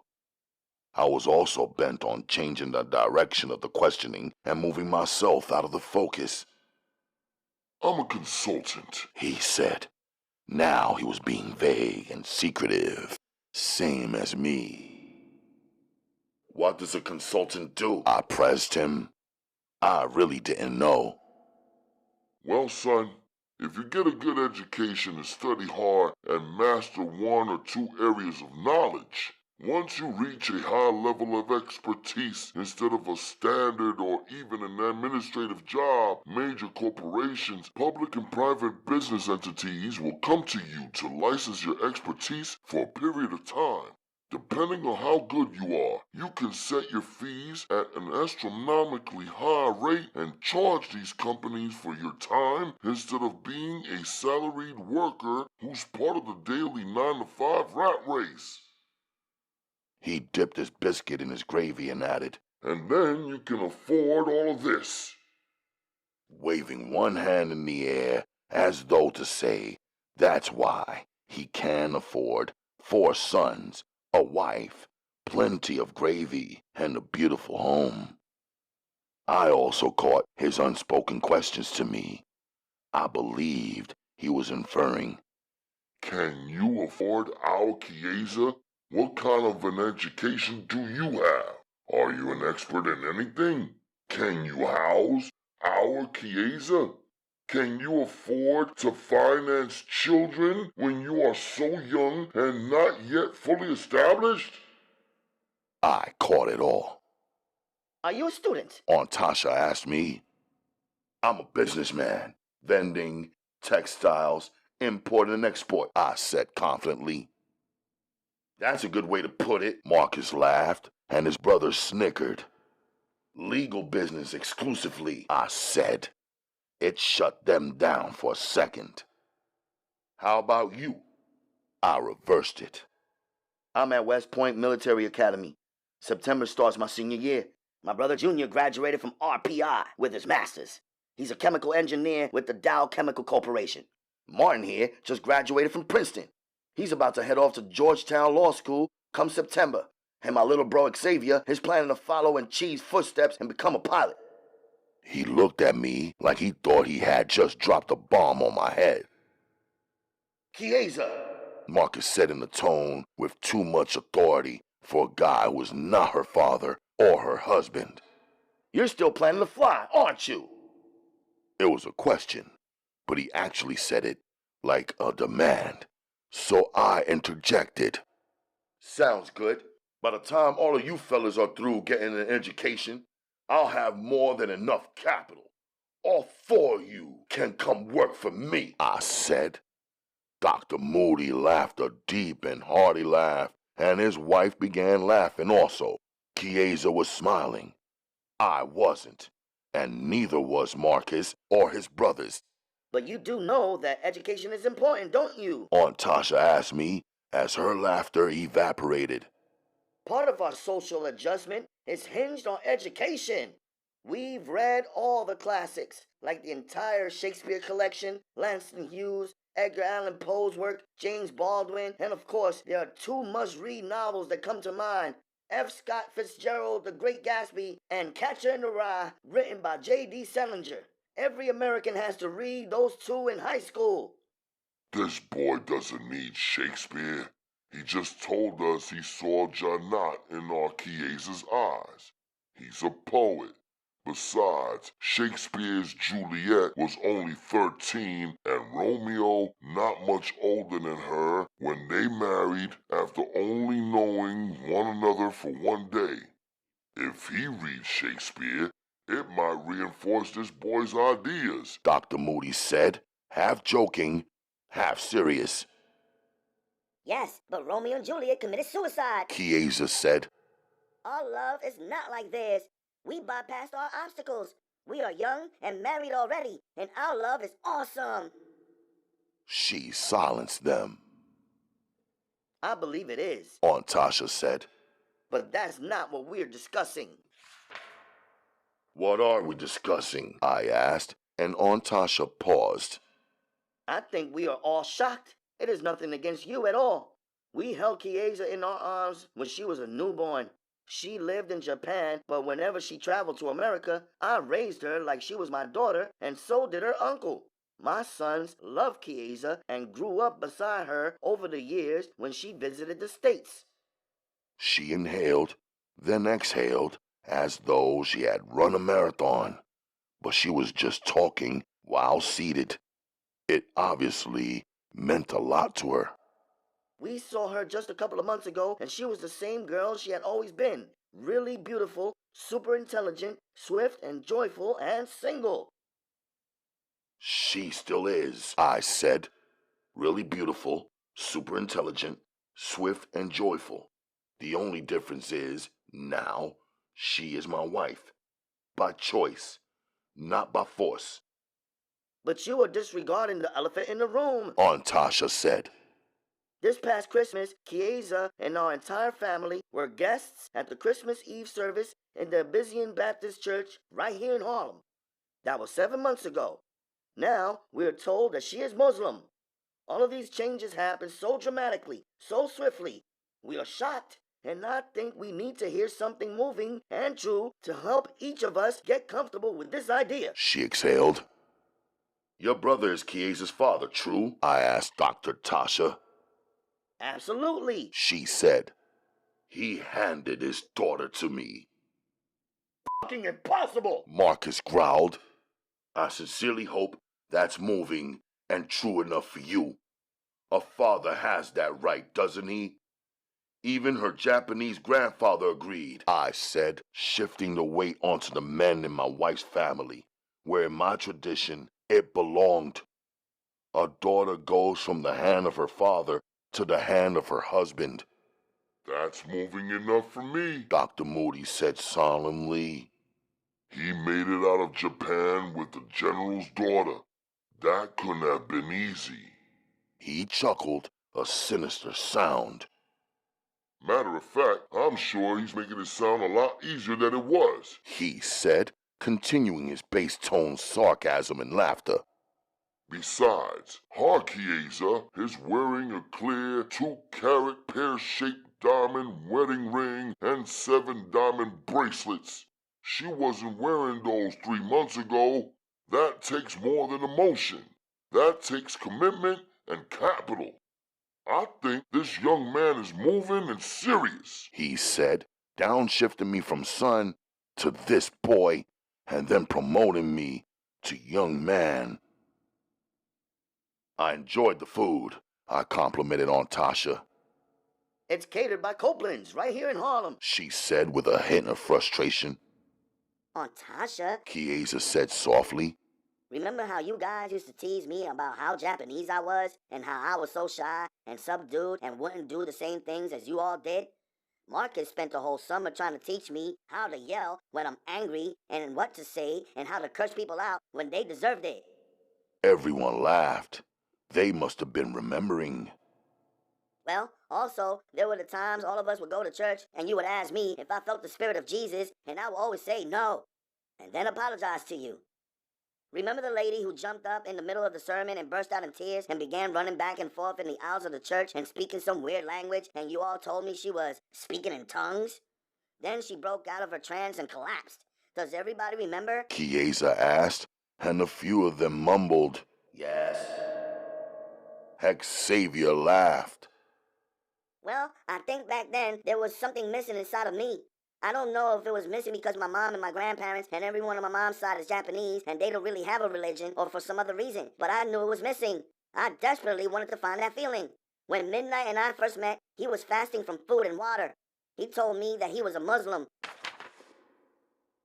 I could see that he was really handsome and beautiful, and I liked that, and all of that was obvious. But the idea that he was not having food and water for 30 days, each day until sunset and before sunrise, fascinated me. It wasn't a diet or a plan to grab first place in a competitive tournament or anything like that. It was a complete humbling. It was a way for him to express his thanks to the one who made his soul, not in simple words like thank you or arigato gozaimasu, which we can all say even when we are not sincere, but through action and restraint and discipline and sacrifice. I love that. I thought that was incredible. No one would do that in the blinding shine and intense heat of the Japanese sun that rises up so early. And I know it's scary to you guys, but I also know that it shouldn't be. Allah is the maker of all of our souls, even the maker of the souls of each of our prophets, including Jesus. The prophets were all human beings after all, right? She glanced around the table.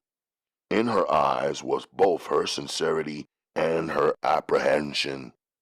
She loved her family and didn't want to lose them. She really wanted them to understand.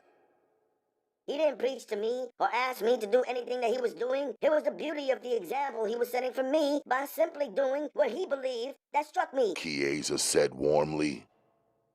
Now you know I love books, so I did some research and discovered the Holy Quran.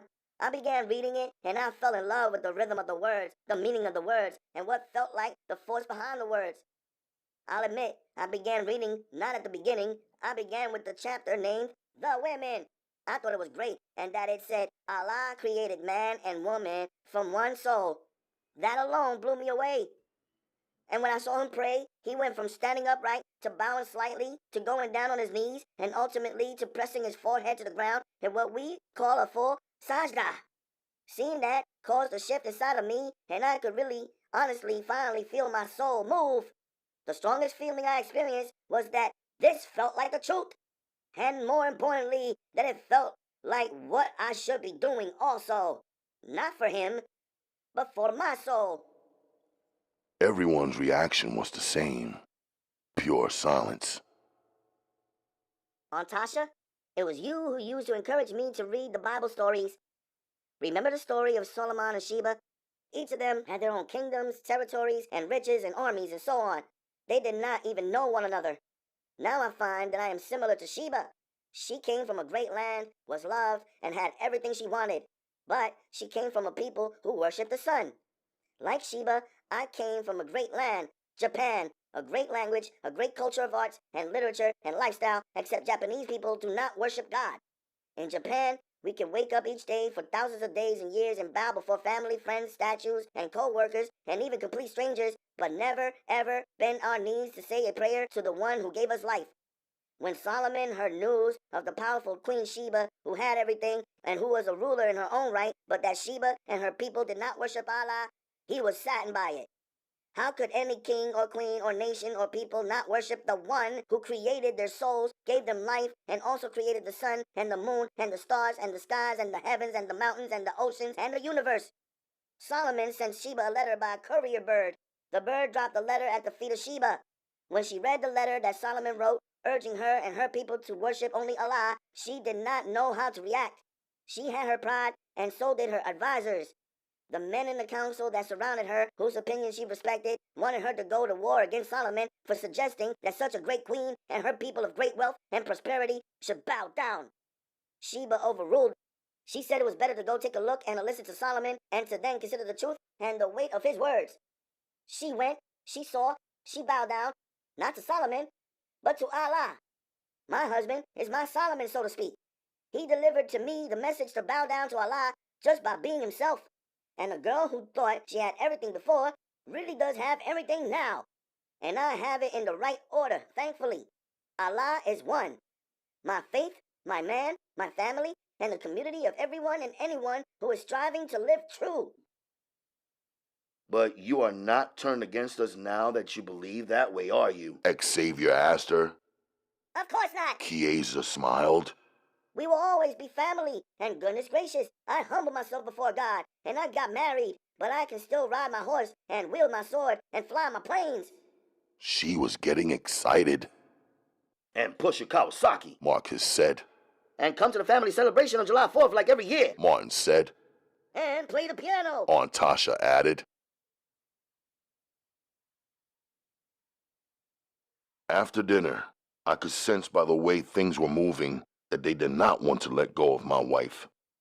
Her aunt was seated beside her on the piano bench in their piano room as Chiesa played and her family shouted out different songs they wanted to hear from Beethoven to Joplin.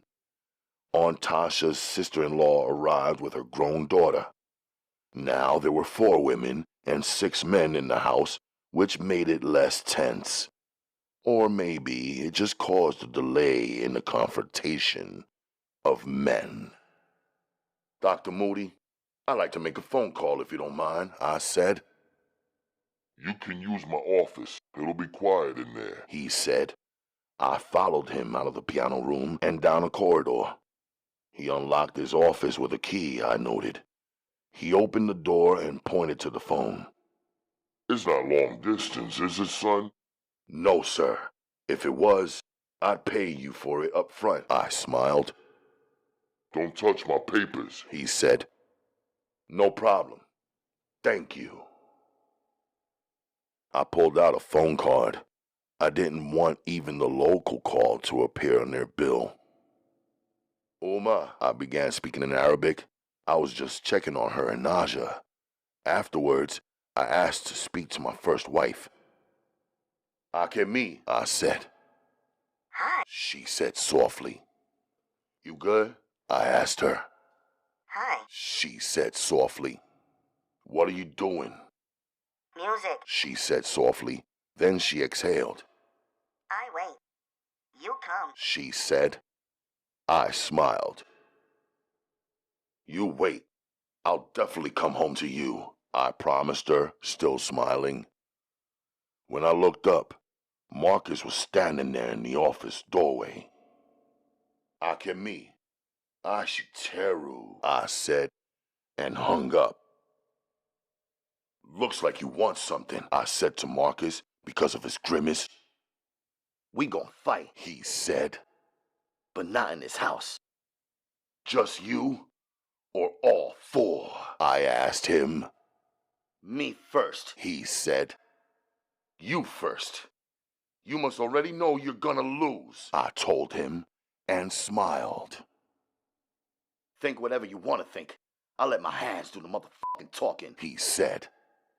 Yeah, money. Whatever, wherever, whenever, you call it, I told him.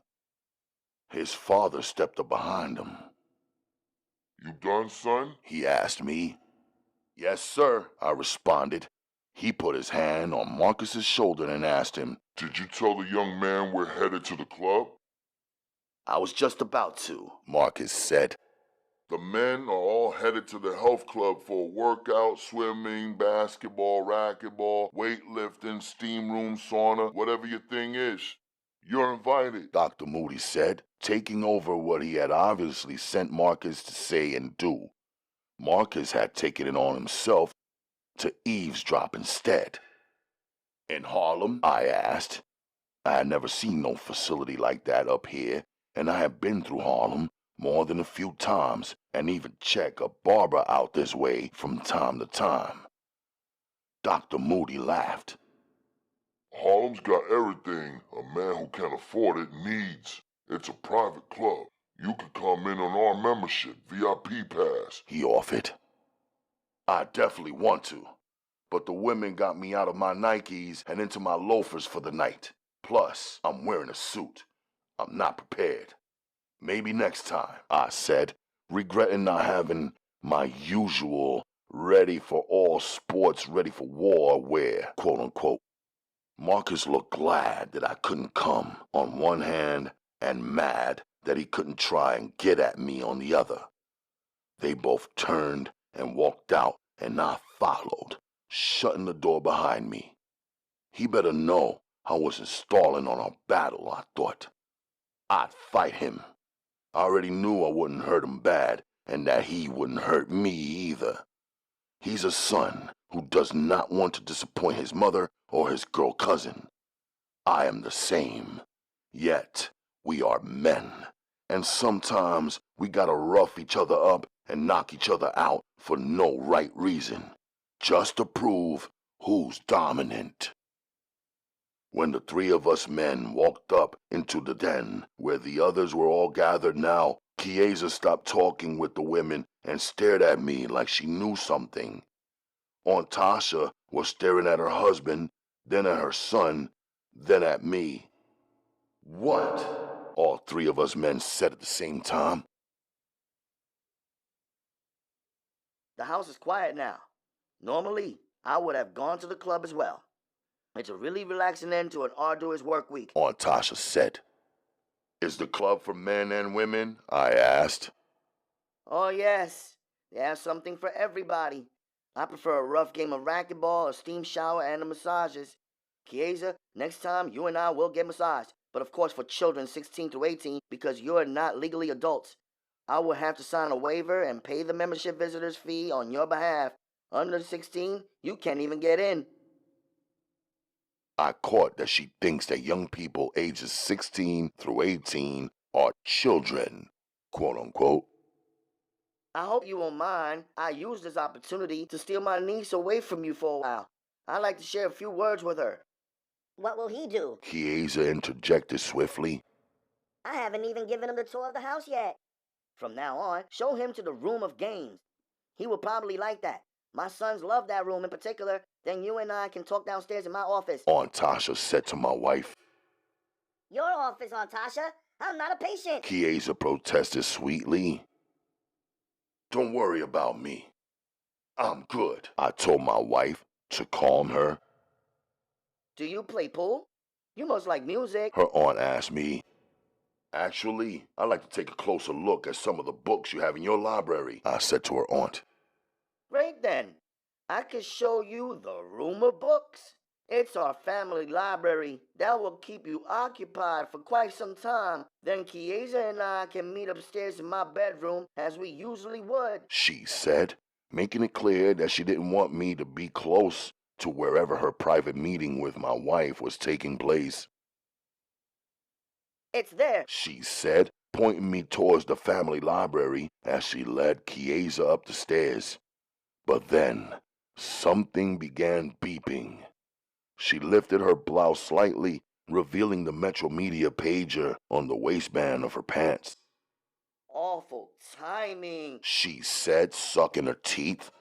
Don't leave. She told Chiesa. I'll call in and come right back. Chiesa stood midway up the stairs, looking me over. Her eyes lit up at our being left alone. In less than 2.5 seconds, she was standing right beside me. Unwrap me. She requested, her eyes sparkling. There's no one in the house except you and me and Aunt Tasha. she whispered. And when Aunt Tasha's pager goes off, either she comes right back in 3 or so minutes, or 30 minutes, or 3 hours. I just looked at her, my mind already shifting and my heated heart heating higher. You don't want to? She asked me. I don't want to what? I was watching her pretty lips move as she spoke and her white teeth. And I was warming her up by making her wait. Naive at times, the look in her eyes changed as though she really believed that I somehow, quote-unquote, didn't want to. She raised her hand to move her hijab. The jingle of her bangles beneath the sleeve of her dress aroused me. I caught her arm, stopping her from removing her hijab. Now it's 3 minutes, I said to her as I moved in closer and began to unwrap her. I felt her breathing. That aroused me more. Hijab removed, her 2 long braids holding her thick, natural hair in place. I began to unwrap those too. That feels good, She said once her braids were free. She bent over and shook her loosened hair like a member of a crazy rock band. Wait till Aunt Tasha sees this. She said, smiling. She'll be insisting on cornrowing my hair. That would take forever. I didn't say nothing back. She looked like a she-lion with a majestic mane. Cornrowed, she'd look like an exotic lynx. Either way, I could feel that with her uncle and cousins gone, her hijab removed, she felt even more comfortable and free. Purposely, I watched her to see how she orchestrated her next move. She was staring at me, her eyes dancing. Come on, I'll show you around. She walked close to me, gently taking her hijab from my hand and placing it on the table. She linked her fingers with mine. Such a simple thing, but I could feel the electricity racing through my blood.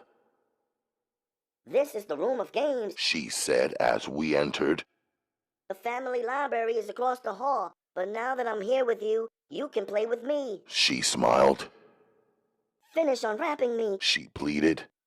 I squatted down below the hem of her long skirt and raised it up to her hips. She gasped, but then covered up her sound.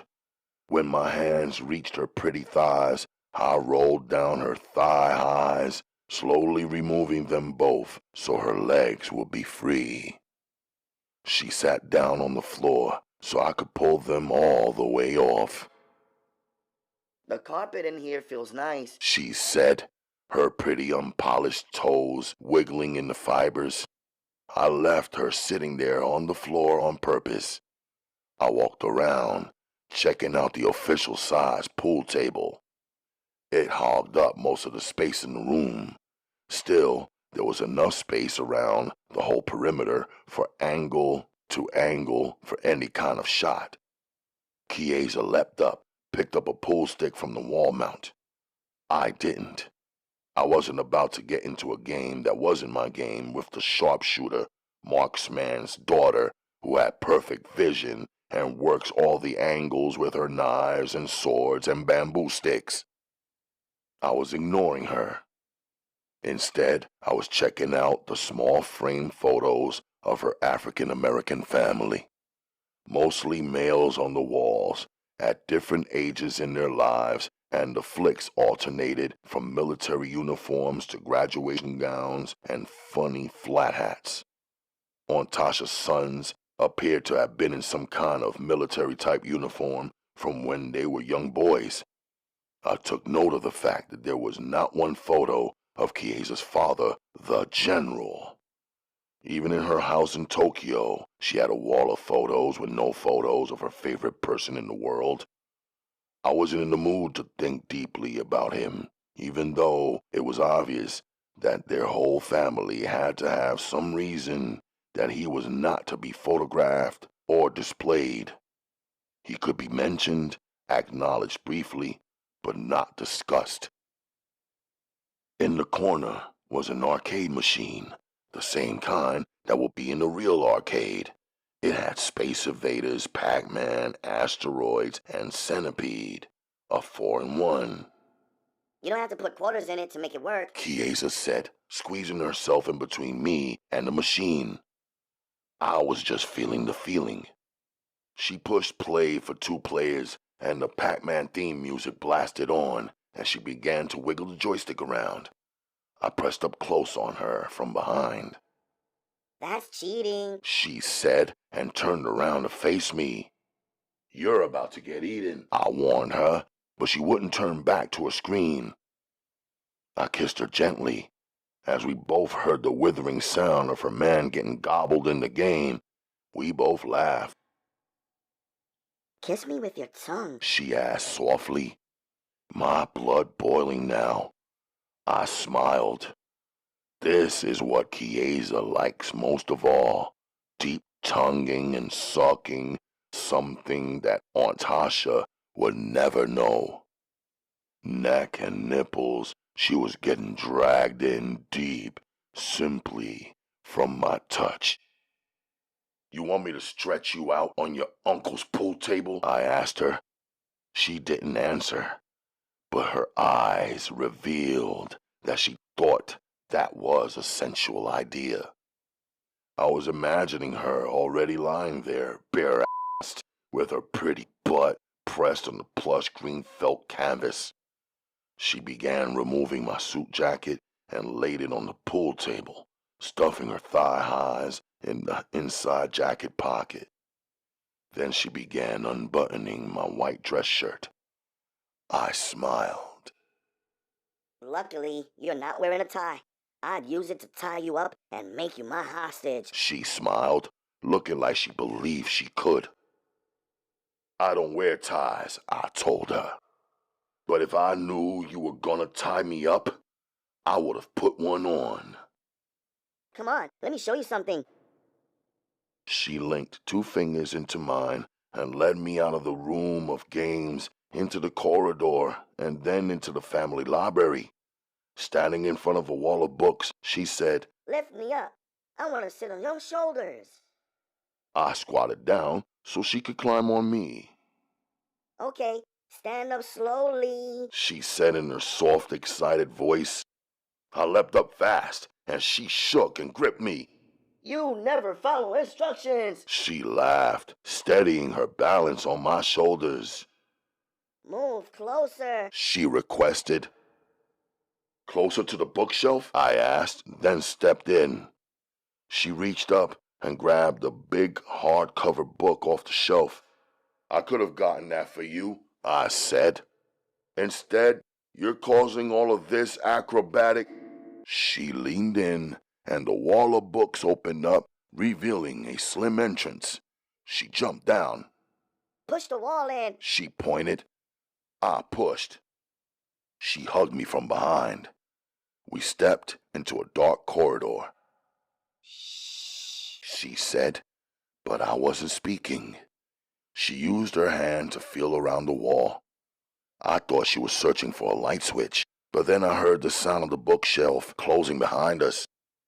Now we were trapped in a narrow, darkened space. I could feel her, but couldn't see her. Then I felt her energy walking away. I stepped forward to follow her energy, but stepped on something. I felt it out with my foot. It was fabric. I left it there and sped up my walk until I felt her presence, then reached out and grabbed her. Crazy girl. I kissed her. You're naked, I said. Well then, She said softly. stop teasing me and me right in as not.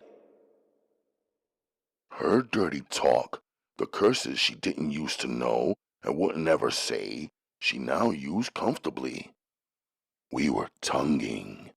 Her hands were moving all over my chest and arms, shirt long gone. I took her hands and raised them over her head, and her body was pressed against the wall.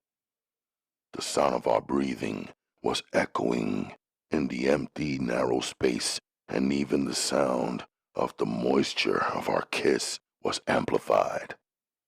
I let one hand down and placed my hand over the silk of her panty.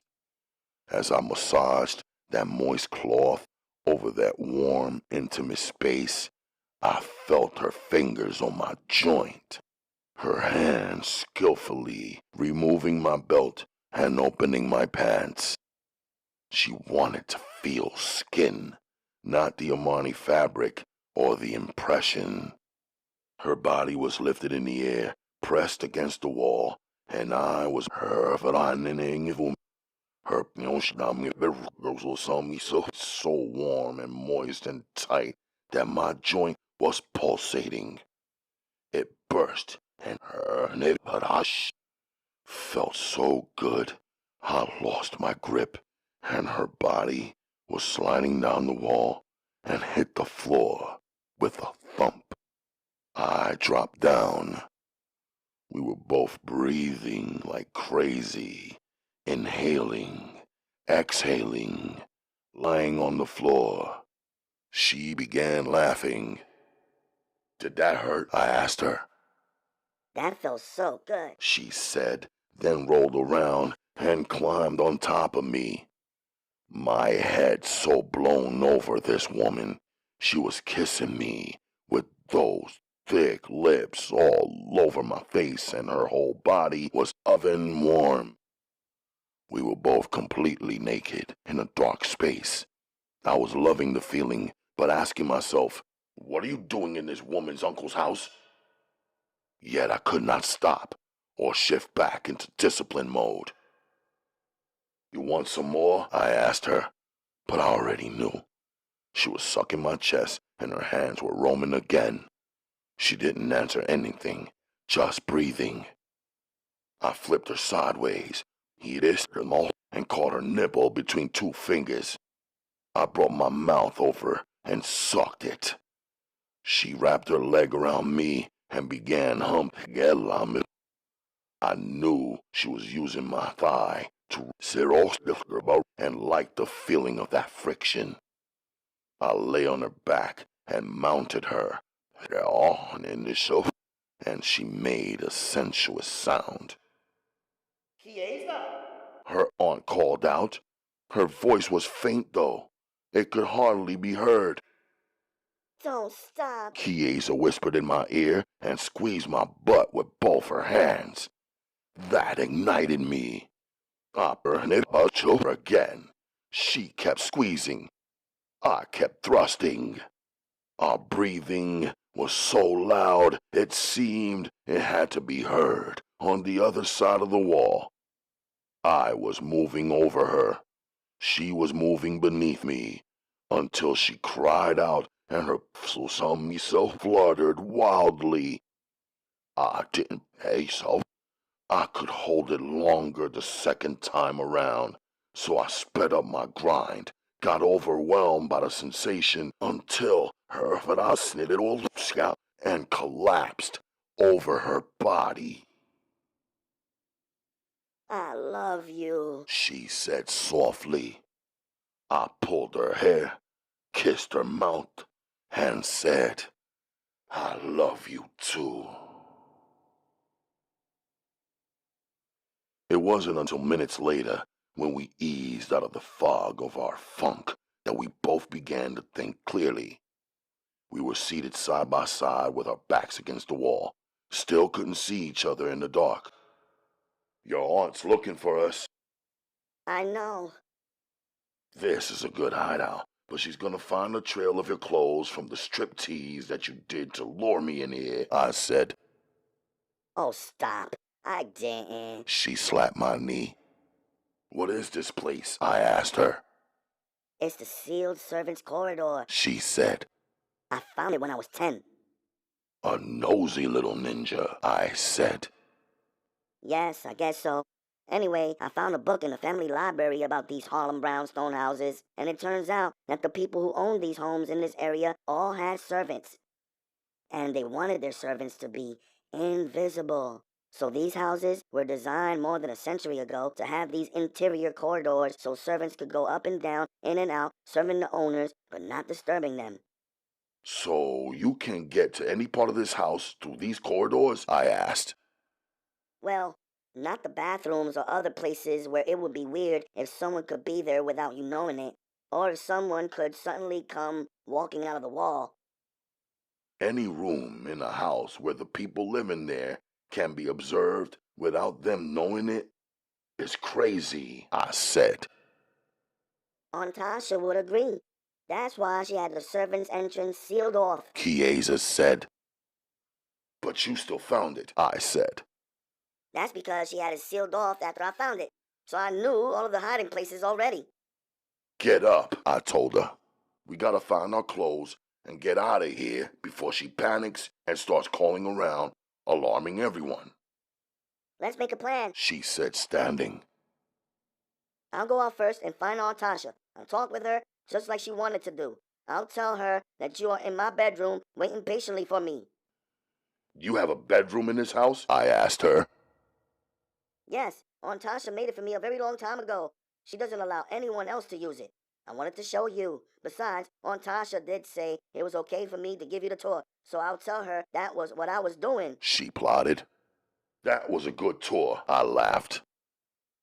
She must have gone to swipe me the way she does whenever I joke her. Our bodies bumped into one another. I grabbed her waist. We both started swelling again. I could feel her nipple brush against my chest. One of us has to be the first to stop, I said, stroking the moist skin of her pretty face. So who's it gonna be? She asked, playing in my Now we were back to caressing, breathing hard, tonguing, and bumping.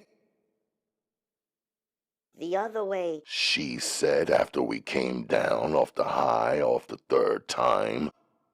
We came from the opposite direction, I reminded her. I know, she said. But if we go out through the family library, Aunt Tasha, who is probably right there on the main floor, will hear the bookshelf drag open. We have to go through the upstairs. She grabbed my and said, I'll take you there. I was thinking, this girl's crazy, but I love it. Of course, even though I couldn't see her, I was following her. She was holding my joint like a leash. Turn on the light, I told her. We were in her bedroom, where it was not nearly as dark as the servants' hidden path. Not yet, she said, pulling open a wooden chest. She rifled through some clothes, tossing everything up in the air. Each piece landed on the floor. There was a skylit window in the roof. The moon made her appear to be blue, and her hair looked electric. I found them, she said, waving around a pair of denim shorts. She put them on. She searched through the chest and found a particular tee she seemed to have been searching for. Okay, you stay here. I'll be right back, she said. But everything about her look was a dead giveaway of what we had just done. She looked too sexy in her tiny tight shorts and tee. She wasn't wearing a bra. She had left it in the secret passageway somewhere in the dark on the floor. And even though there were no other males in this house at the moment aside from me, I couldn't let her walk away like that. I wanted to grab her, go bury her again. Hold on, I said. She turned around and looked at me. Her skin was glowing from a layer of sweat. Her eyes were wide. Her look was wild, like a wild cat right after a satisfying session of sexing, screeching, and scratching in a secret alleyway. You smell like we've been f***ing, I said to her calmly. Her look turned suddenly shy. She blushed and then sniffed herself. I don't stink, she said softly, almost like a whisper. I smiled at her. Not stink. You smell like sex. I picked up some sweats she had tossed onto the floor and another tee. Go to the shower first, even if it's only suds and a 3-minute hot splash. That's cool, I added, handing her the clothes. Okay, she surrendered softly. But we are married. It's fine that we've been f***ing, right? she asked, then broke into a smile. It's definitely alright with me. And if you don't get moving, we'll be f***ing again. She paused. Her eyes were locked onto mine in a serious but seductive stare. Her love was a visible energy that surrounded her body and even framed her face. I could feel it. She fought herself, I could sense. Then she turned and left. As soon as my second wife was out of my atmosphere, I returned to my right mind. Naked in another man's house. I pushed right back through her hidden bedroom wall and into the dark corridor, moving quietly but swiftly down the interior steps and back to the place where I had left my clothes. With my shirt, boxers, and pants in one hand, I felt around the floor for my belt until I located it. Swiftly, I decided to get dressed in the corridor first. Dressed, I purposely took another route through the servant's path. Instead of returning to her bedroom, where there was no sink or water to clean myself up with, I would search for a path through the kitchen or a bedroom that had a bathroom in it. Either way, unfamiliar with the layout, I had to move slowly now through the darkness, keeping both hands on the walls as I walked to locate an opening or a button or a switch while listening carefully for voices just in case. But I believed that Aunt Tasha and my wife would be in her bedroom.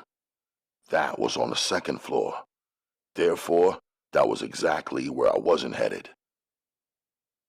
I found the parallel crease in the wall. I wouldn't open or push in.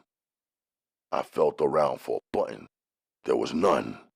I kept walking, still dragging my hands along the walls, trying to detect an opening. I found another one 40 seconds later. It also did not open. Strike two. I would give one more try before I returned to the route to her bedroom. Walking through the dark, the path dropped down. It was a set of stairs. I took that route, hoping to get lucky. On the wall at the bottom of the steps, I felt around. My fingers felt a metal grate. It was a vent, but not a door. I crouched down and looked through and saw the cranberry-colored wall. I knew then it was Aunt Tasha's office. When I pressed my face close to peer through the vent, I saw my wife seated in the pretty $10,000 chair, still wearing her tight denim shorts. She had her hands over her face and fingers woven into her thick hair. She didn't get a chance to shower, I realized, and she looked frustrated. Then Aunt Tasha walked in. I could see flashes of the white dress she had on earlier. My second wife removed her hands from her face. I don't think of a baby as someone who prevents his mother from living and learning or even flying. You had 4 sons, Aunt Tasha, and look at all of those degrees you have on your wall. I found myself in the middle of an emotional conversation between them. I had my first son, your cousin Junior, when I was 29.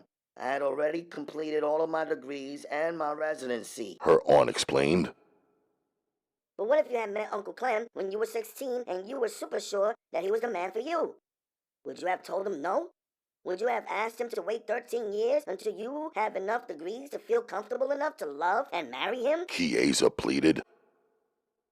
However, Aunt Tasha, the forensics fox, quote-unquote, seemed to be certain that she was the one who would ask all the questions. She didn't answer my wife's sincere inquiries. Instead, she said, And perhaps you have gone too far with this Muslim thing. I don't think you really understand the depth of it. You have some romantic view that only a young and naive girl could have. And the way you told that Solomon story was a little different than I remember it. I'll tell you what I do remember. Solomon had 40 or more wives. What will you do when your young husband brings back another woman and says she's wife number 2 and 3 and 4 and so on? And then there was silence. I did not move. I knew I shouldn't have come down here in the first place. Still, I wanted to hear for myself what my wife would say. I'm not greedy, Aunt Tasha. I'm so grateful to him. And he won't come home with wife number 3, and I am already wife number 2. Aunt Tasha screamed. She had an outburst. Must run in the family, I thought to myself, and in the pitch of her scream, I stayed stuck there. Aunt Tasha began pushing the push buttons on her desk phone. I thought it was strange that she would make a call in the middle of her passionate conversation with her niece. Brother, I understand. You know I do, She said to the person on the other end of her call. Again, it seemed like the middle of a conversation she had already been having with the caller, not the beginning. There were no greetings or intro, which would be normal manners. The person on the other end must have been over-talking. Dr. Tasha sat listening, her face a little tight. Then she spoke. He has the chronological age of a young teen. He has the mental age of a 25-year-old. I interpreted the Wexlers. He zipped through it like it wasn't even a challenge to him. He has a tremendous intellectual capacity, but the drawback is he is difficult to pin to one cluster. He's got a precarious mixture of personality types, and I'm a profiler, so please believe me. This guy's incapable of functioning in a team. He's incredibly confident, but not histrionic. He's introspective and resolute in his ideas and inextricable from his beliefs. He has this compelling beauty and implacable charm that triples his influence and capability, yet he doesn't exploit it. The most dangerous element here is that he reviles authority, abhors instructions, advice, or orders. He disregards conventional thought and actions and has zero group identity. His mind manufactures alternative routes to every desirable destination. He will never yield to a chain of command or relent before the hierarchy. And dear brother, your sweet daughter is absolutely in the palm of his hand. Then I knew. She was speaking to the general, Chiesa's father, my father-in-law. The two of them together, I thought, formed a treacherous mountain for me to climb. Aunt Tasha, please allow me to speak to Daddy. Chiesa requested. It is unfair for you to analyze my husband as though he's your patient. I turned and left, back down the path I used to get there in the first place. All cleaned up, I had used an upstairs bathroom comfortably since I knew they were engrossed in the basement. I had also collected my wife's panties, skirt, and blouse on my route back to her bedroom. Feeling better, I walked down the proper house staircase and into their family library. My wife still had not come up the stairs from her aunt's office, where both of our pairs of shoes were located, and the shopping bag of gifts I remembered. In their family library, I was searching for a dictionary. I found one, a medical dictionary. I laid it on a long, wide table. There was a bin filled with scrap paper and a cup of blue Bic pens, and another cup filled with number 2 pencils. I imagined all of her sons seated in here studying for their exams under the pressure of matching the degrees their parents had already earned. I had seen Clementine Xavier Moody's degrees mounted in his private office. He'd completed the University of Pennsylvania's Wharton School of Business undergraduate and master's degrees. He earned a PhD in business at Harvard. I thought of my father. He is also a man of degrees who graduated from the University of Khartoum in Sudan for the Sorbonne University in Paris, France, and earned his PhD here in Harlem at Columbia University. I then thought of myself. Earning money, setting business into motion would be my primary skill, focus, and accomplishment. Study would be my hobby instead of the other way around. Flipping pages, I looked up the definition of forensics. It said, the art of argumentation. I paused and smiled. It sounded about right. Fit Aunt Tasha perfectly. She had a degree in arguing, and she would try to keep convincing my wife of her views no matter what, because she was certified in arguments. I looked up the word psychiatry. It said the practice of diagnosing mental disorders. Maybe she specialized in arguing with crazy people. I laughed, but when I looked up the two words together, forensic psychiatry, the profession became even more clear to me. It said, the intersection of law, the courts, and mental illness. Unlike the regular Webster's dictionary that I regularly used, the medical dictionary went into long descriptions and several paragraphs. I got drawn into reading about all the professional angles that a forensic psychiatrist could pursue.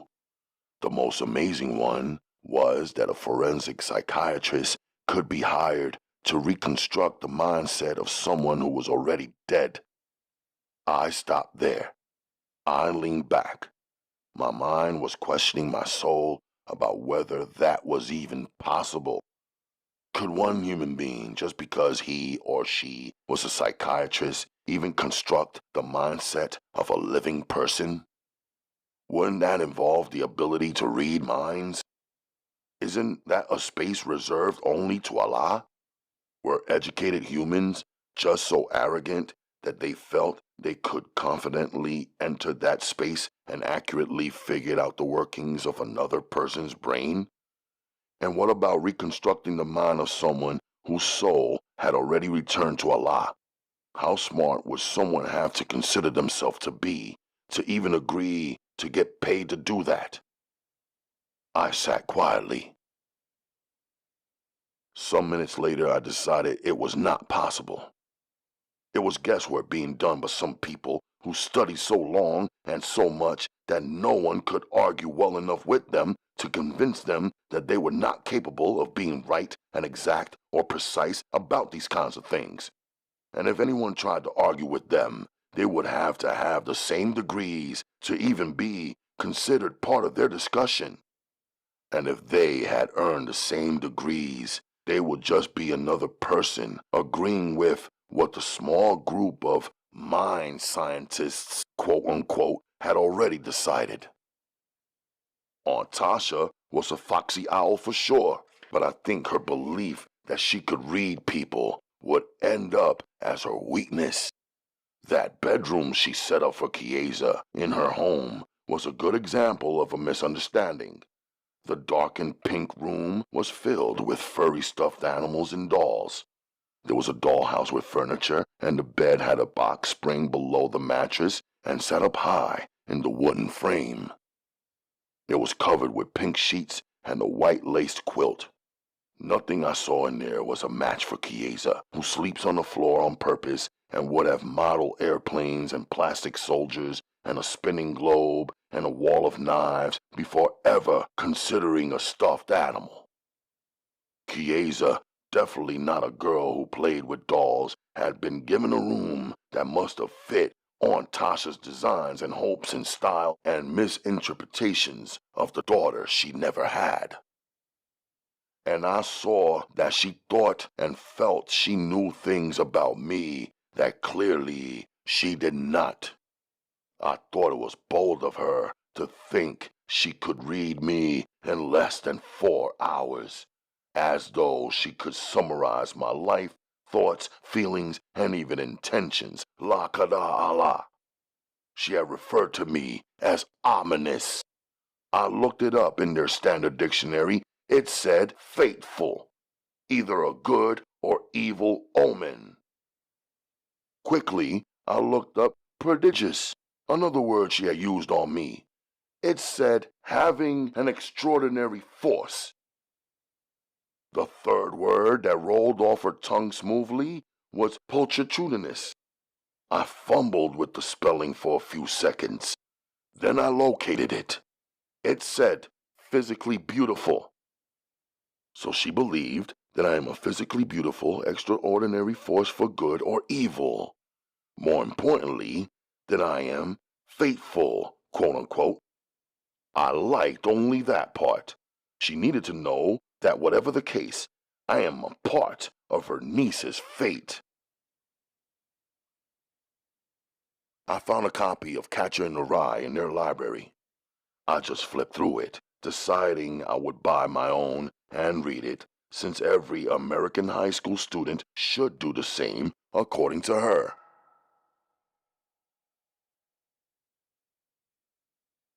Let's walk to the train station. My second wife requested that night. I'd like to show you some things in Harlem. You are going to show me around Harlem? I smiled. I, of course, had been all through Harlem over my young years in this country. Sure, I agreed to let her guide me around because I wanted to be sure that she wasn't sad on the inside after her long talk with her aunt. I thought even though she has that beautiful smile, maybe she was covering up another feeling. She chose to walk east, even though I knew we could catch the train on the west side where we had started out. I wanted to show you these two places, She said, pointing. There is the Schomburg Library. Have you been there? She asked. Never, I admitted. It's the library that has all of the books and films and research materials about the African and African American experience in the world, and specifically America. I only know about this place because Aunt Tasha took me here when I was 10. It's not my favorite library, though. The best one is the main New York Public Library in Midtown Manhattan. So awesome. The feng shui is so much better. The feng shui, I repeated. The feeling, the atmosphere. She said. In Chinese, feng means wind, shui means water, and most Asians believe that the way a place is arranged adds to either a good, healthy feeling, or if it is arranged poorly or is a cluttered place, causes a bad feeling. She explained. I see, was all I said, remembering that my African wife is half Asian. Her father and his sister, Aunt Tasha, and Uncle Clementine, and their family are not half Asian, I reminded myself. And across the street is Harlem Hospital. Uncle Clem used to work there as an administrator, really high up. She said. And what happened? I asked. Well, I was young when he left there, but I guess he wanted to do something where he owned his own business and would be in complete control of his capabilities. Uncle Clem is secretive. Aunt Tasha says that he's a genius and that even Naja recruited him as a consultant on a top secret project. When he completed it, Naja named it after him. NASA? I repeated. The National Aeronautics and Space Administration. She explained. It's the government. We could take this subway right here, I told her. It was right in front of the Schomburg. Can we walk over some more blocks? She asked. Sure, I said. We began walking down from 135th Street and 7th Avenue towards 125th Street. She stopped in front of another book place on 130th. This is Liberation Books, she announced. There is a really nice lady who owns this bookstore. Her name is Una Mozak. She's friends with Aunt Tasha. Aunt Tasha brought me here once, and this lady, Una, her name sounds like Uma, right? She paused and laughed. Well, anyway, this lady, when I met her for the first time, just kept talking about Africa and all of the problems in each of the countries. That's when I first had my idea that I would fight against the bad guys. I decided to become a mercenary and go fighting good causes everywhere in the world, solving problems wherever good people needed help. Now your family is disappointed because I married you and that will no longer happen? I asked, but didn't really need an answer. She stopped, turned, and looked at me. I saw you, she said. You saw me? I asked. Through the vent. You know I have really good vision, she said casually, not like she was complimenting herself, but simply stating the truth. And I hope that you know it doesn't matter what anyone says when it comes to you and me and our faith in our marriage. Aunt Tasha thought I was debating with her and fighting to keep you. But the truth is, I was reasoning with her and fighting to keep her. Staying with you is permanent, and no human can alter that.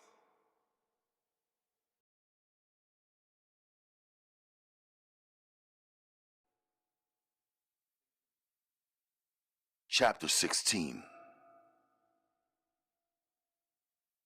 A stampede, them bodies on top of bodies, fists flinging without precision, feet kicking, poles cracking heads open, shank knives piercing flesh randomly. The rest of us still standing are moving around the perimeter of the pile-up. There is nowhere else to go.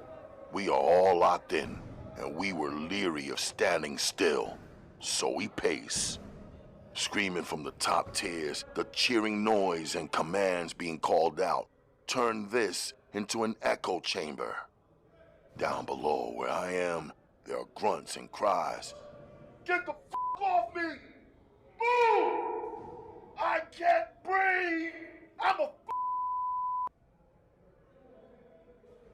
I'm trying to figure out the formula. I just got here. We're all in our arrested street clothes. Couldn't tell who was down with who. A grown-up kid dragged a chair behind him, lifted it up, and prepared to swing it down on the pile-up. I snatched it from him midair and tossed it across the floor where no one was standing. It hit the wall and turned over. Now the kid was shouting out, "Hook!" Some of them boys buried in the pile-up tried to lift themselves up from the pile. Another man shouted, "The bridge!" A quarter of the bodies raised up, still fighting, and fists started flinging in faces and the pile shifted. But then they dived back onto the floor, scuffling for a shank that was just lying there in the open. One kid finally got a hold of it, but then his man pulled it away from him, slicing both of his palms, the blood spilling everywhere. The chest of the kid left holding the shank was heaving. He pumped himself up and made a dash towards another kid who he caught sight of and pushed a shank through him. It wasn't enough. He pulled it, twisted it back and forth as he yanked it out from the kid's torso. The guy's body writhing, and he was screaming at the top of his lungs. His boys came to help him too late. One took off his t-shirt and attempted to wrap it around the stabbed guy's stomach. The white tee was soaked red, and the cut kid fell on the pile. Someone beneath him pushed him hard, and he rolled off to the side and lay there looking lifeless. But the one holding the shank on ready was still on the move. He was the one to watch, so I watched him. His arm raised in the air, he was setting up to slash down, and the bodies below his shank flipped and scrambled to get out of the way of the blade. He was searching out his target. "The Ville!" One of the kids that was on the bottom of the pile shouted as he leapfrogged up to his feet with a pair of Air Force Ones in his hands, even though he had Jordans on his feet. "I got it!" He yelled victory, but didn't see the knife heading for his back. I did. I kicked the kid coming for him with full force. He flew over the pile before landing on the floor and dropped the shank. Another kid spit a razor at me. I leaned to the side and it lodged in some next man's neck. I snatched the kid from the Ville, whose face I recognized, and two more from the heap.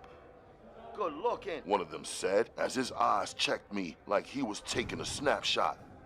"Rasta up!" One Jamaican kid shouted, and the Rastas rushed the pile up and started kicking and smashing the others with their feet like they were smashing grapes or killing roaches or kicking soccer balls. The drop shank hadn't surfaced yet, but the pile kept moving and shifting like footballers trying to pile up on the loose ball. I was studying faces, weighing loyalties and allegiances, watching fingers, razored up tongues, and facial gestures, even the ones from the Ville. I was checking who was left wearing shoes, who was without shoes, and what kind of kicks those wearing kicks were wearing. I just needed to distinguish the lions from the tigers, the hippos from the elephants, and the rats from the snake who weren't ganged or borrowed up, were just stray junkyard dogs in the mix. I saw the shank, put my foot on it, and kicked it towards the wall with the pile pushing toward me. I was tackled and fought back, but got buried beneath the weight of bodies. Weight shift? Someone must have gotten hold of the shank, and now he's the target. I was pulling up from the bottom. Ride geared up, and 18 minutes too late, the Special Correction Officer Squad opened the gate and came rushing in, while the two COs who had locked themselves in the booth and had been watching from the first fist flung laughed. Even though the riot-geared up guerrillas were charging, the threats were still being called out between the men fighting. Payback is a bitch. There's nowhere to hide. Muerte a los esos que We run this motherfucker. One by one, the riot squad took down all who didn't voluntarily lay down. Some got cracked with shields, hemmed in with knees, buried in their chest and pinning them down. Some CO guerrillas ganged up and threw their weight against a prisoner who they went at with a vengeance like there had been bad blood between them. I got the baton driven into my back and was pinned to the wall. Then I was cuffed, dragged down, and got a floor view of all of us who had been subdued. Along with the others who were still standing, we on the floor all began coughing and gagging. Someone had released a chemical in the room that had no open windows, and no one had the energy, the clear vision, or the breath to fight or resist any further. Good, I thought to myself. Welcome to hell! Someone shouted through the slot on the closed and locked door. The CO unlocked the cell where we stood. He unchained and uncuffed my feet and pushed me inside, slamming the cell door shut and locking it. Hands! He yelled through the slot. I pushed my hands through. He uncuffed me after he was sure he was safe on the other side of the locked cell door. I pulled my hands back, massaged each wrist, and exhaled. I was in the box, the Bing, segregation, isolation, 23-hour daily lockdown, doing 90 days. It was the most dreaded, most dangerous place for the most dreaded and dangerous inmates. Only lawyer visits, no one else, no phone calls, no cellmate, no day room, no yard. 3 minutes for supervised shower, 57 minutes to go to the law library or move around in the fake tiny indoor yard, alone. Everyone on the island called it hell or the black hole.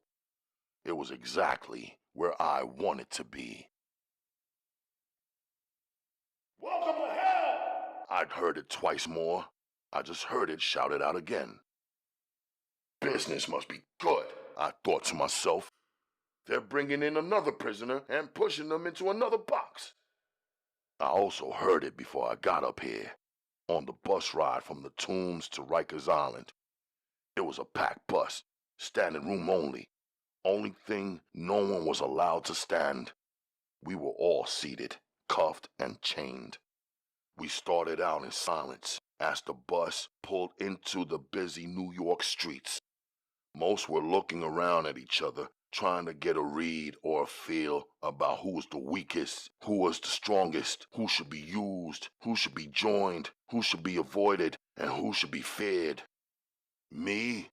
I was playing the window seat, looking out and forbidding any eye contact. Strange, I'm sure 99% of us speak English, but it was the same as though we spoke a different language. No one wanted to break the ice that was frozen solid, dividing and freezing each of us into a separate cube, even though we were traveling in the heat of summer, and even though we were all going to the same destination. 7 minutes in, one dude started rhyming. It was hip-hop, but it was the blues, all about how hard life was for him. The one seated next to him started to click his cuffs together to the beat. Then one behind him began beatboxing. Not everyone shared the same skill, but we were all black and young, and we could each catch the beat with our hands, cuffs, chains, feet, or mouths. It was the only time I saw more than 2 or 3 young black males do anything together besides ball, football, baseball, basketball, or soccer. The hardest part of the hard tried to ignore the pull of the a cappella music, but even those few were either toe-tapping or banging or stomping out to the beat. Dude in the middle made up a melody and started singing his own hook to our impromptu song. Somehow his deep voice was soothing, the way it laid back and laced the rhythm of the rhyme. When it was done, it was done. It was back to being frozen and hard-hearted and deaf and disconnected. The dude in front of me and the guy seated next to him were different, though. They broke the ice between them as we neared the island. A few seconds of overhearing them, and I knew that they already knew one another, which was why they were no longer frozen like the rest. One was older than the other, schooling him on the island, but there is no privacy in this circumstance, so I had to listen, even if I didn't want to hear. Miz, we're about to arrive in hell. I know. This is my 6th time. You're gonna be a target because of what you got on. So let me get your chain and I'll hold it for you. You're too new to rock it without getting sliced up. Niggas is gonna test you for your kicks on your feet and for the shirt and pants off your ass. Don't let them strip you no matter what. But if them niggas bum rush you, 4 or 5 or 6 of them at a time, I'ma tell you right now, you're gonna lose. But fight them like you believe you can win. Hit them hard. Fight dirty. Bite a motherfucker if you got to. But show the motherfuckers you got heart and that you're willing to go for broke. That's the only way you can get some respect. If you don't fight, they're gonna be Maytagging that ass. If you let them you up like that, there's no turning back. Word travels faster than fire on the inside, and anybody will want to turn to get at you. The younger one leaned forward. The older one tried to remove the gold chain from his neck. When we get to the intake, like when we first arrive, the CEO is going to talk a lot of shit about not fighting, not getting into no more trouble than you're already in. Don't listen to that shit the CEO has to say. It's fight or die. I was in your same position on my first trip up here. I had to lay a few kids down. They gave me a 15-second hearing, didn't hear a word I had to say about it. They threw my ass straight in the box. That shit was hell. 23 hours a day. I was locked in for 90 days. Thought I was going to lose my motherfucking mind. I started seeing shit, word up, hearing shit, and talk to my motherfucking self, banging my head on the walls and shit. It's shit crazy. You don't want to go to the box. But believe me, when I got out of there, you started to show me some motherfucking respect.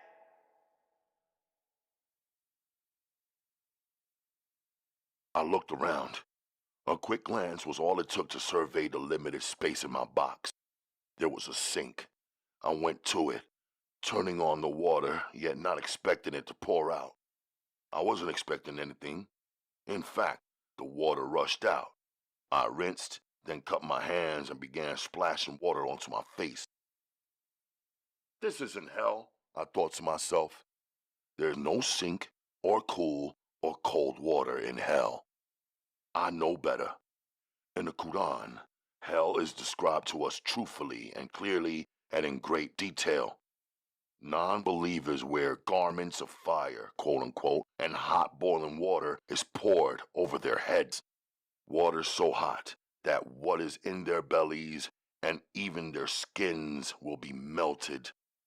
When those who have been dragged to hell on their faces try to escape, they are met by whips of iron and repeatedly pulled back in. They cannot rid themselves of the feel and taste of constant burning. There is a tree in hell, known to Muslims as the tree of Zakkum. It bears no fruit. The only food it offers is thorns and snakeheads. What this captivity is for me is a trial, I told myself. In Surah 25, Ayat 29, the Quran says, "We make some of you a trial for others." And in Surah 29, Ayat 2, we are asked the question, do men think that they will be left alone on saying, "We believe," quote-unquote, and will not be tried? In times of being tried, a true believer does not doubt or curse or abandon his faith. Allah can never be abandoned. We believe that Allah is closer to us than our main vein, quote unquote. However, Allah can abandon whom He pleases, leave us in error if He pleases. So, we humble ourselves in fear and in love of Allah, that we might never be abandoned by the One who created us, gave us birth, gave us breath and light. We pray even more in times of difficulty. We are never disloyal. Those who are disloyal in faith are untrue and were untrue from the start. The Quran says, "And among men is he who serves Allah on the verge, so that if good befalls him, he is satisfied therewith. But if a trial afflicts him, he turns back. He loses this world and the hereafter. That is a manifest loss." Surah 22, Ayah 11. It was hot in the box, but I was used to handling the heat. This was nothing compared to the heat of the desert, I remembered. And this was not the heat of hell. I took a few deep breaths, doused my entire self with water, cleaned even the soles of my feet, and made a prayer. Afterwards, I collapsed. My body was exhausted, and my brain was on burnout. Sleep is a necessity, not a desire, I convinced myself. It was the only way for me to give in and let go. Deep sleep, so deep there was no dreaming or memory of having dreamt. So deep there was no amount of cells slamming shut or men calling out that could rouse me. Deep in the blanket of darkness, so dark there was no emotion in me, no desire to see, no fear of the unknown, no desires and no needs, not even yearnings, just sleep. This was the kind of sleep that could only be brought on by a week of interrogations and beatings, nearly 2 weeks of heavy suspicions and constant observing, and several days of carrying chains on hands and feet, taking baby steps and small motions, and of untangling lies that once untangled, if pulled and stretched out in a straight line, would run on for miles and miles and miles and miles. Fully awake and alert, feeling grateful to have finally slept. This was the blessing of, quote-unquote, the box. Solitude. Still, there was a stench. Ignore it, I told myself. If I simply breathed in and out enough times, it would become like odorless oxygen. I smiled. But I was awake now, and the action in me was fully awake as well. One towel, that's what I had been given, and one cup, and one toothbrush, and one bar of soap, and one roll of tissue. On the metal slab that was my bed, on top of a crackered thin mattress, I sat. Using my teeth, I loosened the threads of my towel until I could pull them out with my fingers. I ripped the towel into 3 portions and then each portion in half again until I had 6 washcloths. I began cleaning, a thorough cleaning without Dettol or detergents, but using the bar of soap that I was issued, and I was scrubbing each thing, the sink, the toilet, the walls, and even the floors with a forceful hand and constant motion. Allah loves those who purify themselves, I remember. I was washing off the saliva and tears and breath and residues of hundreds, if not thousands of men. The stench made their presence here in the box obvious. If I didn't clean it up, it would be like I was locked in a small space with all of the men who had ever been locked in this same space. With the soap and the cloths and the detailed scrubbing, I was creating a new start and a neutral scent, which was better than a foul one. With washcloth number 4, I scrubbed even the slot where thousands of hands before mine had been pushed in and out, cuffed and released. Eyes, a CO peering in, no privacy. I didn't expect any. I was being watched like a leopard in a cage. Feminine fingers. I could tell even through the thin white gloves she wore. The dinner tray came. I didn't expect it. Didn't expect anything. It was pushed through the slot and I took it. "Thank you," I said through the clean slot. No response. Didn't expect one. Eating now is just a function. The food is not connected to any emotional bonds, culture, or tradition. I would not savor it, anticipate it, or even taste it, yet I would eat it to survive. After digestion was fully completed, I was weighing out my workout options. There was enough space for the usual dips and squats and thrusts and push-ups and sit-ups and so on. I didn't launch immediately into that formula. I was thinking and strategizing. My body was already cut and carved, solid and strong, flexible and fluid.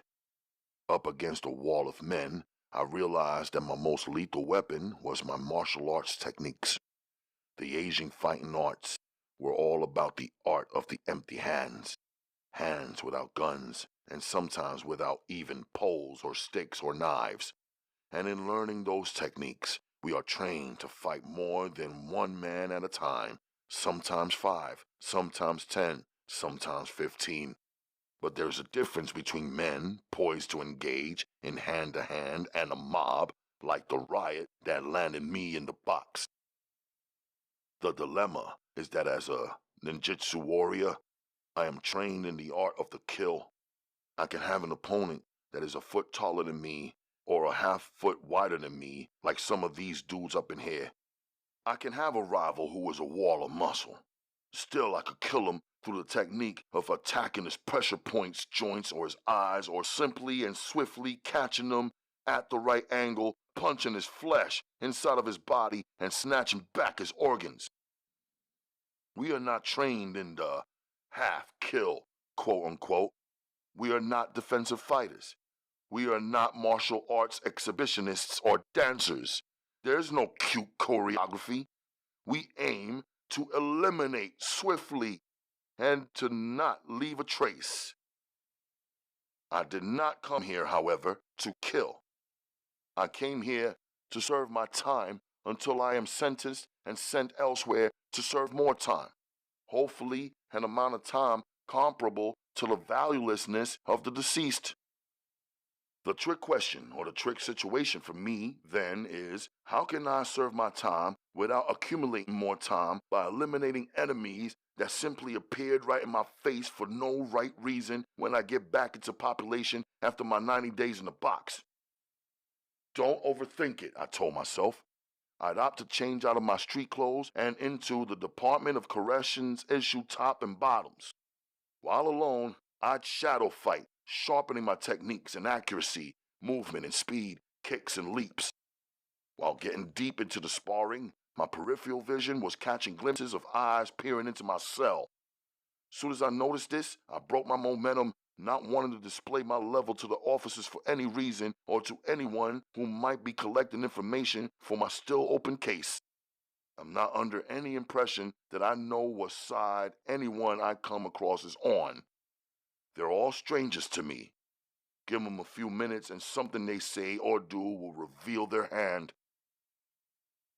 After my extended shadow fight with a swift and elusive opponent, I wound down into dips and thrusts and squats and sit-ups and push-ups.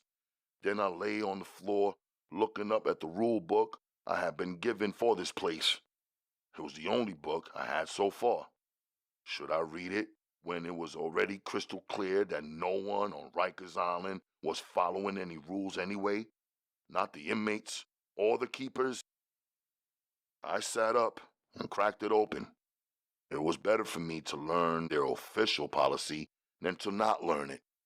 This way, I would understand the consequences of each thing and how to possibly make moves in my own favor.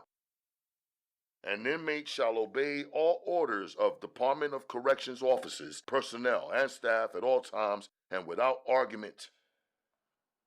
Now I knew that thinking was forbidden. I also knew that speaking was forbidden unless it was the normal nonsense. Good time for good behavior can reduce an inmate's sentence by 1/3 of the term. I paused right there. It sounded like a trick. Yet they were trying to give us the carrot to chase, something to strive for in a place where in order to survive, you will have to disobey at least a few rules and knock out at least a few men, if not kill them outright. So the 1/3 reduction was something available that couldn't actually be obtained. Some of the rules did not match the nature of men. No wrestling, or what they call horseplay, and no sparring. That was crazy to me.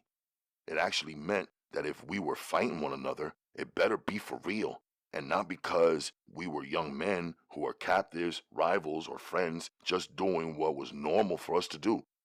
They labeled sparring and play fighting as assault, punishable by a trip to the box. A conversation between 2 or more locked up dudes, according to their rules, could catch an inmate a conspiracy charge. It is considered forging an agreement to break the rules, quote unquote.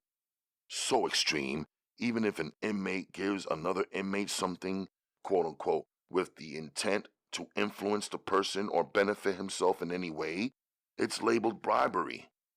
I paused, thinking how the rules were worded and set in such a way that any inmate could be accused of anything at any time and he would be guilty, because what he was being accused of is normal, everyday happenings. He would have no defense, although he would get a, quote-unquote, hearing. What a fucking joke. At the hearing, once they charged the inmate with talking or gathering together in a small group or sharing a pack of ramen with the intent to influence another inmate to trace something he got, he would be found guilty. Even before reading their rule book, I knew the system was a trap, not a place to expect or receive justice, not even if a man was honest and true about the unlawful actions he actually did commit.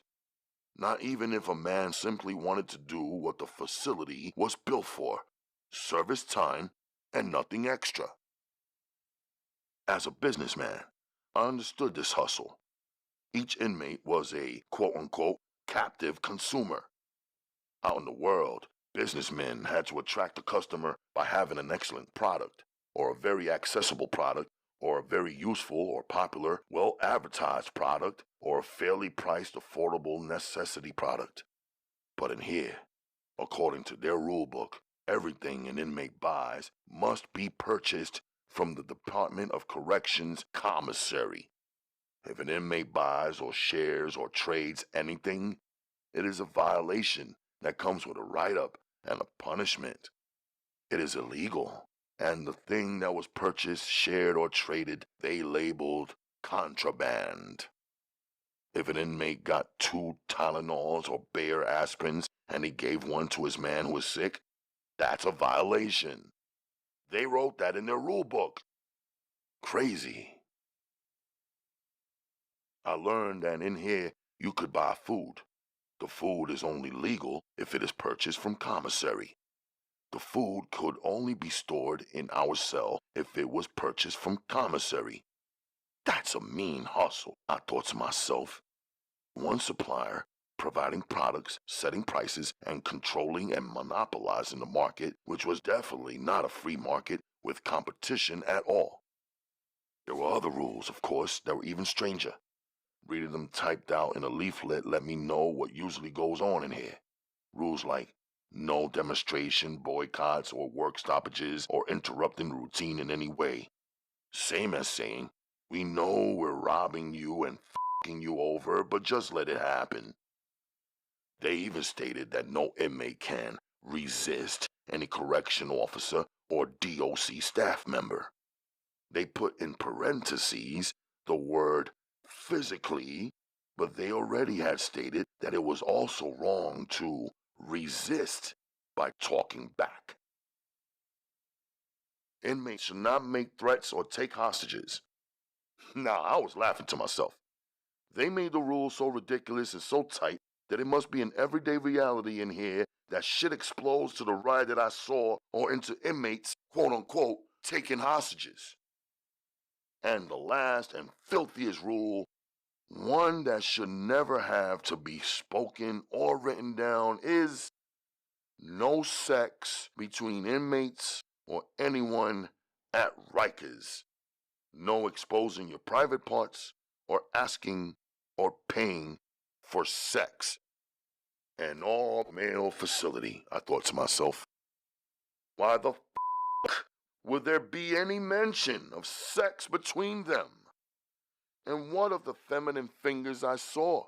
Was the quote-unquote no sex rule put in place to protect whatever few women who were unloved and unprotected and therefore desperate enough and allowed to work in here, surrounded and engulfed by filthy f***ing men, including the male officials and the inmates? The second part of that final rule, not to expose your private parts, was pure bullshit. I was part of a lineup of naked men after having been stripped of my clothes at Rikers intake. Some of the same dudes that rode up on the same bus with me chained and cuffed together were there too. Men who were already humiliated prisoners became visibly insecure, embarrassed, and vexed enough to curse the guards out loud. I didn't say ish. I'm not shy. That's a feminine trait. Moreover, I'm not shy standing before men who, although they are still in uniform physically, have the same as me. I was not going to let these authorities raise any emotion in me, fear or otherwise, I told myself. Instead, I pitied the correction officers. Thought about just how miserable and desperate a loser a man will have to be to take a job staring at other men's and then asking them to bend over so you could take a look up their To take that job, a man will have to be a complete failure at business, which is the backbone of America. He had to either be too lazy or too dumb or too broken to have developed a product, opened a store, or dealt in trade, import, or export. He would have to be a man whose father left him nothing. No land, no jewels, no gold, no cash. He'd have to be a man who had no other choice, was in debt everywhere, even to the mother of his children. So I was calm during the naked search. I felt, despite my present situation, that I was still above all of the men hired to do what they were doing right then. In my southern Sudanese grandfather's village, there were times when men were naked and in groups. It could be a while washing in the bathhouse or down at the water. It was no big deal. We would wash each other's backs. Men were solid. In our minds, there was nothing a man wanted from another man besides true brotherhood and sincere friendship. In that village, all men knew that we were bonded to one another as the protectors of our women, our land, our animals, and our culture and beliefs. In the conclusion of the Rikers rule book, it was repeated in bold lettering that accused inmates have a right to an in-house jail hearing. But who would believe in receiving justice at a hearing after reading the rules and therefore peeping both the hustle and the setup woven into the rules? I wouldn't. That was one of about 3 urgent reasons why, in my riot hearing, which occurred before I was transferred to the box, I said absolutely nothing. Silence suits me. Solitude is my preference and is also my premeditated plan.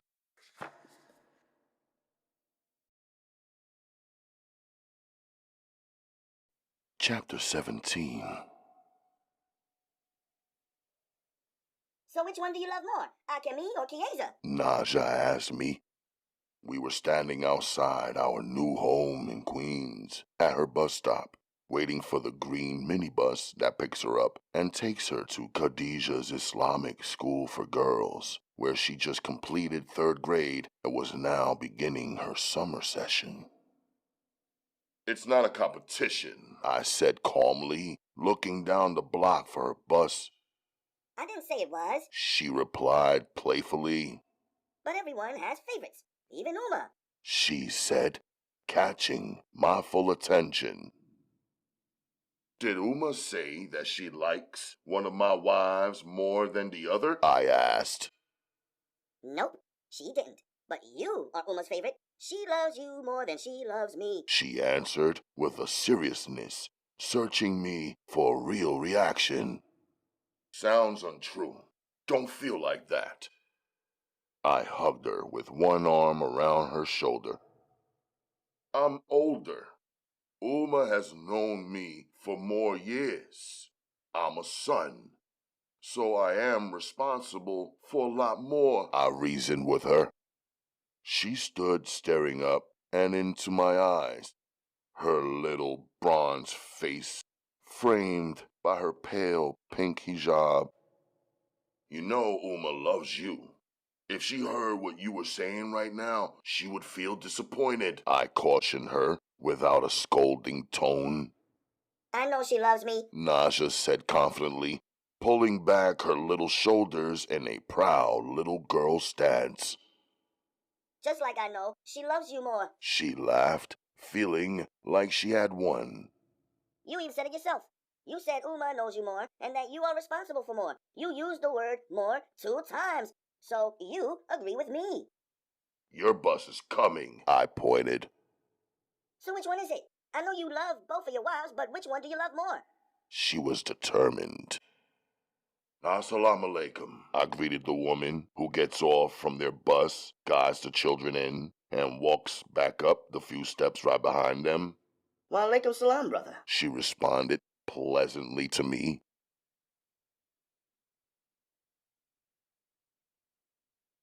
Are you ever going to tell me the answer? Naja asked me. Or are you going to try and make me forget the way that adults do when they don't want little kids to know anything? She and I and Akemi were all three walking in lower Manhattan through the cobblestone back streets where the top vintage stops were tucked away. I was scouting out and purchasing the most fashionable items of clothes for resale in Asia. My first wife is a charm for my business. Her eyes know what suits Asian tastes, and she could break it down country by country. She would hold something up and say, Korea, hi. Japan? No. She let me know that this would sell nicely in Korea, but not in Japan. Japan was all about designer kicks, and they would pay 3 to 5 more times the retail amount that we had already paid in America. Japan was all about the newest and latest trend. They had vintage shops, but the majority of Japanese wanted strictly new styles. Their tastes would switch rapidly, and they had the cash flow to keep up. At the same time, Korea was behind fashion for Japan. But among the young Koreans, because of the products promoted by the music, television, and film media, there was a growing interest in marketing for anything that Koreans believed Americans thought was fashionable wear. However, they were not up on the shoe and sneaker game yet, and Black Sea and I were pushing to create that market among the teen and college student crowd. We were especially pumping it through the Korean entertainment circles and breakdancing crews on their side. The vintage shops had the inventory that would sell in Korea at prices that they could afford and wear proudly. Even if an item was off-season or throwback, as long as it had the right brand name and Americans loved it, many Koreans would buy it, use it, and keep it. Akemi won't know what we're talking about anyway. Naja was in sneaky mode. So you can tell me which one you love more. Whisper if you have to. Naja, Akemi does not speak English, but she is not unaware of anything. I wouldn't speak about her the way that you are. You should stop, I said. She looked like her little feelings were hurt. That didn't matter. She needed to understand. If you love Akemi like you say you do, you should help her to understand English instead of tricking her because she doesn't understand English. Sorry. She said softly. Next time I'll ask you when you and I are alone. And I do love Akemi more than Chiesa. I knew Akemi first, same as Uma knew you first. And Akemi takes better care of me than the other one. And I do teach Akemi some English words sometimes, like when you aren't home yet, but I'm still awake. Or like when you are on the first floor, when Uma and Akemi and I all live on the second. I just looked at her. Naja's young, but she is not dumb. She's curious and watching everything that goes on in our home. I feel good that we are not showing her anything wrong or shameful. During this summer school session, she only has 2 courses, Classical Arabic and Islamic Studies. I knew that from her learning the Quran, she would begin to think and feel even more deeply than before, and also would be questioning and comparing everything she saw in her home, in her school, and in the families of her and our friends. Akemi turned into a vintage boutique displaying last season's Laura Ashley summer collection. Naja and I walked in behind her. She eased by everything displayed up front, moving towards the back. Out ran a short, slim man dressed in lemon-colored everything, even suspenders. You're just gorgeous, He said, placing the palms of his hands over his face, smudging the cosmetics that I just noticed that he was wearing. And look at those baby doll feet of yours. And those 5-alarm fire red Gucci sandals. Put Imelda Marcos to shame. He said to Akemi. While you're at it, name me the salon that painted those Picassos on your toenails. And why cover up that beautiful hair? Oh, I know, because beautiful hair on top of everything else you've got going on would be a crime. He laughed joyously. Akemi stepped right beyond him. She doesn't speak English, I explained. Rude is the same in every language, He quipped. And by the way, you are quite gorgeous too. Stop the bus. You're prettier than her, He said, laughing.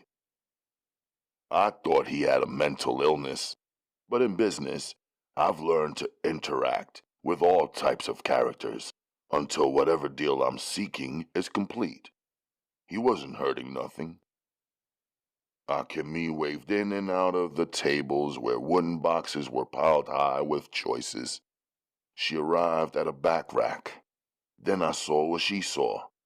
High-fashion leather coats for the autumn season. She was thinking ahead. I liked that. She slipped one on to show me and sat the black leather motorcycle hat over the Hermes scarf she wore to conceal her hair. Hi, I said to her, letting her know to pull it and anything else she found like that back there. I went to the wooden boxes. I started pulling t-shirts with brand names and bold English lettering. When I was in Japan, I was surprised to see how many teens were wearing t-shirts with English lettering on them.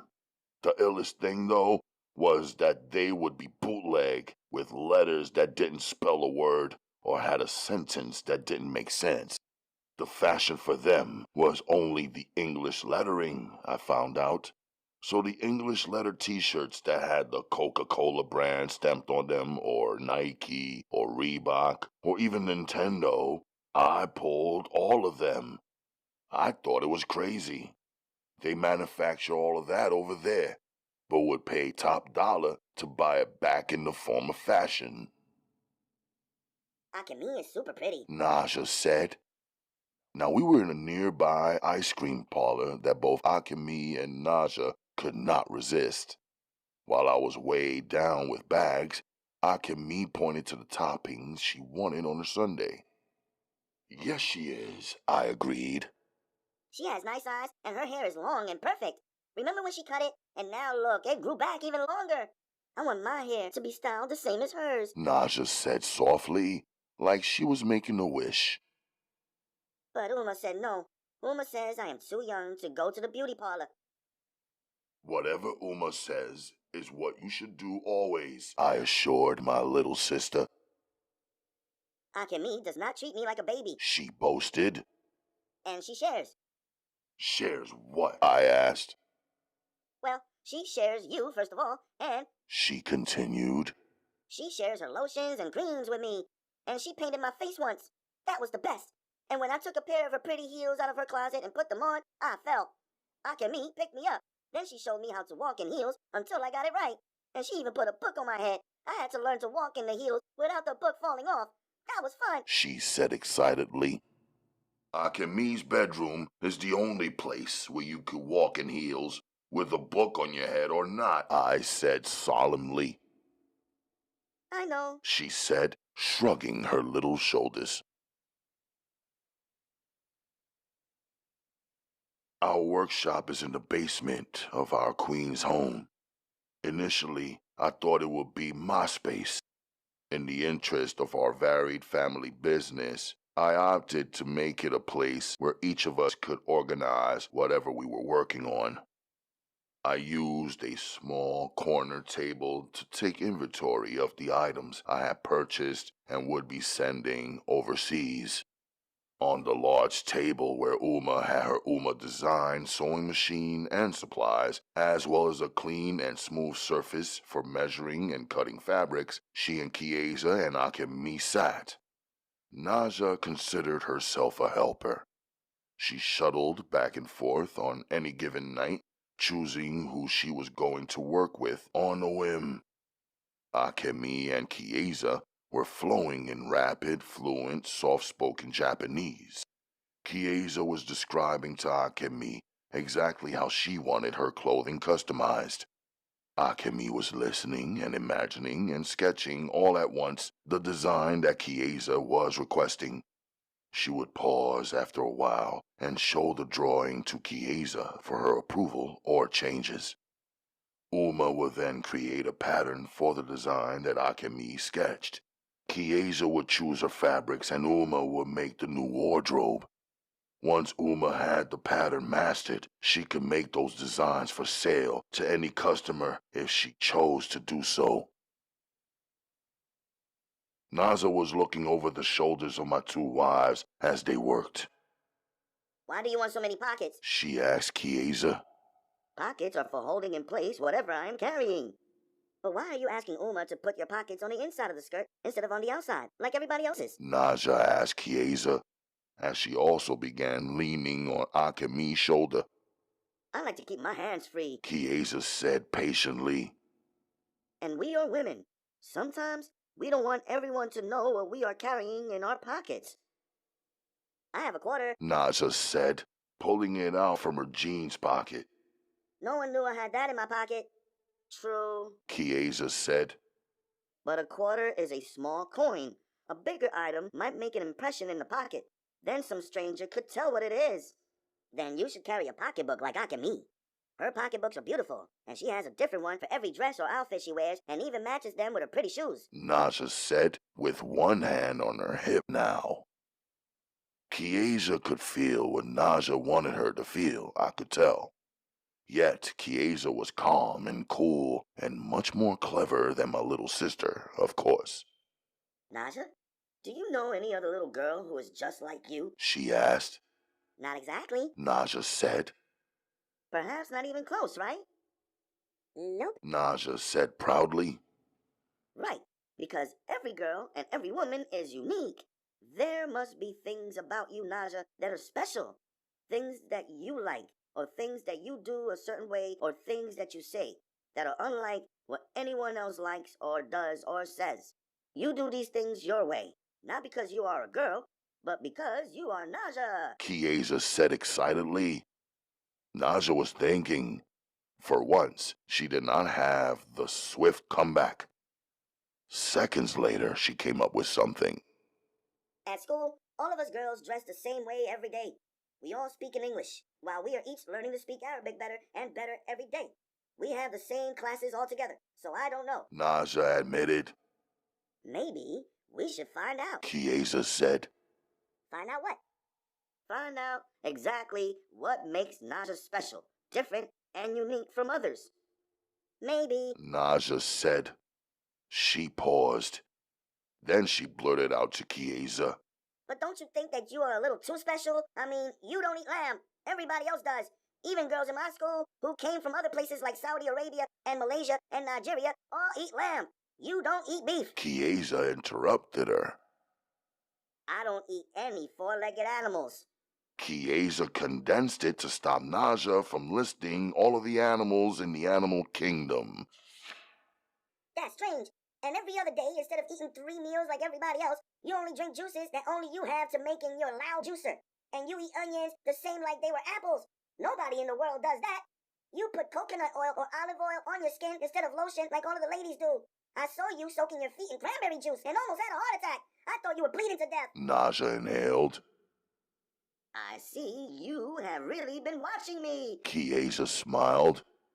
And you read boring books. You should buy some new ones. Naja criticized. I read the books that I like to read. Books that teach me something that I don't already know about. Chiesa said softly. I was surprised that she didn't lose the slightest bit of her cool. She's very sensitive about her books. And humans have 2 legs. Do you eat humans? Naja asked sarcastically. Later that night, after I delivered the clothes I had inventoried and packed tightly in 2 duffels to go overseas, I went straight up to the 2nd floor to my first wife's bedroom. Quietly, I pushed her door open and looked inside, only to see Naja lying there on Akemi's stomach. Akemi's blouse was open. Naja's eyes were closed. Akemi placed one finger over her pretty lips as if to say, Naja is asleep. I stepped right in and lifted my little sister and carried her to her own bedroom. I knew she was pretending. I could see her little eyeballs moving around beneath her closed eyelids.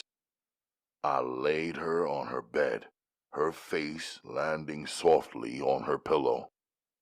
As I walked out, hitting the switch to turn the lights off, Naja began chattering again.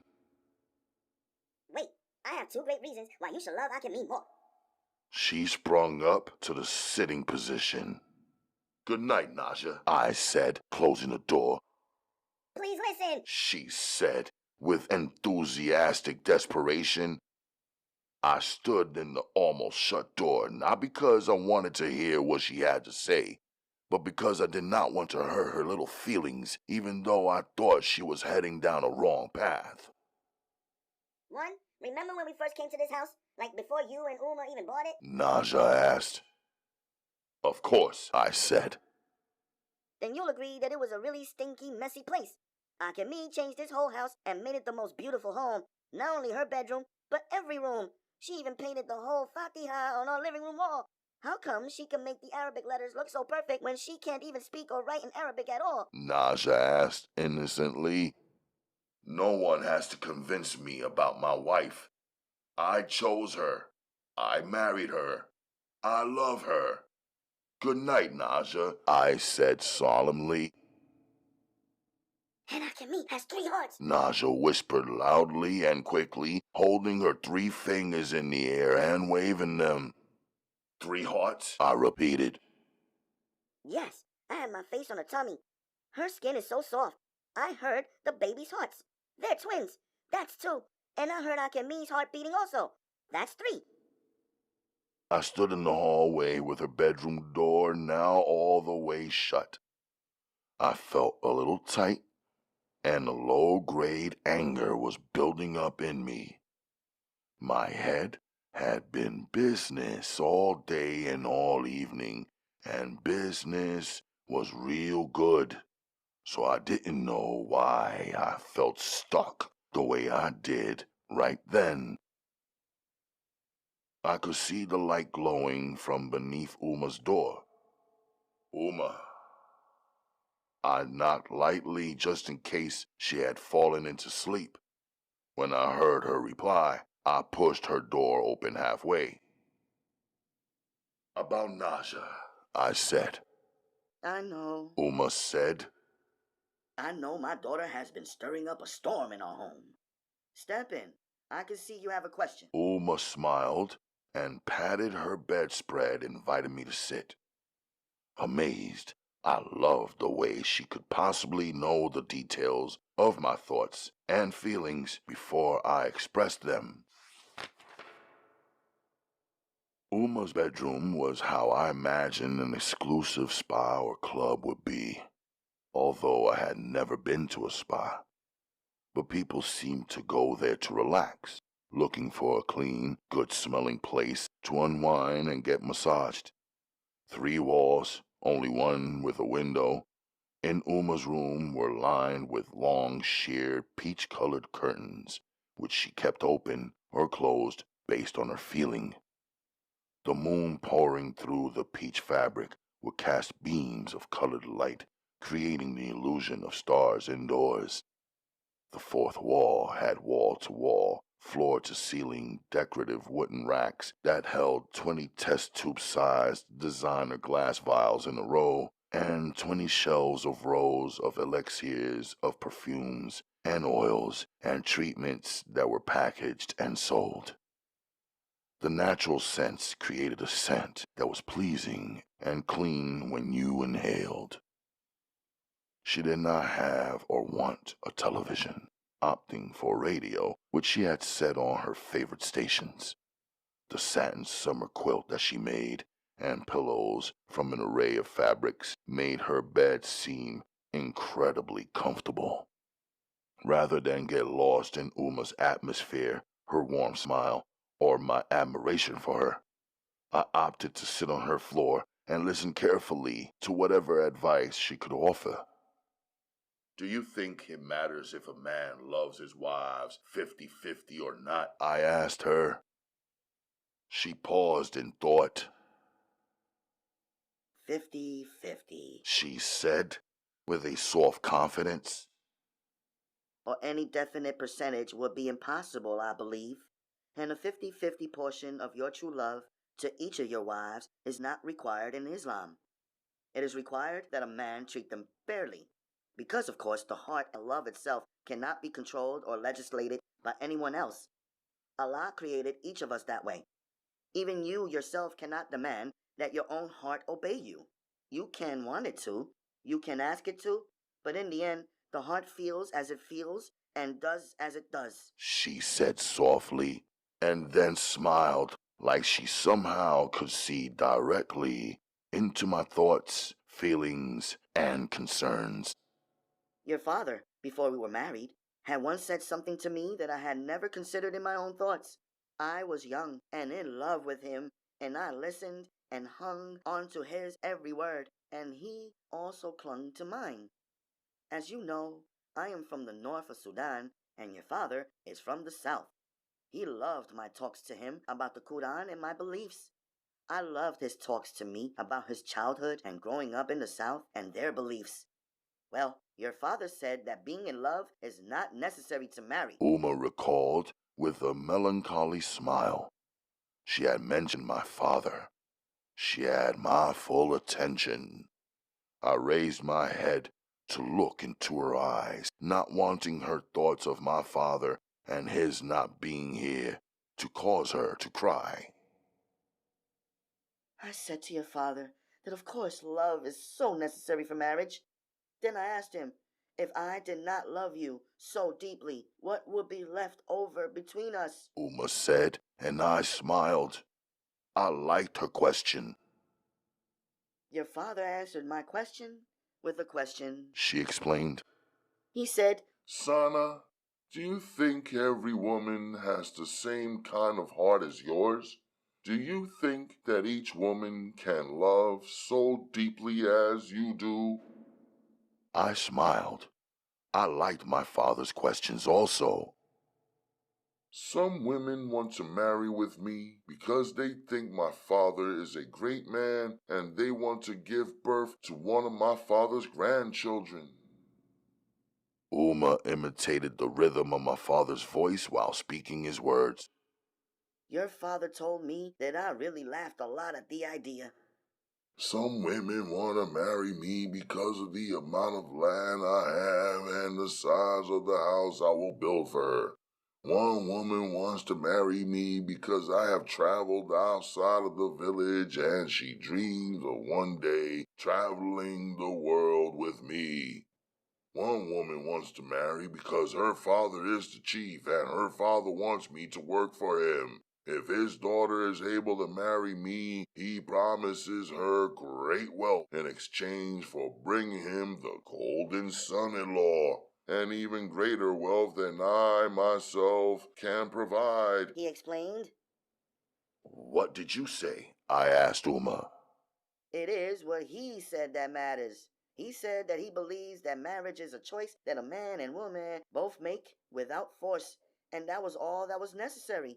He said there are so many different reasons to marry. There are marriages that are made to bring two certain families together in relation, marriage for tribe or nation, marriages that are made for money, land, gold, cattle, or fruits and vegetables.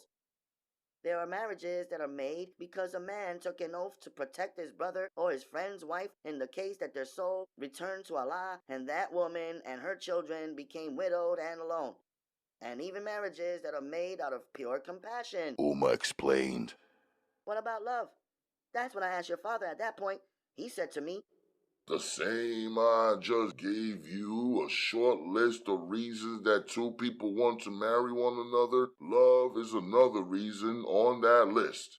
Different men and different women marry for different reasons. Their reasons lead them into marriage, but marriage is the bond.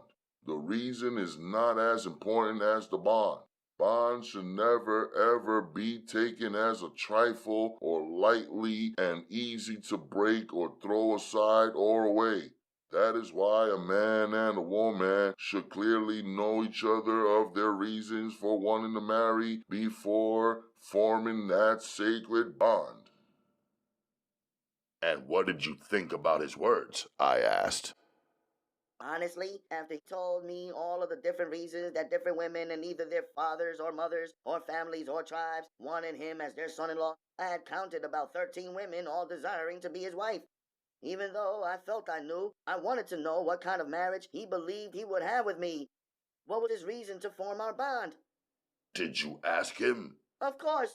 Your father, in his sweet talk to me, said that our love exceeded the boundaries of north and south, of tribe and nation, and of even culture, soil, and family obligations and relations.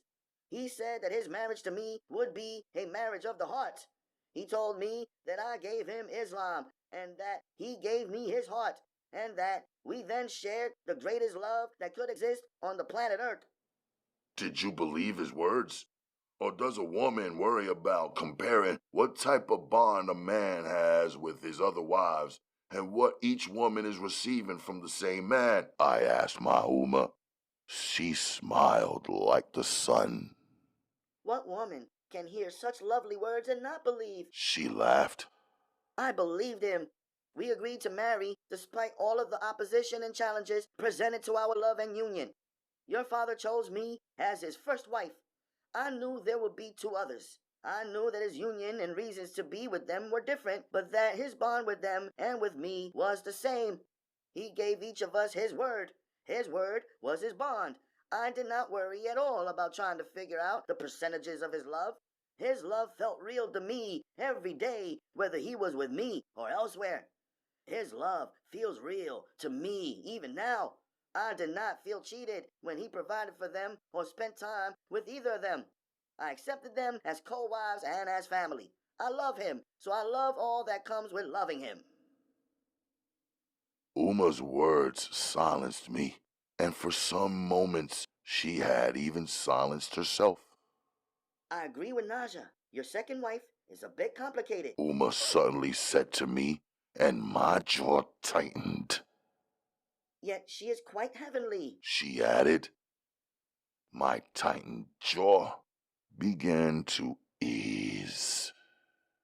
It's not that Naja and I don't love and accept your second wife. It is that Chiesa shines so brightly in every way that those closest to you, including your little sister, feel that you are only able to see her when we are all living here so closely in this one house. Uma lay across her bed now so that she could look over and see into my eyes. It's funny. You and your second wife are both quiet, yet your feelings for one another are so powerful and loud that in even complete silence, everyone around you can sense and feel them. The sea of emotions that swirls between you and Chiesa, what shall the rest of us do? Uma asked me. I could tell she did not expect an answer. I also felt that she was speaking not about herself, but about Naja and my first wife's feelings. But as my mind sped, I was 100% certain that Akemi had never said or mentioned or even insinuated a bad opinion or feeling or issue about Chiesa.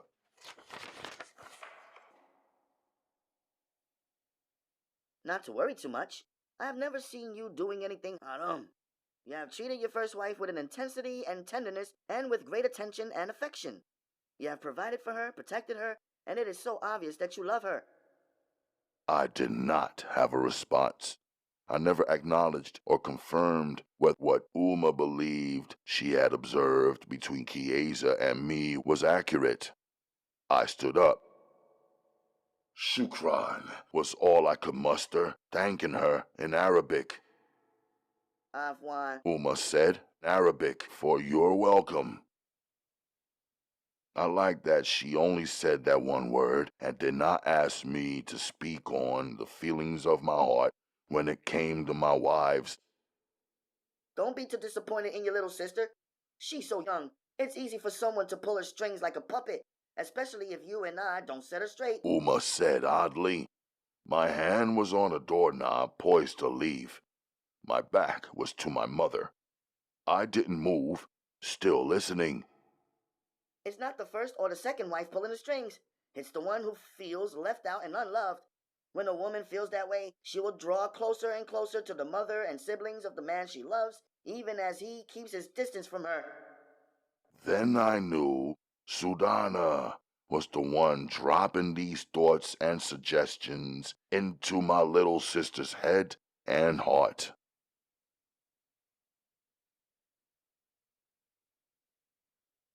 Paused in the hallway once again, I was facing the stairway that would lead me to Chiesa's room. I was 4 steps away from Akemi's door. The way I choose to flow with my wives is that usually, if I had spent the entire day and evening with one, I would spend the night with the other. If I need to think, read, or plan, or just get into my own head, I chill solo right on the floor in the basement. I don't believe or feel that either of my wives are lonely. I observe that women need and like time to themselves. Akemi needed a good deal of time to create her artwork. Chiesa loves to read and research, and if my first or second wife were lonely, I knew they would both take some kind of action to show me. When I was working hard on setting up this house before bringing them over, I returned to the hotel we had been using late at night. Both of them missed me. I'd wake up with one of them on each side. I felt like I was in paradise. I smiled. Beneath Akemi's door was a purple light. In my rhythm, it was Chiesa's night. I had been moving with strictly Akemi for 2 back-to-back days and nights, but her purple pulled me. Akemi had a different color light bulb for every mood she felt that night and an incredibly varied selection of music to match her nightly mode. In the upstairs hallway bathroom, I washed my face and hands, rinsed my mouth, and removed my t-shirt and belt. Back in the upstairs corridor, as I stood completely still, the house was now silent. Uma's lights were off. Naja slept. I would never know if the ninja girl downstairs was asleep or awake unless I was lying beside her. It had always been like that since we first met. I headed down. In the kitchen in the dark, I was purposely light on my feet.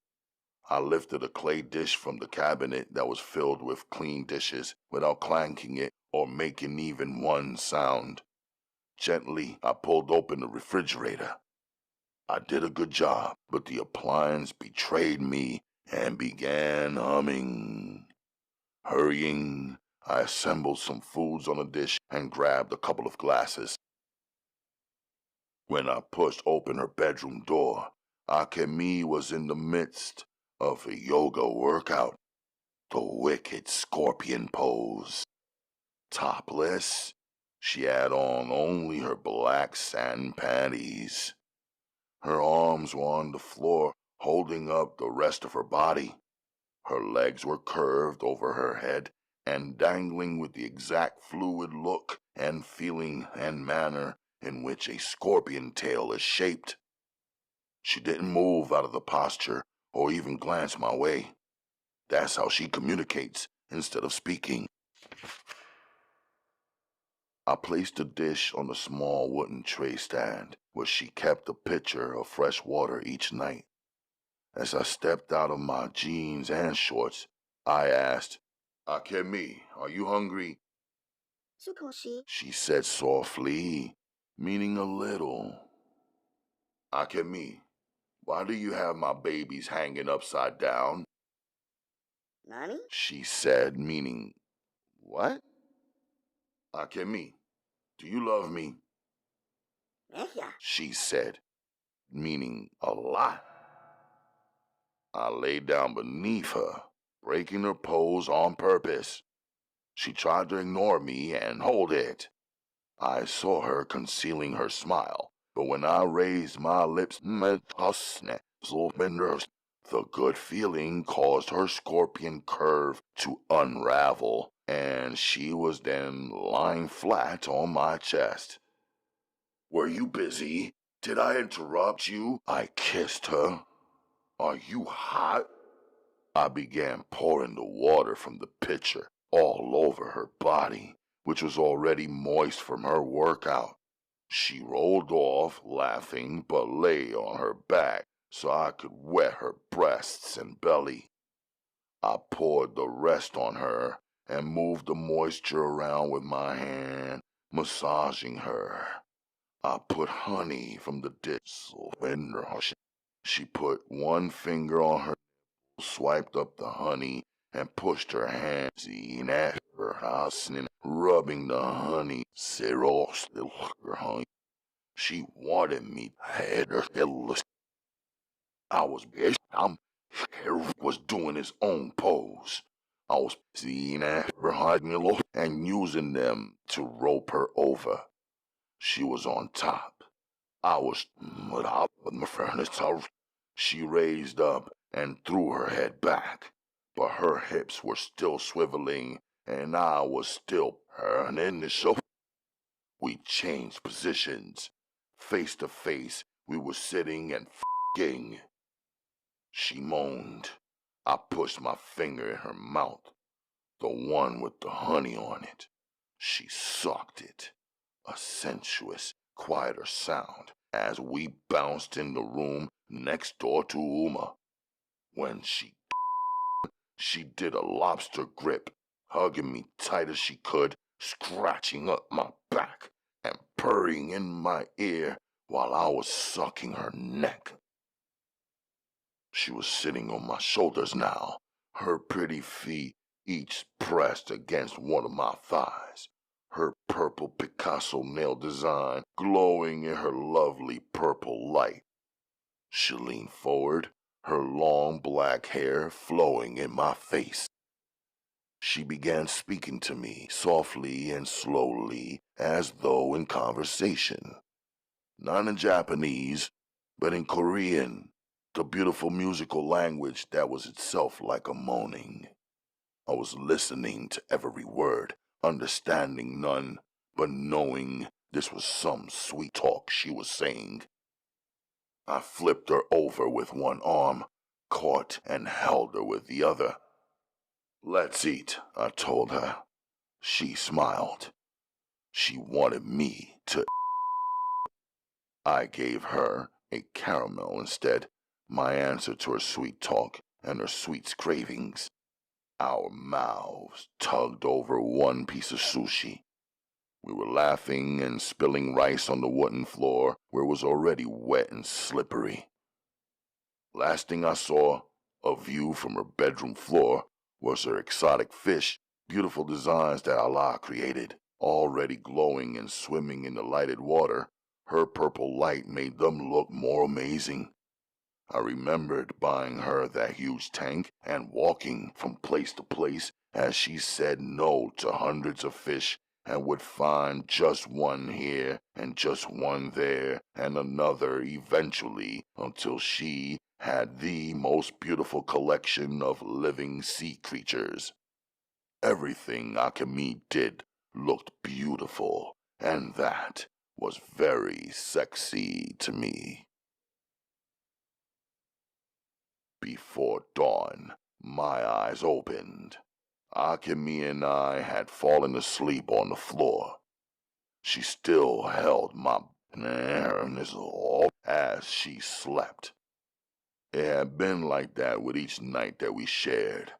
I would awaken with her body glued to mine, or with her holding my like she suspected that I would somehow disappear. I would never leave her. She has me for life, and that's peace. Showering, I was thinking of her, my first wife. Loving her over the many months of our less than 1 year new marriage, it is actually her who disappears. Because she does not speak English or Arabic, she sometimes slips away through those silences, and no one can blame her, especially not me. When Chiesa and I were half an hour late meeting her at the Ghazali's, she was already gone when we arrived. Akemi has a way of sending a shockwave through me with her disappearances, enough to keep me focused on her and to keep her heavy on my mind. I'm never worried about her wanting or choosing anyone over me. She wouldn't ever. But she disappears through her silence and slips into her art. Her art is a magnet that draws every careful eye that recognizes the magnitude of her beauty, talent, and expressions. She is a diamond, my diamond. So of course she is always in danger. So I guard her. Protection from a husband, father, or brother is a necessary thing. She has that in me.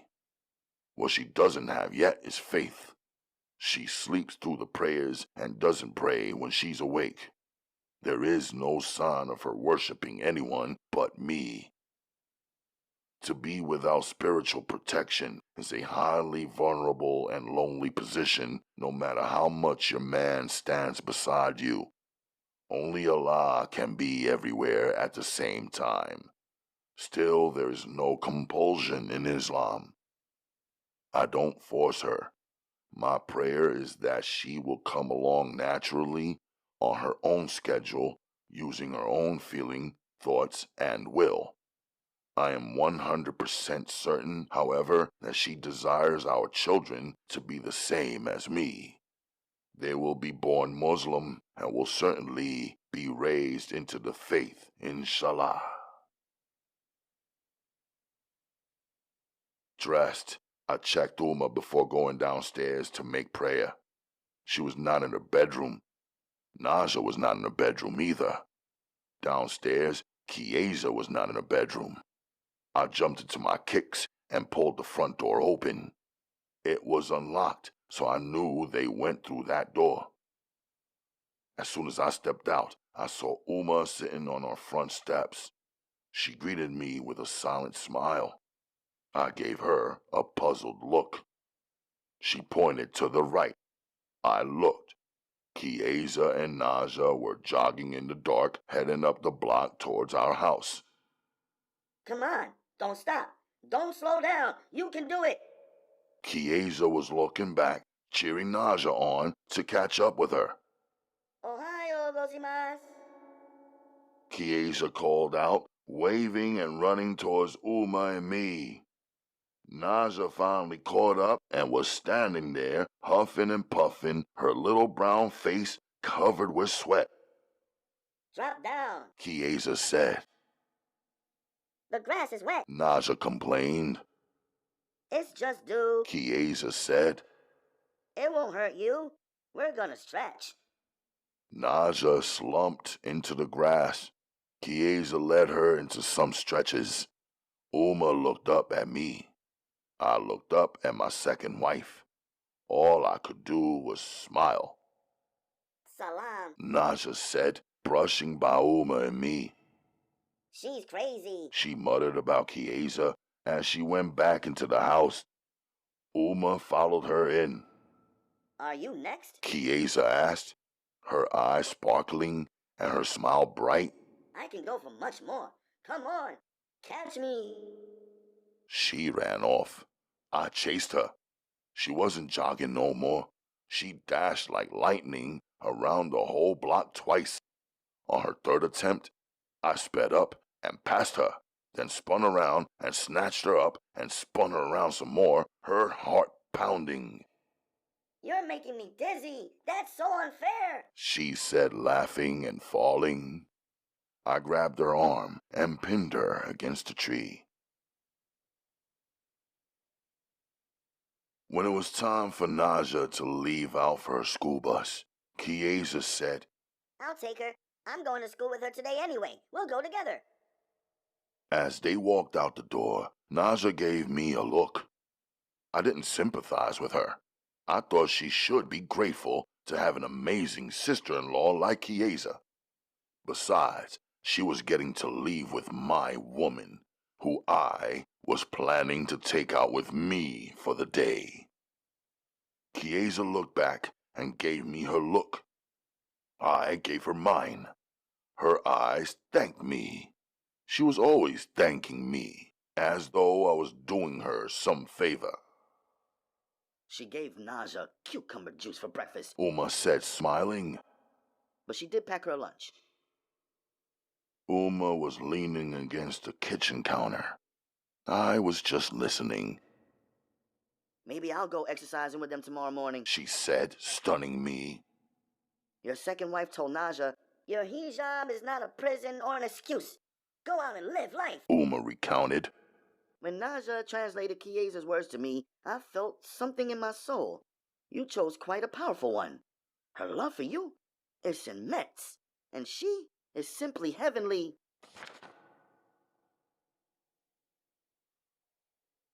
When Chiesa and I were up against a tree earlier, seconds before sunrise, she asked me, Do you know what the secret is to understanding girls? Can any man say that he does? I asked her. In a girl's heart, there is a desire for adventure. If she doesn't get it, she creates it. But of course there is a difference between adventure and mischief. Bored girls create mischief because they are not experiencing adventure and they don't know how to get it started. Some of the most evil, most jealous, and rudest girls in Tokyo were the bored ones. Those girls loved chaos, just sat around gossiping, lying, and commenting on the other girls who were actually living out their adventures. I want to make friends with Naja. I want to help her to discover who she is and what she really likes and wants to pursue. I want to help her to get her adventure started. At the break of a pink dawn, standing beneath an ancient ginkgo biloba tree, whose branches each pointed toward the sky and whose leaves dangled like beautiful emerald jewels, my second wife also told me, You and I have to keep our love a secret. I laughed some, but I was listening. I was thinking, is she saying that because the tree is in front of our house and Akemi or Uma or Naja could see us through any front-facing window standing pressed against one another? How can our love be a secret when I married you in the mosque in the presence of the imam and the witnesses? I asked her. And both of our families already know it. And my first wife, she agreed to it and made it possible. Where's the secret in that? I asked her. She said, The secret is in the amount of our love, in the intensity of our love, and especially the expression of our love. She sounded sincere, yet I still wasn't clear where she was headed with it. It's funny. No, it's peculiar.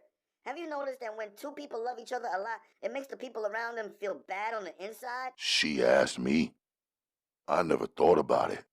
Figured these were some feminine thoughts she was having. Almost everyone, because when a man and a woman love deeply, it seems others feel locked out of that love.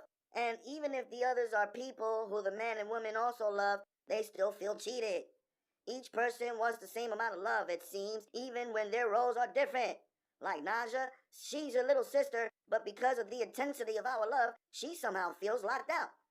Even my family, Aunt Tasha and Uncle Clem and their sons, who I really do love, seemed a bit irritated by the love that you and I share openly, She said, and then I could see her point clearly. Sometimes I feel Uma's feelings. Chiesa continued. I sat down at the roots of the tree, always alert when hearing my Umi mentioned by anyone, even her. She is a beautiful mother, and she's young. Because I am a woman, I'm sometimes wondering if Uma feels lonely on the inside. Sometimes I don't want to laugh too much or let myself go when you are loving me.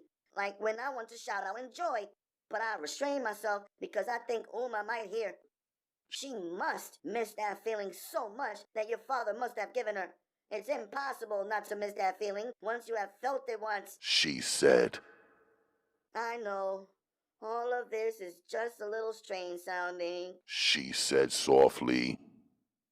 And I just want you to think about it. But don't worry. I already know how we can solve this problem. First, we have to have a secret love.